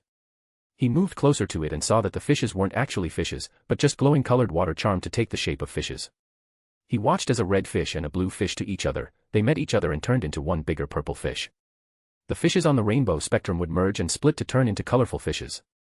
"Wow," he said before turning to Helena, "you all really are finance people, aren't you?" His words elicited a peal of laughter from Helena, Goslar, and Seiler. Basel, Switzerland, was where a large portion of West wealth that was spread around the globe. It had been a big stash which had been turned bigger when George transferred the Britain capital to Switzerland, giving it a substantial increase, which led to the construction of this headquarters that handled and managed a considerable amount of wealth. It was a monument solely built to showcase West's wealth. Helena's eyes caught someone, and she called the person, "Alexia, please come here." Quinn turned to see a tall blonde young woman with hazel eyes dressed in a pleated blouse jacket over a white shirt above a long skirt, and topping the outfit was a shoulder cape. Helena put a hand on Alexia's shoulder as she introduced her. "This is Alexia Piaget, and she'll be there for your every need during your stay here." Alexia gave a short bow and smiled pleasantly. "Please feel free to tell me anything you want, and I'll arrange it for you." Quinn nodded but kept staring at Alexia. "Have we met somewhere?" he asked, "because I'm sure I have seen you somewhere, but I can't put my finger on it." "No, we haven't met," said Alexia, but there was a smile on her face, "but there's a chance that you might have seen me. I'll give you a hint, Beauxbatons." Quinn's mind raced and immediately went to the Beauxbatons delegation that came to Hogwarts for the Triwizard Tournament, but no, Alexia Piaget wasn't there. But then Quinn recalled that Alexia had said they hadn't met, and it clicked for Quinn as a memory surfaced in his mind. "I remember now," he said. "I have seen you in one of Leah's photo books. Yes, you studied in Beauxbatons with my sister, didn't you?" "Yes, your sister and I are friends," said Alexia. "She talked a lot about you know. Our friend groups feel like we know you, or you when you were a child." Quinn groaned. What did she say? His sister had dotted excessively when he was little, and while that was nice and all, he could guess what she said to her friends. Well, to start with, there were a lot of stories. Quinn groaned more. Like not liking the photos from your past, Quinn, too, didn't enjoy discussing his childhood. Looking back at it now, him acting like a child was cringing to him now. There were a lot of cute photos on her nightstand, which would change every time she would come back from home, Alexia said, enjoying herself, and even Helena and the other two were having fun. "That damn sister of mine," said Quinn, feeling deep embarrassment. He looked at Alexia. "I hope you're a good friend of Leah and wouldn't mind divulging her school days stories. I'm going to need a lot of ammunition if I'm to make her feel as I'm doing right now." Alexia's smile grew broader. "We would need a lot more time if you want to listen to all of them. Miss Paget, I'm looking towards our time together. Asterisk. Quinn West, MC, embarrassed of his dark past. Bogrod, goblin higher up, chose to turn in the coins to leverage for an increase in status. Alexia Paget, Leah's friend, the West siblings are interesting. Fiction-only reader, author, I hate the goblins being the answer to everything, trope. Chapter 259, Monolith, post this first. Quinn stared at the building in front of him. It was a building that he thought was completely opposite to Gringotts. The Goblin Bank was made from white stone showing its ancient majesty, while the building in front of him was a soul-sucking black without a fleck of dust marring its polished exterior. If Gringotts' exterior design reflected the architecture of the time it had been built, then the building in front of him was just a stocky black box. Gringotts had bronze gates, the building in front of him had glass doors. The only thing both had common was that their names were written in gold. Monolith. Monolith, he said, the symbol of terror and reassurance at the same time. Helena, standing by his side, nodded. It's the bank's policy, don't steal from us, and we will keep your money safe and secured. Gringotts, back home, is roughly the same, though they are much more explicit about their threats, carved right on the front door. Quinn liked the Gringotts prose very much, but he also liked Monolith's subtle forewarning. It had his seal of approval. Tell me more about Monolith. Well, it's a classic private bank, said Helena as she, Quinn, and Alexia walked to the glass doors and the two guards dressed in blue and silver opened the door for them. They serve affluent clients with an abundance of wealth, like your family, provide them with facilities like basic banking services, brokerage, limited tax advisory, concierge-type services, discretionary asset management, and the vast array of wealth management. They are infamous for their secrecy promises. Once money goes into Monolith, it's difficult for an outsider to get information about who holds what and how much. They promise that your financials are going to be kept under a tight seal. Of course, they won't help you break the law, bend around the law, sure, but not breaking the law. And because they only service high-asset clients, who have rock-solid financial stability, it ensures that Monolith won't go bankrupt, thus making it extremely safe for them to hold your assets. That's reassuring, said Quinn as he looked around the bank. The first thing his eyes went to were the little stone gremlins perched on the walls and ceiling around the huge room. He watched as one of the gremlins' eyes followed him like a security camera, making him wonder what they would do if he was an intruder. Alas, he didn't have the liberty to test out to pull out a black ski mask and shotgun. The lobby only had one greeting table, and the lobby somehow didn't look desolate despite the lack of any other furniture. Behind the long white patterned marble table sat 3 women in the prime of their beauty, dressed in identical attire. They walked to the middle woman, who looked up from her work and stood when she saw them approaching. Madame Berenberg, she said with a slight bow, we have been expecting. I hope you're having a pleasant day. I have been fine, thank you, and I hope you're the same. The woman who worked at Monolith as a front desk concierge nodded to Alexia before turning to Quinn, who she found was staring at her intently with a raised eyebrow. Is there something, Mr. West? She asked. Quinn looked away from her and towards the other 2 concierges who were engrossed in their work before looking at the woman again. You 3 are identical, he asked, triplets. The woman smiled softly with her painted pink lips. Yes, Mr. West, we are triplets. The other 2 of the trio looked up and nodded with identical smiles. Quinn had seen twins, Potter twins, Patil twins, Weasley twins, and the Caro twins. The latter 2 pairs were the classic identical twins who matched with their twins, but even they weren't a match for the triplets before him. He couldn't tell one apart from another. You know my name? Asked Quinn. Yes, we were informed that you'll be visiting today. Quinn looked at her lapel badge and saw a name tag that said, Amaryl. He glanced at her sisters and learned their names, Cheryl and Daffodil. I have an appointment with Gare, said Helena. Mr. Gare is ready for you, said Amaryl. I'll guide you to him, please follow me. They walked into the inner part of the bank through an entrance in the inner wall of the lobby and entered a room with a dozen doorways. They stepped into the doorway with the number 4 in Roman numerals etched above. I have heard that the number 4 is known as the West Gate, as through there one can go to the part of the bank that handles the West Fortune, said Alexia, whispering into Quinn's ears. The West Fortune stored Monolith was big enough for the bank to assign an entire section for its care. They walked through a few corridors, passing by many doors, coming across a few people who would nod to Helena. She seemed to be extremely famous in the Switzerland finance industry. After the corridors exited, the interior changed into a classic Renaissance design, much different from the rest of the bank. They soon reached a pair of dark wood doors. A pale woman sat outside the door, to a side behind a desk. She wore thin-rimmed circular glass with messy brown curls flowing down her shoulders. Quinn's gaze lingered on the woman as he noticed something strange with her. She's lacking blood, he noted. He had long become adept with blood magic that, along with his expertise in healing magic, that he could intuitively tell a thing or two about blood at a glance, and this woman's appearance told him that she was at a loss of blood, though he couldn't tell the reason without casting magic. Ixquick, said Amaryl to the woman, who looked up at her with a semi-daze that regained focus at seeing Amaryl. We are here for Mr. Gare's appointment with Master Quinn West and Madame Helena Berenberg. He's waiting for you, said Ixquick, her voice held a whisper-like quality. She got up from her chair, slowly walked to the door, lightly rapped her knuckles before opening the door a crack and looking inside. Madame Berenberg is here. A deep voice sounded from inside, send them in. Ixquick pushed one pane of the double doors open with her entire body. Please go in, she gestured them in. Helena and Quinn entered the similarly styled office, leaving Alexia outside. A wall covered with bookshelves, artwork framed on the others, a sitting area around a table in one part of the room, wooden cabinets fitted with glasses.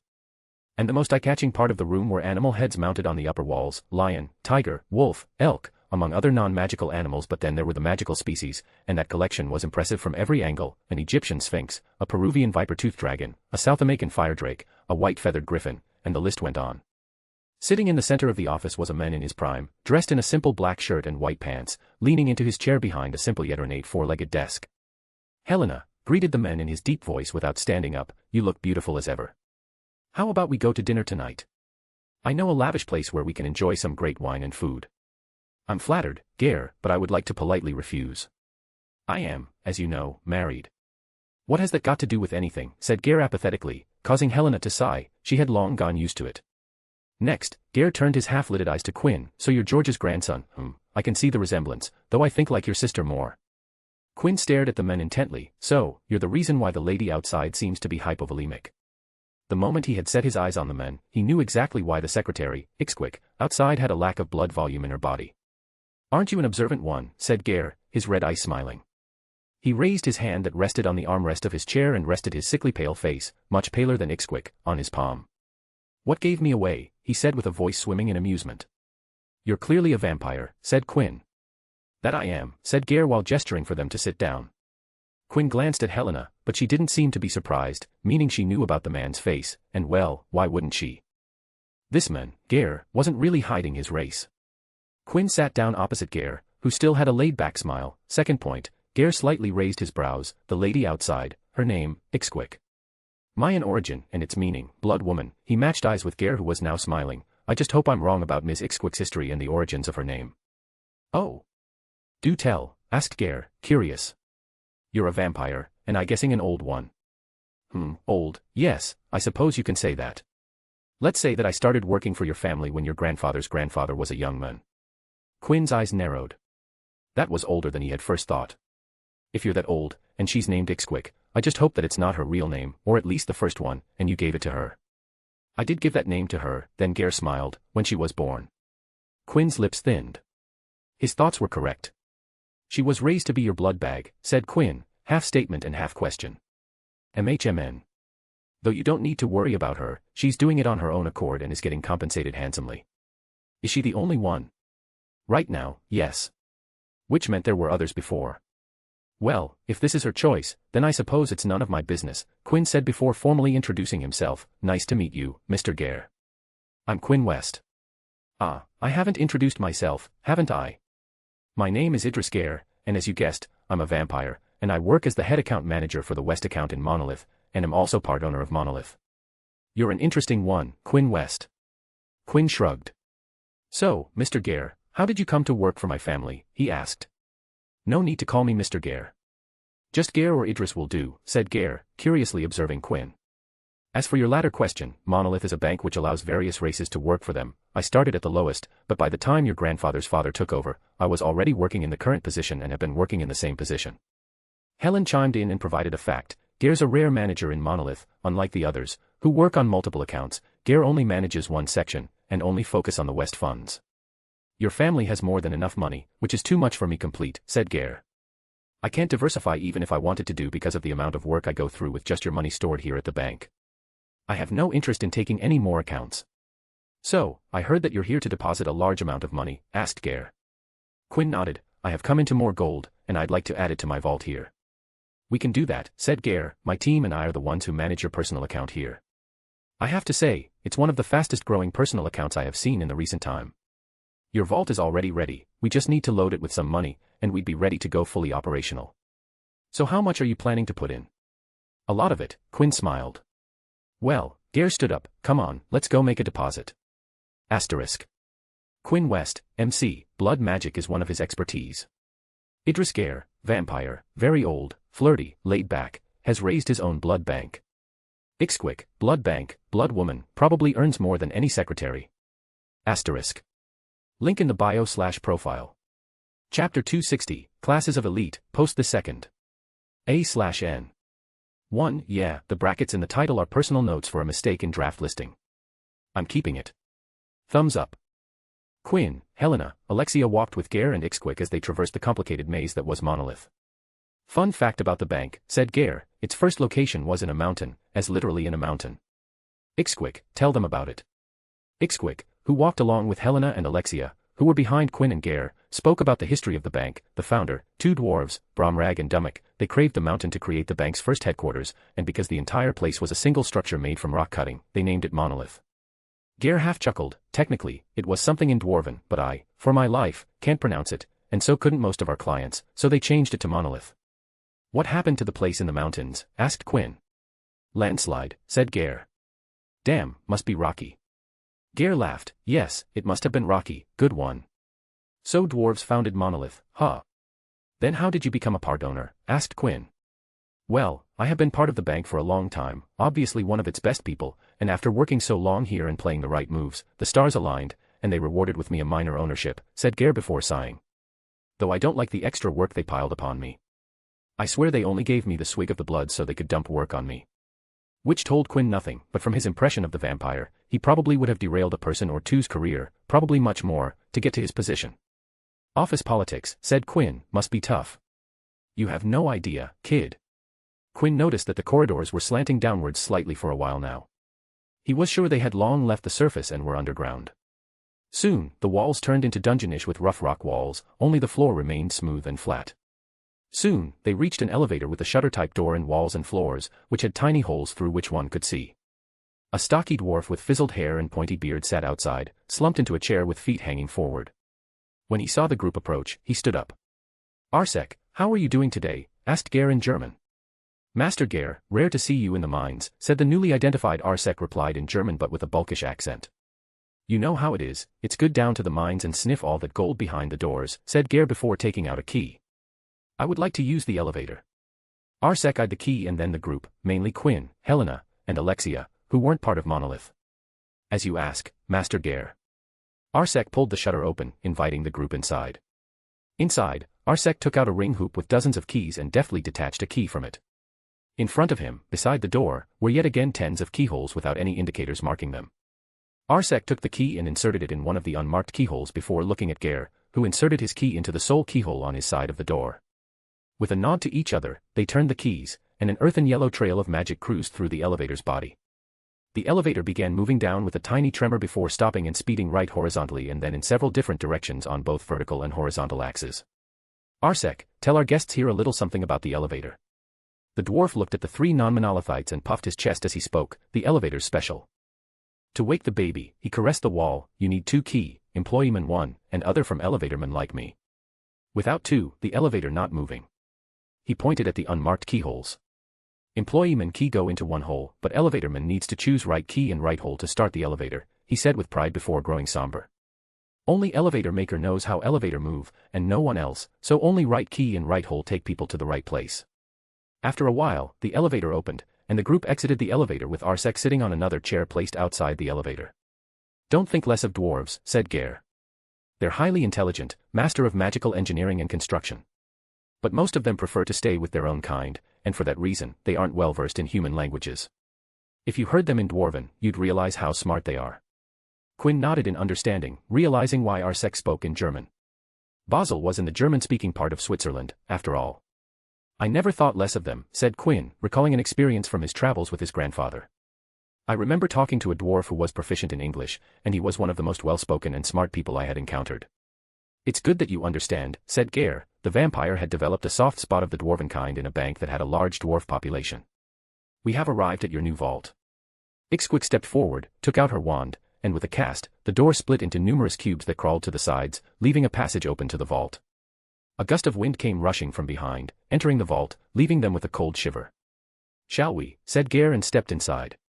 "I'll be waiting here, please call for me if you desire my assistance," said Helena. Quinn nodded and entered the vault behind Gare. He felt a magic skin him as he stepped through the threshold. "All yours," said Gare, pointing at the empty vault. Quinn observed the space. This is going to be barely enough."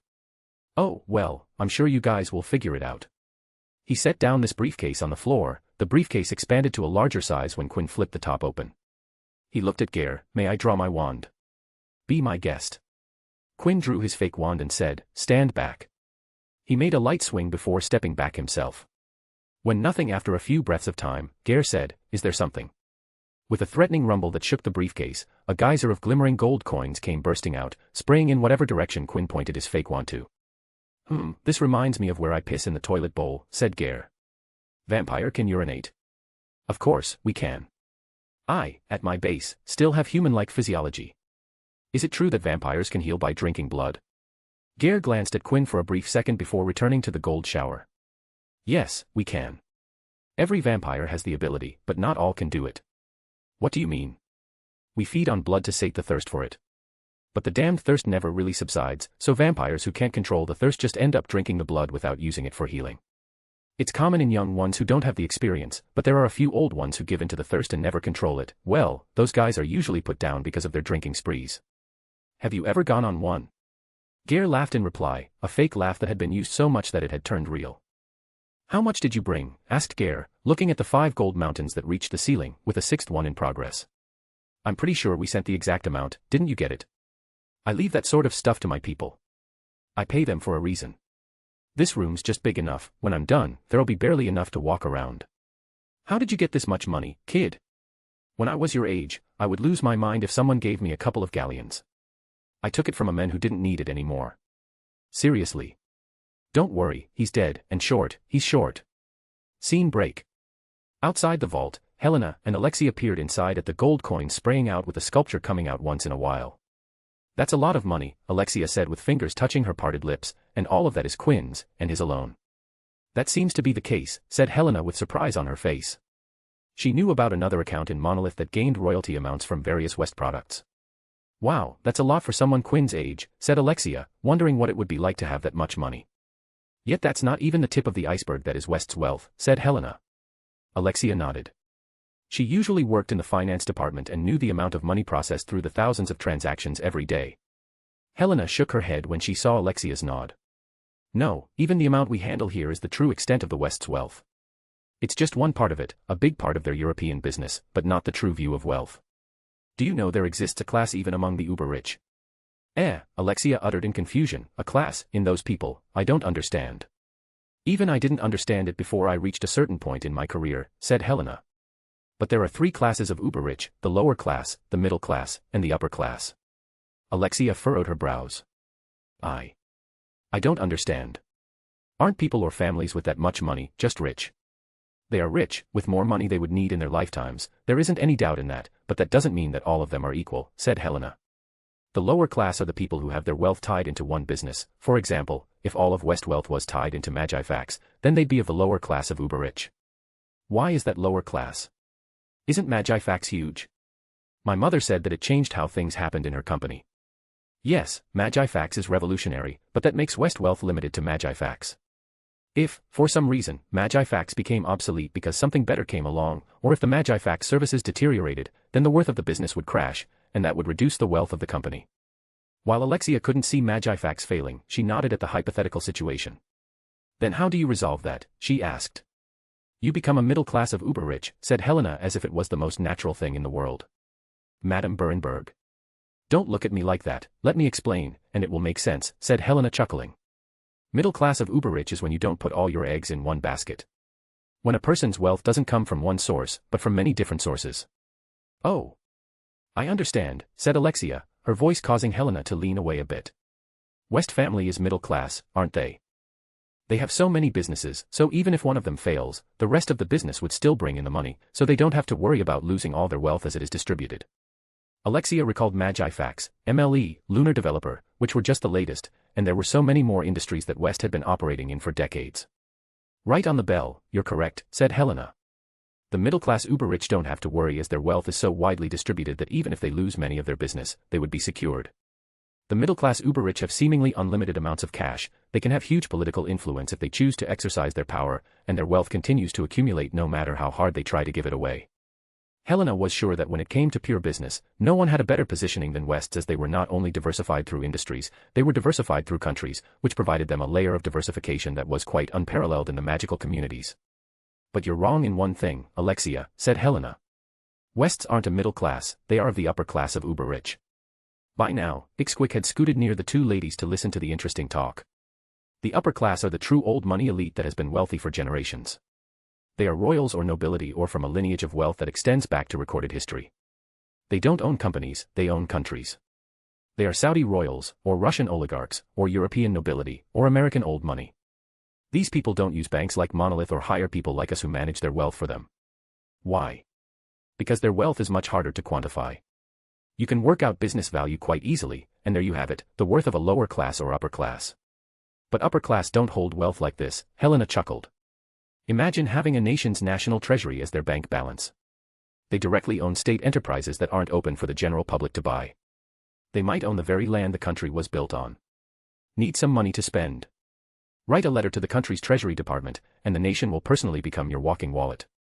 These families' wealth is also highly stable because they are so well diversified, and the only way to make them broke is to bring down an entire country. As for political influence, they either pull the strings from the shadows or are directly head of the state. Alexia seemed blown away. But why haven't I heard of such people? Because they try their hardest to stay hidden. People like these are backward or poor countries, and it wouldn't look good if you were spending money when your country is struggling with poverty, explained Helena. But have you heard of Abates of Italy? Leah's mother's family, said Alexia. Yes, they're a family that has been there before Italy was established. They might not have power in the Muggle part of the country, but when it comes to the magical part, there's nothing bigger than Abate in the country. They, like the Wests, run a few businesses, and even these businesses might be on a decline. That's just a front that the family runs to do something. Even if all those businesses went down, it wouldn't affect a Bates one it. Then, the West, asked Dixquick, speaking for the first time. Helena looked at the silent girl. It was around the same time your boss started to work with the Wests when the then families had started to invest in poorer countries. Under his rule, Wests essentially brought out magical parts of those countries and rose from your standard middle class to upper class. His next generation solidified the position. George West, who came after the solidification, chose to focus on actual business as those countries could be left alone to grow and only required guidance once in a while. His son, Adam West, ventured into the Muggle world, but that halted because of his untimely death. Leah West, the next in line, seems to focus on the magical world because of the recent influx of new innovative products. Though her younger brother, Helena, pointed to Quinn inside the vault, Quinn West seems to have asked for someone who'd help him invest his newly gained wealth into the Muggle world. It seems that Wests are going to gain another layer of diversification with this new generation. The three, who all worked for Wests, looked at the West inside, still spewing gold, witnessing a part of the lineage bigger than they seemed and only truly known to those with elite status or those in the right places. Quinn West, MC, you love gold. I have mountains of it. Idris Gare, part owner of Monolith, oh boy, that mountain looks like it's about to fall on me. Helena Berenberg, search her surname, phew, that was a lot speaking. Fiction-only reader, author, so yeah, there are classes of billionaires, I couldn't use billionaires, so I used uber-rich. Chapter 261, Meeting the Broker. Quinn tapped his finger at the beautiful mahogany table. He was sat in a conference room inside the Switzerland West headquarters. He glanced up at the clock in front of him that showed 5 minutes to 11, 10 minutes remaining to his last meeting in Switzerland before he went back home. They should be here by now, said Quinn.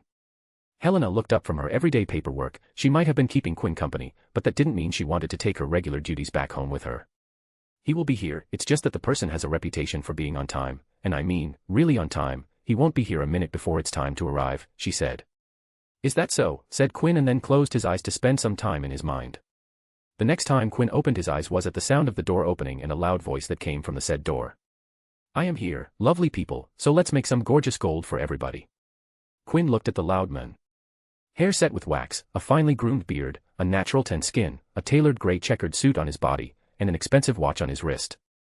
The man strolled into the room, pulled up a chair, and dropped himself down on it. He leaned back and spread his legs wide, and stared at Quinn, who sat in front of him. So, you're Quinn West, huh? Man, you're young, and with so much money, those born with silver spoons have it so good and easy. It would be better if you don't. Helena tried to say something, but Quinn raised a hand. You are? Quinn asked. Eh? You don't know me? Asked the man, blinking in surprise. Of course not. Should I know you? Though he noticed the American accent. The man's broad smile somehow stretched wider. I like you. I like you. I like you. The man leaned forward towards the table, set his elbows on it as his fingers tapped a quick beat. My name is Jerome Walker, but I'm more popularly known as the broker. It is a pleasure to meet you, he smiled. Well then, Mr. Walker, I heard that you can help me invest my money in the non-magical world. That I can, the man raised his hands and wiggled his fingers. I am the broker, the man who trades between the wizarding and the nomage world. Anything you desire from the nomage world, I'll get my hands on it, no matter what the item, the broker will find it for you. And how did you get into this fascinating business, Mr. Walker? Asked Quinn. The broker leaned back into his chair and drummed his fingertips against each other. I was born to a wizard father and a nomage mother, or at least that's what I was told, but who can tell in America? Quinn raised a brow at that. He knew about the laws in America where first-generation magicals were taken away from their family because of the witch hunt history of the country and raised by the ministry until they had completed their education. The same went for orphans. But this was Quinn's first time seeing someone like that. I wasn't that good with magic, the broker said with a satisfied smile, the worst at it really. Neither was I good at Quidditch, and because of my background, I couldn't make it into the ministry. It's tough to succeed without some backing there. So, after I graduated, I struggled for a while, jumping from job to job, before I decided that there wasn't much of a future in the wizarding world, so I decided to try my hand at the nomage world, and well, all sort of stuff happened, and here I am. The man who everyone wants to be, but not all can become. It must have been tough, said Quinn, venturing into the non-magical world after living your entire life in the magical one. Nah, it wasn't that difficult, broker waved it off. People are people, they're the same everywhere. It took a year at most before I was a person brought up in the nomage world, and I have to admit, it was much more fun than the wizarding world. Well, that side of the world has its own charm, said Quinn before deciding to get to the point. I am looking to invest a little of my wealth into the non-magical world, and from the word around, the broker's the best there is. You have heard correct. I'm the best in the business. I was the only one when I started. There have been many who have tried to walk the path I took, but they can't beat the original, and that's why they call me the broker. So tell me, what do you want to acquire, and I'll get it for you. The broker looked up at the kid in front of him. What could a boy his age want? A car, maybe a computer, or a game console, or whatever a bratty teen these days wanted. I want companies. The broker's hand stroking his beard stilled over his chin as he tilted his head. What did the kid say? Companies. Maybe he heard it wrong. Sorry, I didn't get that. Could you repeat what you said? I want to buy companies. Broker slowly leaned forward. Companies, as in? Well, I have some in mind that I want to buy. Most of them have already gone public, so we're going to have to buy stocks, or if you approach the owners, who are looking to liquefy a part of their share, I don't mind buying from them directly. There are two that hasn't gone public, but one of them would soon, so I want to buy a lot during the IPO. Broker opened his mouth before closing it and repeated the process a couple of times before he finally uttered some words. You want to buy companies. You want to buy stock. As in the stock market. You actually know what stocks are. Of course, I know what stocks are, said Quinn, furrowing his brows. You can do it, right? Or do I need to find someone else? That pulled the broker back into the game. Of course, I can get it. That's not even a question. I can get anything. A few stocks isn't going to be difficult. A few calls in the correct places, and you can buy all the stock you want. That's good to hear, said Quinn, pulling a folder from his pockets and sliding it towards the broker. These are the companies I have chosen and the amount I want to be invested. As this my first investment, I'm going for the long haul, and it would be a very long while before I even think of liquefying them. Oh ho, a client who knows what they want, huh? My favorite sort of client. He pulled the folder to him. Let's see what you have in mind. He opened the folder and started reading. Oracle, Intel, IBM, Microsoft, Apple. Quinn nodded. He didn't know much about the stock market, but what he did have was the memories of his previous life. However, even in his previous life, Quinn wasn't much involved in the business world or even investment. It didn't help that the detailed memories of his previous life faded with every year. Those memories weren't accessible through his mindscape, and thus Quinn had to write a lot of his memories so he didn't lose them. However, he didn't live under a rock. He knew what was really big and what would do really well in the future. Yeah, so these companies, as you might see, are tech companies, said Quinn. I have full confidence that these companies will do very well in the future. There's Amazon, which I heard is going to go public very soon, so we're going to buy a lot during the IPO. Also, I would like you to keep an eye on Google. Quinn was also looking forward to the dot-com bubble crisis happening to invest more and solidify his position in the tech industry.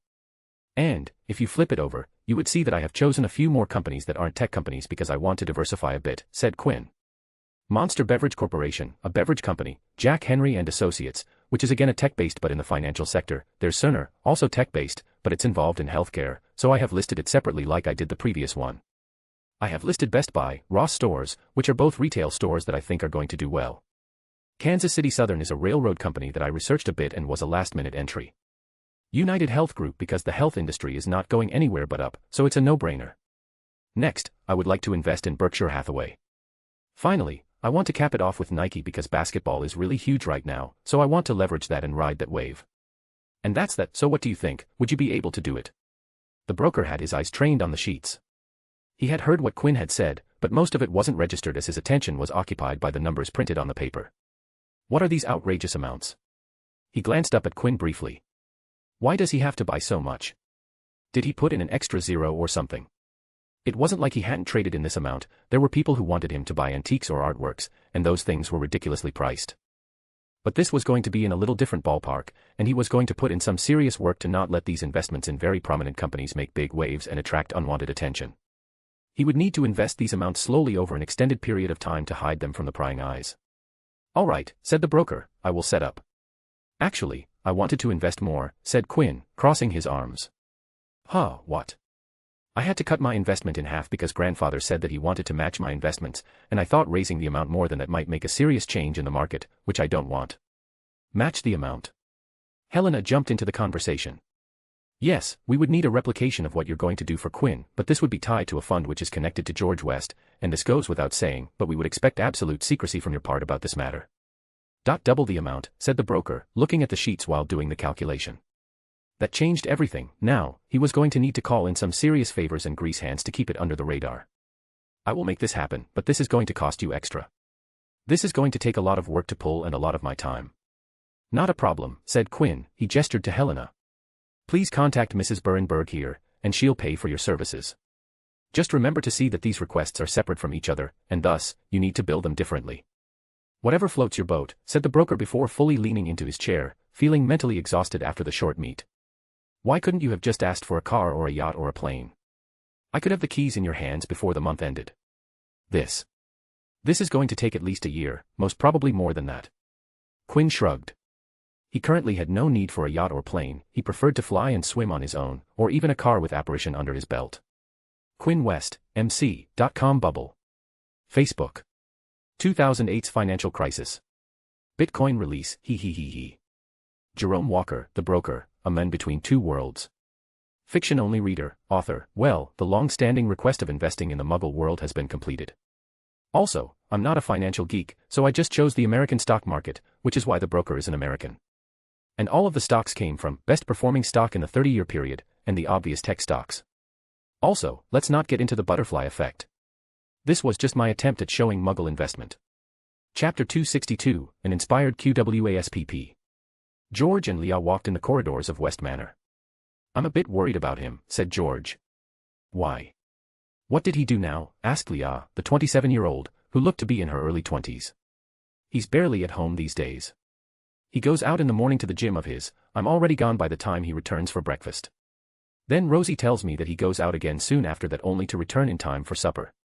Does he say where he goes? He names places, towns, cities, seaside ports, he has named almost every portion of the country. But that isn't much to go with. I'm sure he's just going to the Greengrass place, Leah grinned, looping her arm with her grandfather. George hummed. So, any idea what he's going to show us today? She asked. George shook his head. Just that it's not something new. Or that what's he told Elliot? Then I hope it's something we already sell, sighed the person in charge of every subsidiary built for her brother's inventions. Opening a new company every year's bothersome work, not to mention looking for the correct people to lead those companies. There are so many people with their top bunks empty. You can always pass one of them to Elliot. No, that won't be necessary, said Leah in firm refusal. She was trying to build a reputation in the West businesses that didn't have anything to do with her family name. She was secure enough to delegate responsibility to her subordinates, but passing on the companies assigned to her, which involved her baby brother's inventions, wasn't something she was going to do anytime soon. Uncle Elliot oversees more than twice number companies than I do. He already makes it like I'm wet behind the ear, I don't want to make further fun of myself. Good, said George, satisfied, if you accepted, I would have been disappointed. He didn't oversee any of the companies, but when he was working under his own father, he oversaw thrice as many companies as Leah and expected her to reach that level someday. Oh, we're here.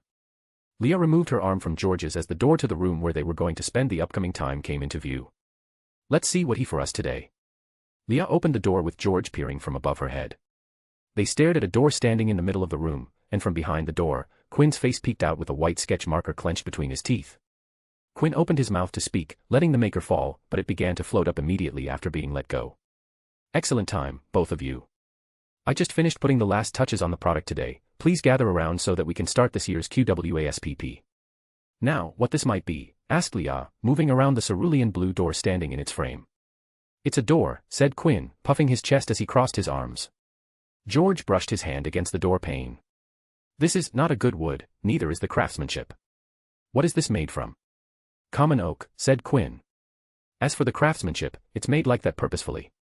What does it do? Asked Leah excitedly as she wrapped an arm around Quinn's shoulder. Well, you might actually recognize it without me telling you. Quinn took out a skeletal key hanging from a thin chain from his pocket, and the moment George saw the gold glint of the metal, his eyes widened. Is that an abate key? George asked, taking the key into his hand. No, said Quinn chuckling, while I would love to have a key that could access the abate network, I don't have it. He smiled at the key, though, this key in your hand does work something like abate's. Leah looked at the door, you mean? Grandfather, would you like to do the honors, said Quinn. George nodded. He took the key to the door and used it to open the door with a click. He grabbed the doorknob above the keyhole and twisted it for the door to open to a back alley street. It's really like the abate network, said George as he stepped out into the deserted street with Quinn and Leah following after him. Ah, so we are in North Yorkshire, said Quinn looking around. Leah frowned, why do you say it like that? Even George noticed how Quinn worded his sentence. Well, this is a QWASPP, so I'm going for something that we can sell, said Quinn. Britain already has the flu network, and while walking through a door would be much better jumping into a fireplace, I don't think if we can take flu out of Britain, well, maybe we can, but that's not what I made this for. Then what? Asked Leah. Quinn looked at George. Grandfather, do you know what a vanishing cabinet is? George's eyes widened with realization. He looked at the door, then at the desolate street, then back at Quinn, who smiled. It's the best time to sell something like this, said Quinn. What are we talking about here? Asked Leah. Vanishing cabinets are a pair of cabinets connected to each through the means of spatial magic that allow an object or person to enter one cabinet and exit through the other. They have been a popular household item to have during wars. They were especially favored here in Britain during the last war to escape using them when the Dark Lord and Death Eaters stuck. That doesn't make sense, said Leah, recalling one of her readings on the war. Didn't Death Eaters attack people in their homes? She looked at the door. If they had these, then why? Because vanishing cabinets weren't commonplace, said George with somber tenor. It requires considerable skill to craft a pair of working vanishing cabinets. Not anyone can make those. As such, only a select few were able to get their hands on them.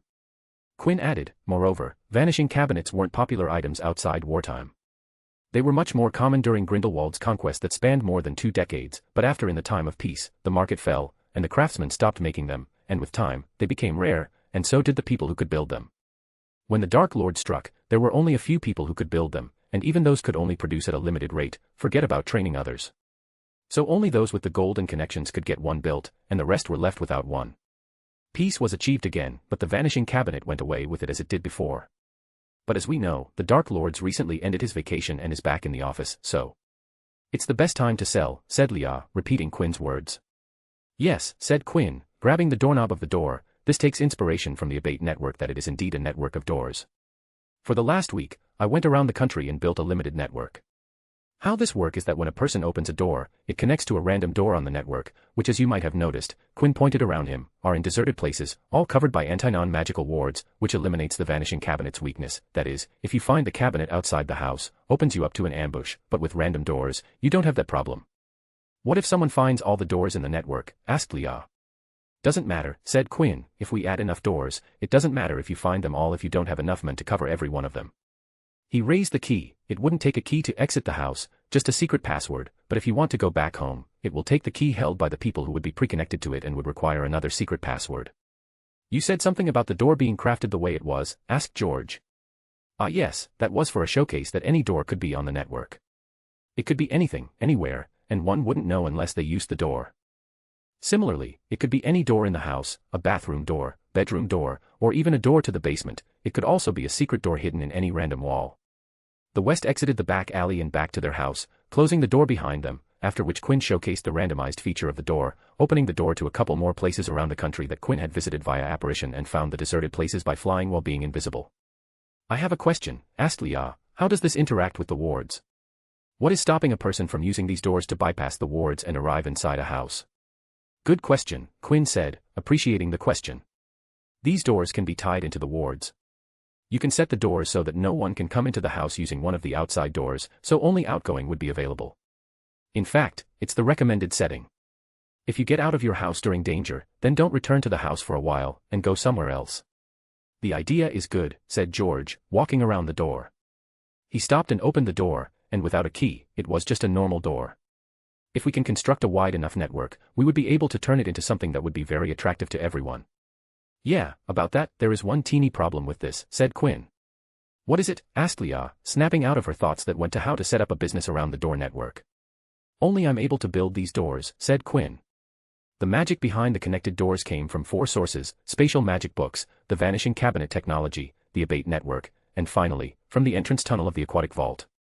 He had started with studying spatial magic to solve the entrance tunnel in the Great Lake guarded by the Kraken, which would somehow switch going down to up. And after years of irregular research, Quinn was able to figure out how the entrance worked. During the progress of that research, Quinn came across the Abate network, and after dealing with Dolian, Quinn had spent a portion of his remaining time in Italy studying the Abate doors while he was alone with Axel Thorne. The vanishing cabinet technology was easy to get his hands by paying for the manuals, and while he never went to the vanishing cabinet in Hogwarts, he knew everything about them. The problem was that Quinn's approach was sophisticated because Quinn valued stability and the range of the door, which made it very difficult for a person to learn how to do it. It would require a magical with considerable skill to learn the method created by the sources, which is even individually challenging to learn, and to train someone in his technique would require money and a lot of time. I can make 10 a day, said Quinn. He could make more, but only 10 in the time he was willing to set aside for the venture. Which isn't bad, as in little more than 3 months, we can have 1,000 doors across the country, which I think are more than enough for the initial stage. After that, we can take orders from the customers, and I can continue to make 10 a day that would be installed inside the customer's home. If we started early, by the same time next year, we would have covered a lot of people all around Britain.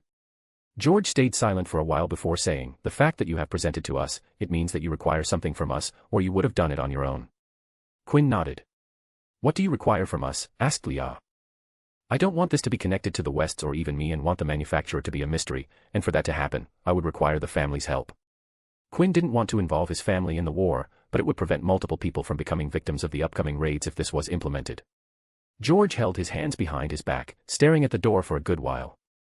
"It is easy enough to do," he said. "I can make it so that West wouldn't be connected to your doors. Even if someone tried to dig out the truth, they would only find themselves in a labyrinth. However, I have a condition." "Please say so." "If it's something I can do, I'll do it," said Quinn. George turned to his grandson and spoke in his serious business voice. "You're to give me a promise that I can call in later." Quinn tilted his head. "That's it." He was absolutely fine with that. "I accept your condition," he said. "Then the deal is made," George said. "You make these doors, and I personally will make sure that a secret operation is ready for you to spread this product. In the future, a mysterious group would start to sell their escape services. The secretive group and their network of doors would infamously be known by a common name, the Labyrinth. Quinn West, MC, I'm always working on the old projects. George West, grandfather, now has a promise from his grandson. Leah West, elder sister, handles all of the businesses that sell Quinn's products. Fiction-only reader, author, the reason why Quinn accepted was that it was asked by his grandfather. He doesn't mistrust George at all. Quinn would have rejected if some asked him, he would have put it down if they asked him of a promise, essentially a blank check. Chapter 263, Diagon Alley Outing. It was a fine Sunday morning.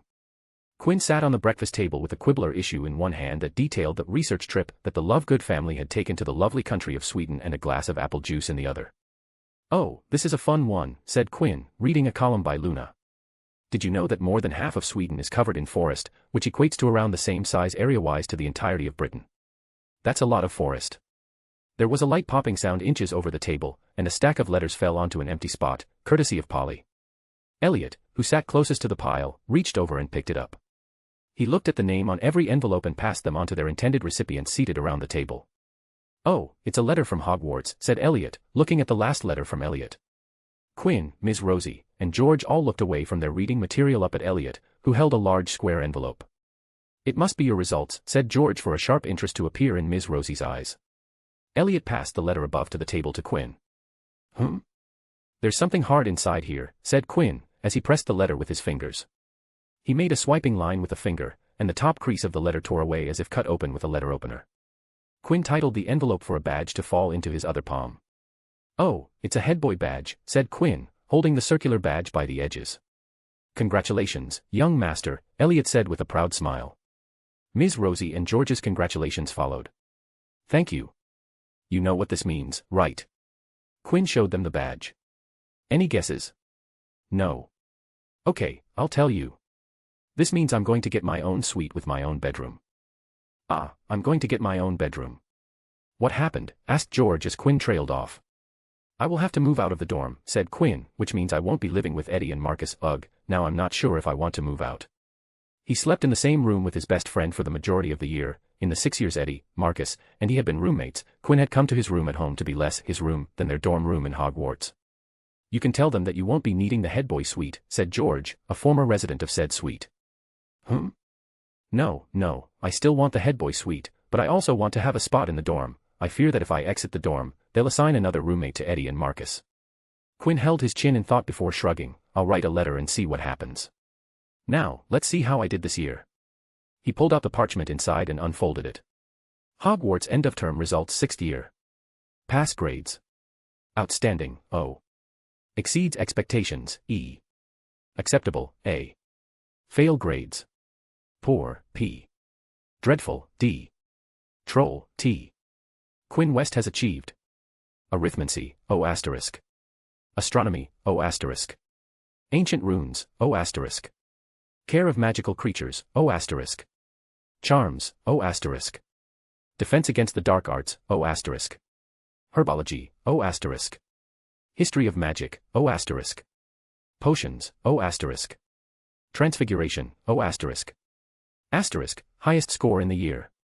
Quinn read the last line on the parchment before once again over his grades. He nodded in satisfaction. Another year with all big OS with stars on top, he said, announcing his grades to his family. Ms. Rosie all but snatched the result parchment when Quinn handed it over and squinted her eyes to look if he had left smudges on the parchments. Dirty spots would need to be fixed before she added it to Quinn's academic folder of report cards. Are you going to change any of your classes this year? Asked George. You said that you have been wondering about dropping care, and that for a couple years now. True. I have been on the fence for that a couple years now, but there's only 1 year left, so I'll just take the class, and with Rebius Hagrid teaching care, something interesting is sure to pop here and there. Quinn stood up from his chair. Now, if you'd excuse me, I have an appointment that I have to attend. Ms. Rosie, I won't return until evening, so no need to prepare lunch for me. Where are you going? Asked Ms. Rosie. I was invited to see how my very first investment turned out, said Quinn smiling. Scene break. Quinn stepped out of a dark corner of Diagon Alley that he had just operated into and stepped into the main street. He looked up and sighed at how the sunny morning had turned overcast in the span of mere minutes. If there was one thing he didn't enjoy about his home was how much it rained. He looked away from the murky clouds and took in the market area. Diagon Alley had changed. The colorful, glittering window displays of spellbooks, potion ingredients, and cauldrons were lost to view, hidden behind the large Ministry of Magic posters that had been pasted over them. Most of these somber purple posters carried blown-up versions of the security advice on the Ministry pamphlets that had been sent out over the summer, but others bore moving black and white photographs of Death Eaters known to be on the loose. Bellatrix Lestrange was sneering from the front of the nearest apothecary. A few windows were boarded up, including those of Florian Fortescue's ice cream parlor, which Quinn had heard had been dragged off by Death Eaters, making him wonder what Death Eaters wanted from the ice cream vendor. On the other hand, several shabby-looking stalls had sprung up along the street. The nearest one, which had been erected outside Flourish and Blots, under a striped, stained awning, had a cardboard sign pinned to its front. Amulets, effective against werewolves, dementors, and inferi. A seedy-looking little wizard was rattling armfuls of silver symbols on chains at passers-by. One for you, lad, he called at Quinn as he passed by, leering at him up and down. Quinn raised his hand and revealed a sneakily transfigured copy of the seedy amulet vendor's product sitting in his palm. He pointed further down the street. There's a lady there selling the same stuff, but much cheaper than here. You might want to fix your prices, slash them in half, mister, and maybe then someone will buy something. Of course, everything he said was complete hippogriff shit. Quinn either wanted the men to look at the supposed competition and leave his stall alone, which Quinn was sure, from a little wide area legitimacy, would be upturned by the similarly seedy neighborhood stalls. Even if the men didn't leave his cart, there was a chance he would take his word and slash his price by half and make a lesser profit from his fraudulent deals. Quinn didn't wait to see what the seedy man did. He was satisfied that he had been able to plant a seed of doubt in the man's mind. He passed by another shop and stopped to gaze at the closed Ollivanders. There were no signs of struggle, which was a positive sign. I hope he took my advice, he thought, thinking about the wand maker, who loved his job a bit too much. Well, I'll find about it when the school starts, he sighed. A fleeting can on a couple of first years would reveal the status of the wand maker.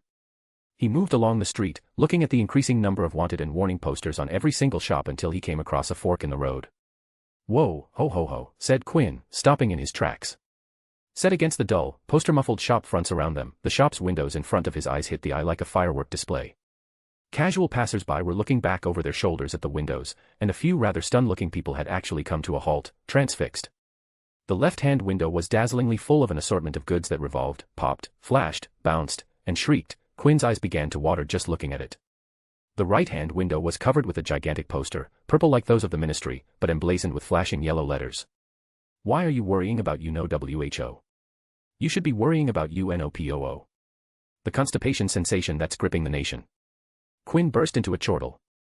Oh boy, these two are going to be murdered in their beds, he said with a smile as he walked towards the shop, which he had brought last year so that he could rent it to the Weasleys. He entered the shop, and it was packed with customers. Quinn could not get near the shelves. He stared around, looking up at the boxes piled to the ceiling. Here were the skiving snack boxes that the twins had perfected during last year. Quinn noticed that the nosebleed Nagat was most popular, with only one battered box left on the shelf. He had worked on those with the twins. There were bins full of trick wands, the cheapest merely turning into rubber chickens or pairs of briefs when waved, the most expensive beating the unwary user around the head and neck, and boxes of quills, which came in self-inking, spell-checking, and smart answer varieties. Quinn clasped his hands behind his back and stepped forwards.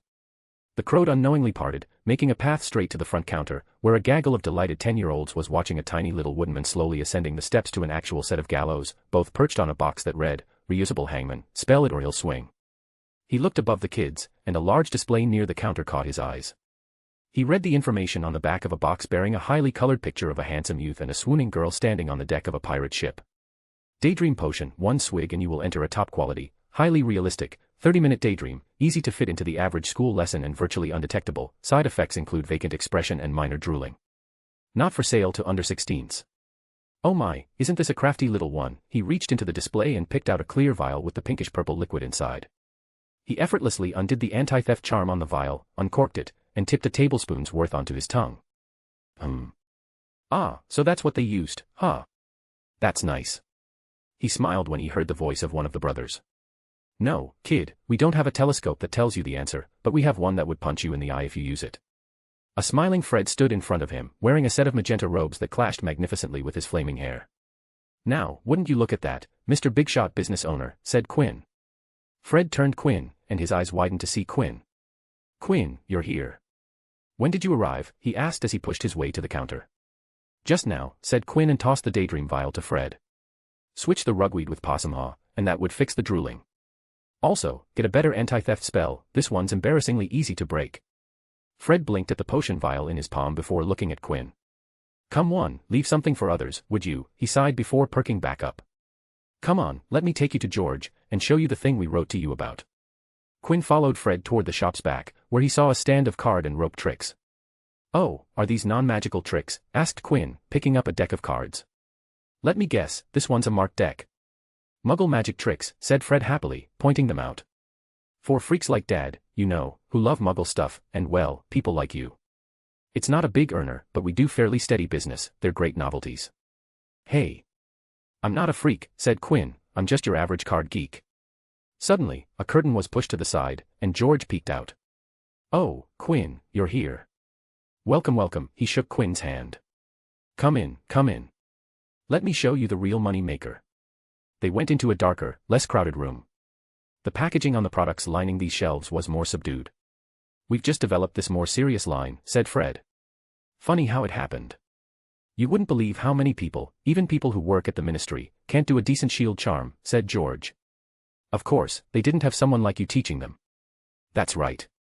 Well, we thought shield hats were a bit of a laugh, you know, challenge your mate to jinx you while wearing it and watch his face when the jinx just bounces off. But the ministry bought 500 for all its support staff. And we're still getting massive orders. So we've expanded into a range of shield cloaks, shield gloves. I mean, they wouldn't help much against the unforgivable curses, but for minor hexes or jinxes.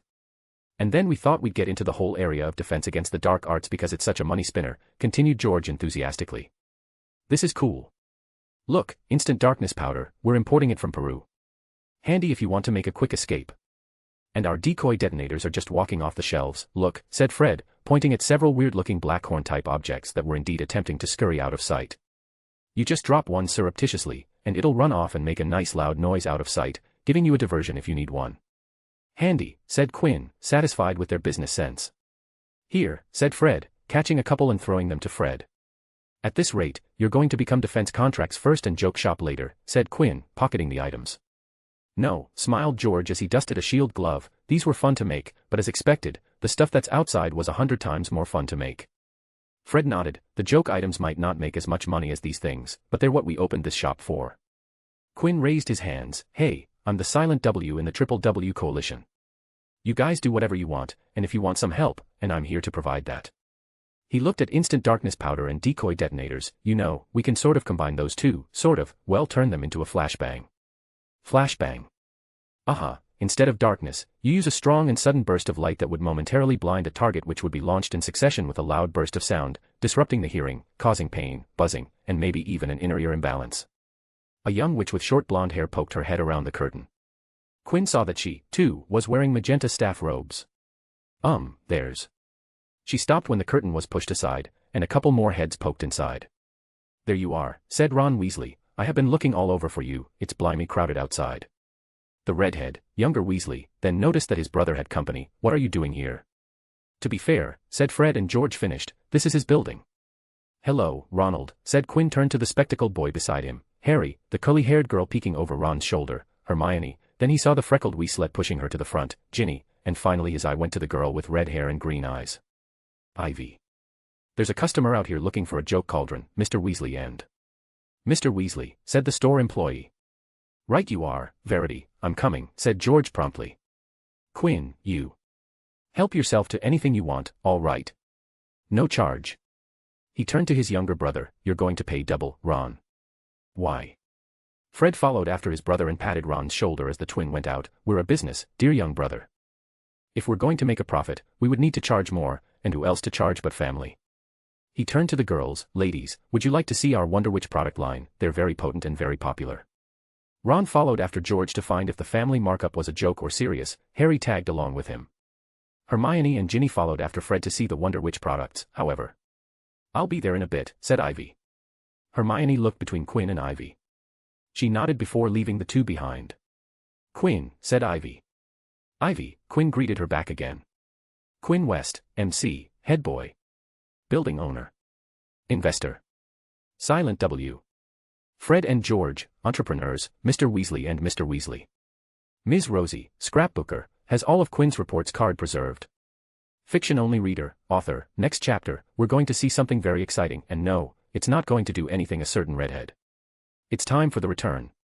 Chapter 264, Return of Noir. Quinn. Ivy. A silence fell in the room with only the two in it.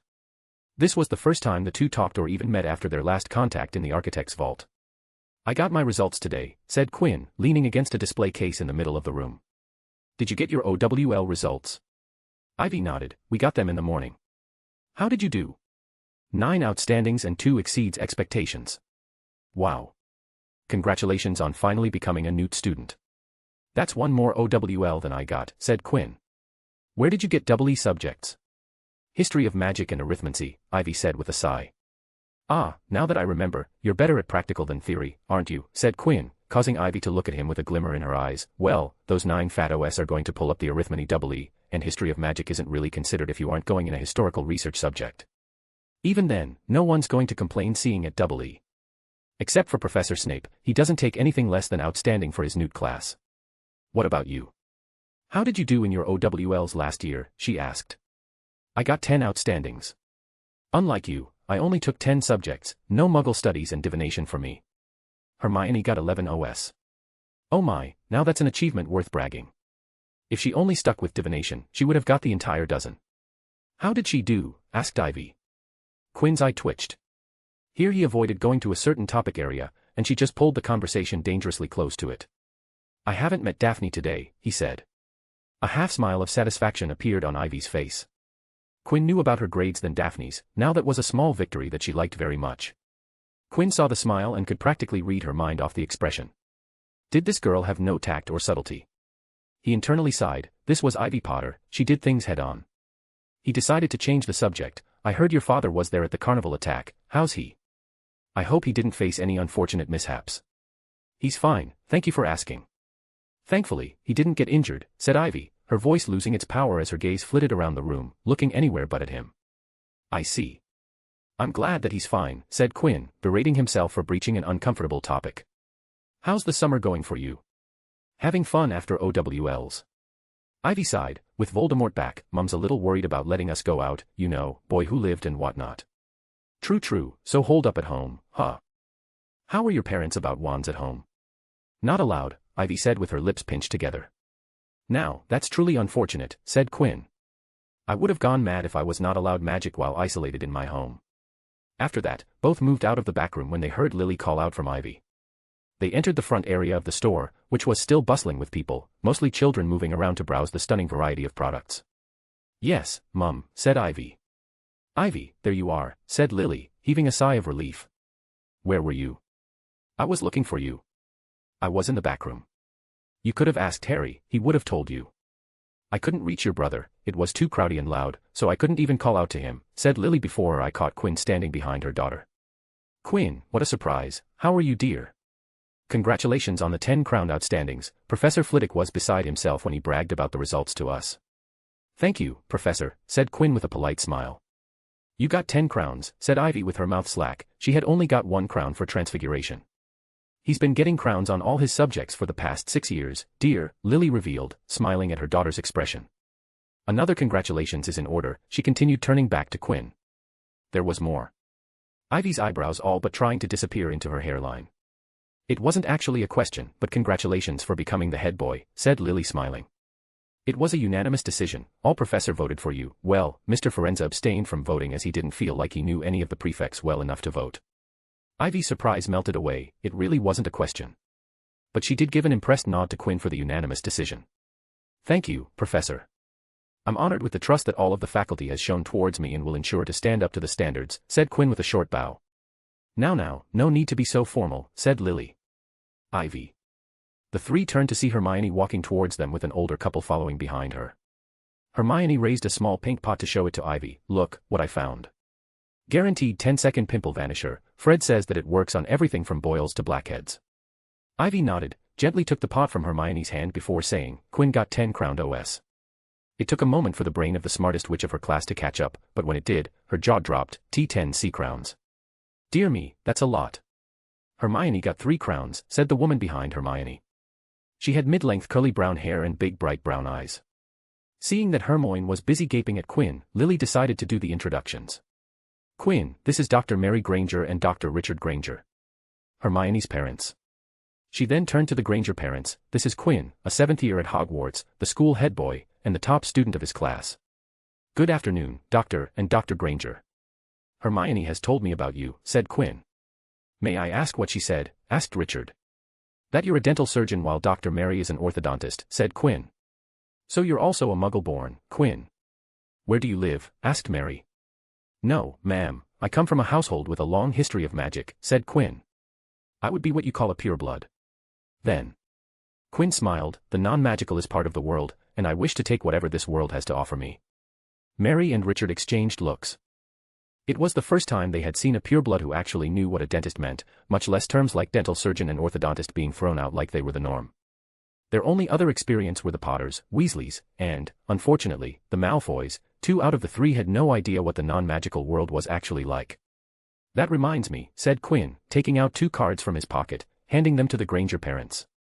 I don't know if you have been approached, but my family runs a modest warding business. The Potter mother-daughter court their brows at the word modest coming out Quinn's mouth. We offer a service to ward non-magical households and deliver a wide range of options that you can choose from. Richard looked down in the card and did a double take when he saw a phone number listed on the card. Your family business use telephones, he asked in disbelief. Yes, we do. You can call that number to have a company representative come to your house and explain to you about our services, and you can also use the same number for customer services. You can also Magifax or all your requests, but we prefer Magifax and calling. Mary and Richard stared at Quinn, who seemed an oddity to them.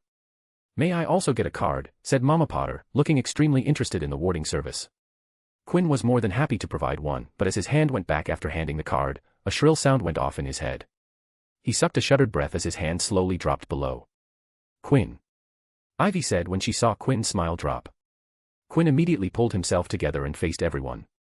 It was lovely to meet all of you today, and I would love to continue to talk, but I have to, unfortunately, leave now. Without waiting for a response, Quinn pushed his way through the crowd out of the store, disregarding Ivy's calls from inside the store. He ran through the Diagon alley, ignoring the seedy amulet seller, who shouted at him, and entered the same dark corner to which he had operated into. He detached his special pockets from his clothes, and immediately after, all of his clothes came undone from their seams, falling down to the floor. Quinn kicked his shoes off and pulled his socks off, leaving him only in his underwear. He stuffed all of his removed clothing into the special pocket and took out a white triangle patch made from stiff cloth, the size of his fist. He slapped it on his chest, and a blue ripple went through the white patch as it expanded and stretched until Quinn's body was covered in spandex.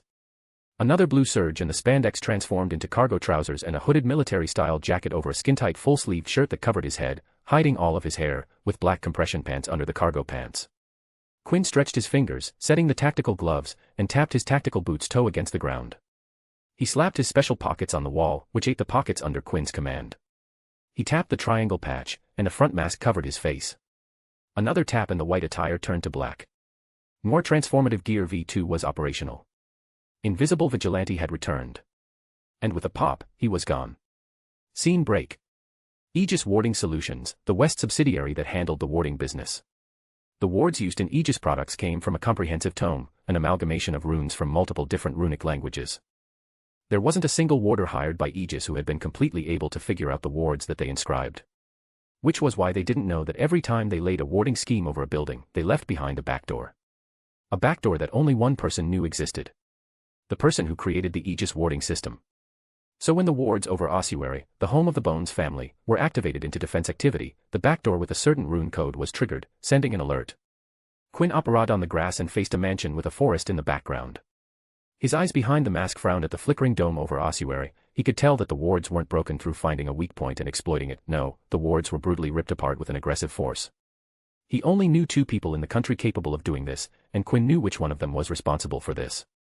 Bellatrix Lestrange twirled her wand as she swayed to a hum she sang as she felt the wind caressing her face.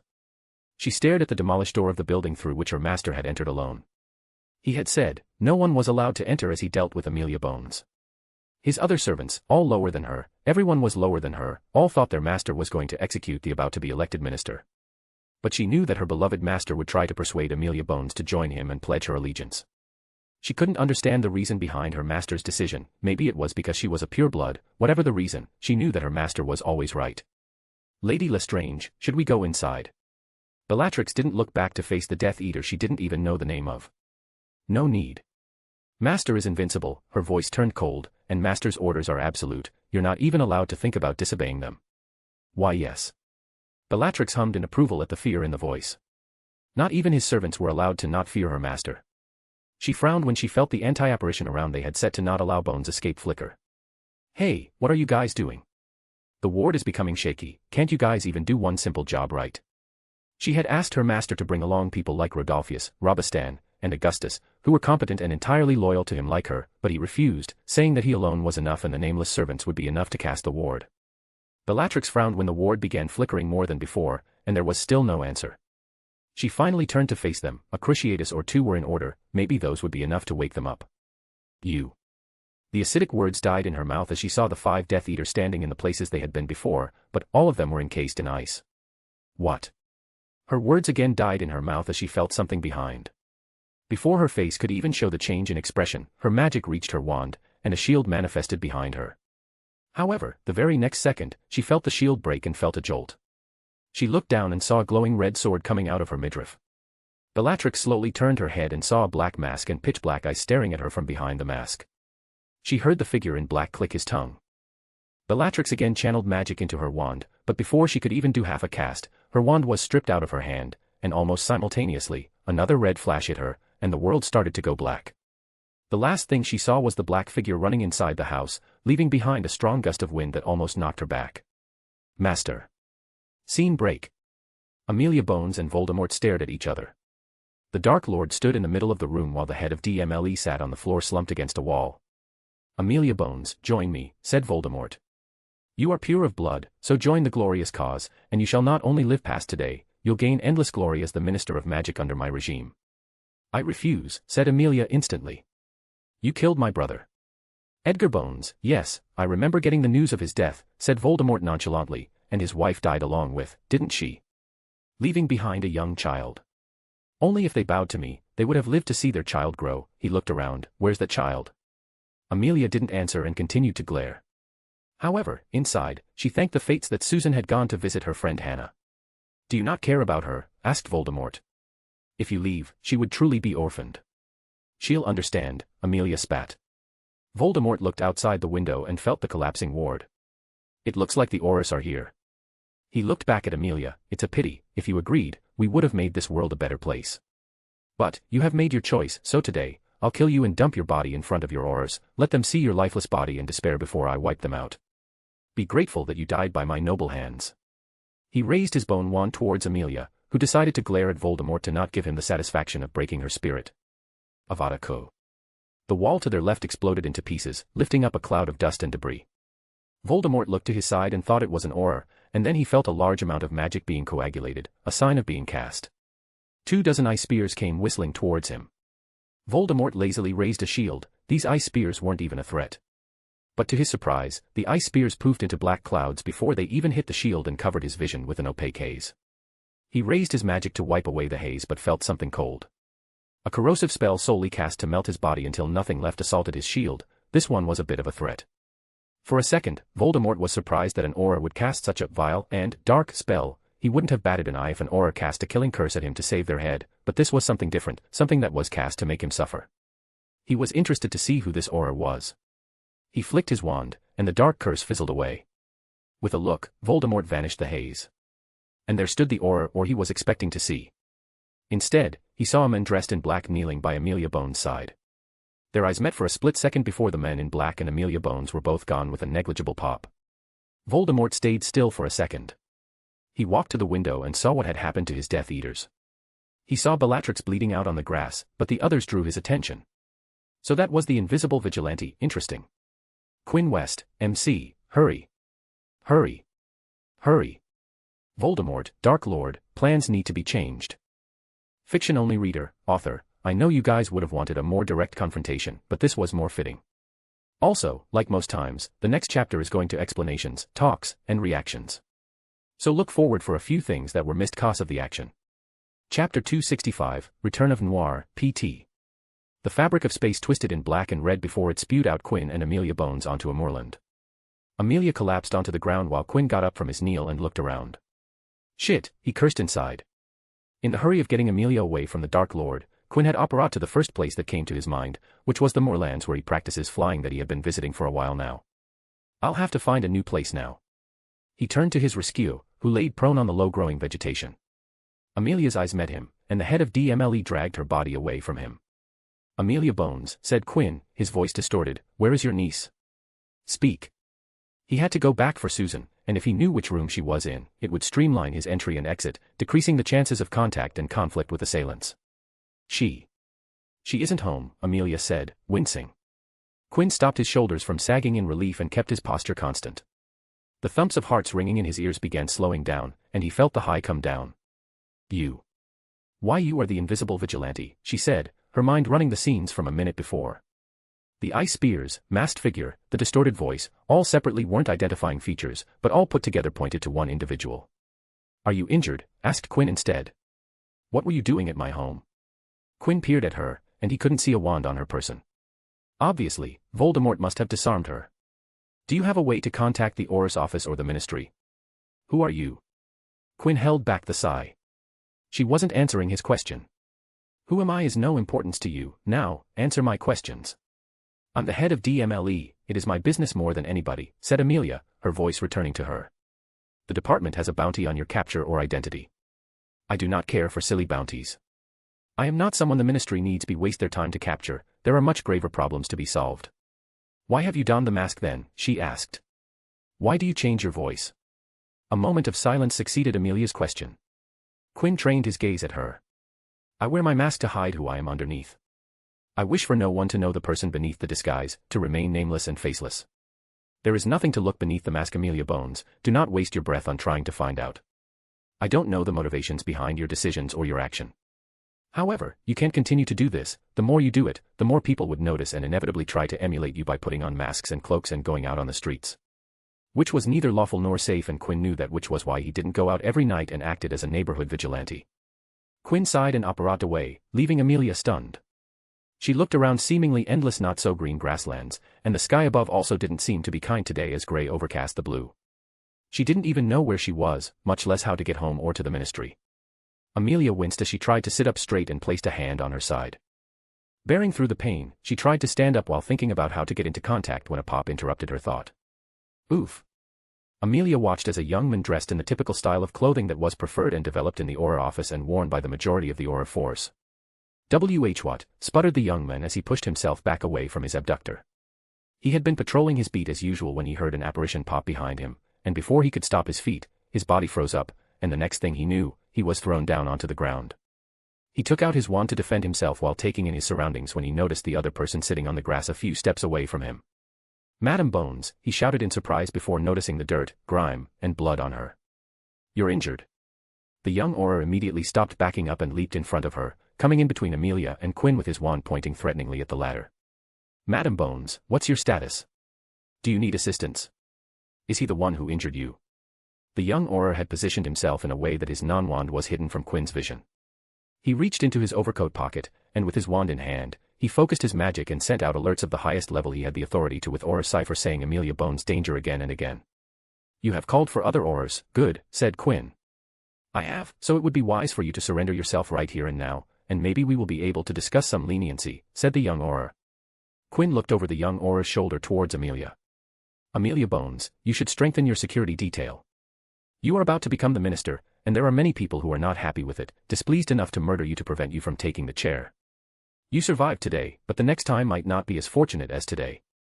Take my advice, and I hope you will be able to live long enough to make the country so that I do not have to don the mask ever again. Dark times are ahead, Amelia Bones, and this country will need someone like you taking the helm and steering it through it.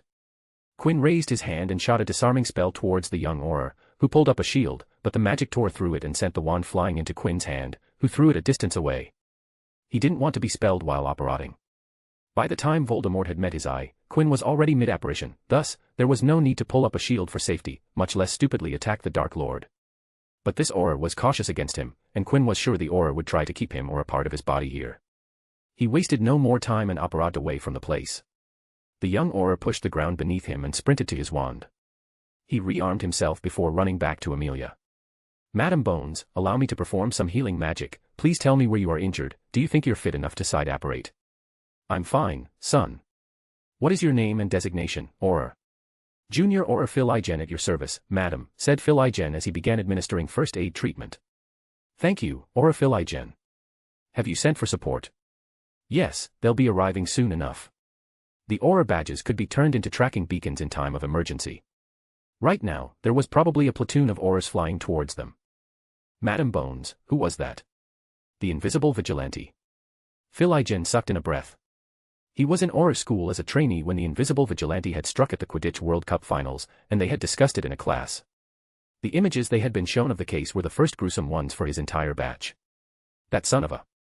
He stopped talking when dots suddenly appeared in the sky, flying in a formation he recognized. The backup is here, madam. He raised his wand, shot a flare in the sky. The dots turned into people on brooms, who soon landed on the ground.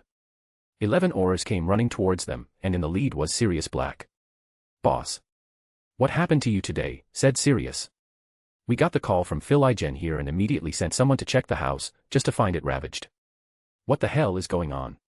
You know who came knocking, Amelia said, standing up after with tolerable pain. What? Voldemort. Amelia nodded, he wanted me to either join or die. I was about to die when the invisible vigilante suddenly barged and pulled me out here. Junior Aura Phil Igen was brought here so that he could alert the office. He's disapparated away before you guys could arrive. Were you able to find out who he was? Asked Sirius. Amelia shook her head, no, but we need to raise the bounty on his capture, double it, no triple it. And we need to set up a team to find him.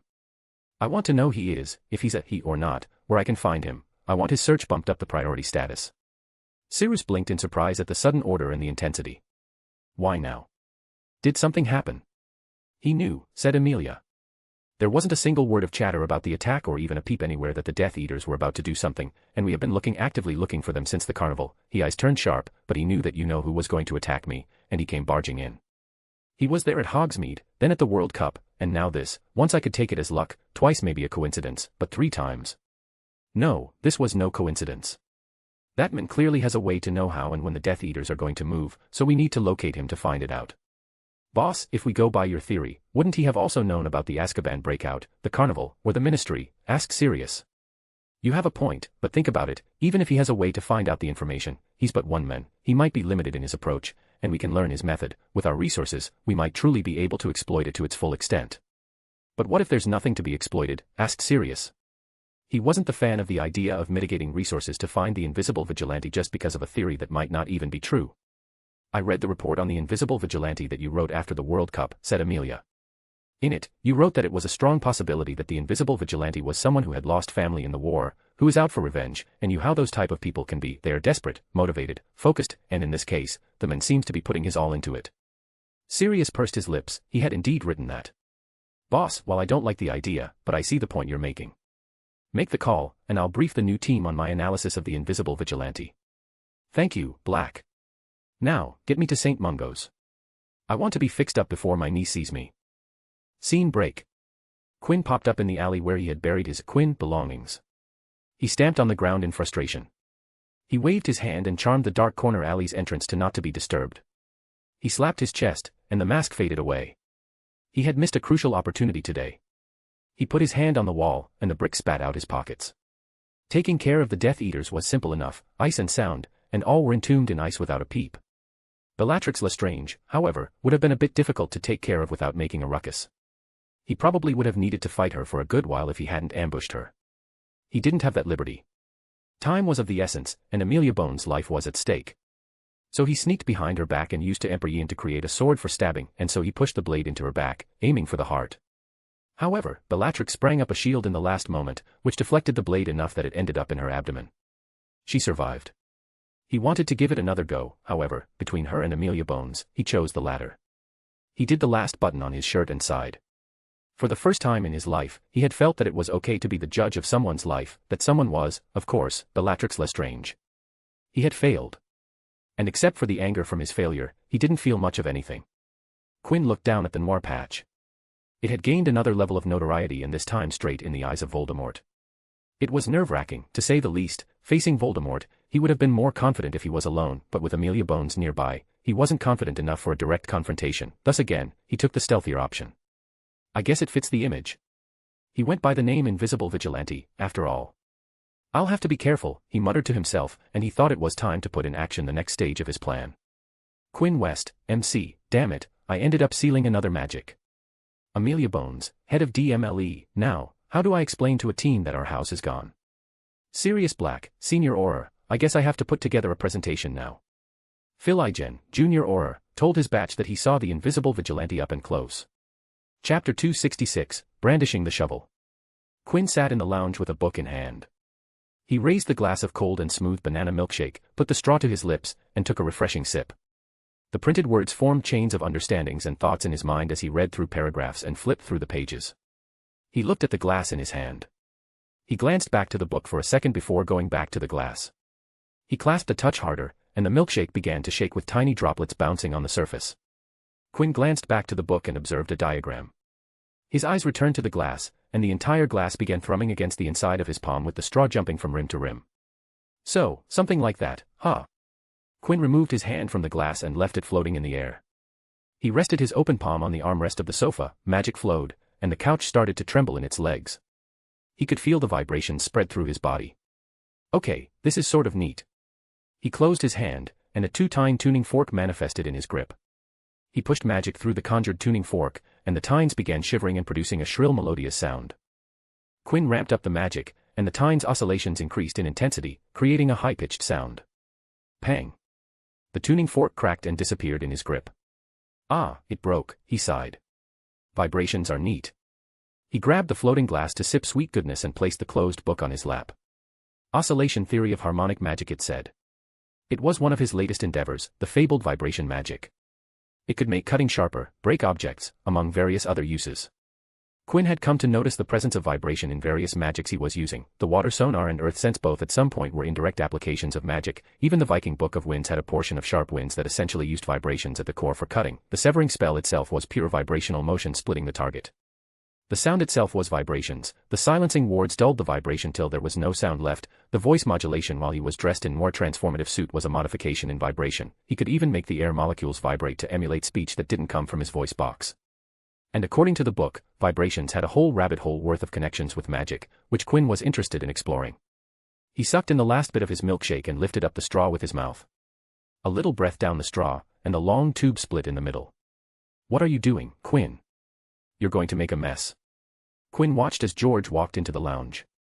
Nah, I won't, he said, and the straw joined back together.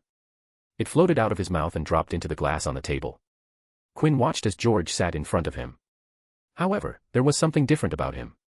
George looked restless, and the last time Quinn had seen his grandfather look restless was when he had lost his magic. Grandfather, is something wrong? Asked Quinn. George took a deep breath as he looked at Quinn. He didn't reply immediately, which set up a worry inside Quinn. Grandfather. Leah. What happened to Leah? Asked Quinn, getting to his feet. A million thoughts passed through his mind, which started out with what might have happened to Leah, but soon the thought that someone had found his identity and had targeted Leah dominated his mind. She is bringing home her boyfriend, said George, gravely, as serious as he had ever been. I'm going to key. Huh, what? Said Quinn, the energy he had built up drained right away. Boyfriend. Did you say, boyfriend? Yes, boyfriend. Ah, that's nothing to be. Quinn started off relieved that his worst thoughts didn't come true, but then his mind caught up with George's words. Oh, oh. Oh. Oh. Quinn sat down, and the grandson and grandfather pair sat in silence for a while. I didn't know she had a boyfriend, said Quinn, breaking the silence. George sighed. You know how she is about her relationships. She only tells when she thinks the relationship is going somewhere, and her standards for that are quite high. Quite, said Quinn, sighing. His sister was very personal about her love life, even with them, her family, and he didn't mind. However, this was different. Leah hasn't brought any of her boyfriends home. This will be the first time. Yes, George said, gazing at the table in front of him, and that can only mean one thing. She must be really serious about this guy, said Quinn, similarly staring at the table in thought. Polly popped into the room to take away the empty milkshake glass. The glass flew into her hand, and she was about to leave but stopped when she saw her big master and little master staring at the table in silence and with the same expression on their faces. Do you know who this guy is? What does his background report say? Asked Quinn. The first step to fighting, winning, a war was to know the enemy. George shook his head. After your sister found that I did it with that Jason fellow, she got angry and didn't talk to me for months. I never kept tabs after that. Quinn clicked his tongue. So they were going to go blind.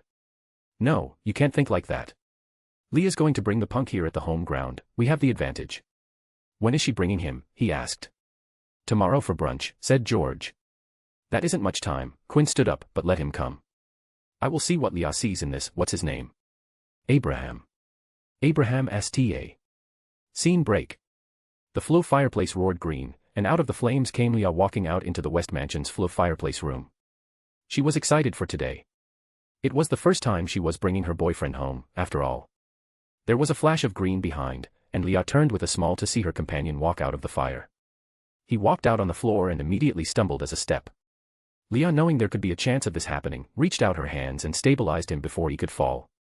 You really are bad with the Flo, said Leah, smiling. Abraham nodded a thank you to Leah as he regained his balance.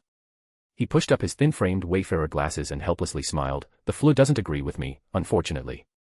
Leah looped an arm around her boyfriend's arm and tangled her fingers with his. There's a trick to it, you know. If you just let me teach it to you, you won't have to fall every time. Believe me when I say this, but I have tried every trick and tip in the book, but nothing has ever worked for me. The gods of Flo have never favored me, they seem to hate me even. Ah, that's impossible. How could anyone hate someone as cute as you, said Leah, pressing a kiss onto Abraham's cheek, just at the edge of his lips. We are at your family home. Abraham said in a rushed whisper as he looked at the door, fearing someone would walk in the very moment. So, what, said Leah with a mischievous grin on her face. She leaned closer to Abraham and whispered into his ear, you know we could stay here for the night, we could stay in my childhood bedroom and… Leah. Abraham said, feeling scandalous.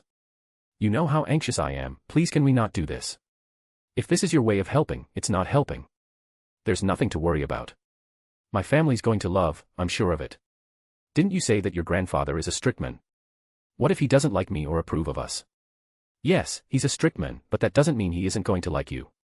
He's a stickler for manners and likes things to be done in a proper way, but other than that, he's just anyone else. If you stay true to yourself, he won't have any problem with you or us. Abraham peered at his girlfriend through his glasses as Leah reached out to fix his tie, which had shifted in the flow. His eyes widened. You're scared too, aren't you? No, of course, not, she said. However, her hand freezing for a second gave it away. Oh my God, you're scared. Abraham said, now feeling more anxious than before. Of course, I'm nervous, said Leah. This is a big deal for me. This is the first time I have brought someone to see them. What? I am the first one. A feeling of giddy happiness bloomed in his heart, and he smiled when Leah silently nodded. Well, if you say that we're going to fine, then we're going to be fine. Leah looked up at Abraham and saw the giddy smile on her face. His smile gave her confidence, even though it wasn't a dependable smile, but it was one she liked. Of course, we would be fine. I said so already, didn't I, said Leah with a bright smile which then turned into a teasing one. But, I am still feeling a bit nervous, so. She tiptoed and leaned forward.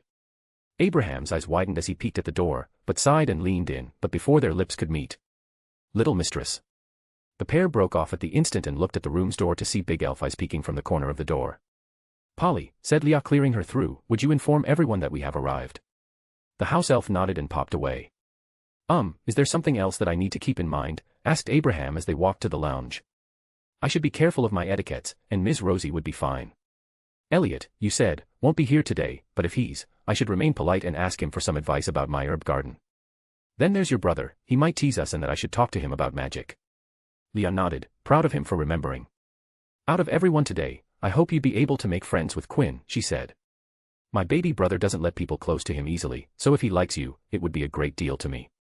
Abraham grasped her hand, and Leah smiled, but you know, he might be the one you might be able to impress the easiest. Why do you say that? Well, I'm his beloved sister, so, naturally, he'd like to know more about my boyfriend, so he will actively seek you out, which he doesn't usually do with new people.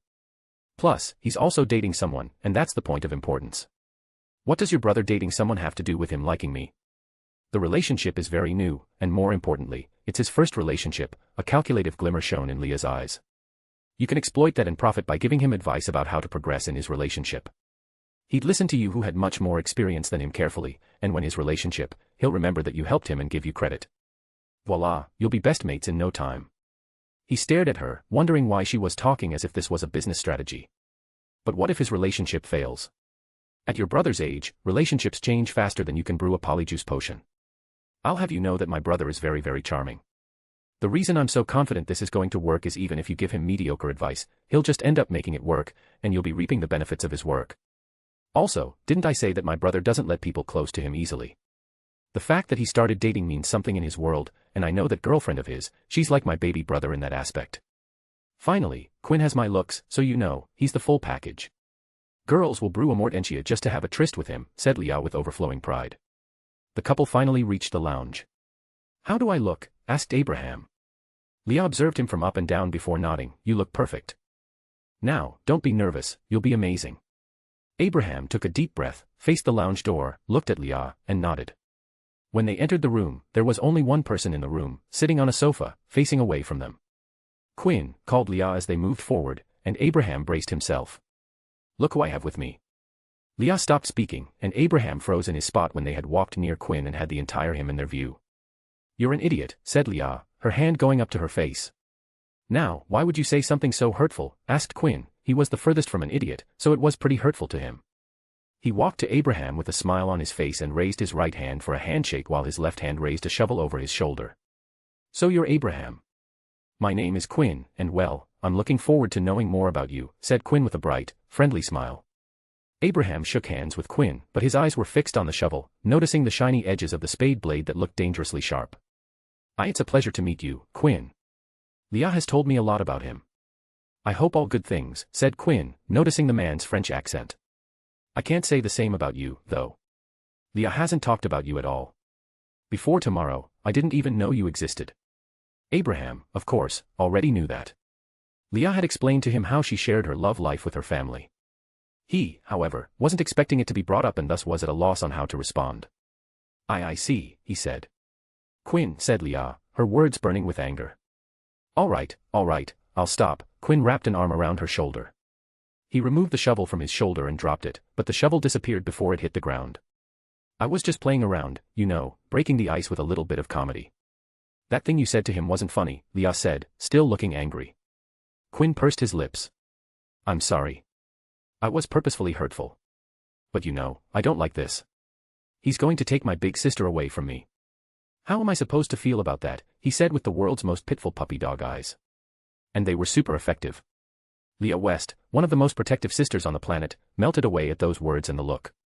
She immediately hugged Quinn and spoke placating words of comfort and love. What are you talking about? Who said I'm going anywhere? I'll always be here for my baby brother. I love you, Quinn, and nothing's going to change that. So if I come to your house to go out for a fun evening to the non-magical world, you'll come with me? Asked Quinn, channeling the younger brother energy. Why would I ever refuse that? You can come to me anytime, even if I'm in another country, and you come to me there, we'll go do whatever you want. Promise. Promise. Okay, I'm glad, said Quinn and hugged Leah, swaying a bit as he started at Abraham, who only had one thought that when he saw the smug smile that Quinn flashed him. Did she mean cunning instead of charming? Quinn and Leah ended the hug, with the latter feeling emotional about her brother's worries. Her brother didn't usually open up like this, so the moment now felt special to her, even causing her to tear up a bit. Quinn walked to Abraham and quite uncharacteristically hugged the man, and Leah might have noticed it, but she was busy with her flowing emotions. Listen, mate, I don't have anything against you. I don't even know you. But you're the first guy Leah has brought home, which is really special for her. So if you hurt her in any way, I won't need to make you regret it as Leah will do on her own, but I will come after you and make you wish you had committed genocide instead of hurting my sister. I will never hurt Leah. Quinn firmly patted Abraham on the back before ending the threatening hurt, but he frowned when he saw Abraham smiling. Why are you smiling? Being threatened by Quinn felt like validation to Abraham, that Leah's family had accepted the existence of their relationship and so had to threaten him. And when he told Quinn about it, the younger brother quirked an eye and said, "You're a little weird, aren't you?" "Where are the others?" asked Leah after having a moment by herself. "Today was a sunny day, so they're sitting outside in the garden," said Quinn. He observed the nervous couple as they went to meet the elders and chuckled, "You don't have to be anxious, you already passed the most challenging part of the day. Now, leave it to me. I, with my heart of pure gold, shall help you lovebirds as the world's best Cupid. I'll have the award of the best couple in your hands by the end of the day." Leah brightly smiled with complete confidence in her brother while Abraham glanced at the sibling pair in worry. Was this going to be all right? Quinn West, MC, shovel is one of the most lethal weapons invented. Leah West, big sister, is wrapped around her baby brother's finger. Abraham Sta, Mr. Boyfriend, French, the reserved one in the relationship. Fiction-only reader, author, Leah and Quinn's picture, sort of. See para comment. Chapter 267, Meeting Mr. Boyfriend. Quinn came running out into the gardens. "Hide the shovel," he said hastily. George and Ms. Rosie, who both were sitting on outdoor furniture under the warm sun, looked up at Quinn, who glanced back behind him in a hurry. "She got angry, didn't she?" said Ms. Rosie, vanishing the shovel that sat beside George with a wave of her wand. "I told you she won't like it. I was being cute. How was I supposed to know she wouldn't like that?" Okay, they're here. Act normal, said Quinn. However, he was the only one who needed to heed his words. Leah and Abraham walked into the garden with Leah staring at Quinn with narrowed eyes. Quinn flat out ignored the pointed look and decided to move things along. "Grandfather, Ms. Rosie, let me introduce Abraham Sta, he said. "Abraham, this is our grandfather, George West, the head of the family, and the lovely lady here's Ms. Rosie, the one actually in charge here." Abraham stiffly stepped forward and introduced himself. "Hello, I'm Abraham Sta, it's a pleasure to finally meet you. Leah has told me so much about both of you." George placed his teacup down and stood up. He walked to Abraham and faced the slightly shorter man. "Abraham Sta. I have been wanting to meet you ever since Leah told me about you. I look forward to knowing much about you today," George said as he shook hands with Abraham. Abraham nodded before remembering what Leah had asked him to do and moved towards Ms. Rosie, who had stood up. He gently grasped her offered hand and kissed it in Ms. Rosie's preferred form of greeting. He felt breath return to him with Ms. Rosie nodded before silently sitting back down, which according to Leah, was a sign that he had passed the greeting phase. He sighed in relief and turned back with a smile to see Leah and Quinn arguing in not-so-quiet whispers about how it should have been they who did the introduction. "Children," said George, "come sit." The West siblings stopped arguing and took their seats. George sat in front of the couple while Quinn took his seat beside Ms. Rosie, seated on the double-seater to the side. "So Abraham, your accent, it's French, isn't it?" asked George. Abraham received the cup of tea from Ms. Rosie. "Yes, I was born and raised in France," he said. His accent, while not heavy, had a French flavor to it. "I thought so too," Quinn said, sipping on a caramel milkshake. "You said born and raised, does that mean you studied at Beauxbatons as well?" "Yes, I did." "How old are you again?" "I'm 26 this year." "So you were a year junior to Leah, huh? Did you two know each other back then?" "I knew him by face and name, but that was it," said Leah. "And as for Abraham, I knew of Leah, well, everyone knew of Leah in the school, she was insanely famous. But we were never acquaintances, much less friends." "Then how did you two meet and get together?" asked Quinn, interested. "I met Abraham when I was in France." "Lion, wasn't it? I was having dinner when I spotted him in the same restaurant and asked him to join me, and things started from there," said Leah smiling sweetly. "So, you live in Lyon in Abraham?" asked George. "No, I was working in Lyon back then," said Abraham. "I'm from Bordeaux." "Oh, what's your profession then?" Quinn asked while adding the findings into the new Abraham titled memory book. Abraham straightened, and a glimmer emerged in his eye. "I'm a chef, trained in French cuisine." Quinn, the self-proclaimed foodie, leaned forward. "Tell me more." "Well, I have been interested in cooking since I was very young. My mere mother is a fantastic cook, and I used to help her out in the kitchen when I was but a child. Then when I would like to say 14, I took a summer job as a kitchen porter at a restaurant that used ingredients that didn't go well with magic. I was hired to peel, cut, and do the prep work on them by hand. I must have done a good job back then because the legumier, vegetable chef, told me that I could return the next year and they would pay me more. There was a nostalgic smile on Abraham as he recollected the memories. I did return the following summer because the money they promised was good, but after the first day, the same chef asked me if I would like to learn from her. I had nothing better to do, so I agreed. I would learn in the morning when the restaurant wasn't open and would work in the evening before the dinner service. The summer ended, but the apprenticeship didn't. My teacher told me that I could return the next year. At that time, I wasn't sure if I wanted, so I told her I would think about it. But then I started to cook in the dorms when I was hungry late at night. Then my roommates started to ask me to cook, and before I knew it, I was being paid to cook for my dorm floor. Abraham shrugged with a lopsided smile. It felt good, so I decided to go back the next summer, and the summer after that. By the time I graduated, I had decided that I was going to be a chef. I went to the same restaurant and took a formal apprenticeship under the chef de cuisine. I learned and worked there for 2 years before moving on. Then I went around the country, working under different chefs and learning everything they had to offer. And when I turned 24, I was made the head chef of a new restaurant from a patron who had come to like my cooking. Wow, I want to do something like that, said Quinn. You want to be a chef? Asked Abraham. Why, you can come work for me if you want. Huh, no, I don't want to be a chef, Quinn waved his hand. I want to go around the world and learn magic. He crossed his arms with a faraway look. Yeah, that would be the dream, learning the different cultures to make something of my own. Books were an excellent source of knowledge, but there were other things, little intricacies and nuggets of wisdom, which could only be found where the magic was being actively used by a community. Ah, that's right, thought Abraham. Leah said that Quinn loved magic.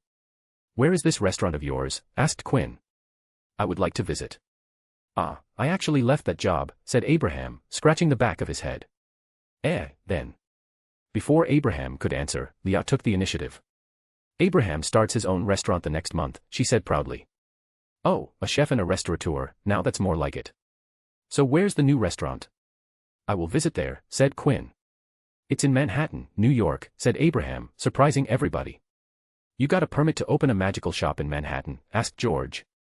His eyes went to his granddaughter with a question in them. Leah matched his eyes but didn't deny it. Manhattan was the magical hub of the United States. Woolworth Building, a building in Manhattan, housed the headquarters of Magical Congress of the United States of America, MCAUSA, and because of the secretive and controlling nature of the Magical Congress, not anyone could just open a magical business in the area. If it was a century or two in the past, it would have required a thorough vetting process to get a permit, and even then, a single mistake would result in the termination of the permit and the closing of the business.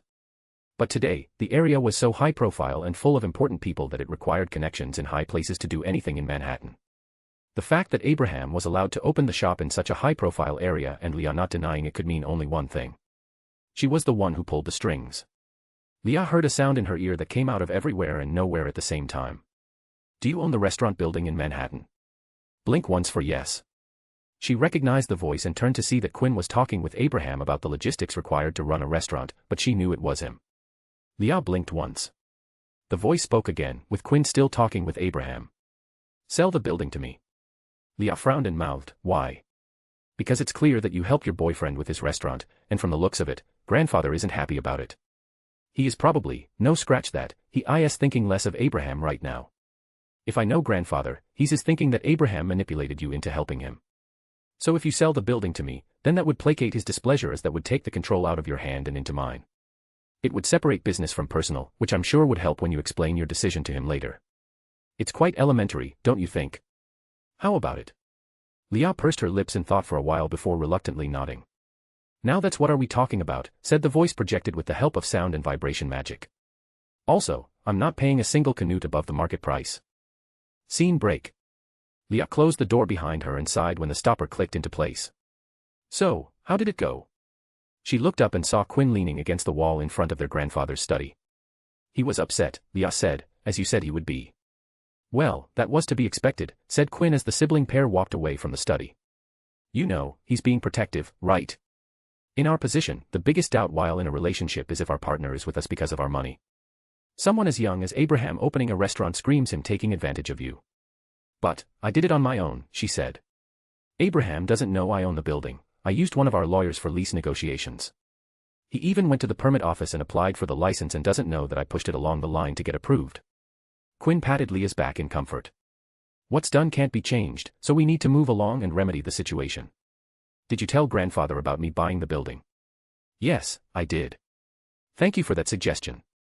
It helped, said Leah. She peered at Quinn and noticed her brother's relaxed features. You don't seem to be upset about my choices, even Ms. Rosie was a bit disappointed. Quinn glanced at his sister before shrugging. You care for him, I can see that much. And he's at a crucial point of his career, so I can see why you helped him out. To be honest, I was tempted to use legitimacy to see what his intentions were, Quinn said, and Leah's eyes narrowed dangerously, but I didn't do it. I believe in your choice of partner. Even if you made a mistake in judging a person's character, I know you won't let anyone bully or manipulate even if you have feelings for them. And for Quinn, between him and Leah, she was the more dependable one. Leah stopped and suddenly pulled Quinn into a hug. When did my baby brother grow up so much? Don't grow up and stay my cute baby brother, please. She buried her face into his shoulder. You even grew taller than me before I knew it. Her hug tightened. Thank you, Quinn. Quinn hugged her back. It's okay, don't mention it, you're my dear sister, after all, he said. Quinn knew how much Leah cared for him. Ever since he had come into this world, she had sent him a letter twice every week while she was away, and that had continued throughout the years to this day, and he knew how busy Leah had been during the years when she had just started working, but not once had the letter stopped. But you know the problem isn't over, right, said Quinn. What do you mean, she said, not letting Quinn go from her hug. You'll have to tell Abraham that you were behind the setup of his restaurant, or he will find one day, and that won't be good for your relationship, he said. Hypocrite. Tell him the very next chance you get. Hypocrite. Come clean and be honest with him. Hypocrite. But, what if he gets angry? You'd have to take that risk, Leah. Even though I have only the guy for a few hours, I say that he will understand. Leah stayed silent for a good while before nodding into Quinn's shoulder. Okay, now, let's go get some ice cream, said Quinn, ending the hug. That's a great idea, said Leah giggling, the best one you had today, much better than the shovel. Don't disrespect the shovel. It holds power you can't even fathom, said Quinn, snorting. Should we go get Abraham? Where is he staying? He's probably already sleeping. He said that today was stressful for him. He's staying at a hotel. He could have stayed the night here, why did you set him up in a hotel? I said the same thing to him, and Miss Rosie had even set up a room for us in advance, but he refused. Us. As in you two in the same room. You. Oh, grow up, will you? Decide on one thing, woman.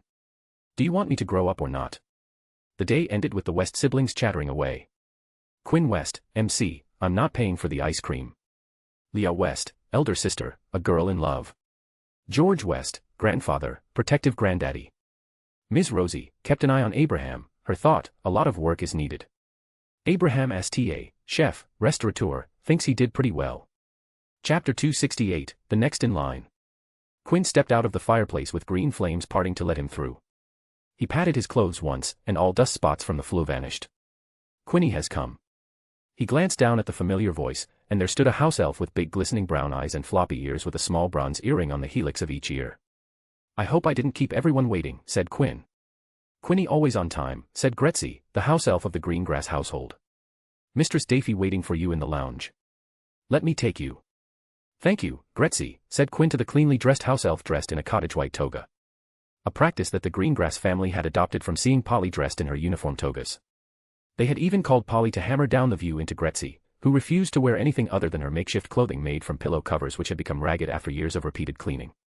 As they walked through the halls of the Greengrass mansion, Quinn asked, Is Astoria home? Mistress Tori is home. Doing homework. Could you please tell her to come and meet me when she's done? I will tell. Gretzy dropped Quinn off at the lounge. Quinn entered the room, and as promised, Daphne sat on a sofa with her feet folded to her side. She held a book in her hands that Quinn recognized. It was a healing manual focused on lungs. Advanced material that wasn't in the Hogwarts curriculum and only taught during healing apprenticeships. She must have heard him walk in as she closed her book and set it down onto the small side table before looking up at him. You're finally here, she said. I got tired waiting. I'm on time, milady, said Quinn as he sat down beside her. So, how are you doing today? Daphne scooted near him and leaned against Quinn as she replied, There's nothing much to do at home, so I just end up reading books these days. She sighed, even Tracy is out traveling with her parents. I'm bored. What about the garden you were tending to? Did you already do that? No, I haven't started that, it's too hot outside. Then, do you want me to help you? Quinn took out a lightly tinted circular vial. I even brought a potion, alchemic, that will help the growth of the plants that you told me about. Daphne took the vial off Quinn's palm and eyed the sloshing liquid, which she squinted her eyes to make out its green color behind the tint. I guess we can do that, but let's wait for a while, she said and rested her head on Quinn's shoulder. Whenever you want, I'm free all day today, said Quinn, glancing down at Daphne, looking at her blue eyes and golden hair. Are your parents home today, or is it just you and Astoria? Just me and Astoria, said Daphne. She looked up at him and noticed that he was looking at her. She gazed back at him and saw that his gaze was shifting to a particular part of her face. She lifted her head to give him permission and closed her eyes as Quinn dipped his inclined face towards her. She thought his lips were warm and soft as she parted her lips in response to his ticklish licks, letting his tongue slip inside. When they parted, Daphne was left feeling warm and fuzzy and in a fleeting daze. Milk and honey, you had tea recently, he said, commenting. She voiced softly. She felt Quinn's finger on her chin as it lifted her face up for another round, and her heart was more than happy to oblige. Oops. The two parted with haste at the unexpected sound and looked at the door where Astoria stood with a hand on her mouth and mischief in her eyes. It looks like I have disturbed you too. I'm sorry for intruding upon your dalliance. Daphne reddened at her sister's snicker and amusement-filled eyes and glared at her with irritation. What do you want? She asked. I want nothing, sister mine, said Astoria, still giggling. It's your boyfriend that wanted me to meet him and called for me. Daphne looked up at Quinn, a question in her icy blue eyes. She and Quinn only met twice a week in the summer break, and she didn't appreciate it when that time was interrupted. Quinn nodded. I did ask Gretzi to tell Astoria that I wanted to meet her. And why's that? I have something of importance to ask of her. Astoria, if you would, inviting the younger Greengrass to sit with them. So, what do you want to talk about? Asked Astoria. Well, as you know, the next coming year will be my last at Hogwarts, Quinn said, and there are some matters that need to be taken care of before I leave. Quinn reached into his pocket and placed a black and gold card on the table between him and Astoria. Astoria reached over and picked up the card, and familiarity flashed in her eyes. Why are you giving me the aid card? She asked. I have an offer for you. It's up to you if you choose to accept it, though I would like it if you would, said Quinn and then pointed at the card in Astoria's hand. Astoria, would you look to become the proprietor of aid after me? Astoria gasped as she froze in her spot, her widened eyes dipping down to the card in her hand. Even Daphne sat up straight beside Quinn and stared at him with a questioning look of surprise in her eyes. What do you mean? Asked Astoria. Quinn rested his hands in his lap. Aid is something I built in my second year, and it has been 5 years since that fateful day. It has grown from something that used to handle little problems into something that organized the biggest Hogwarts Quidditch tournament ever held.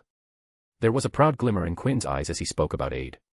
And now that I am soon to leave Hogwarts, I don't wish for Aid to leave with me. So I've come to a decision to pass on Aid to another, and that another is you, Astoria. Me? Asked Astoria, her breath hitching. Yes, you, said Quinn. After thinking about who could succeed me to continue Aid, you were the candidate that I deem the best. What about Luna? Isn't she part of Aid? Shouldn't she be the one to succeed you? True, Luna is part of Aid, and she always will be as much part of Aid as I am. But she's not fit to succeed Aid as the main proprietor. She's more like a stray cat that would come when her heart desires, said Quinn with a shake of his head and a chuckle. Do you know, when I invited her to join Aid, she asked me to pay her in cookies. That was an interesting day indeed. I'm sure if I go ask Luna to succeed Aid, she would agree, but if I tell her that she doesn't have to and I have another option in mind, she'd decline and tell me to choose them. She will only accept when there's no other option. When it came to skill, Quinn knew Luna, who he had taught for years, to be better suited for the task than Astoria, which was an important factor considering that a lot of Aid's requests were magic requests from students who weren't able to cast the required spells themselves, or simply didn't want to take on the hassle of doing so. Okay, that sort of does make sense, said Astoria as she had become friends with the eccentric Ravenclaw through Quinn. However, the question still remained. But why me? She asked. Well, as you must realize, that the proprietor of Aid is a unique position in Hogwarts. I personally started it, which makes it a student venture, and as such, it isn't controlled by the faculty, save for the fact that the permission to use the classroom that is being used as the office lays in the hands of Professor Flitwick, but I'm sure as long as Aid keeps true to its purpose, which is to help the students, he won't take away the permission. But I digress. Coming back to the position of the proprietor. Astoria, people don't realize it, but the proprietor of Aid holds more power than any other student position in Hogwarts, more than the prefects or even the head boy and head girl, and I'm both a prefect and head boy, so take my word for it. How do you mean? Asked Astoria, confused. She looked at her sister, but even Daphne was clueless as her. A satisfied smile surfaced on Quinn's face as he pulled back his shoulders and raised his chin high. Do you know why I started Aid? He asked. To help the students, said Astoria, repeating the official aid motto. Actually, that's incorrect. Sure, helping people is an integral part of aid and the main reason for its success. But the reason for aid's inception was to solely benefit me, said Quinn, pointing both thumbs towards him. Astoria quirked her brow. How does aid help you? She asked, but then the thought flashed behind her eyes. Ah, you mean the money, don't you? You charge the students for their services, which goes into your pocket. You mean that, right? No, that's not it, Quinn laughed as he waved his hand. Aid barely breaks even every year. For 5 years, I haven't pocketed a single canute out of aid, but I have funneled revenue into the workshop, so maybe I have attained monetary gains from it, but no, money wasn't the reason I started aid. Then what's the reason? That was her only guess. The reason aid was started was to gain favors, or as I like to lovingly call them debts, said Quinn. Favors. Debts, said Astoria, tilting her head. A question to you and even you, Daphne, why do you think for 5 years, I have been offering massive discounts on the aid subject notes? It would have been logical to give them on the very first year, maybe even the second, but not every year. Would either of you care to venture a guess, he asked. Both sisters dipped their chins in thought before looking at each other to see that the other didn't have an idea. We have no idea, said Daphne, who had never actually availed the offered discount and had paid. She frowned, wondering why she refused it in the first place. Maybe, you two of you aren't the right audience for this question, said Quinn, recalling his relationship with the two sisters. Astoria hasn't ever come to buy my notes, which I presume is because you used Daphne's. Astoria nodded. She used the notes that Daphne had kept and not thrown away. And I stopped offering Daphne the discount after the first time because she was a friend, said Quinn.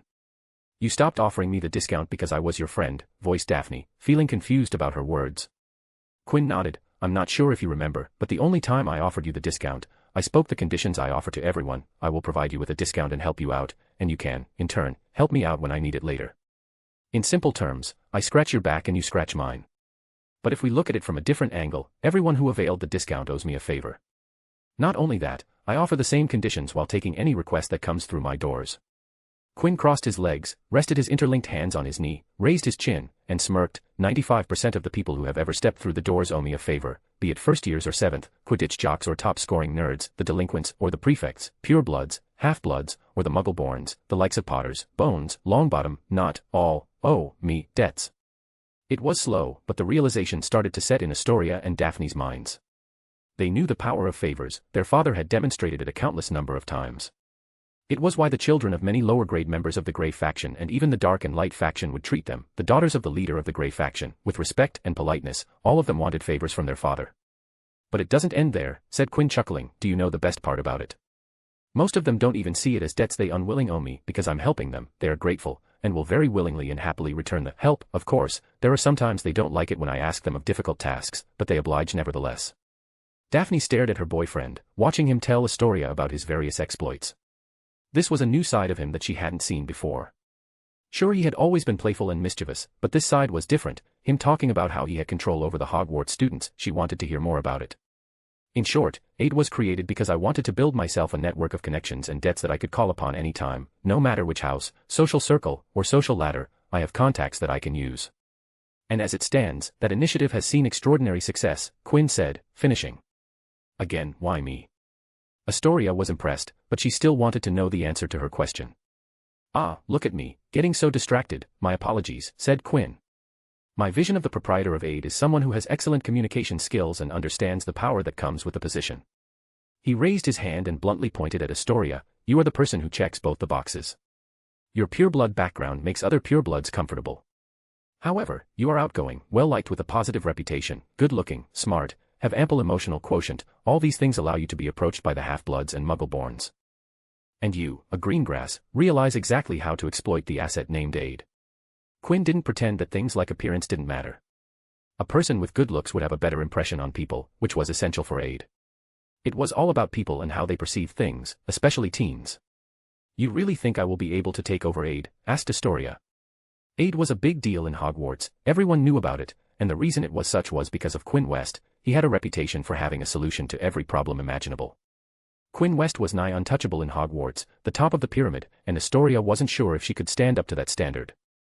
Astoria, one thing you should know about me is that I am very sentimental about the things I get attached to, said Quinn, staring straight at Astoria. If I thought you, or anyone else, wasn't suitable for the job, I would have shut down Aid rather than passing it on to an unworthy person. I'm offering this job to you because I think you're suitable. That felt good to hear, Astoria thought. However, she still had doubts, which Quinn answered without her needing to voice them. And it's not like I'll be throwing you into the middle of everything without help. If you chose to accept, I'd teach you the ins and outs of Aid before passing it on to you. You'd work beside me for a while before I completely retire, said Quinn, offering training. And you'll have Luna with you, who you can rely on until you get the hang of things. You can take time to decide and tell me. I'll do it. Astoria said immediately. Quinn paused and stared at Astoria before asking, are you sure? I suggest that you take some time to decide. It's not a small commitment.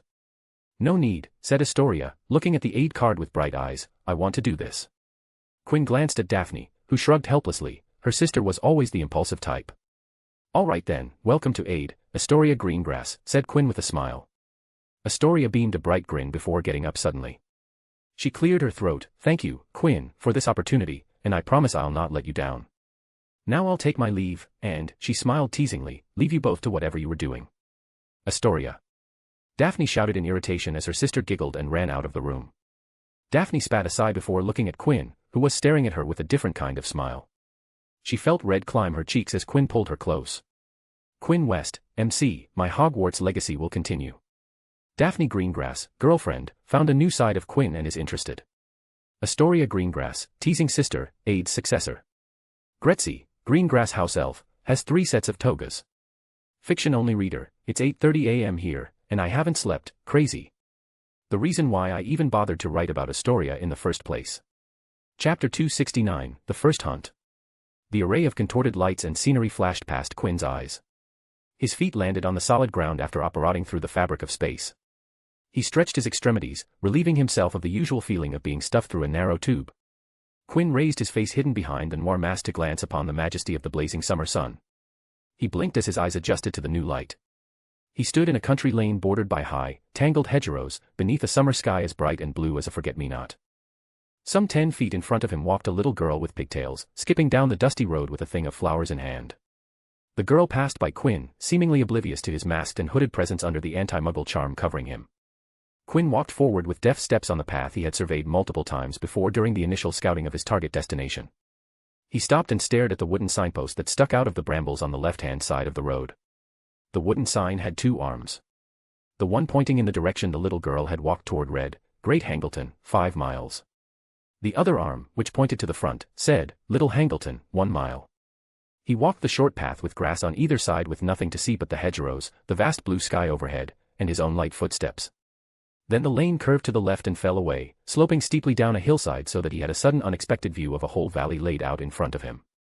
Quinn could see a village, undoubtedly Little Hangleton, nestled between 2 steep hills, its church and graveyard clearly visible. Across the valley, set on the opposite hillside, was a once handsome manor house surrounded by a wide expanse of eerie weed-covered lawn. Quinn looked down the downward sloping hill with a steep angle and considered if he should trot down but decided against it. He stepped forward, and the winds came sweeping in beneath Quinn's feet, lifting him a foot above the ground as he glided down the slope. If he continued down to the base, he would have reached Little Hangleton. However, the village wasn't his final destination. He rounded right on a curve and entered upon a narrow dirt track bordered by higher and wilder hedgerows than those he had left behind. The path was crooked, rocky, and potholed, sloping downhill like the last one, and at the end of it was a patch of dark trees a little below him. The track soon opened up at the copse, and Quinn cut the gliding winds and came to a halt on the ground. Despite the cloudless sky, the old trees ahead cast deep, dark, cool shadows, and despite having scouted the area before, it took a few seconds before he could discern the building half hidden amongst the tangle of trunks. It was a strange location to choose for a house, or else an odd decision to leave the trees growing nearby, blocking all light and the view of the valley below. It was clear from the moss growing on the walls and the broken-off tiles on the roof, which left the rafters exposed, that the place was inhabited. Nettles grew all around it, their tips reaching the windows, which were tiny and thick with grime. So this is it, Quinn stared at the old cottage, the Gaunt shack. The ancestral home of the Gaunt family, located in the woods just outside the village of Little Hangleton. It was a shabby little shack that once housed Marvolo Gaunt, his wife, their son Morphin, and daughter Maripy. The father and the son being the other 2 Parseltongue residing in Britain other than Voldemort and Harry Potter. Quinn walked to the decrepit door of the cottage and stared at the rotten door, which had bent out of its frame and only stood ajar because of its odd position. He waved a hand, and the door separated from its joint and flew to the side as Quinn stepped inside. The house seemed to contain 3 tiny rooms. 2 doors led off the main room, which served as kitchen and living room combined. A broken and filthy armchair sat beside a choked and dusty fireplace.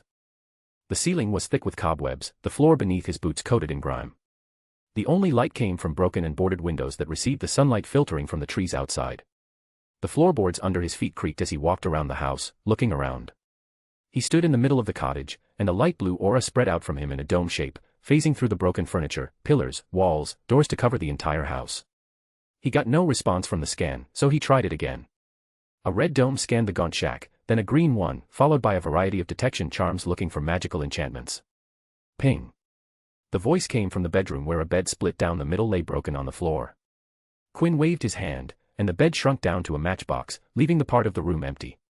He stared at the floorboards that were as patchy and grimy as any other piece of the floor in the cottage, but there was something magical in them. The wooden boards creaked as rusted nails holding down them popped out, and the planks held down by the age-old glue came out apart easily. There was a patch of the earth beneath them, but Quinn wasn't fooled. He dug the mud out with magic and finally laid his eyes upon the motive of him coming here.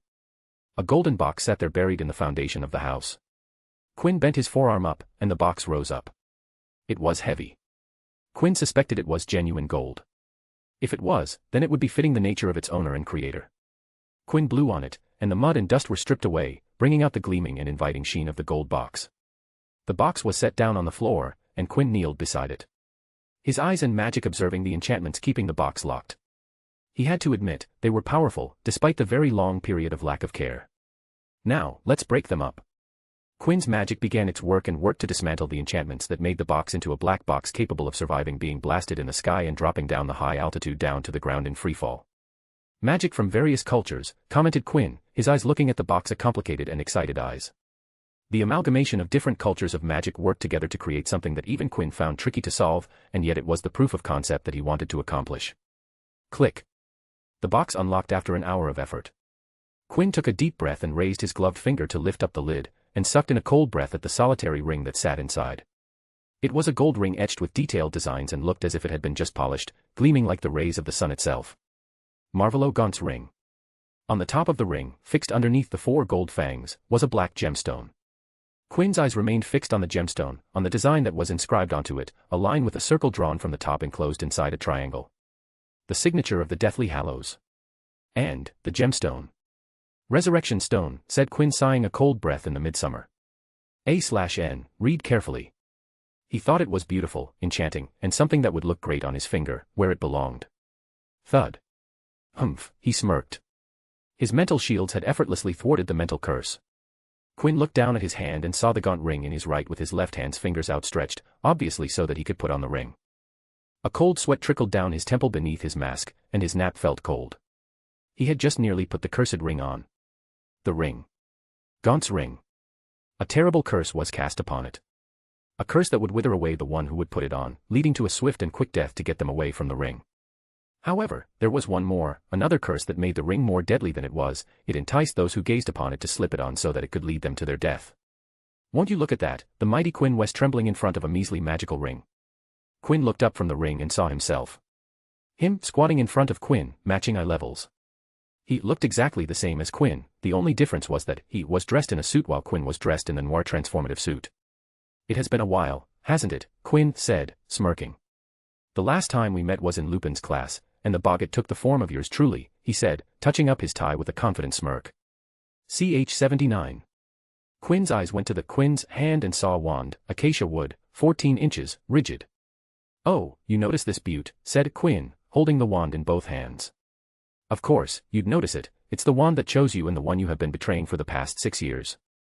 I don't know what your problem is, but I quite like it, he smirked, I'm power incarnate with it in my hand. Quinn stared at him, why would you, my worst fear, be here to convince me to put on the ring? I would never do a thing you say. He laughed loudly. It was wild, rambunctious, and louder than Quinn had ever laughed in his life. Me, your fear. He said between laughs. Man, you can crack a joke or two from time to time. Quinn leaned forward, put his face close to Quinn, and stared at him with his glowing purple eyes. I'm not your fear, Quinn. I am you. I'm you when your worthless ego is eliminated, and the golden ID is given time to shine. I'm your greed, pride, gluttony, sloth, envy, wrath, and lust. Speaking of lust, you bagged Daphne, good job there. She's a total hottie. But why are you wasting time by just tasting her when you can eat her up? I can imagine it, she'll taste heavenly, Quinn cackled, just ask her, she'll agree, you have noticed it, right? She never disagrees with you, always supportive like a good pureblood wife, such a good girl.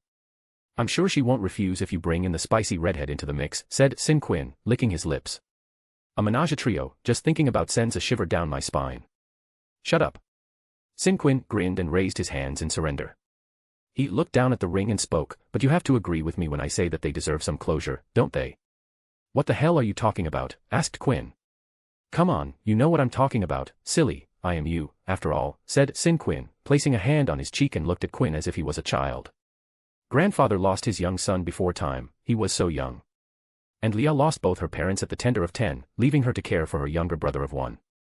Don't you think they deserve to meet Adam and Arya West one last time to get some closure in their eyes, after they both only have each other in the name of family? After all, we took their precious grandson and brother away from them, he said. Quinn looked at his alter ego, but instead of red rage, there was a look of stunned surprise on his face. Why do you make such a face? He asked, looking at the guilty look on Quinn's face. Quinn looked down at the ring with a twisted wry smile. Why are you being silly again? Didn't I tell you? I am you. I'm the essence of your deepest and truest feelings, just like the worthless you, even I feel guilty about taking the child's life and taking over. Quinn died from falling from his window, Quinn bit back heatedly, clenching his empty trembling hand. Not according to our memory, he didn't, said Quinn. The bout of accidental magic made him bounce off the ground, and then we took over. Quinn sighed again and shook his head. It doesn't matter what happened, you know, he stared at Quinn, as long as you believe that you killed Quinn, logic has no place in this argument. Quinn had no rebuke to that. It made sense. Quinn was his everything multiplied and let out without a moral filter.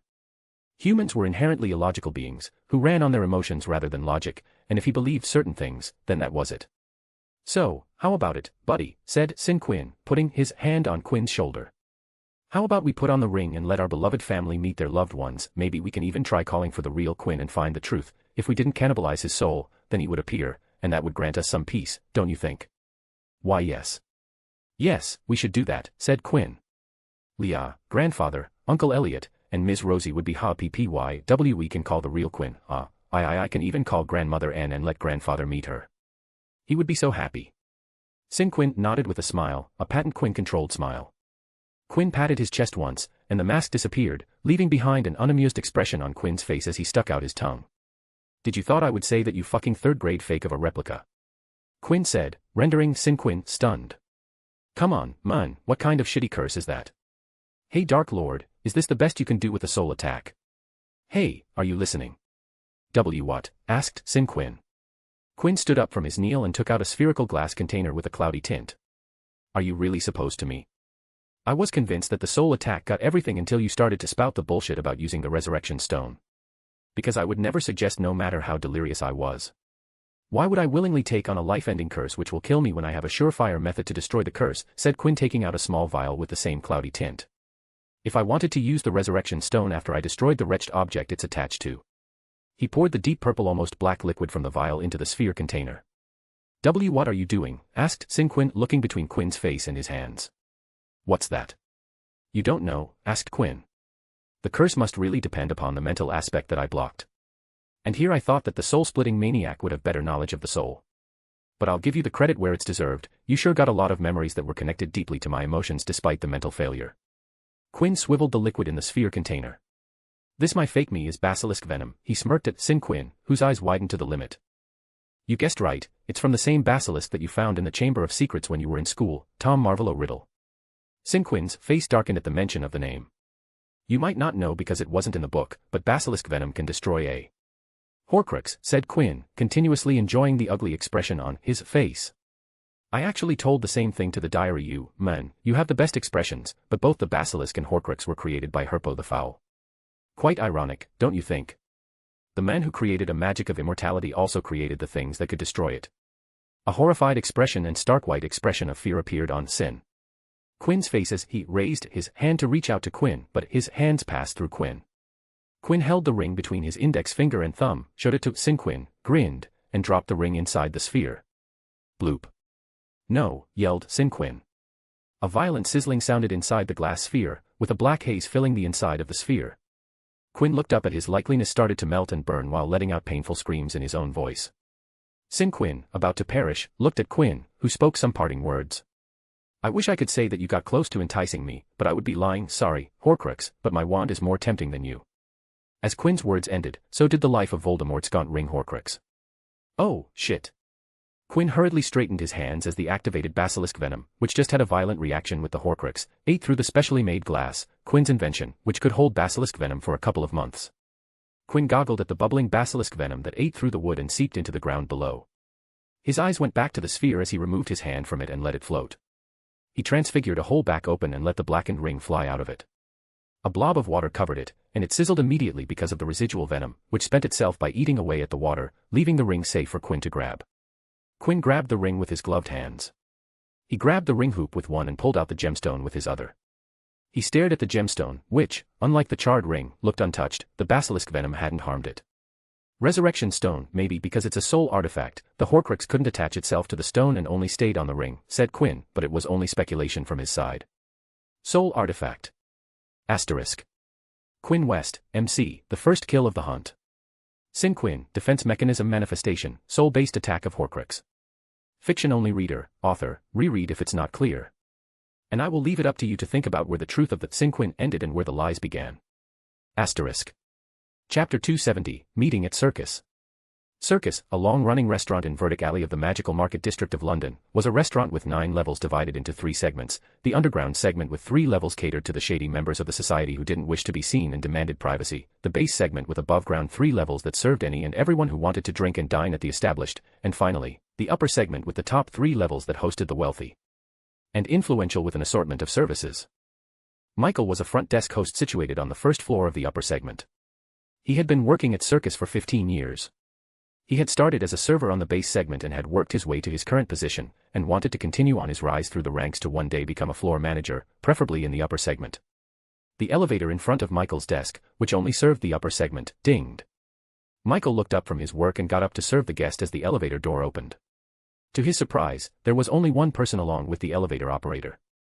However, the single person wasn't the reason for his surprise, but the person's appearance. The person placed a sack of coin onto the operator's hands and stepped out of the elevator. The boy, who Michael thought couldn't be any older than 18 or 19, walked to the front desk. "Good morning," said the boy, "I would like to use one of your private rooms." Michael's 15 experience wasn't for naught. He had picked up the tricks of his craft from years of observing the people who came to Circus. He had caught the relaxed demeanor of the boy. The boy in front of him might have looked young, but Michael looked past that and observed the blue suit with red checker grids. It looked simple enough, but his trained eyes could see the quality of the fabric and the craftsmanship of the stitching. The boy was definitely some who could afford to be at the upper segment of Circus. "Of course, sir," said Michael. "We offer an array of private rooms. Which one would you like to use today?" He hadn't seen the boy here before, so he went through the entire selection. "I don't require anything extensive, just somewhere my companions and I can sit, have a discussion and enjoy our meal in privacy," said the boy. Looked down at the list on the table. "It'll be arranged, sir." "How many guests would be joining you?" "2 people. Michael rang a bell behind his counter and summoned a bellman. He handed a key to the bellman and said, "Escort our guest to room 1-07. "Ah, I just remembered. I would like a room on the topmost floor," said the boy. Michael and the bellman stared at the boy, and Michael started to have doubts if the boy truly knew about Circus. "Dear sir, the 3rd floor is exclusively reserved for our most esteemed guests. I regret to tell you this, but only with that special access can use the topmost floors." "You mean this one?" When Michael stopped talking, the boy took out a solid silver card with the classic Circus tower etched in the middle with a border all etched in gold. "Yes, that exact one," said Michael, receiving the very exclusive and very rare membership card, and it was real. "Ahem, my apologies." He handed the card back. "Please follow the bellman, and he will show you to your room. But before that, sir, I would like to know your and your guest's name so that we could escort them to your room when they arrive." "My name is Quinn West, and my guests will be Not and Zabini." The boy with stone-gray eyes looked at Michael as he said, "I can expect privacy from Circus about our meeting, correct?" "Of course, sir, please be rest assured," said Michael. In one sentence, he had received some big names. West and Knott, both of those names were esteemed patrons who had access to the top floor, while the infamous Madame Zabini was a regular guest. After a while, the elevator once again dinged open, and 2 people stepped out. "Good morning, how can Circus serve you today?" said Michael, looking at the 2 teenagers. "We are meeting someone today," said the blonde teen. "Mr. West has been waiting for you, Mr. Knott," said Michael, recognizing Theodore Knott Jr. from earlier visits and turning to bow to the other teen. "It has been a while since you have graced our doors, Mr. Zabini." Blaise Zabini held back a sigh. His mother had dragged him here more than enough times. He had suffered through numerous kiddie parties full of his mother's social circle without someone of his age to talk to. Because of those gatherings, circus had indeed become a circus where he was the main attraction for the ladies to bother. "Mr. West is waiting for you on the 3rd floor, said Michael as the bellman arrived. The two Slytherins looked at each other simultaneously. Neither of them had been to the 3rd floor before, even Theodore, whose father was one of the exclusive patrons. They took the elevator again and reached the 3rd floor. It was completely different from the 1st floor, which was already posh enough, but the 3rd floor was above and beyond. It was also deafeningly silent as they walked through the marble floor that reflected as well as any mirror, passing by a few identical heavy, elegant doors, all private rooms, specially created for a very exclusive clientele, who circus would provide with anything he would request. They reached another identical door, and the bellman pressed a bell before speaking. "Dear guest, your companions have arrived." "Come in," came a voice that was distorted because of the room's magic to protect privacy. The bellman opened the door, bowed to Theodore and Blaise, and left right after entering. "Not, Zabini," said Quinn, looking at the two Slytherin. "How nice to meet both of you after such a long time. Please sit down." The two sat down nervously, looking at Quinn, who raised a cup to take a sip. Both of them had discussed with each other before calling a meeting with Quinn, who had called them both to circus. The times had changed ever since Voldemort had shown himself in the ministry, and their parents had begun moving in response to the event. They had Quinn's promise of help and were worried that things were moving faster than they had expected, and thus this meeting was called. "Both of you look anxious," said Quinn. He looked at Blaise. "I get why he looks like he has been losing sleep, but what about you? Your mother doesn't move in the circles with the Dark Lord and his cosplay party." "What, cosplay?" "Ah, it means dressing up in costumes." Blaise rubbed his forehead and leaned back into the sofa. "Ever since the news of you-know-who's return, she has caught a worry. She has been thinking about moving to Italy, and I can tell because she told me that she missed Italy and then spent hours telling me great things about the country. Then, after a few days, she tried to sneak in a talk about the school there. And the worst part, Mother has been recently seeing a man from Italy. At this rate, she's going to pull me out of Hogwarts and take me with her." Blaise didn't want to leave Hogwarts. He had spent the last 5 years in the school and its dorms, living there for most of the year. All of his friends were there, with who he had spent more time than his own mother since joining. Just the thought of leaving Hogwarts to go to another school set a weight in the pit of his stomach. "Oh, that's indeed a cause of worry," said Quinn before leaning forward and looking at Blaise with serious eyes. "Just one question though. The man she has been seeing, by any chance, is he surnamed Abate?" Blaise blinked in confusion at the sudden question. "No, his surname is something else." "Why do you ask?" "Nothing serious, just a personal curiosity." Quinn pulled back and waved the question off. The Abates would have been a bite bigger than to be chewed, even for the famed temptress. "She's not going to pull you out this year, right?" asked Quinn. "No, but at this rate, she might just do it the next year," said Blaise, shaking his head with a sigh. "Then, you don't actually have a problem," said Quinn, shrugging. "You'll be of age the next year, an adult magical, and will have the legal authority to attend any school you want, and if you don't have the money, you can always take a loan from me. I'll lend you the school fees and then some for living costs. If you want something other than that, you can show me how it's important, and I'll dispense more money. The only downside is that you'll have to pay more when you finally start working." Quinn gazed at Blaise, who seemed to sink into thought about his proposal. Even if there was a simple situation to separate from his mother, the decision was tough, from one day living his normal life to the next where he had to depend on someone who wasn't his family. Quinn wouldn't blame Blaise if he decided to follow his mother's wishes. "What about you?" Quinn turned to Knott. "What has your father been doing these days?" "Having fun alone at home with his family, I hope." "Only if," said Theodore, spitting out a heavy sigh. "He has been meeting with the Dark Lord more and more these days. I secretly listen to my parents when they talk about Father's Death Eater meetings." "So you're worried that not SNR going to take you to the Dark Lord so that he can brand you as a junior Death Eater?" asked Quinn. "A legitimate worry." "It has already started," said Theodore with a worn-down look. "One day, I heard that Father has been going to ceremonies to add new people into Death Eaters, and there have been these ceremonies every week." He covered his face with his hands. "And I don't know why, but Father suddenly had the idea to have me branded with Dark Mark as soon as possible. I was lucky that Mother forbade it, that Father had to back away, but I know it won't be like this the next year. He will try again when I turn of age, and I'm not sure if Mother will be able to stop him at that time. I might become a Death Eater while I'm studying at Hogwarts." Quinn probably knew why not SNR had the sudden thought of turning his minor son into a Death Eater. He had gotten intimidated by his peer, who went by the name Malfoy, seeing the other Death Eater offering his son to become a Death Eater prompted not SNR to possibly offer JNR to do the same. Quinn silently sighed as that brought up one of the pieces of information he was missing.